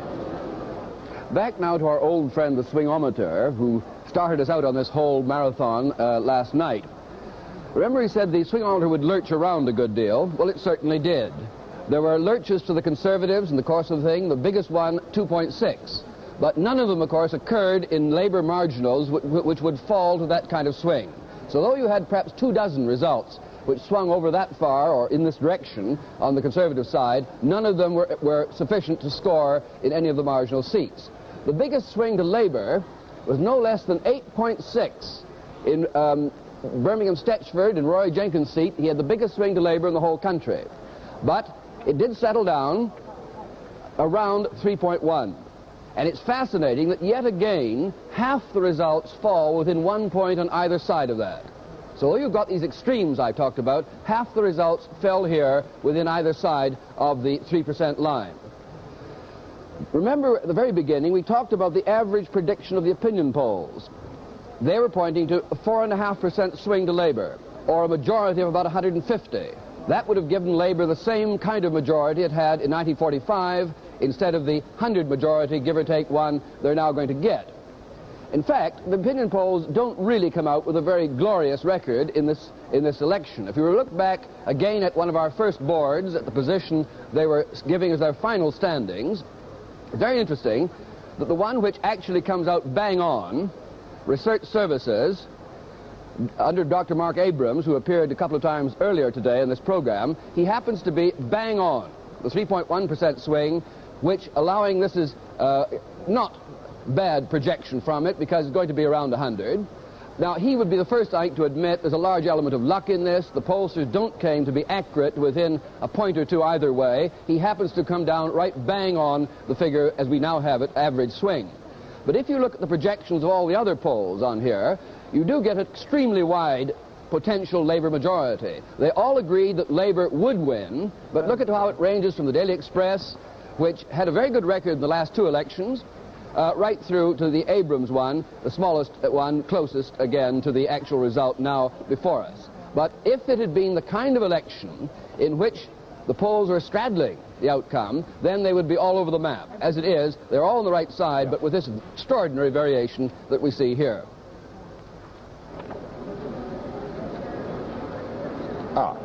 Fine, right.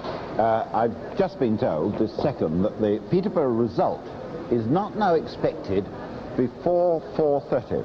This looks as though it's confirming precisely what David Butler said the best part of 45 minutes ago, that they're going through it vote by vote. I think when you get to this, it probably means the majority is in single figures, not double figures, because usually when you get to the 3rd or 4th recount, you only get 1 or 2 different in each successive count.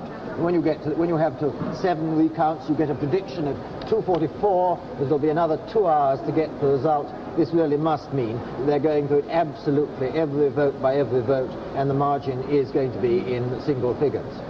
Right, we're now going down to Buckingham Palace to meet Alan Whicker, where he's at Canada Gate.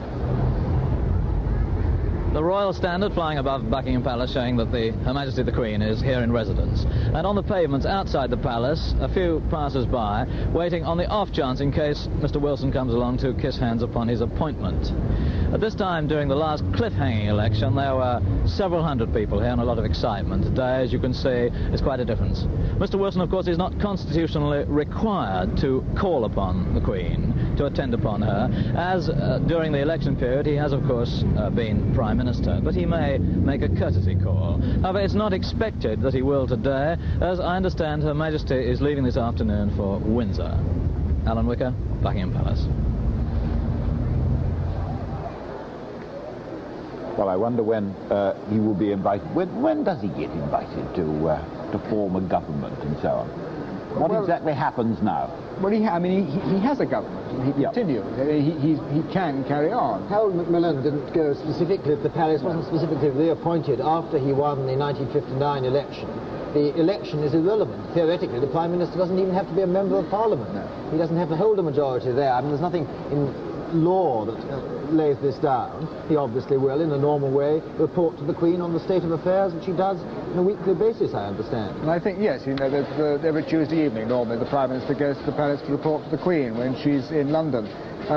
It is a reasonable assumption, everybody certainly is assuming, that he will make some changes in the cabinet now, in the government, and these he may well go, if they're at all extensive, he may well go to report to the Queen and get her approval, formal approval to these changes. But again, this is necessary. It can be done over the telephone through the private secretary. This doesn't matter. Right, now I think we're just about ready to go and join Kenneth Harris again. Kenneth?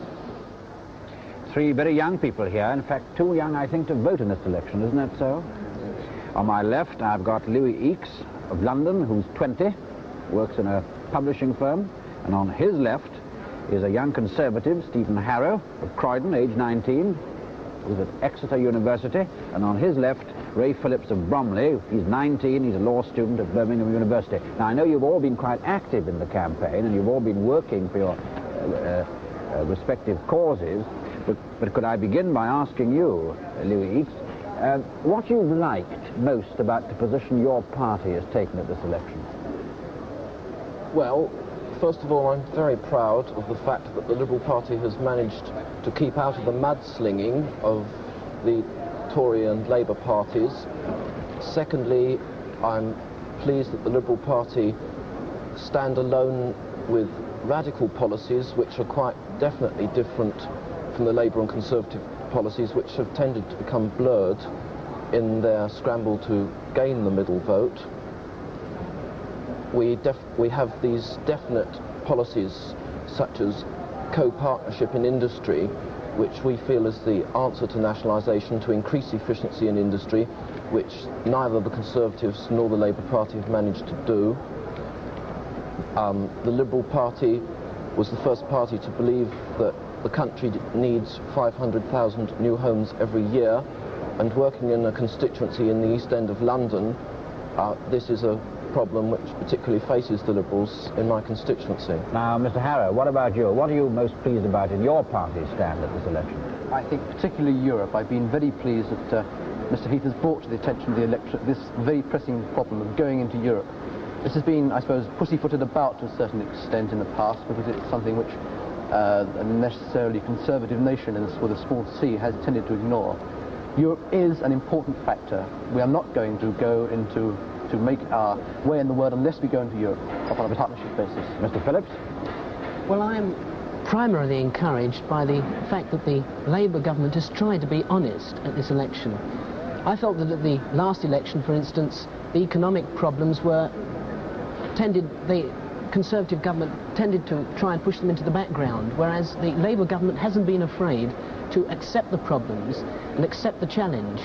And similarly, I'm glad that the Labour government hasn't tended to slip back into the tendency of looking for a scapegoat.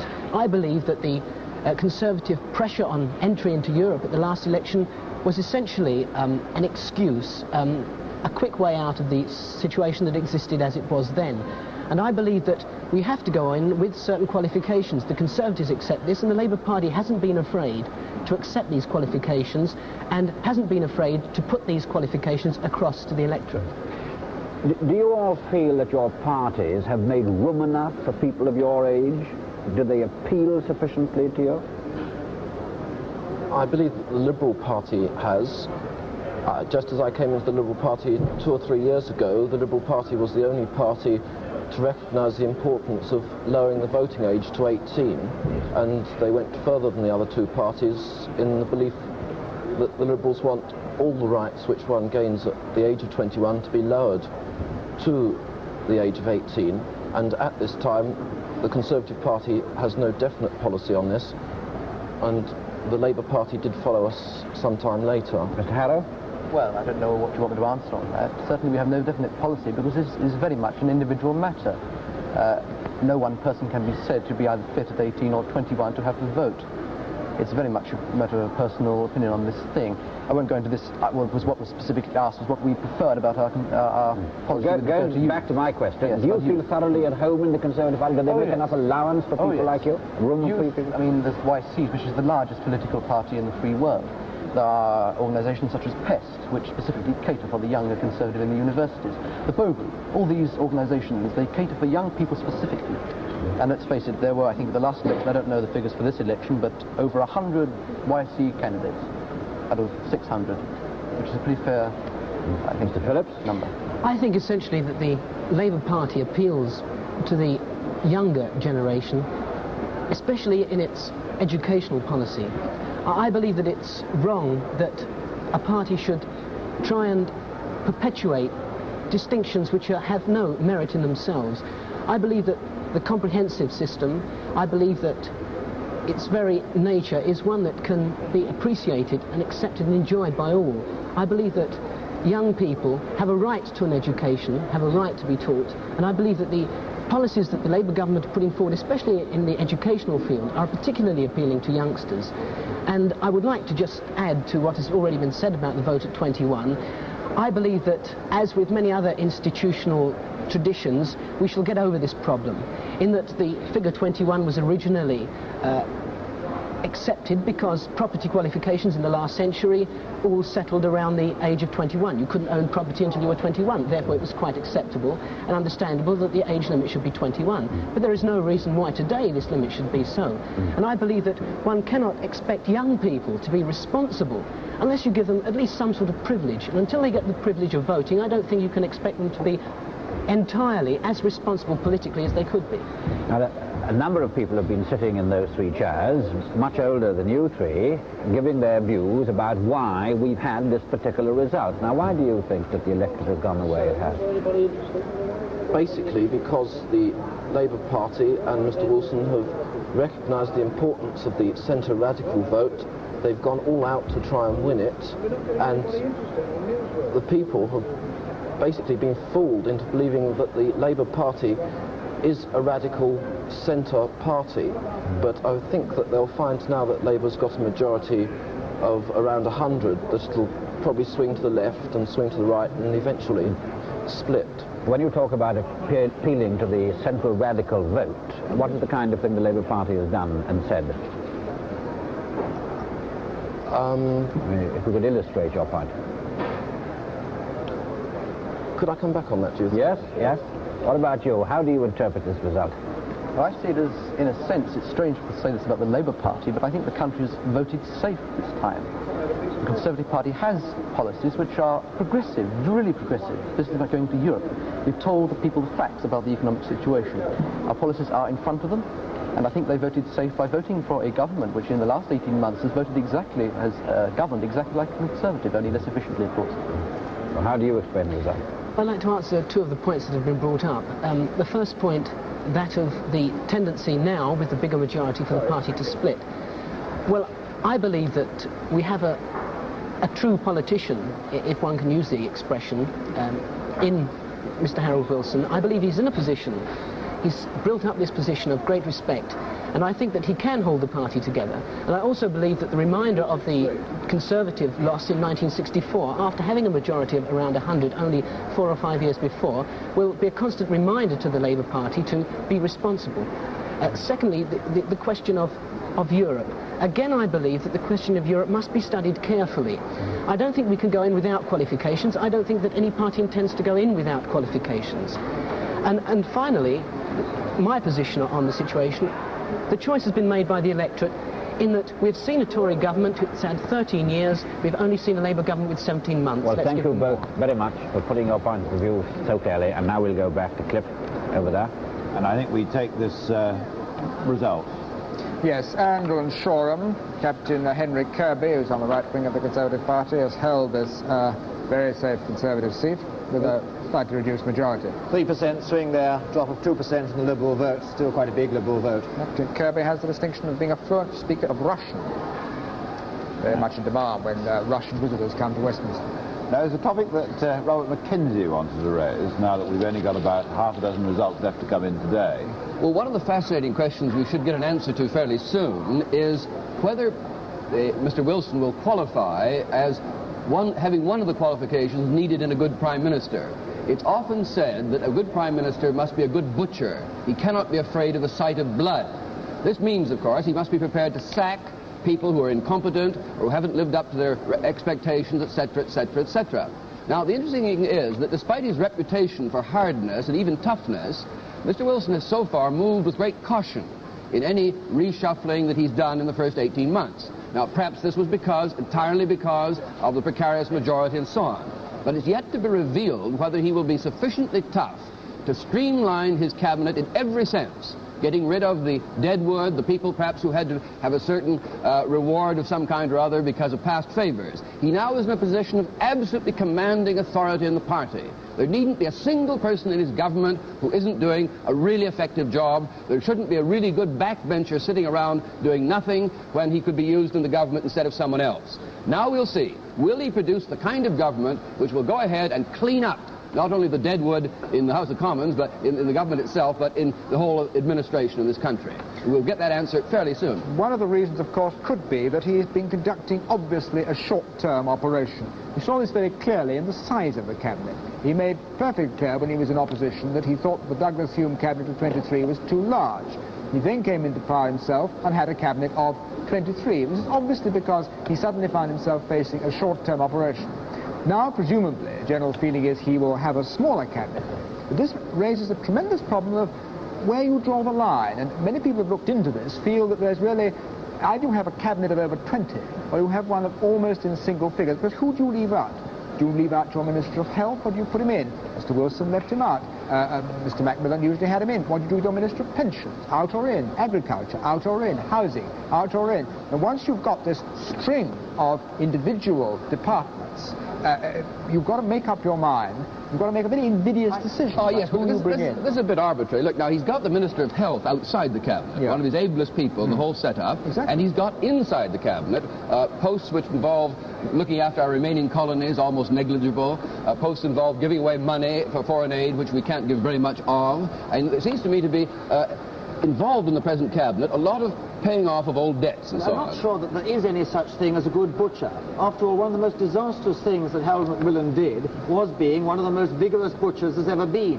And the previous president of butchery, back at the beginning of the century, when Balfour sacked a lot of his cabinet, was again not a happy precedent for butchery. I think it's very... Wholesale slaughter is another matter, but I mean, butchers cut up the meat from time to time. No, they don't kill all the cattle they've got. The future, and however big a majority is, however big your authority is, you do know there may be evil times, and a man who's been left out of the government may then be sour, may be difficult, and Harold Macmillan certainly said there were great problems about getting rid of people. You certainly want to get rid of them at the upper house. You don't want to have them hanging around on the back benches. And sometimes Labour people aren't prepared to go up to the upper house where there isn't a salary. Well, on that basis, you end up with everybody in the government. Well, I think also there may be a case for a large cabinet. I mean, actually a case for it, because you can control it more effectively. It's much harder if you just have a cabinet of your senior ministers around you. They're a tougher opposition. If you have rather weaker brethren there, they're rather more likely to follow the leader, and you may have more personal power and have a more effective governing instrument if you have a large cabinet. Oh, this raises the question of whether the cabinet today is, in fact, an effective governing instrument. There are those who will argue from experience that, in fact, it's largely, not wholly, but largely a rubber stamp for the work done much more effectively by the cabinet committees. The great decisions about the defence and foreign policy taken in this very powerful cabinet committee. Of course, members not in that committee who are in the full cabinet can discuss it when it comes up, but it's very rare, like one gathers, it is very rare in either a Conservative or a Labour government for a decision reached by one of the major cabinet committees to be reversed when it comes up before the full cabinet. But it's so easy to exaggerate this sort of presidential theory of government in this country. I doubt whether Lloyd George's cabinet had any more control over him than anybody else's cabinet in modern times. In other words, he was running a one-man show. Certainly Lord Salisbury ran largely a one-man show at the turn of the century. Now, all I'm saying here is, of course, the Prime Minister is more powerful in relation to the cabinet and must have more cabinet committees, but so much depends on the man himself and whether he wants to use the powers of the office as great figures like Lloyd George and others have done. I must say, I must put a little word in here. Never did I think that I would sit here until 3 o'clock on the second afternoon before we had any kind of basic disagreement between Butler and McKenzie. I just do not believe it. Now we're going down to the Conservative press conference. It's almost 3 o'clock, and this is the time that Mr. Heath said that he would make his statement. Let us go to the Conservative Central Office. The Conservative and Liberal HQ for the BBC television election results programme. The Conservative and Liberal HQ for the BBC television... It's all right. It's all right. We can hear that, but here is Mr. Heath now. Sir Michael Fraser, the Deputy Chairman, sitting with him. I think we've actually got a report.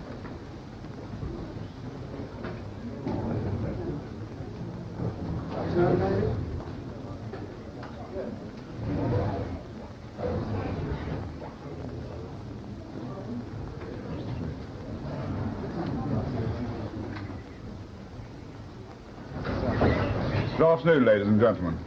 I want first of all to thank the millions of people up and down the country who have supported Conservative candidates in the polling yesterday. And secondly, I want to thank in particular all our party workers, including of course those here at our headquarters. In the 6 election campaigns which I have fought as a candidate, I don't know any in which our workers have worked so hard and so wholeheartedly. I believe that the campaign which we fought was absolutely right. We tried, very frankly, to point out the truth of the present situation to the people of this country. We concentrated throughout on real and serious issues.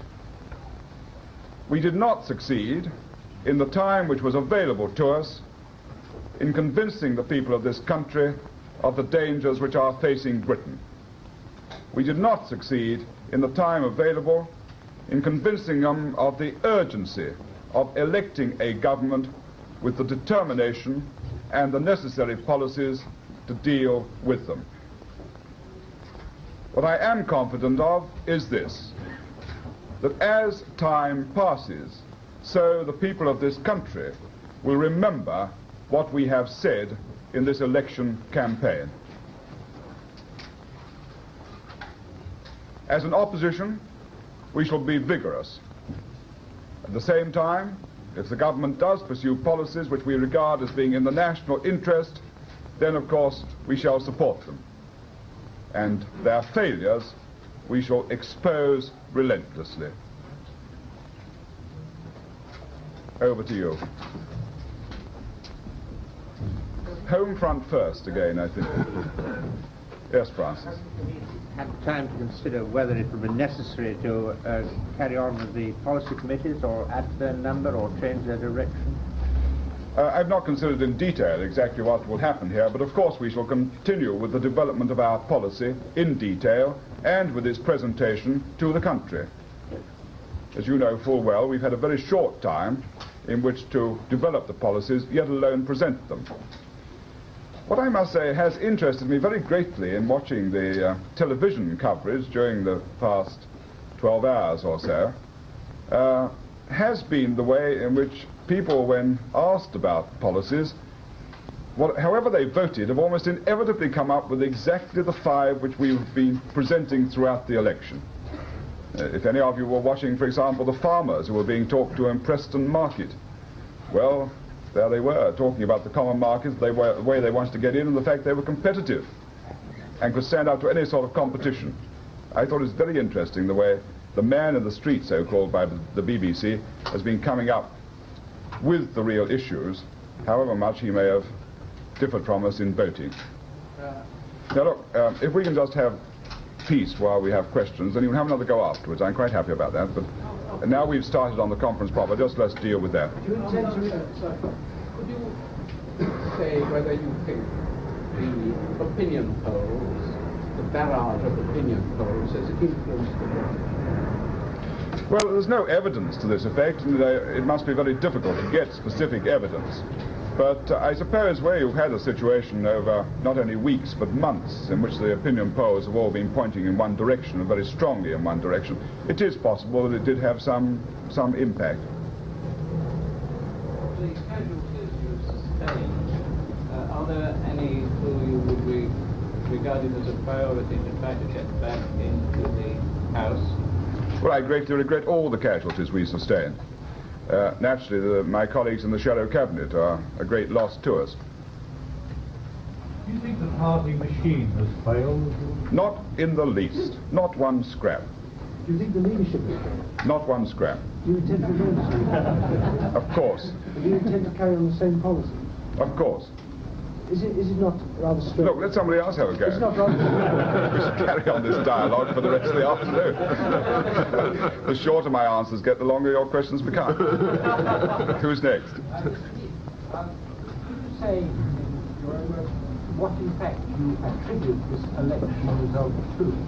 What is your explanation of it? I think two things. First of all, that the government had only been in power for 17 months, and people had obviously made up their minds that they wanted to give them a longer period of trial and error.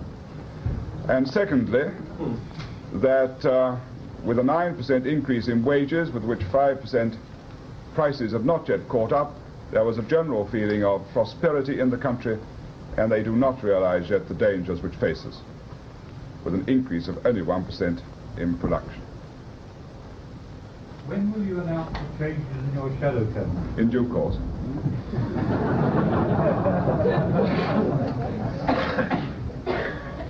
Can I return, Mr. Heath? Do you seriously maintain that a party machine which has not failed, a leadership which has not failed, and policies which have not failed, there's going to be no change despite the fact you've had a landslide defeat? It has not been a landslide defeat.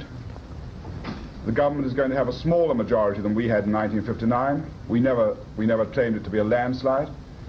They've got a smaller percentage of the total vote than we had in 1959. And it looks on the present figures, I can't see it changing, as though their own total poll will have fallen for the 5th, 6th? Since 51. Since 51. Since 51, their total poll has fallen continuously. So that's 55, 59, 64 and 66. Has your poll risen since 1951? Yes, it rose continuously until 64. Where you 1.5 million go last time? Oh, why ask the question? The fact that there's been such heavy betting on the election may have influenced the result of all as far as the betting is concerned? I have no evidence to that effect, and I would rather doubt it. I'm not a betting man myself, but I rather doubt whether it's influenced it. How far do you think the result was due to Conservative voting vote, who had voted Conservative voting Labour, and how far do you think it was due to Conservatives not bothering to vote? One can't really pass a judgment on this until one's had an opportunity of looking much more at the figures and also of doing certain inquiries on the ground. My impression is that we certainly got out what we would normally term the Conservative vote. In fact, I think we did much better in this respect than in 1964. From the point of view of the floating vote, it was normally called the floating vote, then it may very well be that some of it abstained, just stayed at home, and that is the explanation of the fall in the vote itself. Will you have an inquiry, a party inquiry into the campaign? We shall make a very large number of inquiries into the campaign. When you say a large number, do you mean on a regional basis? On all sorts of bases, a national basis, a regional basis, a constituency basis, and an individual basis. Mr. Heath, there was a point in the campaign when you appeared to have got the common market issue off the ground, and then you suddenly dropped it. Why was this? We never dropped the common market issue at any time during the campaign. It appeared in every one of my speeches, right up to my final eve of poll speech in Bexley, when I dealt with it at precisely 12 minutes past 10. And this really mustn't become one of the myths of the campaign, that when Mr. Wilson spoke of Bristol, we did nothing about it. I answered it, as many of you who are coming round with me know, in full in Cardiff Airport that night. And in every speech afterwards I dealt with the common market. And indeed, if you've been watching the BBC again today, you will find that the people who have been asked about this has emerged quite clearly. They all knew exactly what my position was on that. Have you any information as to why the swing to Labour was greatest in the Midlands? Have you reached any conclusions on this? Obviously, we've reached no considered conclusions upon it, but it is possible that as there was a very much smaller swing last time, to put it colloquially, the Midlands has caught up with the overall swing of both elections. That is quite possible.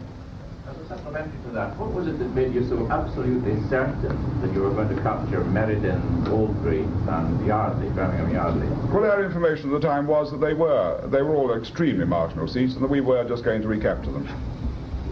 Halesowen, after all, had an 11,000 Liberal vote which had to be accounted for, and we thought we would get the larger part of it. And I think it's emerged that we didn't, in fact. As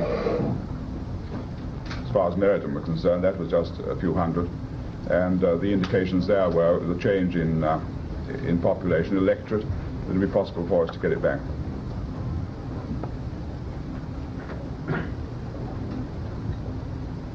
Do you think that large Labour majority will help to add to the stability of the economy in the country generally, as against the past 18 months?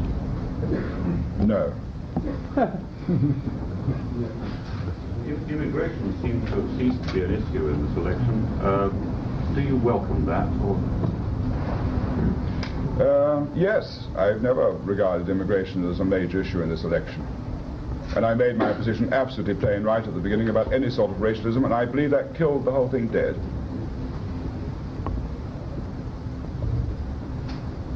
We were a little encouraged by the resulting Melbourne, Mr. Brown's figures. Well, it wasn't very encouraging enough, was it?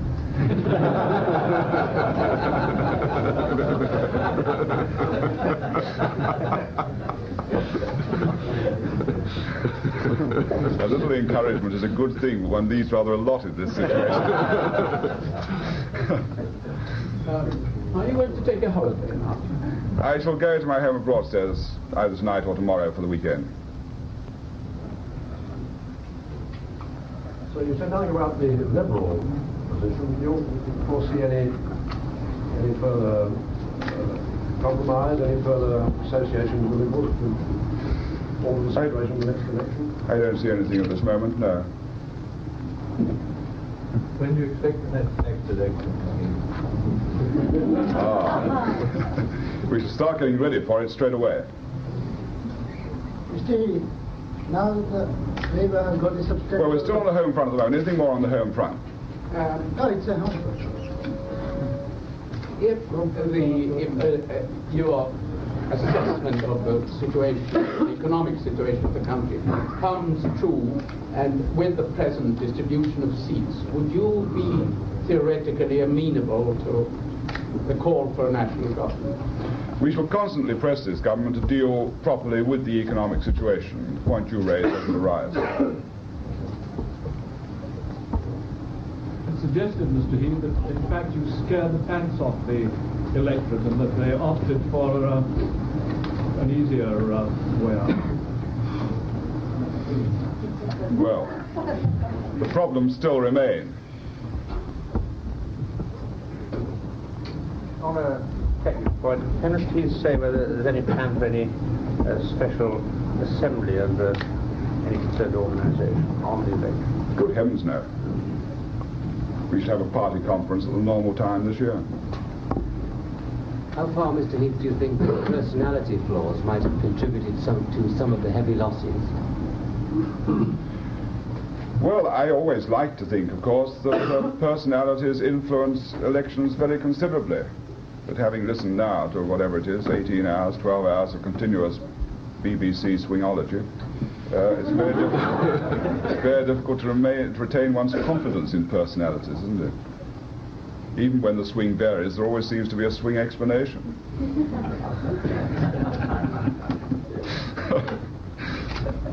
When do you see the first major crisis coming about? When will the first crunch come between you and Mr. Wilson? I should think on the Queen's speech. Do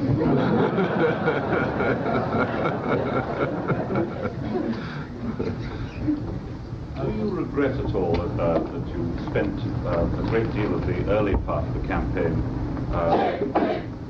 putting over politics, which perhaps didn't come across as oratorical gems. I don't in the least regret putting across policies, no. I believe that's what elections ought to be about. Whether or not they were oratorical gems, it's for you to decide. But I would point out that probably even the greatest oratorical gem looks a little bruised after you've heard it for the 15th time. It's sounding better the 15th time. You did it? Thank you very much.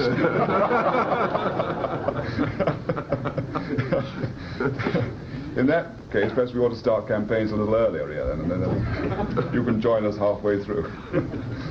Do you plan any speaking tour of the country to round this danger home that we've been talking about here? I have a program of speaking engagements for the rest of the summer, yes, and that we shall carry through.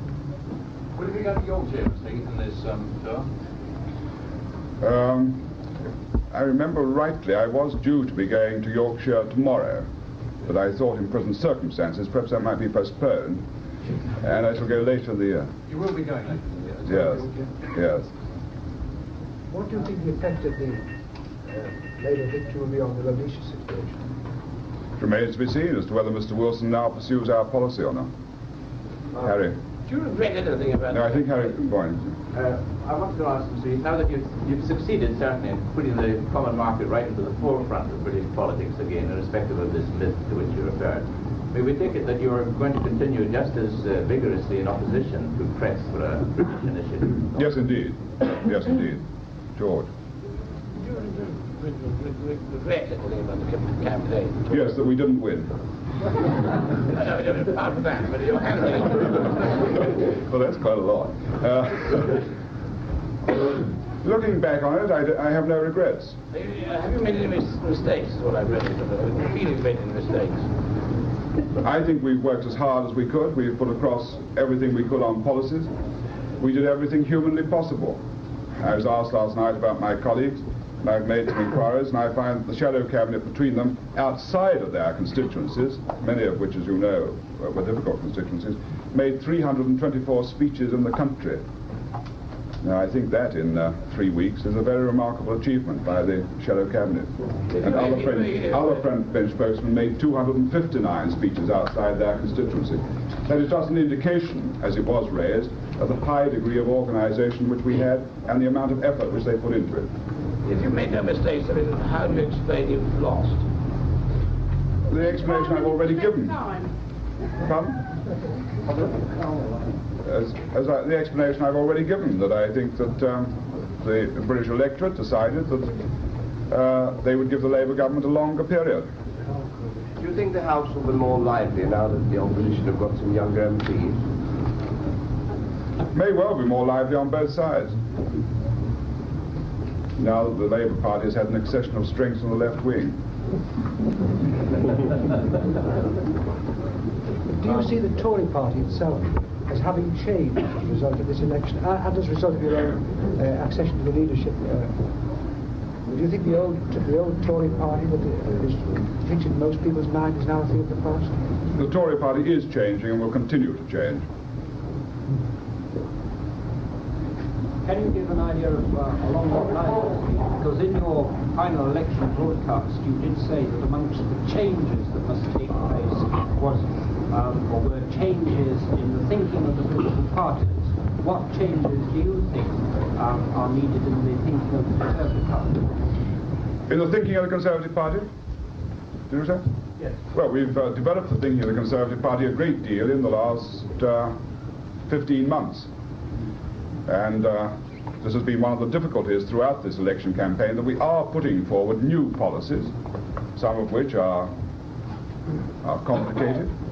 We put forward new policies for dealing with the trade unions, for dealing with the welfare state, for dealing with housing, for dealing in part with the economy, and also a very clear policy for the first time in an election of going into Europe. And so the party's thinking is developing the whole time. And as I've always emphasized, ever since I became leader, I want to see this thinking brought up to date, in tune with the times, and I want to see the whole basis of the party's existence broadened to the greatest possible extent. In what way broadened? in that it covers, in that it moves right across the spectroscope of the people of this country. In the previous Parliament, with the narrow majority the government had, it was a little, life was a little easier for an opposition backbencher than for a government backbencher. Now with your smaller strength in the House, is this going to mean a tougher time for Tory backbenchers? Well, I would have thought the reverse was the case, really. When you've got a very small majority, the party in the country expects you to have a division with only 3 every night. They never understood, in fact, that the government's real majority was over 20 because, except for the finance bill, the Liberals supported them over a very wide field. I don't think the party in the country ever really appreciated what the government's real working majority was. Whereas when the government has a clear majority, then you can concentrate your efforts where they're most required, and you can organize yourselves accordingly, and that's what we shall do. Going back to the question of the presentation of policy, I didn't wish to be offensive in the question I put earlier. What I was trying to get at was whether you felt any regrets that putting policy in speeches in the course of the campaign had not paid off. I didn't think that in the least the question was offensive anyway. No, I think that the campaign was about policies. I mean, you know my criticism of the Labour Party, that they fought the '64 election all over again. And in my view, they fought it, of course, disgracefully. Because the 13 wasted years is a slogan which has no justification whatever in fact. And the myth of the 800 million deficit is another one which they know perfectly well the explanation is, and it doesn't need me to go over it here. But they were fighting '64 all over again, and one only has to, with great respect, to read their supporters in the press who told them very frankly and bluntly that this was what they were doing and it wasn't good enough. And we now have the slogan, no alibis this time. I only read that as assuming that there must have been alibis last time. Mr. Heath, it's been suggested that in putting forward your policies this time, that the Conservative Party has in fact been perhaps ahead of its time. Do you think in fact that perhaps the country has not been ready for some of the more radical policies which you have been putting forward, and this may be one reason for your losing so many seats? That may be the case. Is your common market policy immutable, or will you adjust it as there are changes in the common market if it survives? Oh, if it survives, it will survive. If you mean, are there to be changes as far as negotiating techniques or actual arrangements are concerned? I'm thinking of the whole French position in particular. Yes, well, of course, this has to be adjusted according to the international situation. What's very important now is, the election is over, that we should really find out exactly what the French position is. Was Michael Stewart right in coming out of the WEU conference and announcing to the world that the French obstacle to British membership had been removed, which is what he said? Or was Wilson right the following Friday evening in almost categorically saying that in fact the position remained the same? Well, that's what's now got to be found out. Will it also be your intention to try and find out what the government's policy is? Yes, perhaps without very great optimism. Will you be waiting until the House meets before announcing any changes in the Leaders of the Consultative Committee, or rather bringing it up to strength, which is... I haven't yet decided the timing of this. Well, a few words overseas, perhaps now? There's a question over here. Yes, sir, it's been partly answered. I want to ask you, now that the Labour Party has got a substantial majority, and it is thought that they can afford to quarrel among themselves, any comment about it? Oh, well, they quarrel all right even without a substantial majority. I don't think a substantial majority will stop them. I'd like to follow up on something which Ian Trethowan said a minute ago. Now, in Europe, in the discussion on Europe, you placed yourself in a position where the Prime Minister was the man who said, let us negotiate, and you said, let us go in. At least campaign-wise, it appeared that he was the man for negotiation, you were the one for going in unconditionally. Are you sorry for that now? Not in the least, no. You believe you were right? Absolutely right. And it was not going in unconditionally. What I said was that first you've got to negotiate the necessary transitional arrangements. and also any other special arrangements which you want. But you must first of all accept the Treaty of Rome and the Common Agricultural Policy. I said campaign-wise. Campaign-wise, yes. No, I don't regret it in the least. Would you accept, Mr. Heath, that your enthusiasm for going into Europe has been rejected by the electorate? No. I mean, what would they have to do to reject it?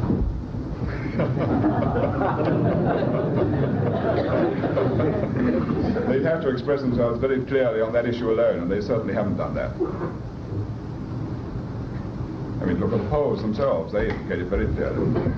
A growing support, and over 50% support for going into Europe. But what would you humanly or politically attribute the fact that 580 people over 21 voted for screening or such? I suppose they were taken by.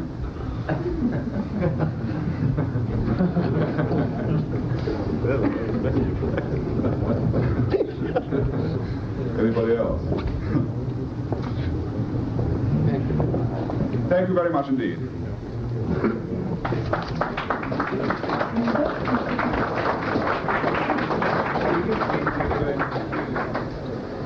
Well, there we are. Now, Mr. Heath is going to make his way down to the interview room. Very soon he'll be talking direct with Robin Day. Before he does so, I think there are one or two points we ought to take up about what Mr. Heath said there. The first thing is, I don't think we in the BBC, in fact, do call people the man in the street. We're very careful not to do so, because we, after all, are men in the street as well. So are you, so is everybody else. Come on, Mr. Swingometer himself, he had a little go at you, I thought, there. Well, yes, the odd thing is, though, he confessed himself helpless in the face of the iron laws of the swing, and, of course, in a sense, that's what happened. I mean, the swing went the way we expected, the polls weren't dead on, but it went in the same direction, and significantly enough, although 20 swings went the other way, not one of them led to a Conservative gain. I mean, in a curious kind of way, swing came through this election about as well as could have been expected. I'm sure he recognizes that and wasn't objecting in principle to our pointing it out. Now, he's talking about the iron laws, but he's also bemused somewhat by the malleability of those laws, I think, on occasion, was he not? Of course, and one was glad to see that certain people obviously carried the day better than the swing, or perhaps reversed it a little bit, but the swing came out of it very well. Almost all the people who actually did that were, in fact, Liberals. The other people were much more caught up in regional variations rather than personal and local ones. What struck me in that interview... Yes, go on. What struck me in that interview was that Mr. Heath was very much like Mr. Gateskill in 59, putting on a very honourable show at the moment of defeat, which may stand him in very good stead in the months ahead. Now, you must be very brief, because I see that Mr. Heath is now waiting for us at Conservative Party headquarters, and we really mustn't keep him waiting. Robin Day, please. Mr. Heath, have you sent any message to Mr. Wilson? I sent no personal message, no. I made a statement this morning, which I think, in fact, you know about, because you talked about it. You haven't sent him any message of congratulation on recapturing the position of the Queen's First Minister? No, I don't think this is customary. Mr. Heath, why do you think you failed to convince the public of the matters you referred to at your press conference, the danger and the problems?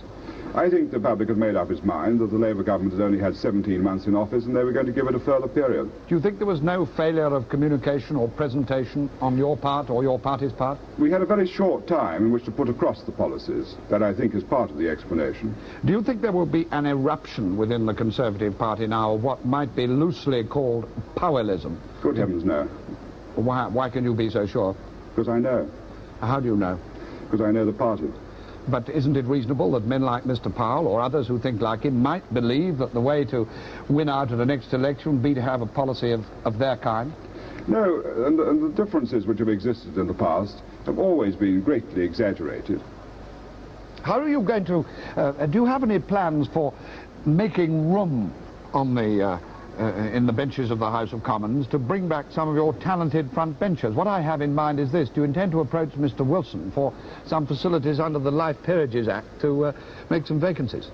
I wasn't intending to do so, no. When we were in power, of course, we always offered to the leader, or the Prime Minister of the day offered to the leader of the opposition the opportunity of nominating members for life peerages, and they were always accepted by the opposition. Mr. Wilson's never chosen to do that. But that, of course, is a matter for him to decide. You think it might be appropriate and magnanimous in this situation for him to do so? Well, it's for him to settle. Do you think that the polls, the publication of opinion polls, ought to be suspended during a general election? Certainly not. This is a free country. They can do what they like. Are you going to change your shadow cabinet? There will be changes, yes. Are you going to change the chairman of the Conservative Party? No. Never? You're asking me for the future. No, I mean in the foreseeable future? I've got complete confidence in the chairman of the Conservative Party.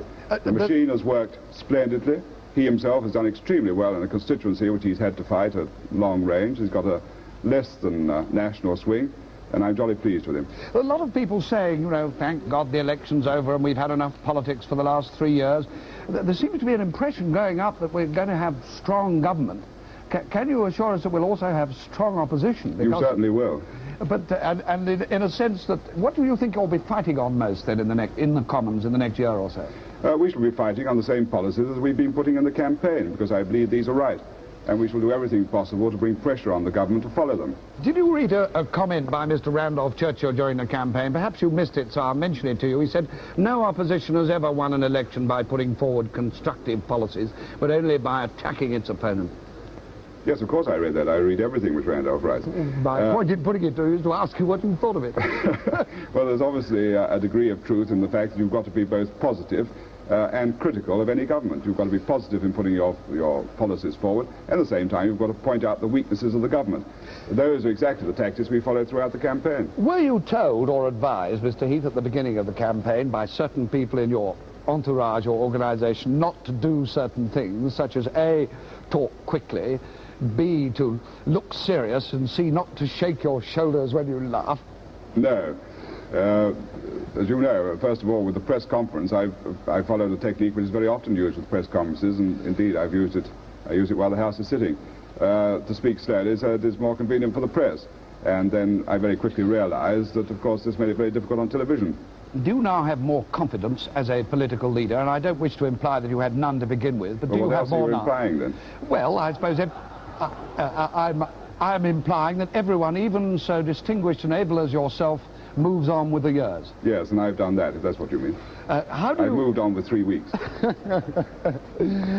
How do you suggest, going back to what you said at your press conference, that the Conservative Party is changing and will change? In what way will it change under your leadership now?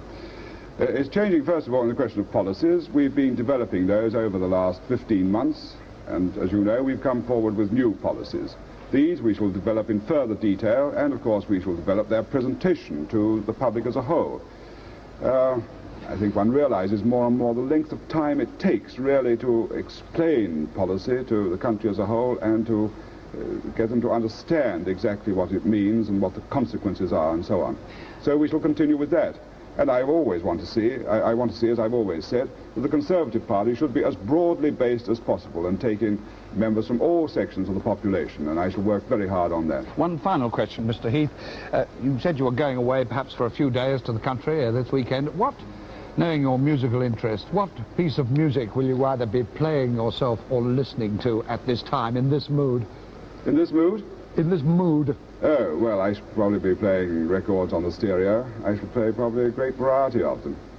Pop? You want one in particular? No, pop? Pop or classical? Oh, I think classical, don't you? Spiritual refreshment? You said it, Mr. Heath. Thank you very much indeed. Thank you very much. Thank you, Robin. And they heard your rebuke about the cynical swingologists. Oh, they did? And they looked suitably humiliated. I'm sorry about it. May I say so, I'd like to express my enjoyment of watching what you've been doing. I think you've all been doing brilliantly. I'm sure you were referring to the others. Thank you, Mr. Heath. And to Mr. Day, Mr. Heath, thank you very much indeed on behalf of my colleagues at this desk, and I took them to task for what you were saying about them just now. Thank you very much indeed for joining us. Thank you, Bill. Now, because I think Mr. Heath has something else to do now. You see, he made some very good points there, you see. Had you laughing, and you're an old-timer at watching people like Mr. Heath perform in profound. I was very glad that we saw the press conference, because those of us who have been reporting this campaign day by day, I think I went to every one of Mr. Heath's press conferences except one. And what he said was perfectly true. At the beginning, they were a little slow and stilted, and then they all got like that. And the effect on the press was very noticeable. I think it was in yesterday morning's papers, several hardened my colleagues, political commentators, wrote very eulogistic terms of the tremendous development that Mr. Heath has made over the last 2 weeks of this campaign. The trouble is that his best performance, when this is one of the best, came a little too late in terms of influencing the course of events. I'd like to pick up one thing he said, of course, at the press conference. When asked, will you carry on as leader, he replied, of course. Now, those are the same two words used by Sir Alec Douglas Hume after he lost the election in 1964. It's the absolutely standard first remark that a party leader must make if his whole authority is going to remain intact at all.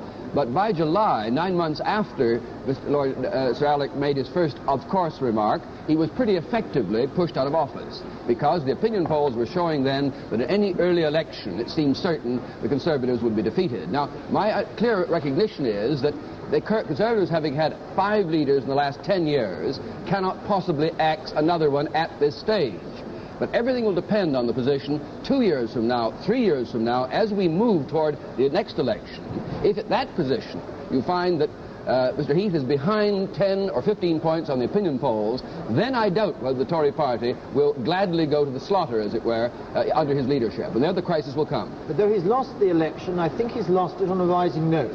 One of the most significant opinion poll findings was a national opinion poll, which in its last prediction interviewed people at the end of the campaign who it had interviewed at the beginning. And it did show clearly that there had been a movement to the Conservatives during the election. At the same time, Mr. Heath has been getting increasingly favourable press comments as the campaign has gone on. He has therefore come out of the election on a rising note, whereas I think Sir Alec came out of it on a falling note. And the other thing is, of course, you can't beat somebody with nobody. And there's no, I think, no alternative to Mr. Heath on the horizon for the time being, and I would have thought we would see him increasingly consolidated in leadership unless the opinion polls really, and the by-elections, really show the Conservatives going to worse and worse disaster. I think one of the most significant things that we've heard during the whole of this period was a lady, I think it was in Liverpool, who was asked about Mr. Heath, and she said, well, he's a stranger. And I think that underlined the difficulty which any party leader has. We think, oh, everybody must know him because he's in the newspapers and the common market and everything else. But the fact is that for millions of people, a man has got to be party leader, and this is an awful word, but he has to be exposed on television and in the press and in person meetings around the country for a long time before he can get his personality over. Hugh Gaitskell found this to some extent, Harold Wilson, although he took over the Labour Party at a very favourable moment. And display the human qualities which he's displayed today, which he really didn't display very much during the campaign. Yeah, well, except as the campaign, I mean, he's basically, I think it's been written many times, he's basically a rather shy man. And suddenly he found a sort of new confidence and ability to deal in public, not only with press conferences, but at his speeches, at his public meetings. The difference when he started being heckled. We all said that, remember the first night we saw him being heckled, we saw all the speeches being relayed down. The first night was Cardiff, we saw him being heckled. I remember I was sitting with Bob, and he said, good heavens, he ought to pay these people to have them go around with him all the time, because it brought out some spontaneity and an attack. But would either of you challenge my remark that if in the 3rd year of this new government, and the 4th year of this new government, the government is gaining at by-elections, is leading on the opinion polls by 10, 12 points. Then comes the moment when the party has to decide whether they're going to leave in charge a man who will probably lead them to another defeat. That's when the crunch will come. Any party that's in real trouble will obviously look for alternatives in all sorts of directions, policy and organisation and leader. And the Tory is more likely leader than Labour, which tends to argue about policies at that stage. Yes, but one of the things is, of course, this election campaign, Mr. Heath did, as he said, stake out a position for the future. And a great deal depends on whether the prophecies that he made about the way things were going are in fact proved or not proved. One of the things about election campaigns is that very often they don't decide that election, but they decide the election afterwards. In some ways the Labour Party lost, say, the 55 election by almost winning the 51 election on the arguments. The Conservatives meant war and meant unemployment and meant dismantling the social services. When all these threats didn't come off, then they did rather badly in the next election. The same happened in 59 when the Conservatives won more or less on the you never had it so good theme, and then when this didn't happen, when things went wrong, they lost the next election by the way they'd won it. So I think the Conservatives hope to some extent they may win the next election by the way that they lost this election. I wouldn't challenge your academic hypothesis. All I would say is I don't think it'll happen. Well, that's a prediction. That's guesswork. But no, I think on the development that we've seen in Mr. Heath as the Conservative leader in such a very short time, barring totally unforeseen accidents and bearing everything else in mind about the Conservative Party, it's very difficult to see him not continuing as leader for a very long time. But remember, he is the first Tory leader in 40 years to take over without being Prime Minister as well. And that's the gift of 100 offices and all important in determining power. During the press conference, you heard Mr. Heath talking about the consequences of the future Labour government. Let's now take up some of those consequences. Here's Kenneth Harris with a panel of industrialists. As Cliff says, I've got three leading British industrialists sitting here. On my left is Sir Joseph Lockwood, the chairman of EMI, and next to him is Sir William McFadden, chairman of the British National Exports Council, and on his left is Donald Stokes, the managing director of Leyland Motors. Sir Joseph, could I begin by asking you, what do you think are the problems facing this government? Well, the first immediate problem is the one of balance of payments, which has been with us for years. And I think any competent housewife would solve this problem in 6 months. But I'd better leave it to my colleague, Sir William McFadden. What do you think of the problem, Sir William? Well, the balance of payments problem is undoubtedly the most important one and the most difficult one to settle. As far as exports are concerned, in which I'm particularly interested, I'm quite sure that we are going to receive from this government every possible help. I must say that over the last 17 months, we've had every help from them. Sir Donald? Well, there's no doubt about it. I agree with balance of payments and how we're going to solve it. And we've got to tackle it right away because our prices, we're pricing ourselves out of world markets. We've got to make ourselves more competitive. And I think that now we've got a stable government, which we hope will be in for a long time, it's a real chance for them to do something effective. Yes, well, this is really what I want to put to you. Now, we've been hearing for a long time that the main reason why Britain's long-term economic problem hasn't been solved is that we haven't had a government strong enough to deal with it. Now, do you think this government is going to deal with the problem, Sir Joseph? Well, I think they will. They're putting great emphasis behind export, which I think is being handled pretty well. The other things that have to be done is government expenditure has to be cut back. There is some suggestion they're going to do this, foreign expenditure abroad and so on. But the thing that I'm nervous about is whether they're prepared to take the steam out of the economy at home, so instead of having overfull employment, there's enough people available to fill jobs which are required for making export. Well, now, getting down to brass tacks, what does this mean they've got to do? It means you've got to have 300,000 or 400,000 unemployed. At the present moment, our unemployment figures include people who are unemployable. And when we say there are 300,000 unemployed, it really means there are only 100,000. Other countries' unemployed figures give really unemployed and leave out the unemployables. Now, we have got overemployment. You cannot get a man to do a thing. And this government has to face up to it and create the conditions in which the steam is taken out of the economy. This is the third leg. It has to be solved. But again, down to brass tacks, what has the government got to do if it is going to face up to it? It's got to put another shilling on the income tax or something equivalent, or purchase tax, or stop wages going up, one of these things. It's got to prevent money getting into people's pockets, money chasing goods which aren't there. Sir William, what's the government got to do? I agree with that entirely. We must keep our income increase in line with our productivity. Otherwise, we're certainly going to lose out in the markets of the world. And you agree with Sir Joseph that this means, among other things, higher unemployment? Yes, I agree with Sir Joseph entirely about the unemployables in the figure.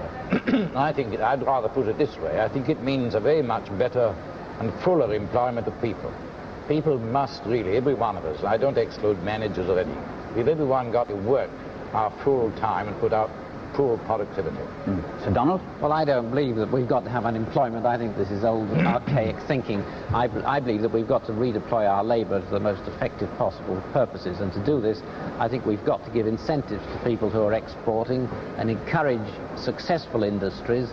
We mustn't bolster up old and dying industries, and we've got to persuade people to go into the vigorous, lively industries.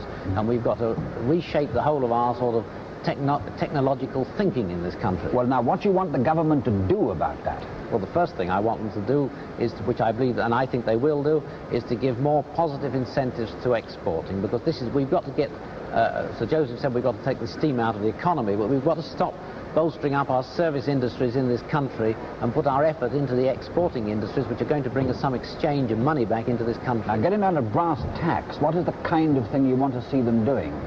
I'd like to see taxation and fiscal incentives to people actually exporting.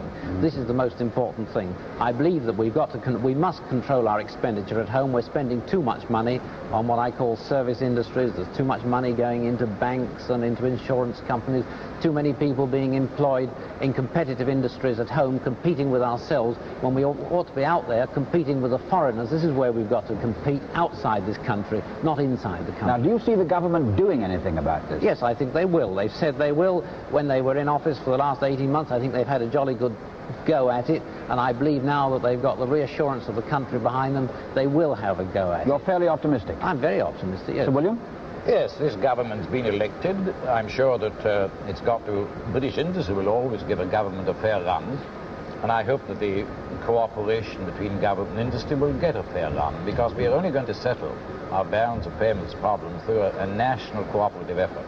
No doubt about that, making the best use of our people, our materials, and keeping our economy, the steam out of it in this country. I don't think you're so optimistic, Sir Joseph. Not quite so optimistic, but I think they've got to do it because there's no other answer. I mean, if you want to get foreign bankers to lend us money, they're going to make conditions.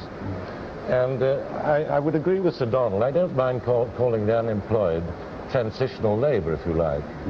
That sounds better. But it's the same thing. Have we had too much attempt to make things sound better in the last few years? Sir Joseph? Well, there's been an awful lot of talk in the last 17 months, and I believe this government has been elected, has won this election, largely because the middle voter, and that includes people like me, but not necessarily me, believe that Mr. Wilson will solve our problem of the use of the productivity of labour. Now, this remains to be seen. It's a devil of a difficult problem, but he's talked about it at least, and he's done a lot of talking about it, but he hasn't done anything yet. Well, thank you, Sir Joseph. Thank you, Sir William. Thank you, Sir Donald. And now we'll go back to Cliff. Now it's 3:47. I always have to look up there to remind me what the time really is, because it seems it could be any time in the world. We don't seem to have been out of it. 3:47. Now, with Robert McKenzie, let's first of all take a look at the state of the parties at this moment. There we have it, with 7 more results still to come. Labour at 362, almost certainly just going to miss by a hair's breadth the 365 seats, which the Tories had in 59 when the results were roughly the other way around. Although the Tories are a little weaker this time at 250 than Labour was at that election when Labour was 258. Because, of course, the Liberals are a bit stronger and so on. But the overall majority still somewhere likely just under 100, but we'll know better about that in a moment. Labour's 49 gains and the Conservative position, as you say. Now, Labour's lead over the Conservatives alone, 112, but remember, there are 11 to be knocked off that, Liberals and others, and, of course, we have a few more results still to come. Well, now, let's talk about those few more results still to come. There are 7 results to come. One of them is Peterborough. Now, I've just had a report from the Press Association that on the recount of the recount of the recount of the recount of the recount of the recount, the figure is under 10, as David Butler was saying it probably would be. But with this in mind, remembering that we've got this one from Peterborough, could you and Ian tell us the other results that were still waiting to come in? One from Ireland, for Manor and South Tyrone, which David was talking about. I think it's fairly certain to stay a unionist. Then there are the remaining 5 from Scotland. Inverness, Ross and Cromarty and Orkneys, all Liberal seats. The Western Isles, which is a Labour seat, which has been held by Malcolm Macmillan since 1935, and Argyll, which was a Conservative seat in the last Parliament, which we know isn't declaring for tomorrow. What about the Orkneys? The others, I think the others, except possibly Orkney and Shetland, where there have been storms which may have delayed the ballot boxes, are counting tonight, but some of them won't be until pretty late. Inverness, if I remember rightly, came in while we were on the show at 8 o'clock at night on the Friday last time. Ross and Cromarty and Inverness are ones which, after the loss of Caithness, the Liberals were a little uneasy about. Their margin was much bigger and the circumstances are different. They're both on current form, likely to stay Liberal. Western Isles is safe-ish Labour. So really, Labour should go up from that 362 to 363 with Western Isles. Peterborough will make the difference whether it's 364 or 363 in the final tally. I've just got a statement from Joe Grimmond, who was asked about the future of the Liberal Party, whether he was confident of leading it at the next general election. He said, "I am not contemplating retirement." Joe Grimmond has said he is not contemplating retirement. After the rumours and a rather ambivalent statement he made a few months ago, that's quite interesting. Yeah, Robin Day did ask him about this when he was talking with him, of course. And now I think it's time for us to go to Robin Day, because I think we've got some more people to talk to. Robin? And I have, in various parts of the country, 3 distinguished newspaper editors to give us their views on the campaign. First of all, Mr. David Hopkinson in Birmingham, editor of the Birmingham Post. And then in Bristol, Mr. Eric Price of the Western Daily Press. And number 3, Mr. Michael Finlay in Manchester, editor of the Sheffield Telegraph. Morning Telegraph. I'm so sorry. I'm so sorry. I apologise. Just a rough note I've got here. Gentlemen, and starting with Mr. Price in Bristol, what was the campaign like in the West Country? Oh, I think it was reasonably vitriolic. We think in the West Country that we're a bit of a forgotten land, you know, that all the improvements we seek are constantly thrust aside at Whitehall, and that we're regarded as a sort of an area of green lands and winding country lanes for Midlanders to choke with holiday traffic in July and August. What is the truth of the matter? That is the truth. Oh, you are? I see. What should you be? We think we should have a trunk road from Bristol down into Cornwall, and we think that the A38, for example, from Bristol to the north through Gloucester should cease to be a suicidal 3-carriageway. That's getting down to brass tacks, isn't it? What about the Liberal showing in your part of the world? That was interesting, wasn't it? Yes, particularly down in Cornwall, in Devon and Cornwall. Why do you think, do you have an idea yourself as to why Jeremy Thorpe didn't do quite so well? I honestly wouldn't like to make any opinion on that at all. No? I'm sorry, no. No, don't apologise, don't apologise. Could we go to Mr. Hopkinson in Birmingham? What about the racial question there? Has it, as everyone seems to be saying, died out of British politics as an election issue? Well, it seems to have died out for the time being. I don't think it would be quite right to say, really, that it's died out as an issue. But certainly the 2 members of Parliament who in 1964 campaigned, shall I say, on the point that immigration was perhaps more important than anything else, have both lost their seats. I think they probably owe this to Mr. Edward Heath, who was extremely courageous and made it pretty clear right at the outset of the campaign that he wasn't going to tolerate anything that savoured in the slightest degree of racialism. And I think it might be true to say that's cost him a couple of seats. He claimed that to be so at his press conference just now. I don't know if you saw it. Yes, I did. Yes. Going to the question of the result at Smethwick, do you think Andrew Foles, the Labour candidate, would have won had Labour not introduced a much stiffer immigration policy? Well, it's a bit difficult to say. I would probably think not. But much depends, of course, on the personalities of the people concerned. And Andrew Foles ran a very tough campaign. He issued a writ, I think, against his opponent almost as soon as he was adopted as prospective candidate. And this is the sort of tempo that he's kept up. And I've rather had the impression that, to some extent, he's run his opponent a little bit into the ground, quite frankly. And what about Mr. Finlay up in Manchester, the editor of the Sheffield Morning Telegraph? What were the big moments for you in that area? Well, the really big moment, of course, was that for the first time, I wasn't able to check this out exactly how long, but certainly for the first time in a very long time, a seat in Sheffield actually changed hands. Healy, which in 1959 was a very safe Conservative seat with a majority of 10,000, is now a Labour seat 2 elections later with a majority approaching 5,000. And this, of course, for us in the immediate city, it was quite an event, although obviously not an unexpected one. I think the other big event in the region generally, which is, you know, a pretty static region politically, out of 36 seats which we would regard as being in our region 29 on Labour, 7 Conservative, and almost always remains so.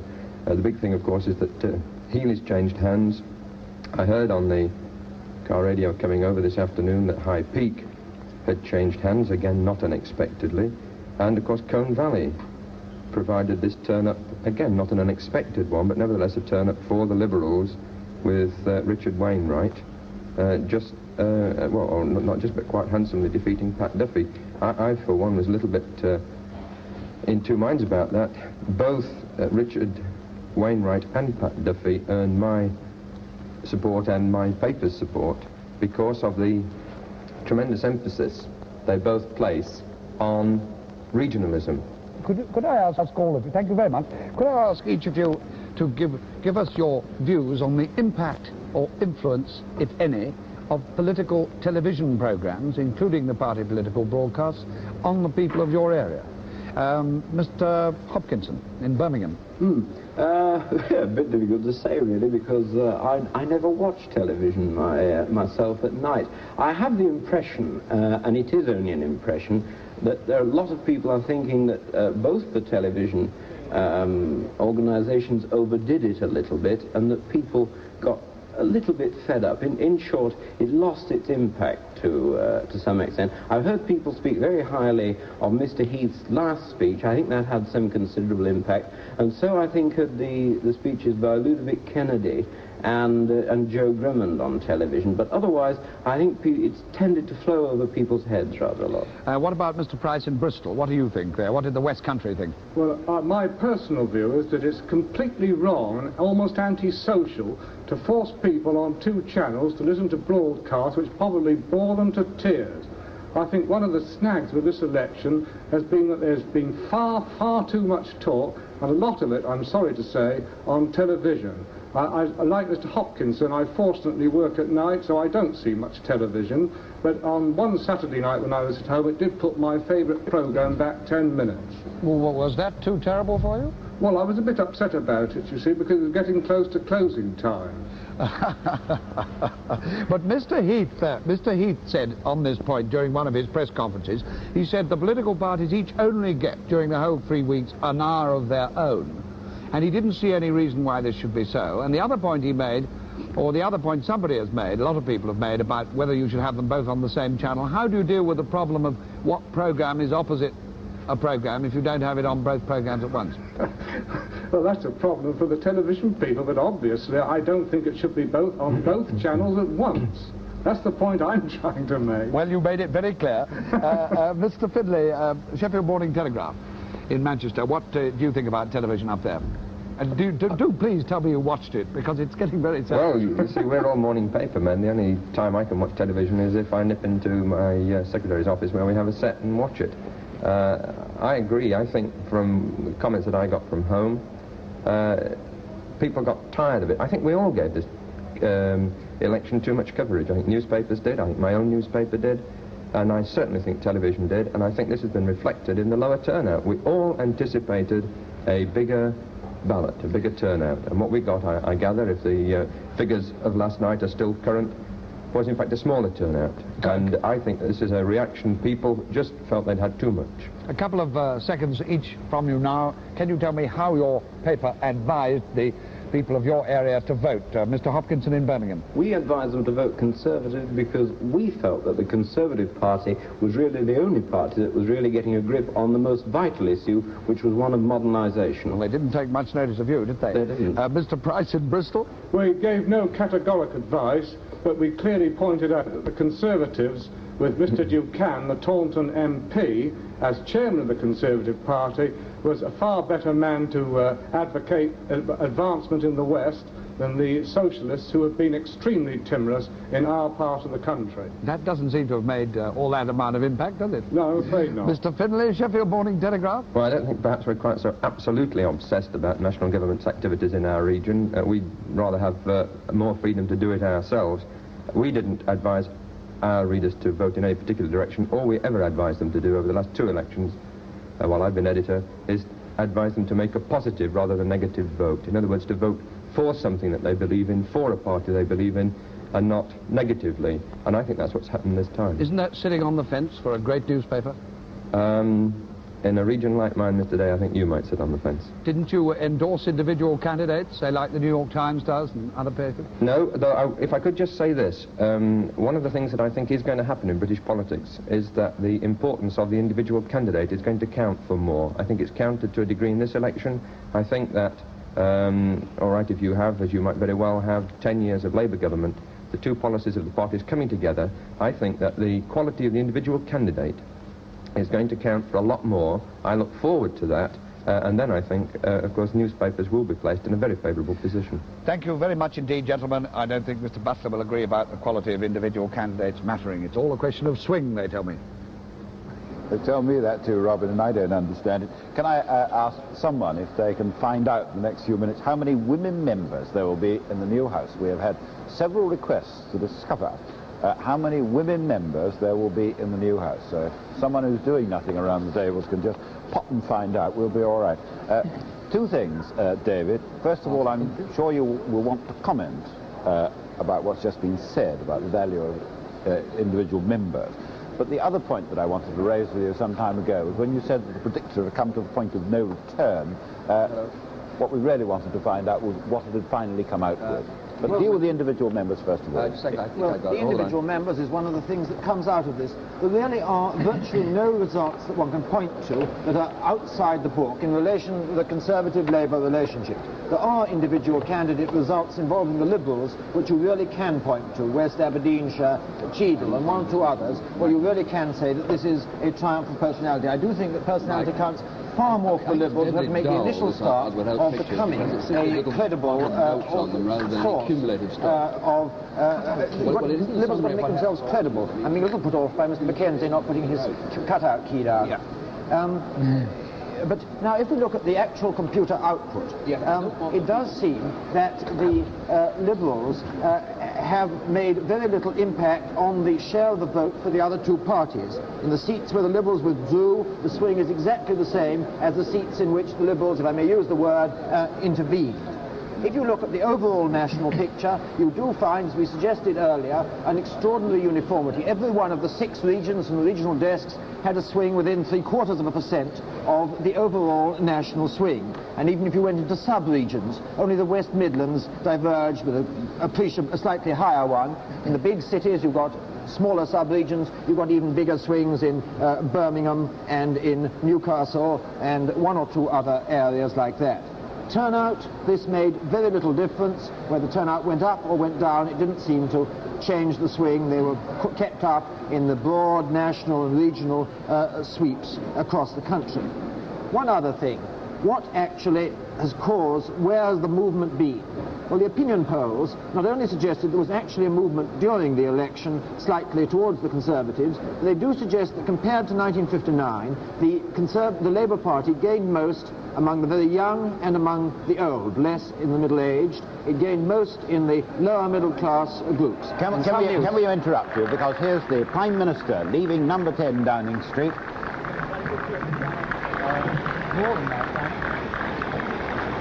And here's the Prime Minister about to leave for Transport House, where he'll be talking to party workers. We've been asked not to ask him any questions, as he is whipped away in a moment in his black Humber with Mrs. Wilson, driven by Bill Houseman, who used to be one of Mr. Macmillan's drivers. Off now to Transport House to talk to party workers, and doubtless you'll hear more about him in a few moments from there. A big crowd still waiting here, 2,000 or 3,000 people who've waited, I suppose, since about 10 o'clock this morning. The crowd's been the same size, although different people all the time.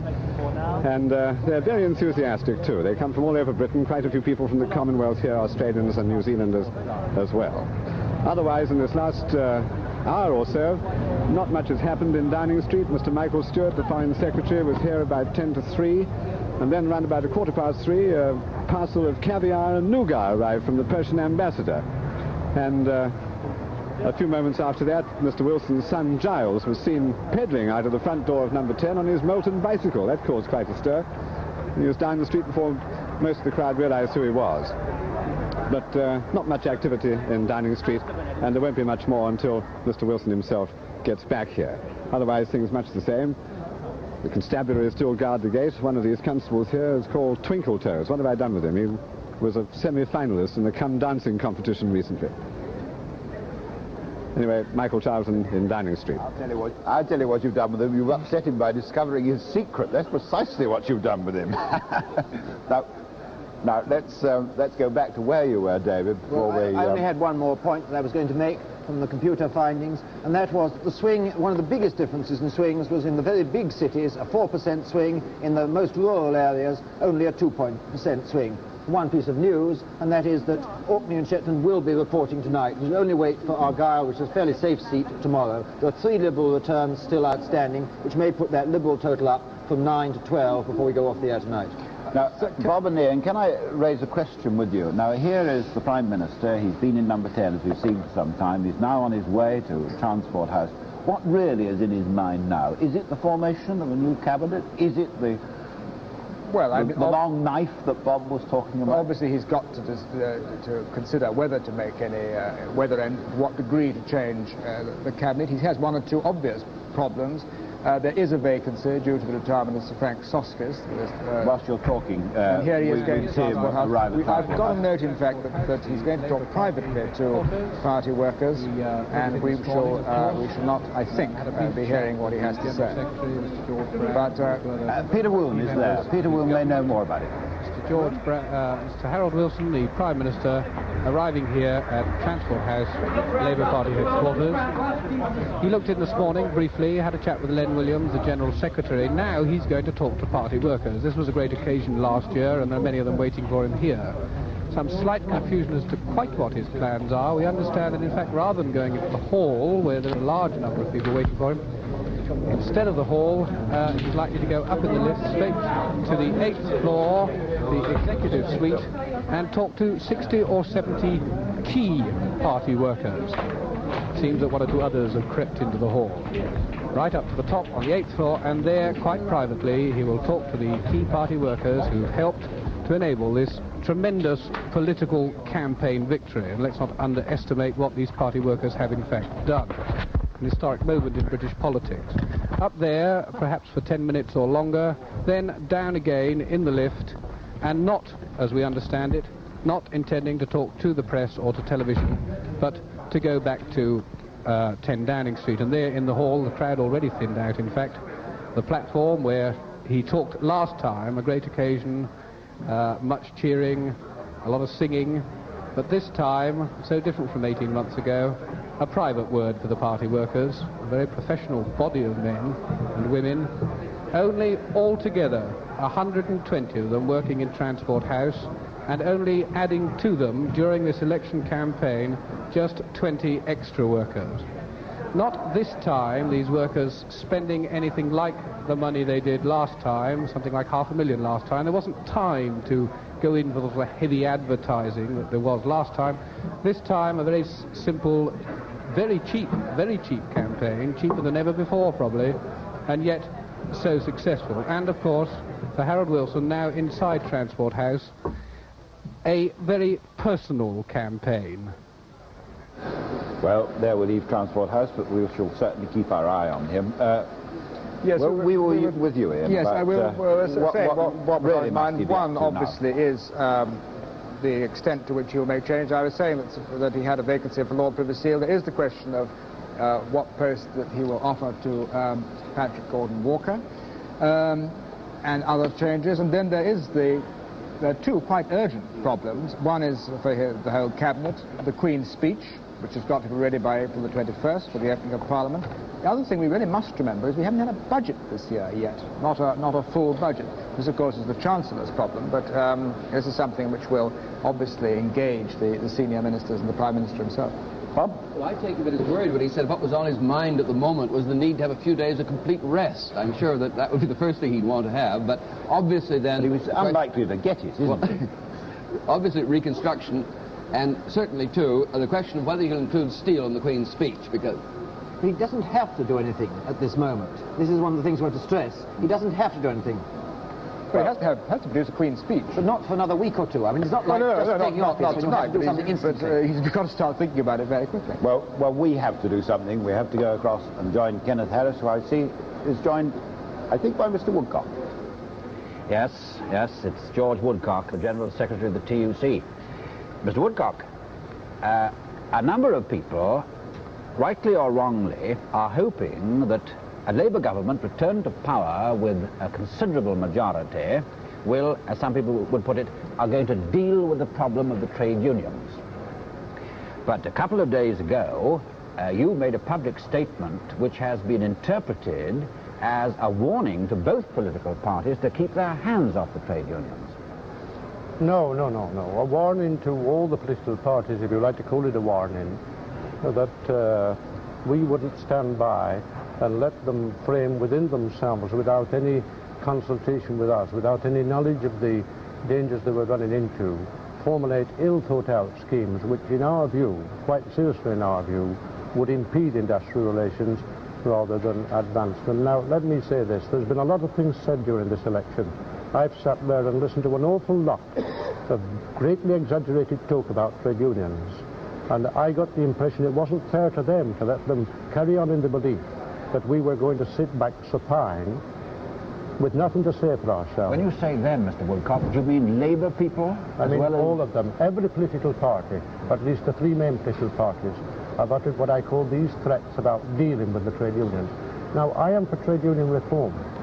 I don't think many more people more so.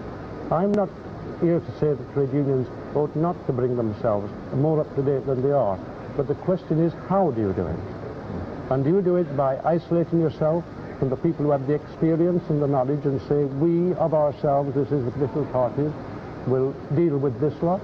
You imply that there's a danger that this government might fall into that trap. Well, I don't know. I'm merely saying that there's been a lot of talk during the election that would lead anyone to the view that they might do that. Do you anticipate, do you fear that there might be real difficulty between the trade union movement and this Labour government because of this Labour government's attempts to, quote, deal, unquote, with the trade unions?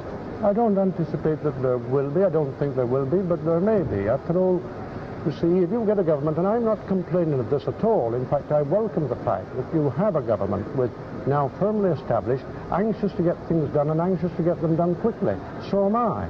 But I want the right things done, and I want the right time being taken, and it's in this respect, in the speed and the kind of things that they want to do, where there might be some difference of opinion. I hope there won't be clashes, but there will be differences of opinion. You're not happy about the government's present incomes policy, are you? The present incomes policy, yes, I am. You are happy? I'm not. I'm not happy about the contemplated the developments to which they are committed, only in the sense that I think it's the wrong line, not that the things in themselves to begin with. Well, if they press forward with their idea of legislation for an early warning system, are you going to support that or oppose it? We have agreed at least to acquiesce in it. This is the Trade Union Congress. What we shall do, what I hope we shall do, is continue to develop our voluntary system, and I would hope, though, with no confident belief, that we can, by doing something, show the lack of need for Are you expecting this government to accept that point of view and develop the voluntary system? Frankly, no, because I know what politicians do when they're under pressure, and I think external pressure will come on the pound again, and you will see the same kind of attitude as in September of last year when the idea of legislation was mooted. The pressure upon them compels them, and I don't complain of this, to think of getting speedy results. So you do really fear that this government will try and get tough with the trade unions? Well, I don't know what you mean by tough. I don't object to a government having a view. I like a government to have a view, and I like them to put it forward forcefully. But I don't think they should assume that we won't have a view too, and there may be very deep arguments about it, but I don't think of these things as clashes. What was your attitude to the government when it established a Royal Commission to look into the trade unions soon after it came to power? Well, I wanted the Royal Commission. I thought it was time that after 60 years, and with all the tremendous changes that have taken place in industry in my time, that it was time we had a cool, clear, calm look at the unions. And I mean a cool, clear, calm look. Again, I say, not a few people thinking up a few ideas. Are you hopeful that this Royal Commission is going to produce anything really worthwhile? No, it's too large for one thing. I'm not very hopeful. I think it will produce, I think it's almost certain because of its size, to produce 2 reports, and that is not really helpful. What if the government want to take legislative action based on that report, in which, based on the report of a Royal Commission in which you lost your place? Well, it depends on the kind of legislation they want to take. See, the point with me is this. I don't exclude the possibility that legislation can contribute But I have no real confident belief that it can, because I know the danger with legislation in all fields, in incomes policy and in the field of trade unionism. You start off with a simple, and you see it seems a reasonable legislative step.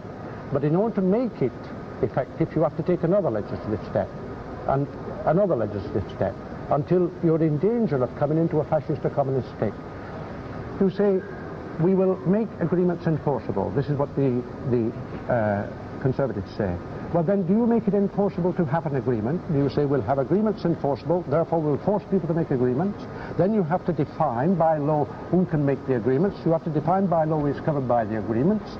You're led on a whole series of legislation, though you start upon it simply, but not knowing what you're doing, you finish up where you have to abandon that line, and then you're worse off than you were. Mr. Woodcock, how can you still have faith in the working of a voluntary system to keep down prices, restrict incomes, in view of what's happened in the last year? You have no option. It isn't altogether a question of faith. There is no alternative method in this country. It is this or nothing. You cannot superimpose upon our people, upon our society, our democracy. You cannot just simply superimpose and direct people to do certain things. They will do it by acquiescence, at least, I hope, by will at most. So you have to draw from people. You cannot rigidly confine negotiations, but you can hope to induce into the negotiations considerations that have so far been absent. Now, this is not a hopeful policy, I agree. It'll take time, it'll take patience to operate, but if you try any other way, I'm as certain as I'm sat here that it will come to grief. But doesn't this really amount to a statement of despair? No. Because there isn't enough time to wait for the thing to develop. I can't help that. If there isn't, well, that is just too bad. But since I know of no other way, I know that every other way will fail, you're left with this. Even if you have the fear that there may not be time for it, there's no option. It's like a man in a position where he sees two men drown and he can't save both of them. He's got to make up his mind. But if a government simply won't accept your analysis of the situation and comes up with an alternative method, oughtn't they to have the chance to put it into effect? Well, we never stopped them from putting it into effect. If they went too far, quite frankly, but I'm not the lad to utter threats, I hope, but if they went too far, if they did infringe upon basic fundamental freedoms, then we would be entitled, I think, to take action against it. I don't think you see that a government in this country covers everything. It's got its responsibilities, and I hope I fully and freely recognize them, and indeed I want them to accept more responsibilities. But they cannot come, if we'd like to take perhaps a grotesque example, to the point at which they make it an offence for a man to decide that he doesn't want to work at that particular job. Are you hopeful or unhopeful about TUC relations with this government in the course of the next year? I'm hopeful. There will be troubles, there always are. We are an independent body. I believe we must retain our independence, but my whole object has been to use that independence to come into contact with and to work with governments, but by agreement, not by direction from them to us. Thank you, Mr. Woodcock. And now, back to Cliff. George Woodcock, and we... Did you want to say something? I just got news that in Peterborough, 6th recount. They are taking the 6th recount at Peterborough at 5 o'clock. The result is clearly going to be a single-figure one. I think it's probably going to be under 5. They've got up to 6 recounts. I think they're probably going to be less than 5 in it. And on the narrowest margin since 1931, when Ilkeston was won by the Conservatives on National Labour candidate by 2 votes, I believe. Well, there they are. Well, so off they go counting again. I'm told this is a bad time to have an election because it's at the end of the financial year and all the bank clerks are usually employed at the end of March to start to do their own counting. Somebody told me it was very difficult to get them. But this is what one of the returning officers said. Well, now let's go to one of our returning officers, Robert McKenzie. Well, in answer to that question a few moments ago about how many women MPs in the new House, I understand there'll be 27 compared to 28 in the last House. So women are not actually making much progress in taking over the House of Commons as yet. Could we look at the fate of some very well-known names among women in the House? Margaret Herbison is, of course, at the Ministry of Pensions and National Insurance and has been returned comfortably. Barbara Castle, the Minister of Transport, also been sitting for Blackburn since 1945. Majority this time only slightly up. Jenny Lee, of course, the widow of an Aaron Bevan, one of the great figures of the House, really. She came into the House of Commons in 1929 as the youngest woman MP in history at that time. She is, in effect, Minister for the Arts. Shirley Williams, the daughter of a professor, the husband of a professor, and one of the brilliant coming people on the Labour side, undoubtedly, returned very comfortably at Hitchin. Shirley Summerskill, the member of a famous political family and daughter of Baroness Summerskill, returned comfortably again. Anne Kerr, one of the potential trouble spots in the Labour Party, as it were, very independently minded, very left-wing, is now joined in the House by her husband, one of two husband and wife teams in the House of Commons. Lady Megan Lloyd George, again a very famous political name, daughter of the great Liberal Prime Minister of the First World War, returned also to the House. Then two defeats. Lady Tweedsmuir, who leaves the House of Commons, having lost by just under 1,800 votes at Aberdeen South, which she represented for 20 years, undoubtedly a serious loss on the Conservative side. And then Patricia Hornsby-Smith, again one of the famous names on the Conservative side, who might, as I said earlier, I think in a comment, might have been Conservatives' Barbara Castle, it was thought. They share not only their red hair, but a great deal of energy. Cliff. Well, I think what we really ought to do is take a look at the State of the Parties board with you, Bob, because we haven't seen it for over half an hour. Yes. People are coming in at this time of night. Well, things are just trickling, of course, nothing much happening now. 7 results still to come. You'll see Labour is at 362, just 3 short of the number of seats the Conservatives had in 59 in that mirror image election of that year. There are 49 gains, Tories 51 losses. Again, it's worth noting that the Tories couldn't pick up a single seat from Labour, despite the fact that the swing on average was only 3 points against them, yet it was uniform enough to produce that result. The two others at the bottom are the Speaker and the Irish Republican Labour candidate, MP. So Labour's lead over Conservatives alone, 112, but remember you have to deduct from that the 11 people who are in other opposition positions, or the Speaker, and so it means Labour's effective lead at the moment is 101, and we now expect it to be somewhere around 99 when the show is over. Very briefly, we were talking about how many women in Parliament. I've now been handed from AFP that there are also 6 pairs of brothers, 2 husband and wife teams, and 1 father and son team. David Butler, how many of them can you... It's a quiz game. How many can you tell me? Well, the father and son team is obviously the Noel Bakers. The brothers are... well, the husband and wife we've talked about quite a lot. The Cars and the Cars. They both have come in this time. Then the others, the brothers, the Morris brothers in Manchester, the Foote brothers, the Silkin brothers, the Lever brothers, and the Mackeys who've been broken. There were 2 brothers, one Liberal and one Labour. That's only, so we're going to get to 4. You get to 5. Malalews, yes. The Malalews. There, that's fine. We're still 1 short. That's the nice thing about sitting in the middle of this. Somebody always knows. And now, what of the man who has won such a massive vote of confidence from this nation? James Harold Wilson, the 50-year-old Yorkshireman who will be our Prime Minister for perhaps at least the next 5 years. I can't talk about other people's politics, or Conservative politics, or even Liberal politics. For us, I said at the leave of the poll, the Labour Party is a crusade. Not just one side in a pendulum swing, or the ins and the outs.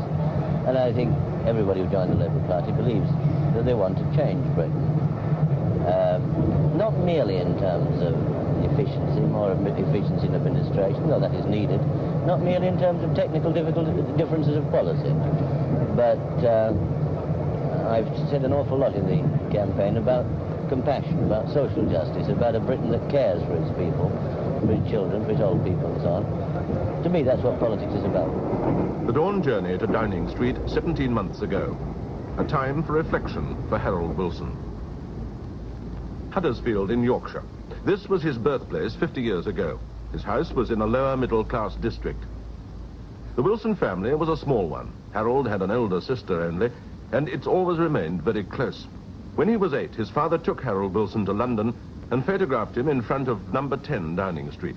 He kept the photograph hidden for 40 years. Now in his 80s, Herbert Wilson lives in Cornwall. His family background of religious nonconformity and radical politics made a deep impression on the future Prime Minister. It's a mixture characteristic of the whole British Labour movement. From his father, too, Harold Wilson inherited a remarkable head for facts and figures, a North Country earnestness of purpose, and personal experience of the Depression. In 1930, the world was somewhat shattered, mine in particular. Harold had a very severe attack of typhoid fever, which He was in critical condition for weeks. With careful nursing, he came round. Just when he recovered, I became unemployed at the works I was at, owing to political questions, national political questions, not personal, but national. And it became necessary for me to look round for another situation. I obtained one after some time in Cheshire. Went to a chemical works there, and there the nearest secondary school, now called grammar school of course, was the Wirral School. At school, he took up long-distance running, showing reserves of stamina he was to call on later. The Wirral School at that time was new, and Harold Wilson was the only boy in the sixth form. He was a keen scout, a troop leader, and eventually a King Scout. From the Wirral, he won a scholarship to Jesus College, Oxford, where he achieved brilliant academic successes. His fascination with political economy grew, as did his interest in social problems. During the war, he worked in the War Secretariat and the Ministry of Fuel and Power. When it was over, he became the Labour MP for Ormskirk, and at once, still in his 20s, he was given office in the new government, with Attlee as Prime Minister and many of his early heroes as colleagues. Promotion was quick. In 1947, he became President of the Board of Trade, the youngest cabinet minister for over 150 years. He was, as he says himself, a glutton for detail.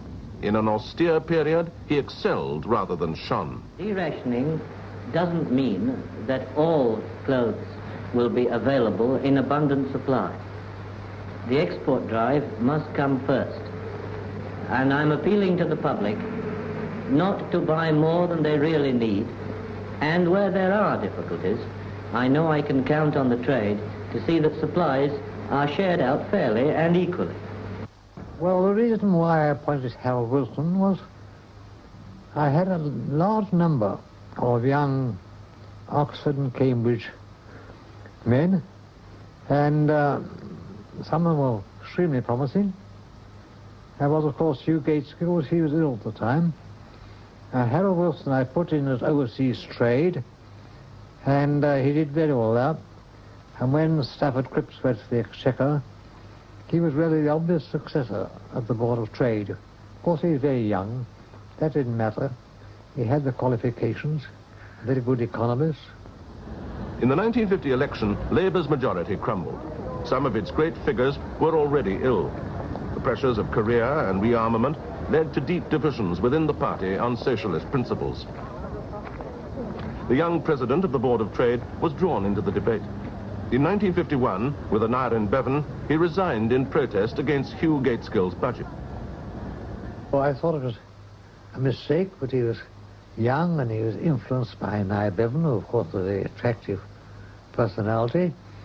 I thought it showed a certain immaturity of judgment. All facts and no bloody vision, Bevan reportedly said of Wilson. And indeed, the reasons Wilson gave for resigning were practical rather than idealistic. Yet he was now identified as a man of the left, and at annual conferences on windy seafronts, he was seen as a Bevanite. But when Bevan resigned from the shadow cabinet, Wilson took his place. Then he opposed Gateskill, the leader of the party, who was fighting the left wing's campaign for unilateral disarmament. Let me repeat what Magnusson said. The place to decide the leadership of this party is not here, but in the Parliamentary Labour Party. A policy which, as far as the resolution is concerned, is still not here.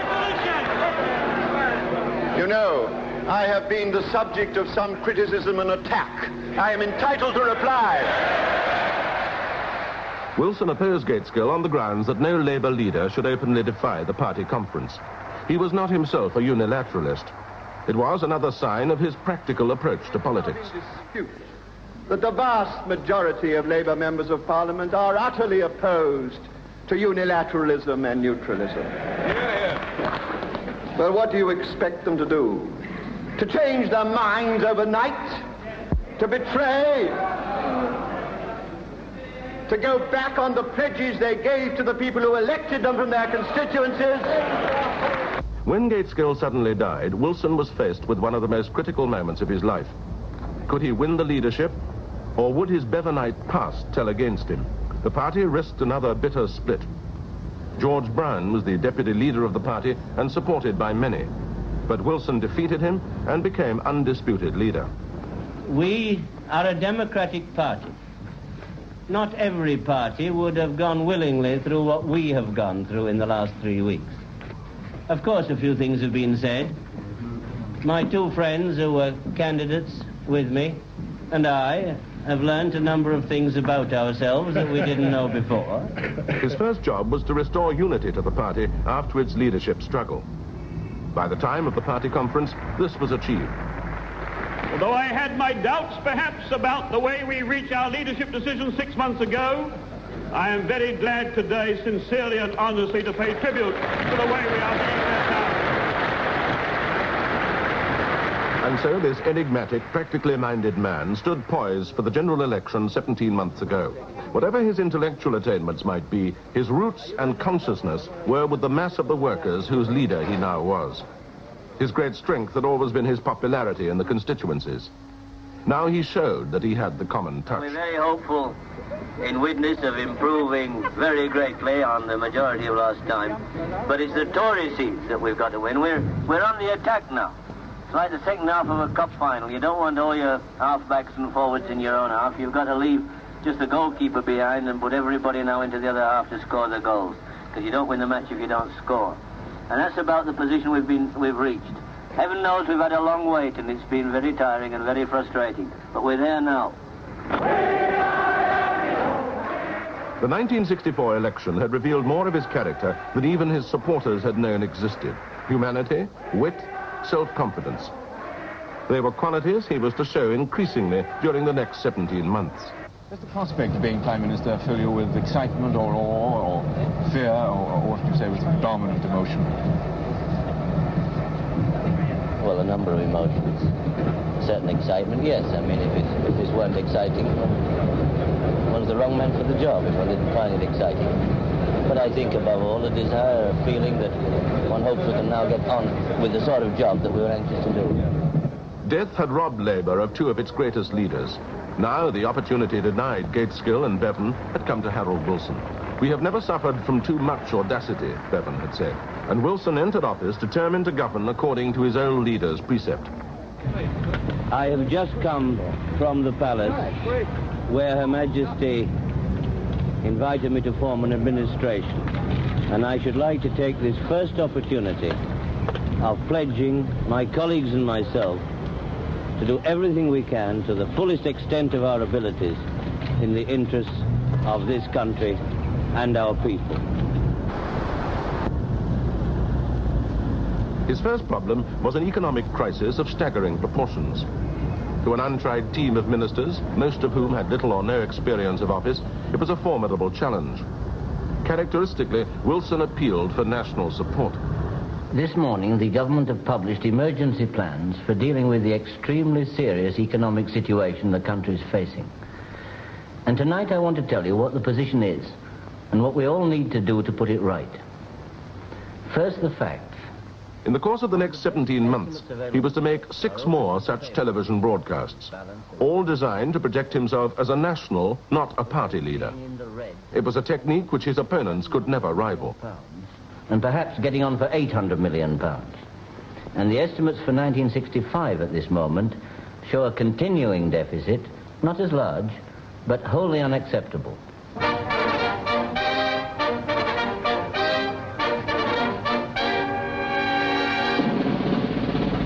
Within 2 months of taking office, Wilson flew to America. Constant activity was another characteristic of his premiership, and he travelled frequently, both to restore confidence in the British economy and to meet other world leaders. Mr. Prime Minister, Mr. Secretary of State, distinguished guests.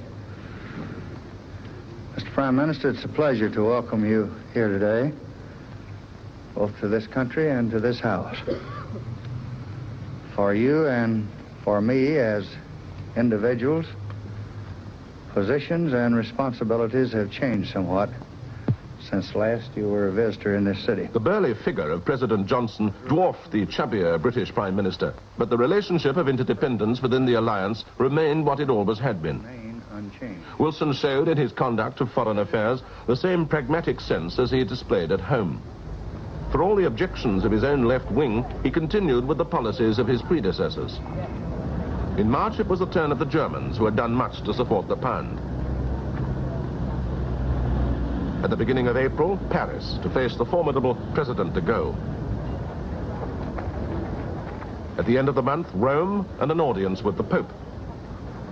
Britain's policies overseas had not changed, but foreign observers could not fail to notice that the leadership was different. He's certainly an articulate person. I think we've seen him before. He's not new to us by any means. I think his approach to the alliance is everything that we have hoped for. I don't think there's disappointment at all. He's even rather well dressed. He rather looks like a British bulldog, sort of square-faced and forthright and a little bit pugnacious, the way an Englishman ought to look, I think, pretty much. Well, I could only reflect what President Johnson, I've heard President Johnson say. He says he gets on very well with Mr. Wilson. I think they're both political types, and the political types tend to understand each other very well. But it was a different political type who gave him his severest test. Ian Smith had hoped that the change of government in October was the chance he needed for a quick deal with Britain on Rhodesian independence. Wilson resisted. Smith hoped public opinion, coupled with electoral uncertainties, would favor him. Wilson countered in another series of direct addresses to the nation. I know I speak for everyone in these islands, all parties, all our people, when I say to Mr. Smith tonight, Prime Minister, think again. Dramatically, he carried the message to Salisbury in person, hoping he could win enough support to persuade Smith and his colleagues against taking the last step. He was deliberately exposing himself, but no one could say he hadn't tried everything short of appeasement to avert the tragedy. And when it happened, he was able to speak of those he had met in personal terms.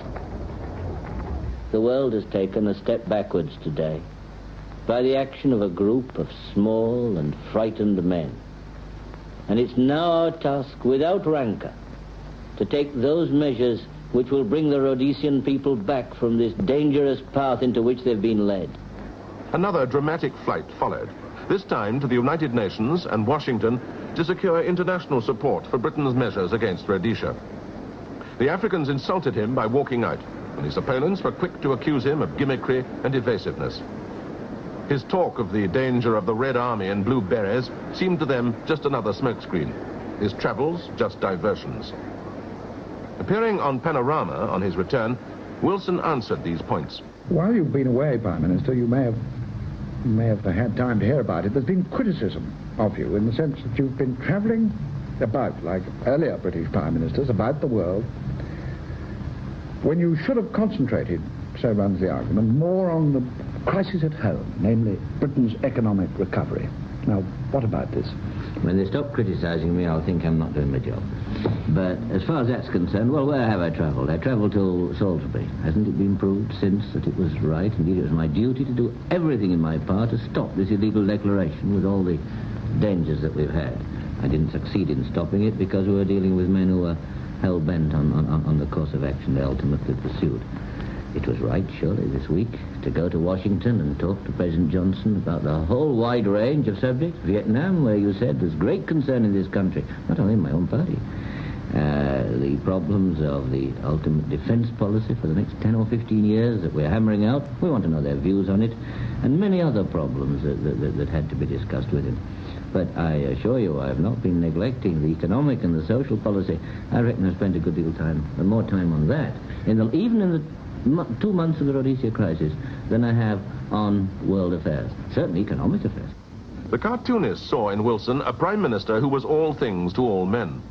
The travels, the epic struggle over the economy, the cliffhanger of Rhodesia certainly helped keep public attention focused on him. But as happened with Macmillan, a politician whom Wilson studied and admired, these attacks seemed only to increase the public's response. The fun the satirist had with his television manner gave him a new, rather endearing quality.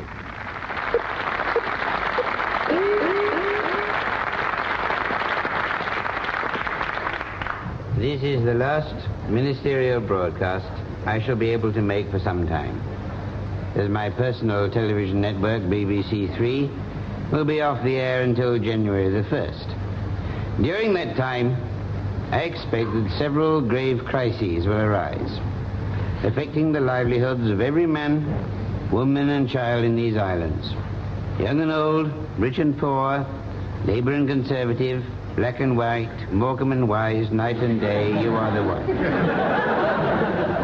As I shall not be able to refer to these grave crises at the time, I would like to say now that whatever form they may take, they will demand hard work and sacrifice from all of us.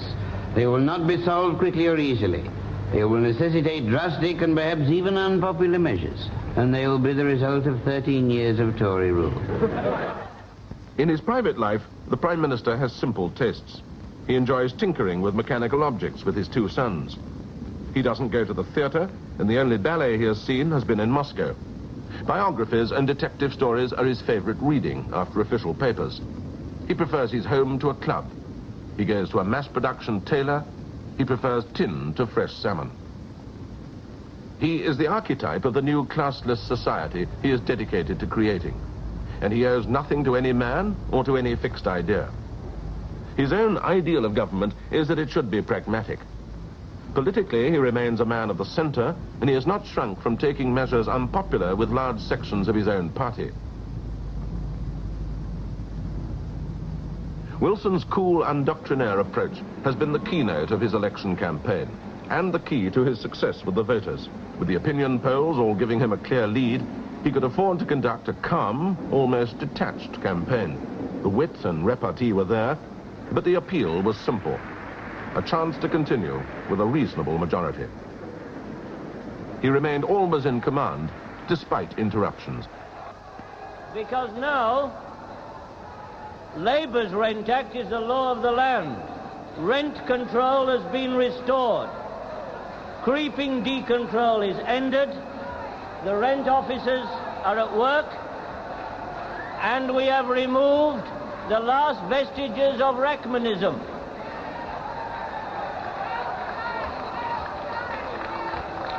Now let me ask the Tories here, put your hands up again so I can see you.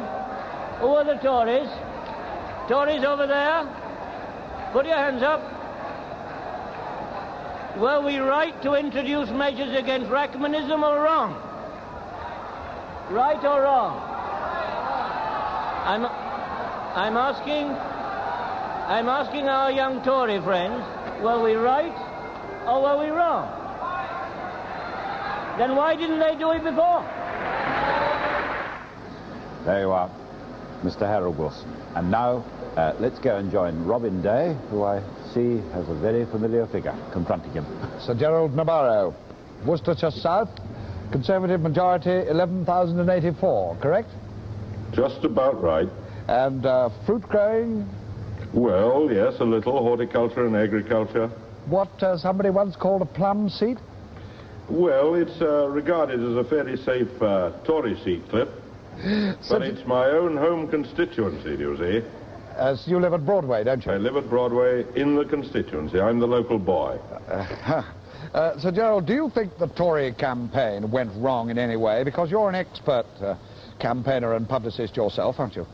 I don't think the Tory campaign went wrong. I think the nation, in a majority, wanted a Labour government. It's got the government that it wanted, and Wilson's now got a clear majority, which ought to see him through 5 years. But is it the people who are misguided, or the Tories were inadequate in putting their view across? I never accuse the British electorate of being misguided. I try and persuade them onto the paths of righteousness, but if they don't accept my advice, well, that's their affair. Would you give us the benefit of your knowledge and experience, Sir Gerald? Do you think there's likely to be a new Conservative Party chairman? A new Conservative Party chairman? You're referring to Mr. Edward Duquesne? That, I think, is his name. I think there is bound to be a considerable redistribution of key posts at the top. In the Conservative Party, we've lost at least 4 major shadow ministers, and that will involve Mr. Heath, of course, in a substantial reshuffle. And in that reshuffle, it is not improbable that the party chairmanship may change as so often it does change after a general election. Do you think, Sir Gerald, that any Conservative leader could have done much better than Mr. Heath, whatever his oratorical and leadership qualities were? No, I don't. I think he was in a very fine fettle, notably during the last 96 hours. I think his leadership was magnificent. I'm an Edward Heath man. I backed him strongly for the leadership. I wrote first in the halcyon days of Harold Macmillan 6 years ago that Edward Heath was a future leader of the party and a future Tory Prime Minister, and I've had no reason in the ensuing years to change my views. You were known when you were in the House of Commons, before you had to take a little time off, you were very noted for your campaigns in the House of Commons, your backbench campaigns against purchase tax and so on. What are you going to campaign on now? What are you going to take? Well, sir, that must depend on circumstance, I think, and what role I occupy in a reformed Conservative Party in the House of Commons. There are only 250 Conservative members. That is the likely figure. And as I've just said, there will be a considerable reshuffle of posts. It may well be that I shall continue as a private member. It may be that I shall drift into the party machine. It may well be that I shall speak on special affairs in which I have special knowledge, namely Treasury affairs, including finance and economic affairs and taxation. But that is all within the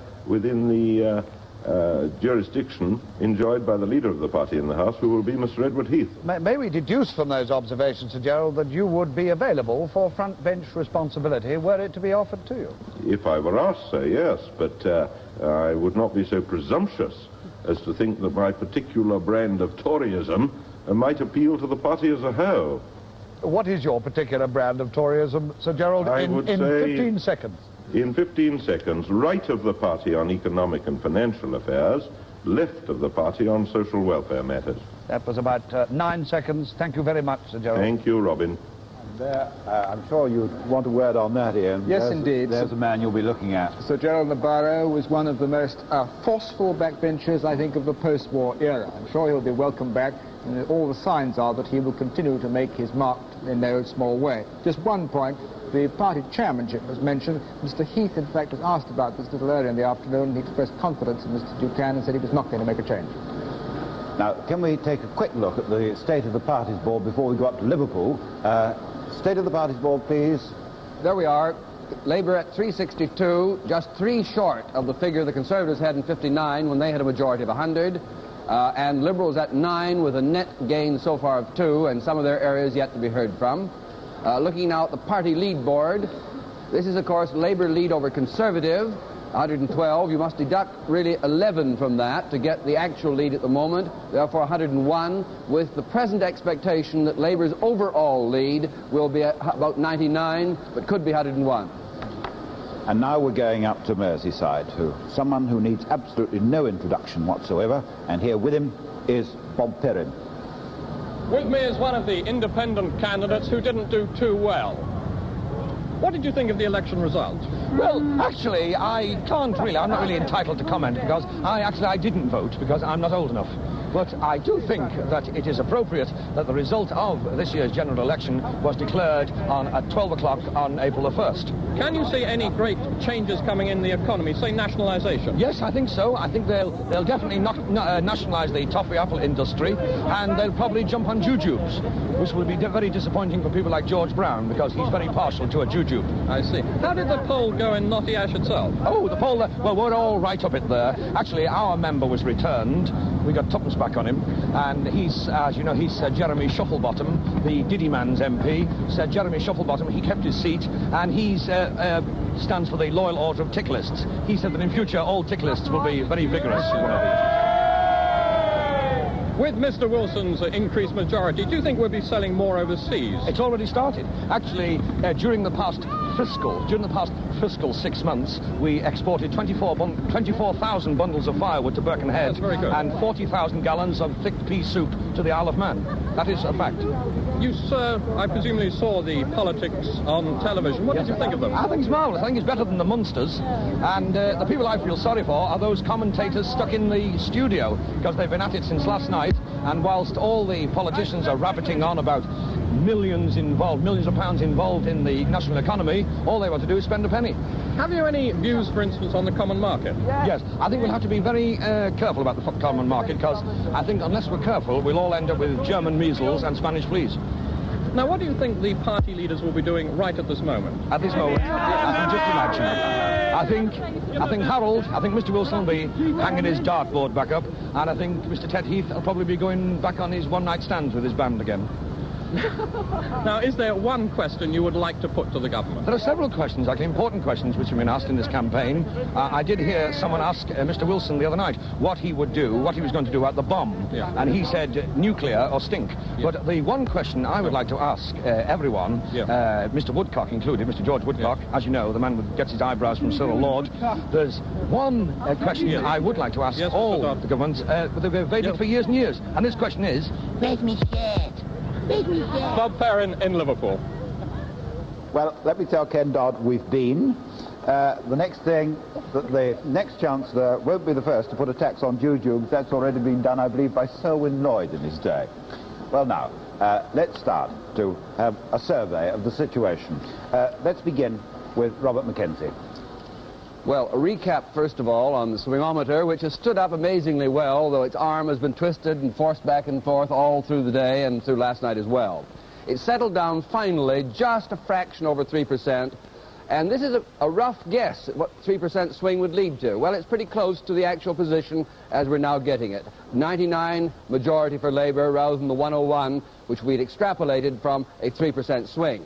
Quite a far cry from the 4.5% swing, which was the average prediction of the opinion polls, pointing to around 150 Labour lead. We are somewhere there, having had lurches in both directions continuously, but still half the results settling in right around 1 point either way from this position.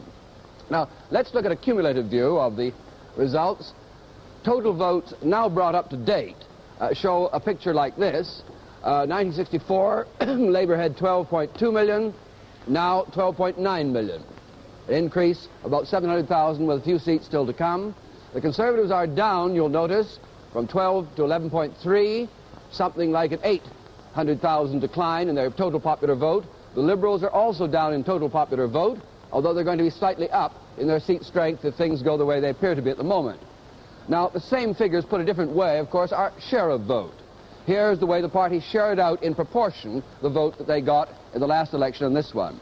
Labour up about an even 4% on the figures we've got so far. The Conservatives down a fraction over 1%.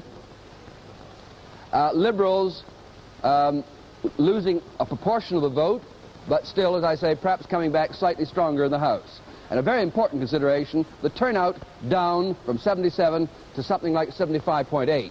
This is the lowest turnout in 20 years, to some extent appearing to justify either the view that the public found the campaign boring, or it had already made up its mind and thought the opinion polls had predetermined the result. We're still going to be arguing about why the turnout was so low, and was it because the opinion polls were telling everybody that it was a foregone conclusion? And the differential abstentions of one side or another, Conservative or Labour, may be a very important point to discuss later on. Finally, let me just remind you of the way our post-war history now looks in terms of elections, looking at this chart on the majority since 1945.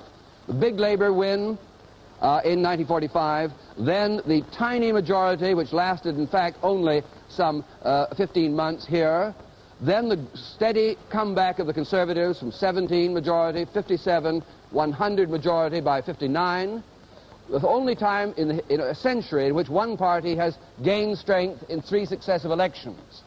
Now Labour, for the first time in its history, has gained strength in 2 successive elections. They've gone from a 4-seat lead at the last election to something like a 100-seat lead this time. The first time in Labour's history they've increased their strength in 2 elections running.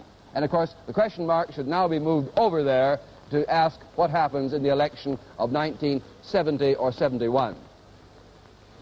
That was Robert McKenzie. Now let's hear from Ian Trethowan. Ian? Well, that picture adds up to a real watershed in post-war British politics. After living for 3 years in parliaments which always one felt were on the brink of an election, We can now, for the first time really since certainly 1963, possibly 1962, look forward to 4, even 5 years of settled government and of settled Labour government, because this is a massive win for Labour, the biggest single change of seats since their great victory of 1945. And of course it's a massive personal win for Mr. Wilson. He has been amply vindicated in his choice of the timing of the election, a decision which is peculiarly that of the Prime Minister of the day. He's in an extremely powerful personal position, both in his party and in the government. He is now free to make any changes which he wishes in the cabinet and in the government right down the line. As far as the Conservatives are concerned, they have lost several senior figures, Peter Thornycroft, Christopher Soames, Henry Brooke, Martin Redmayne, Julian Amery, and several former junior ministers like Peter Thomas and Christopher Chataway and Lady Treatsbury. Mr. Heath has held his own seat. All the signs are that in his personal campaign he has raised his own personal stature, but he now faces a major reconstruction of the Conservative Party. It really looks like this, that in 1964 the nation rather tentatively willed a changing of the political guard. Yesterday it very firmly willed the whole hog. Cliff. Well, I will hand you on to David, who can take up precisely that point. Well, it seems to me that this time, in the 17 months, the nation moved surprisingly uniformly one way, from one side to the other, carrying on with the movement that was shown between 59 to 64. And that this swing shows over half the constituencies of the country within 1% of the national average. The only things that fluctuated a lot in these returns were the level of the turnout, which went up and down. On the whole, it stayed up in the marginal seats where the result was going to count.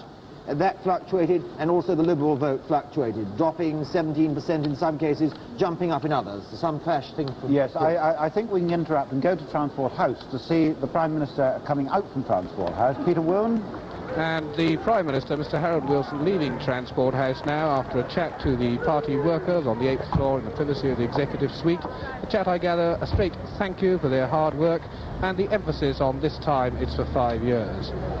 The toing and froing of the election, general election 1966 is over. The Prime Minister is back to Downing Street for 5 years of power, and there, as he leaves Smith Square, the centre of all this activity throughout this campaign, he leaves behind him at Transport House jubilation, a noisy, satisfactory 2 days.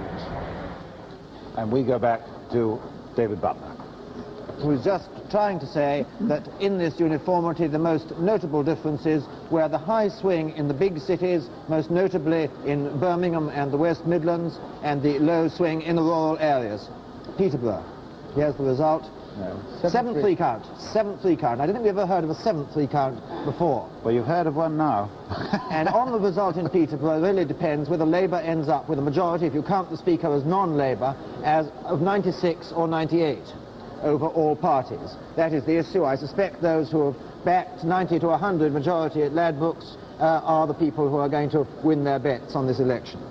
How good, in fact, were the predictions that came out of the predictor early on, as against what it is now? Which is what always fascinates we went up to about 125 on the very early results, the very early urban results. We had no evidence whatever what was happening in the rural seats. As soon as we began to get the rural seats, we pulled it down. I don't think we pulled it down quite as fast as we should have done to this final figure of just trembling on 100. But we did get by late last night to something just under 110. I don't think that ever the predictor, however much it advances its technique, will be able to get nearer than to about 10 seats, the final majority, on the basis of the early returns. There are too many chances, like Peterborough, which can't be foreseen. No computer would be able to tell us what would happen. Though the computer did, in fact, say there was a 47% chance of Labour winning Peterborough. It said that earlier this morning. Just about an even chance, and it's certainly proving that on the count.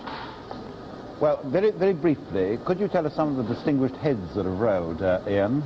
Yes, I mentioned Peter Thornycroft, Christopher Soames, Henry Brooke, Martin Redmayne and Julian Amery. We should also mention one distinguished head which has reappeared, that of Patrick Gordon Walker, who has won back Leighton. This is a result which will give immense satisfaction to Labour. The other one, of course, will be the fact that they have recaptured Smethwick.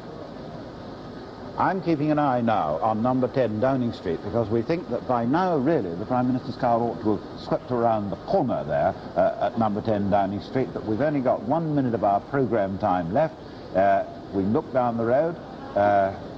Can we go to number 10? Is that the Prime Minister's car coming up there now? There's him. There we are. There's the Prime Minister arriving at number 10. And there's a very appropriate picture for us to end this very long, the longest of our election results programmes. The Prime Minister arriving back at number 10. There he is, Sir Harold Wilson, coming back from Transport House. And before we leave you, we shall show you a State of the Parties board. There's Mr. Wilson into number 10. There is the State of the Parties as it stands, with very little time to go. You'll be pleased to see the back of us, but we'll be back at 5:25. Until then, goodbye.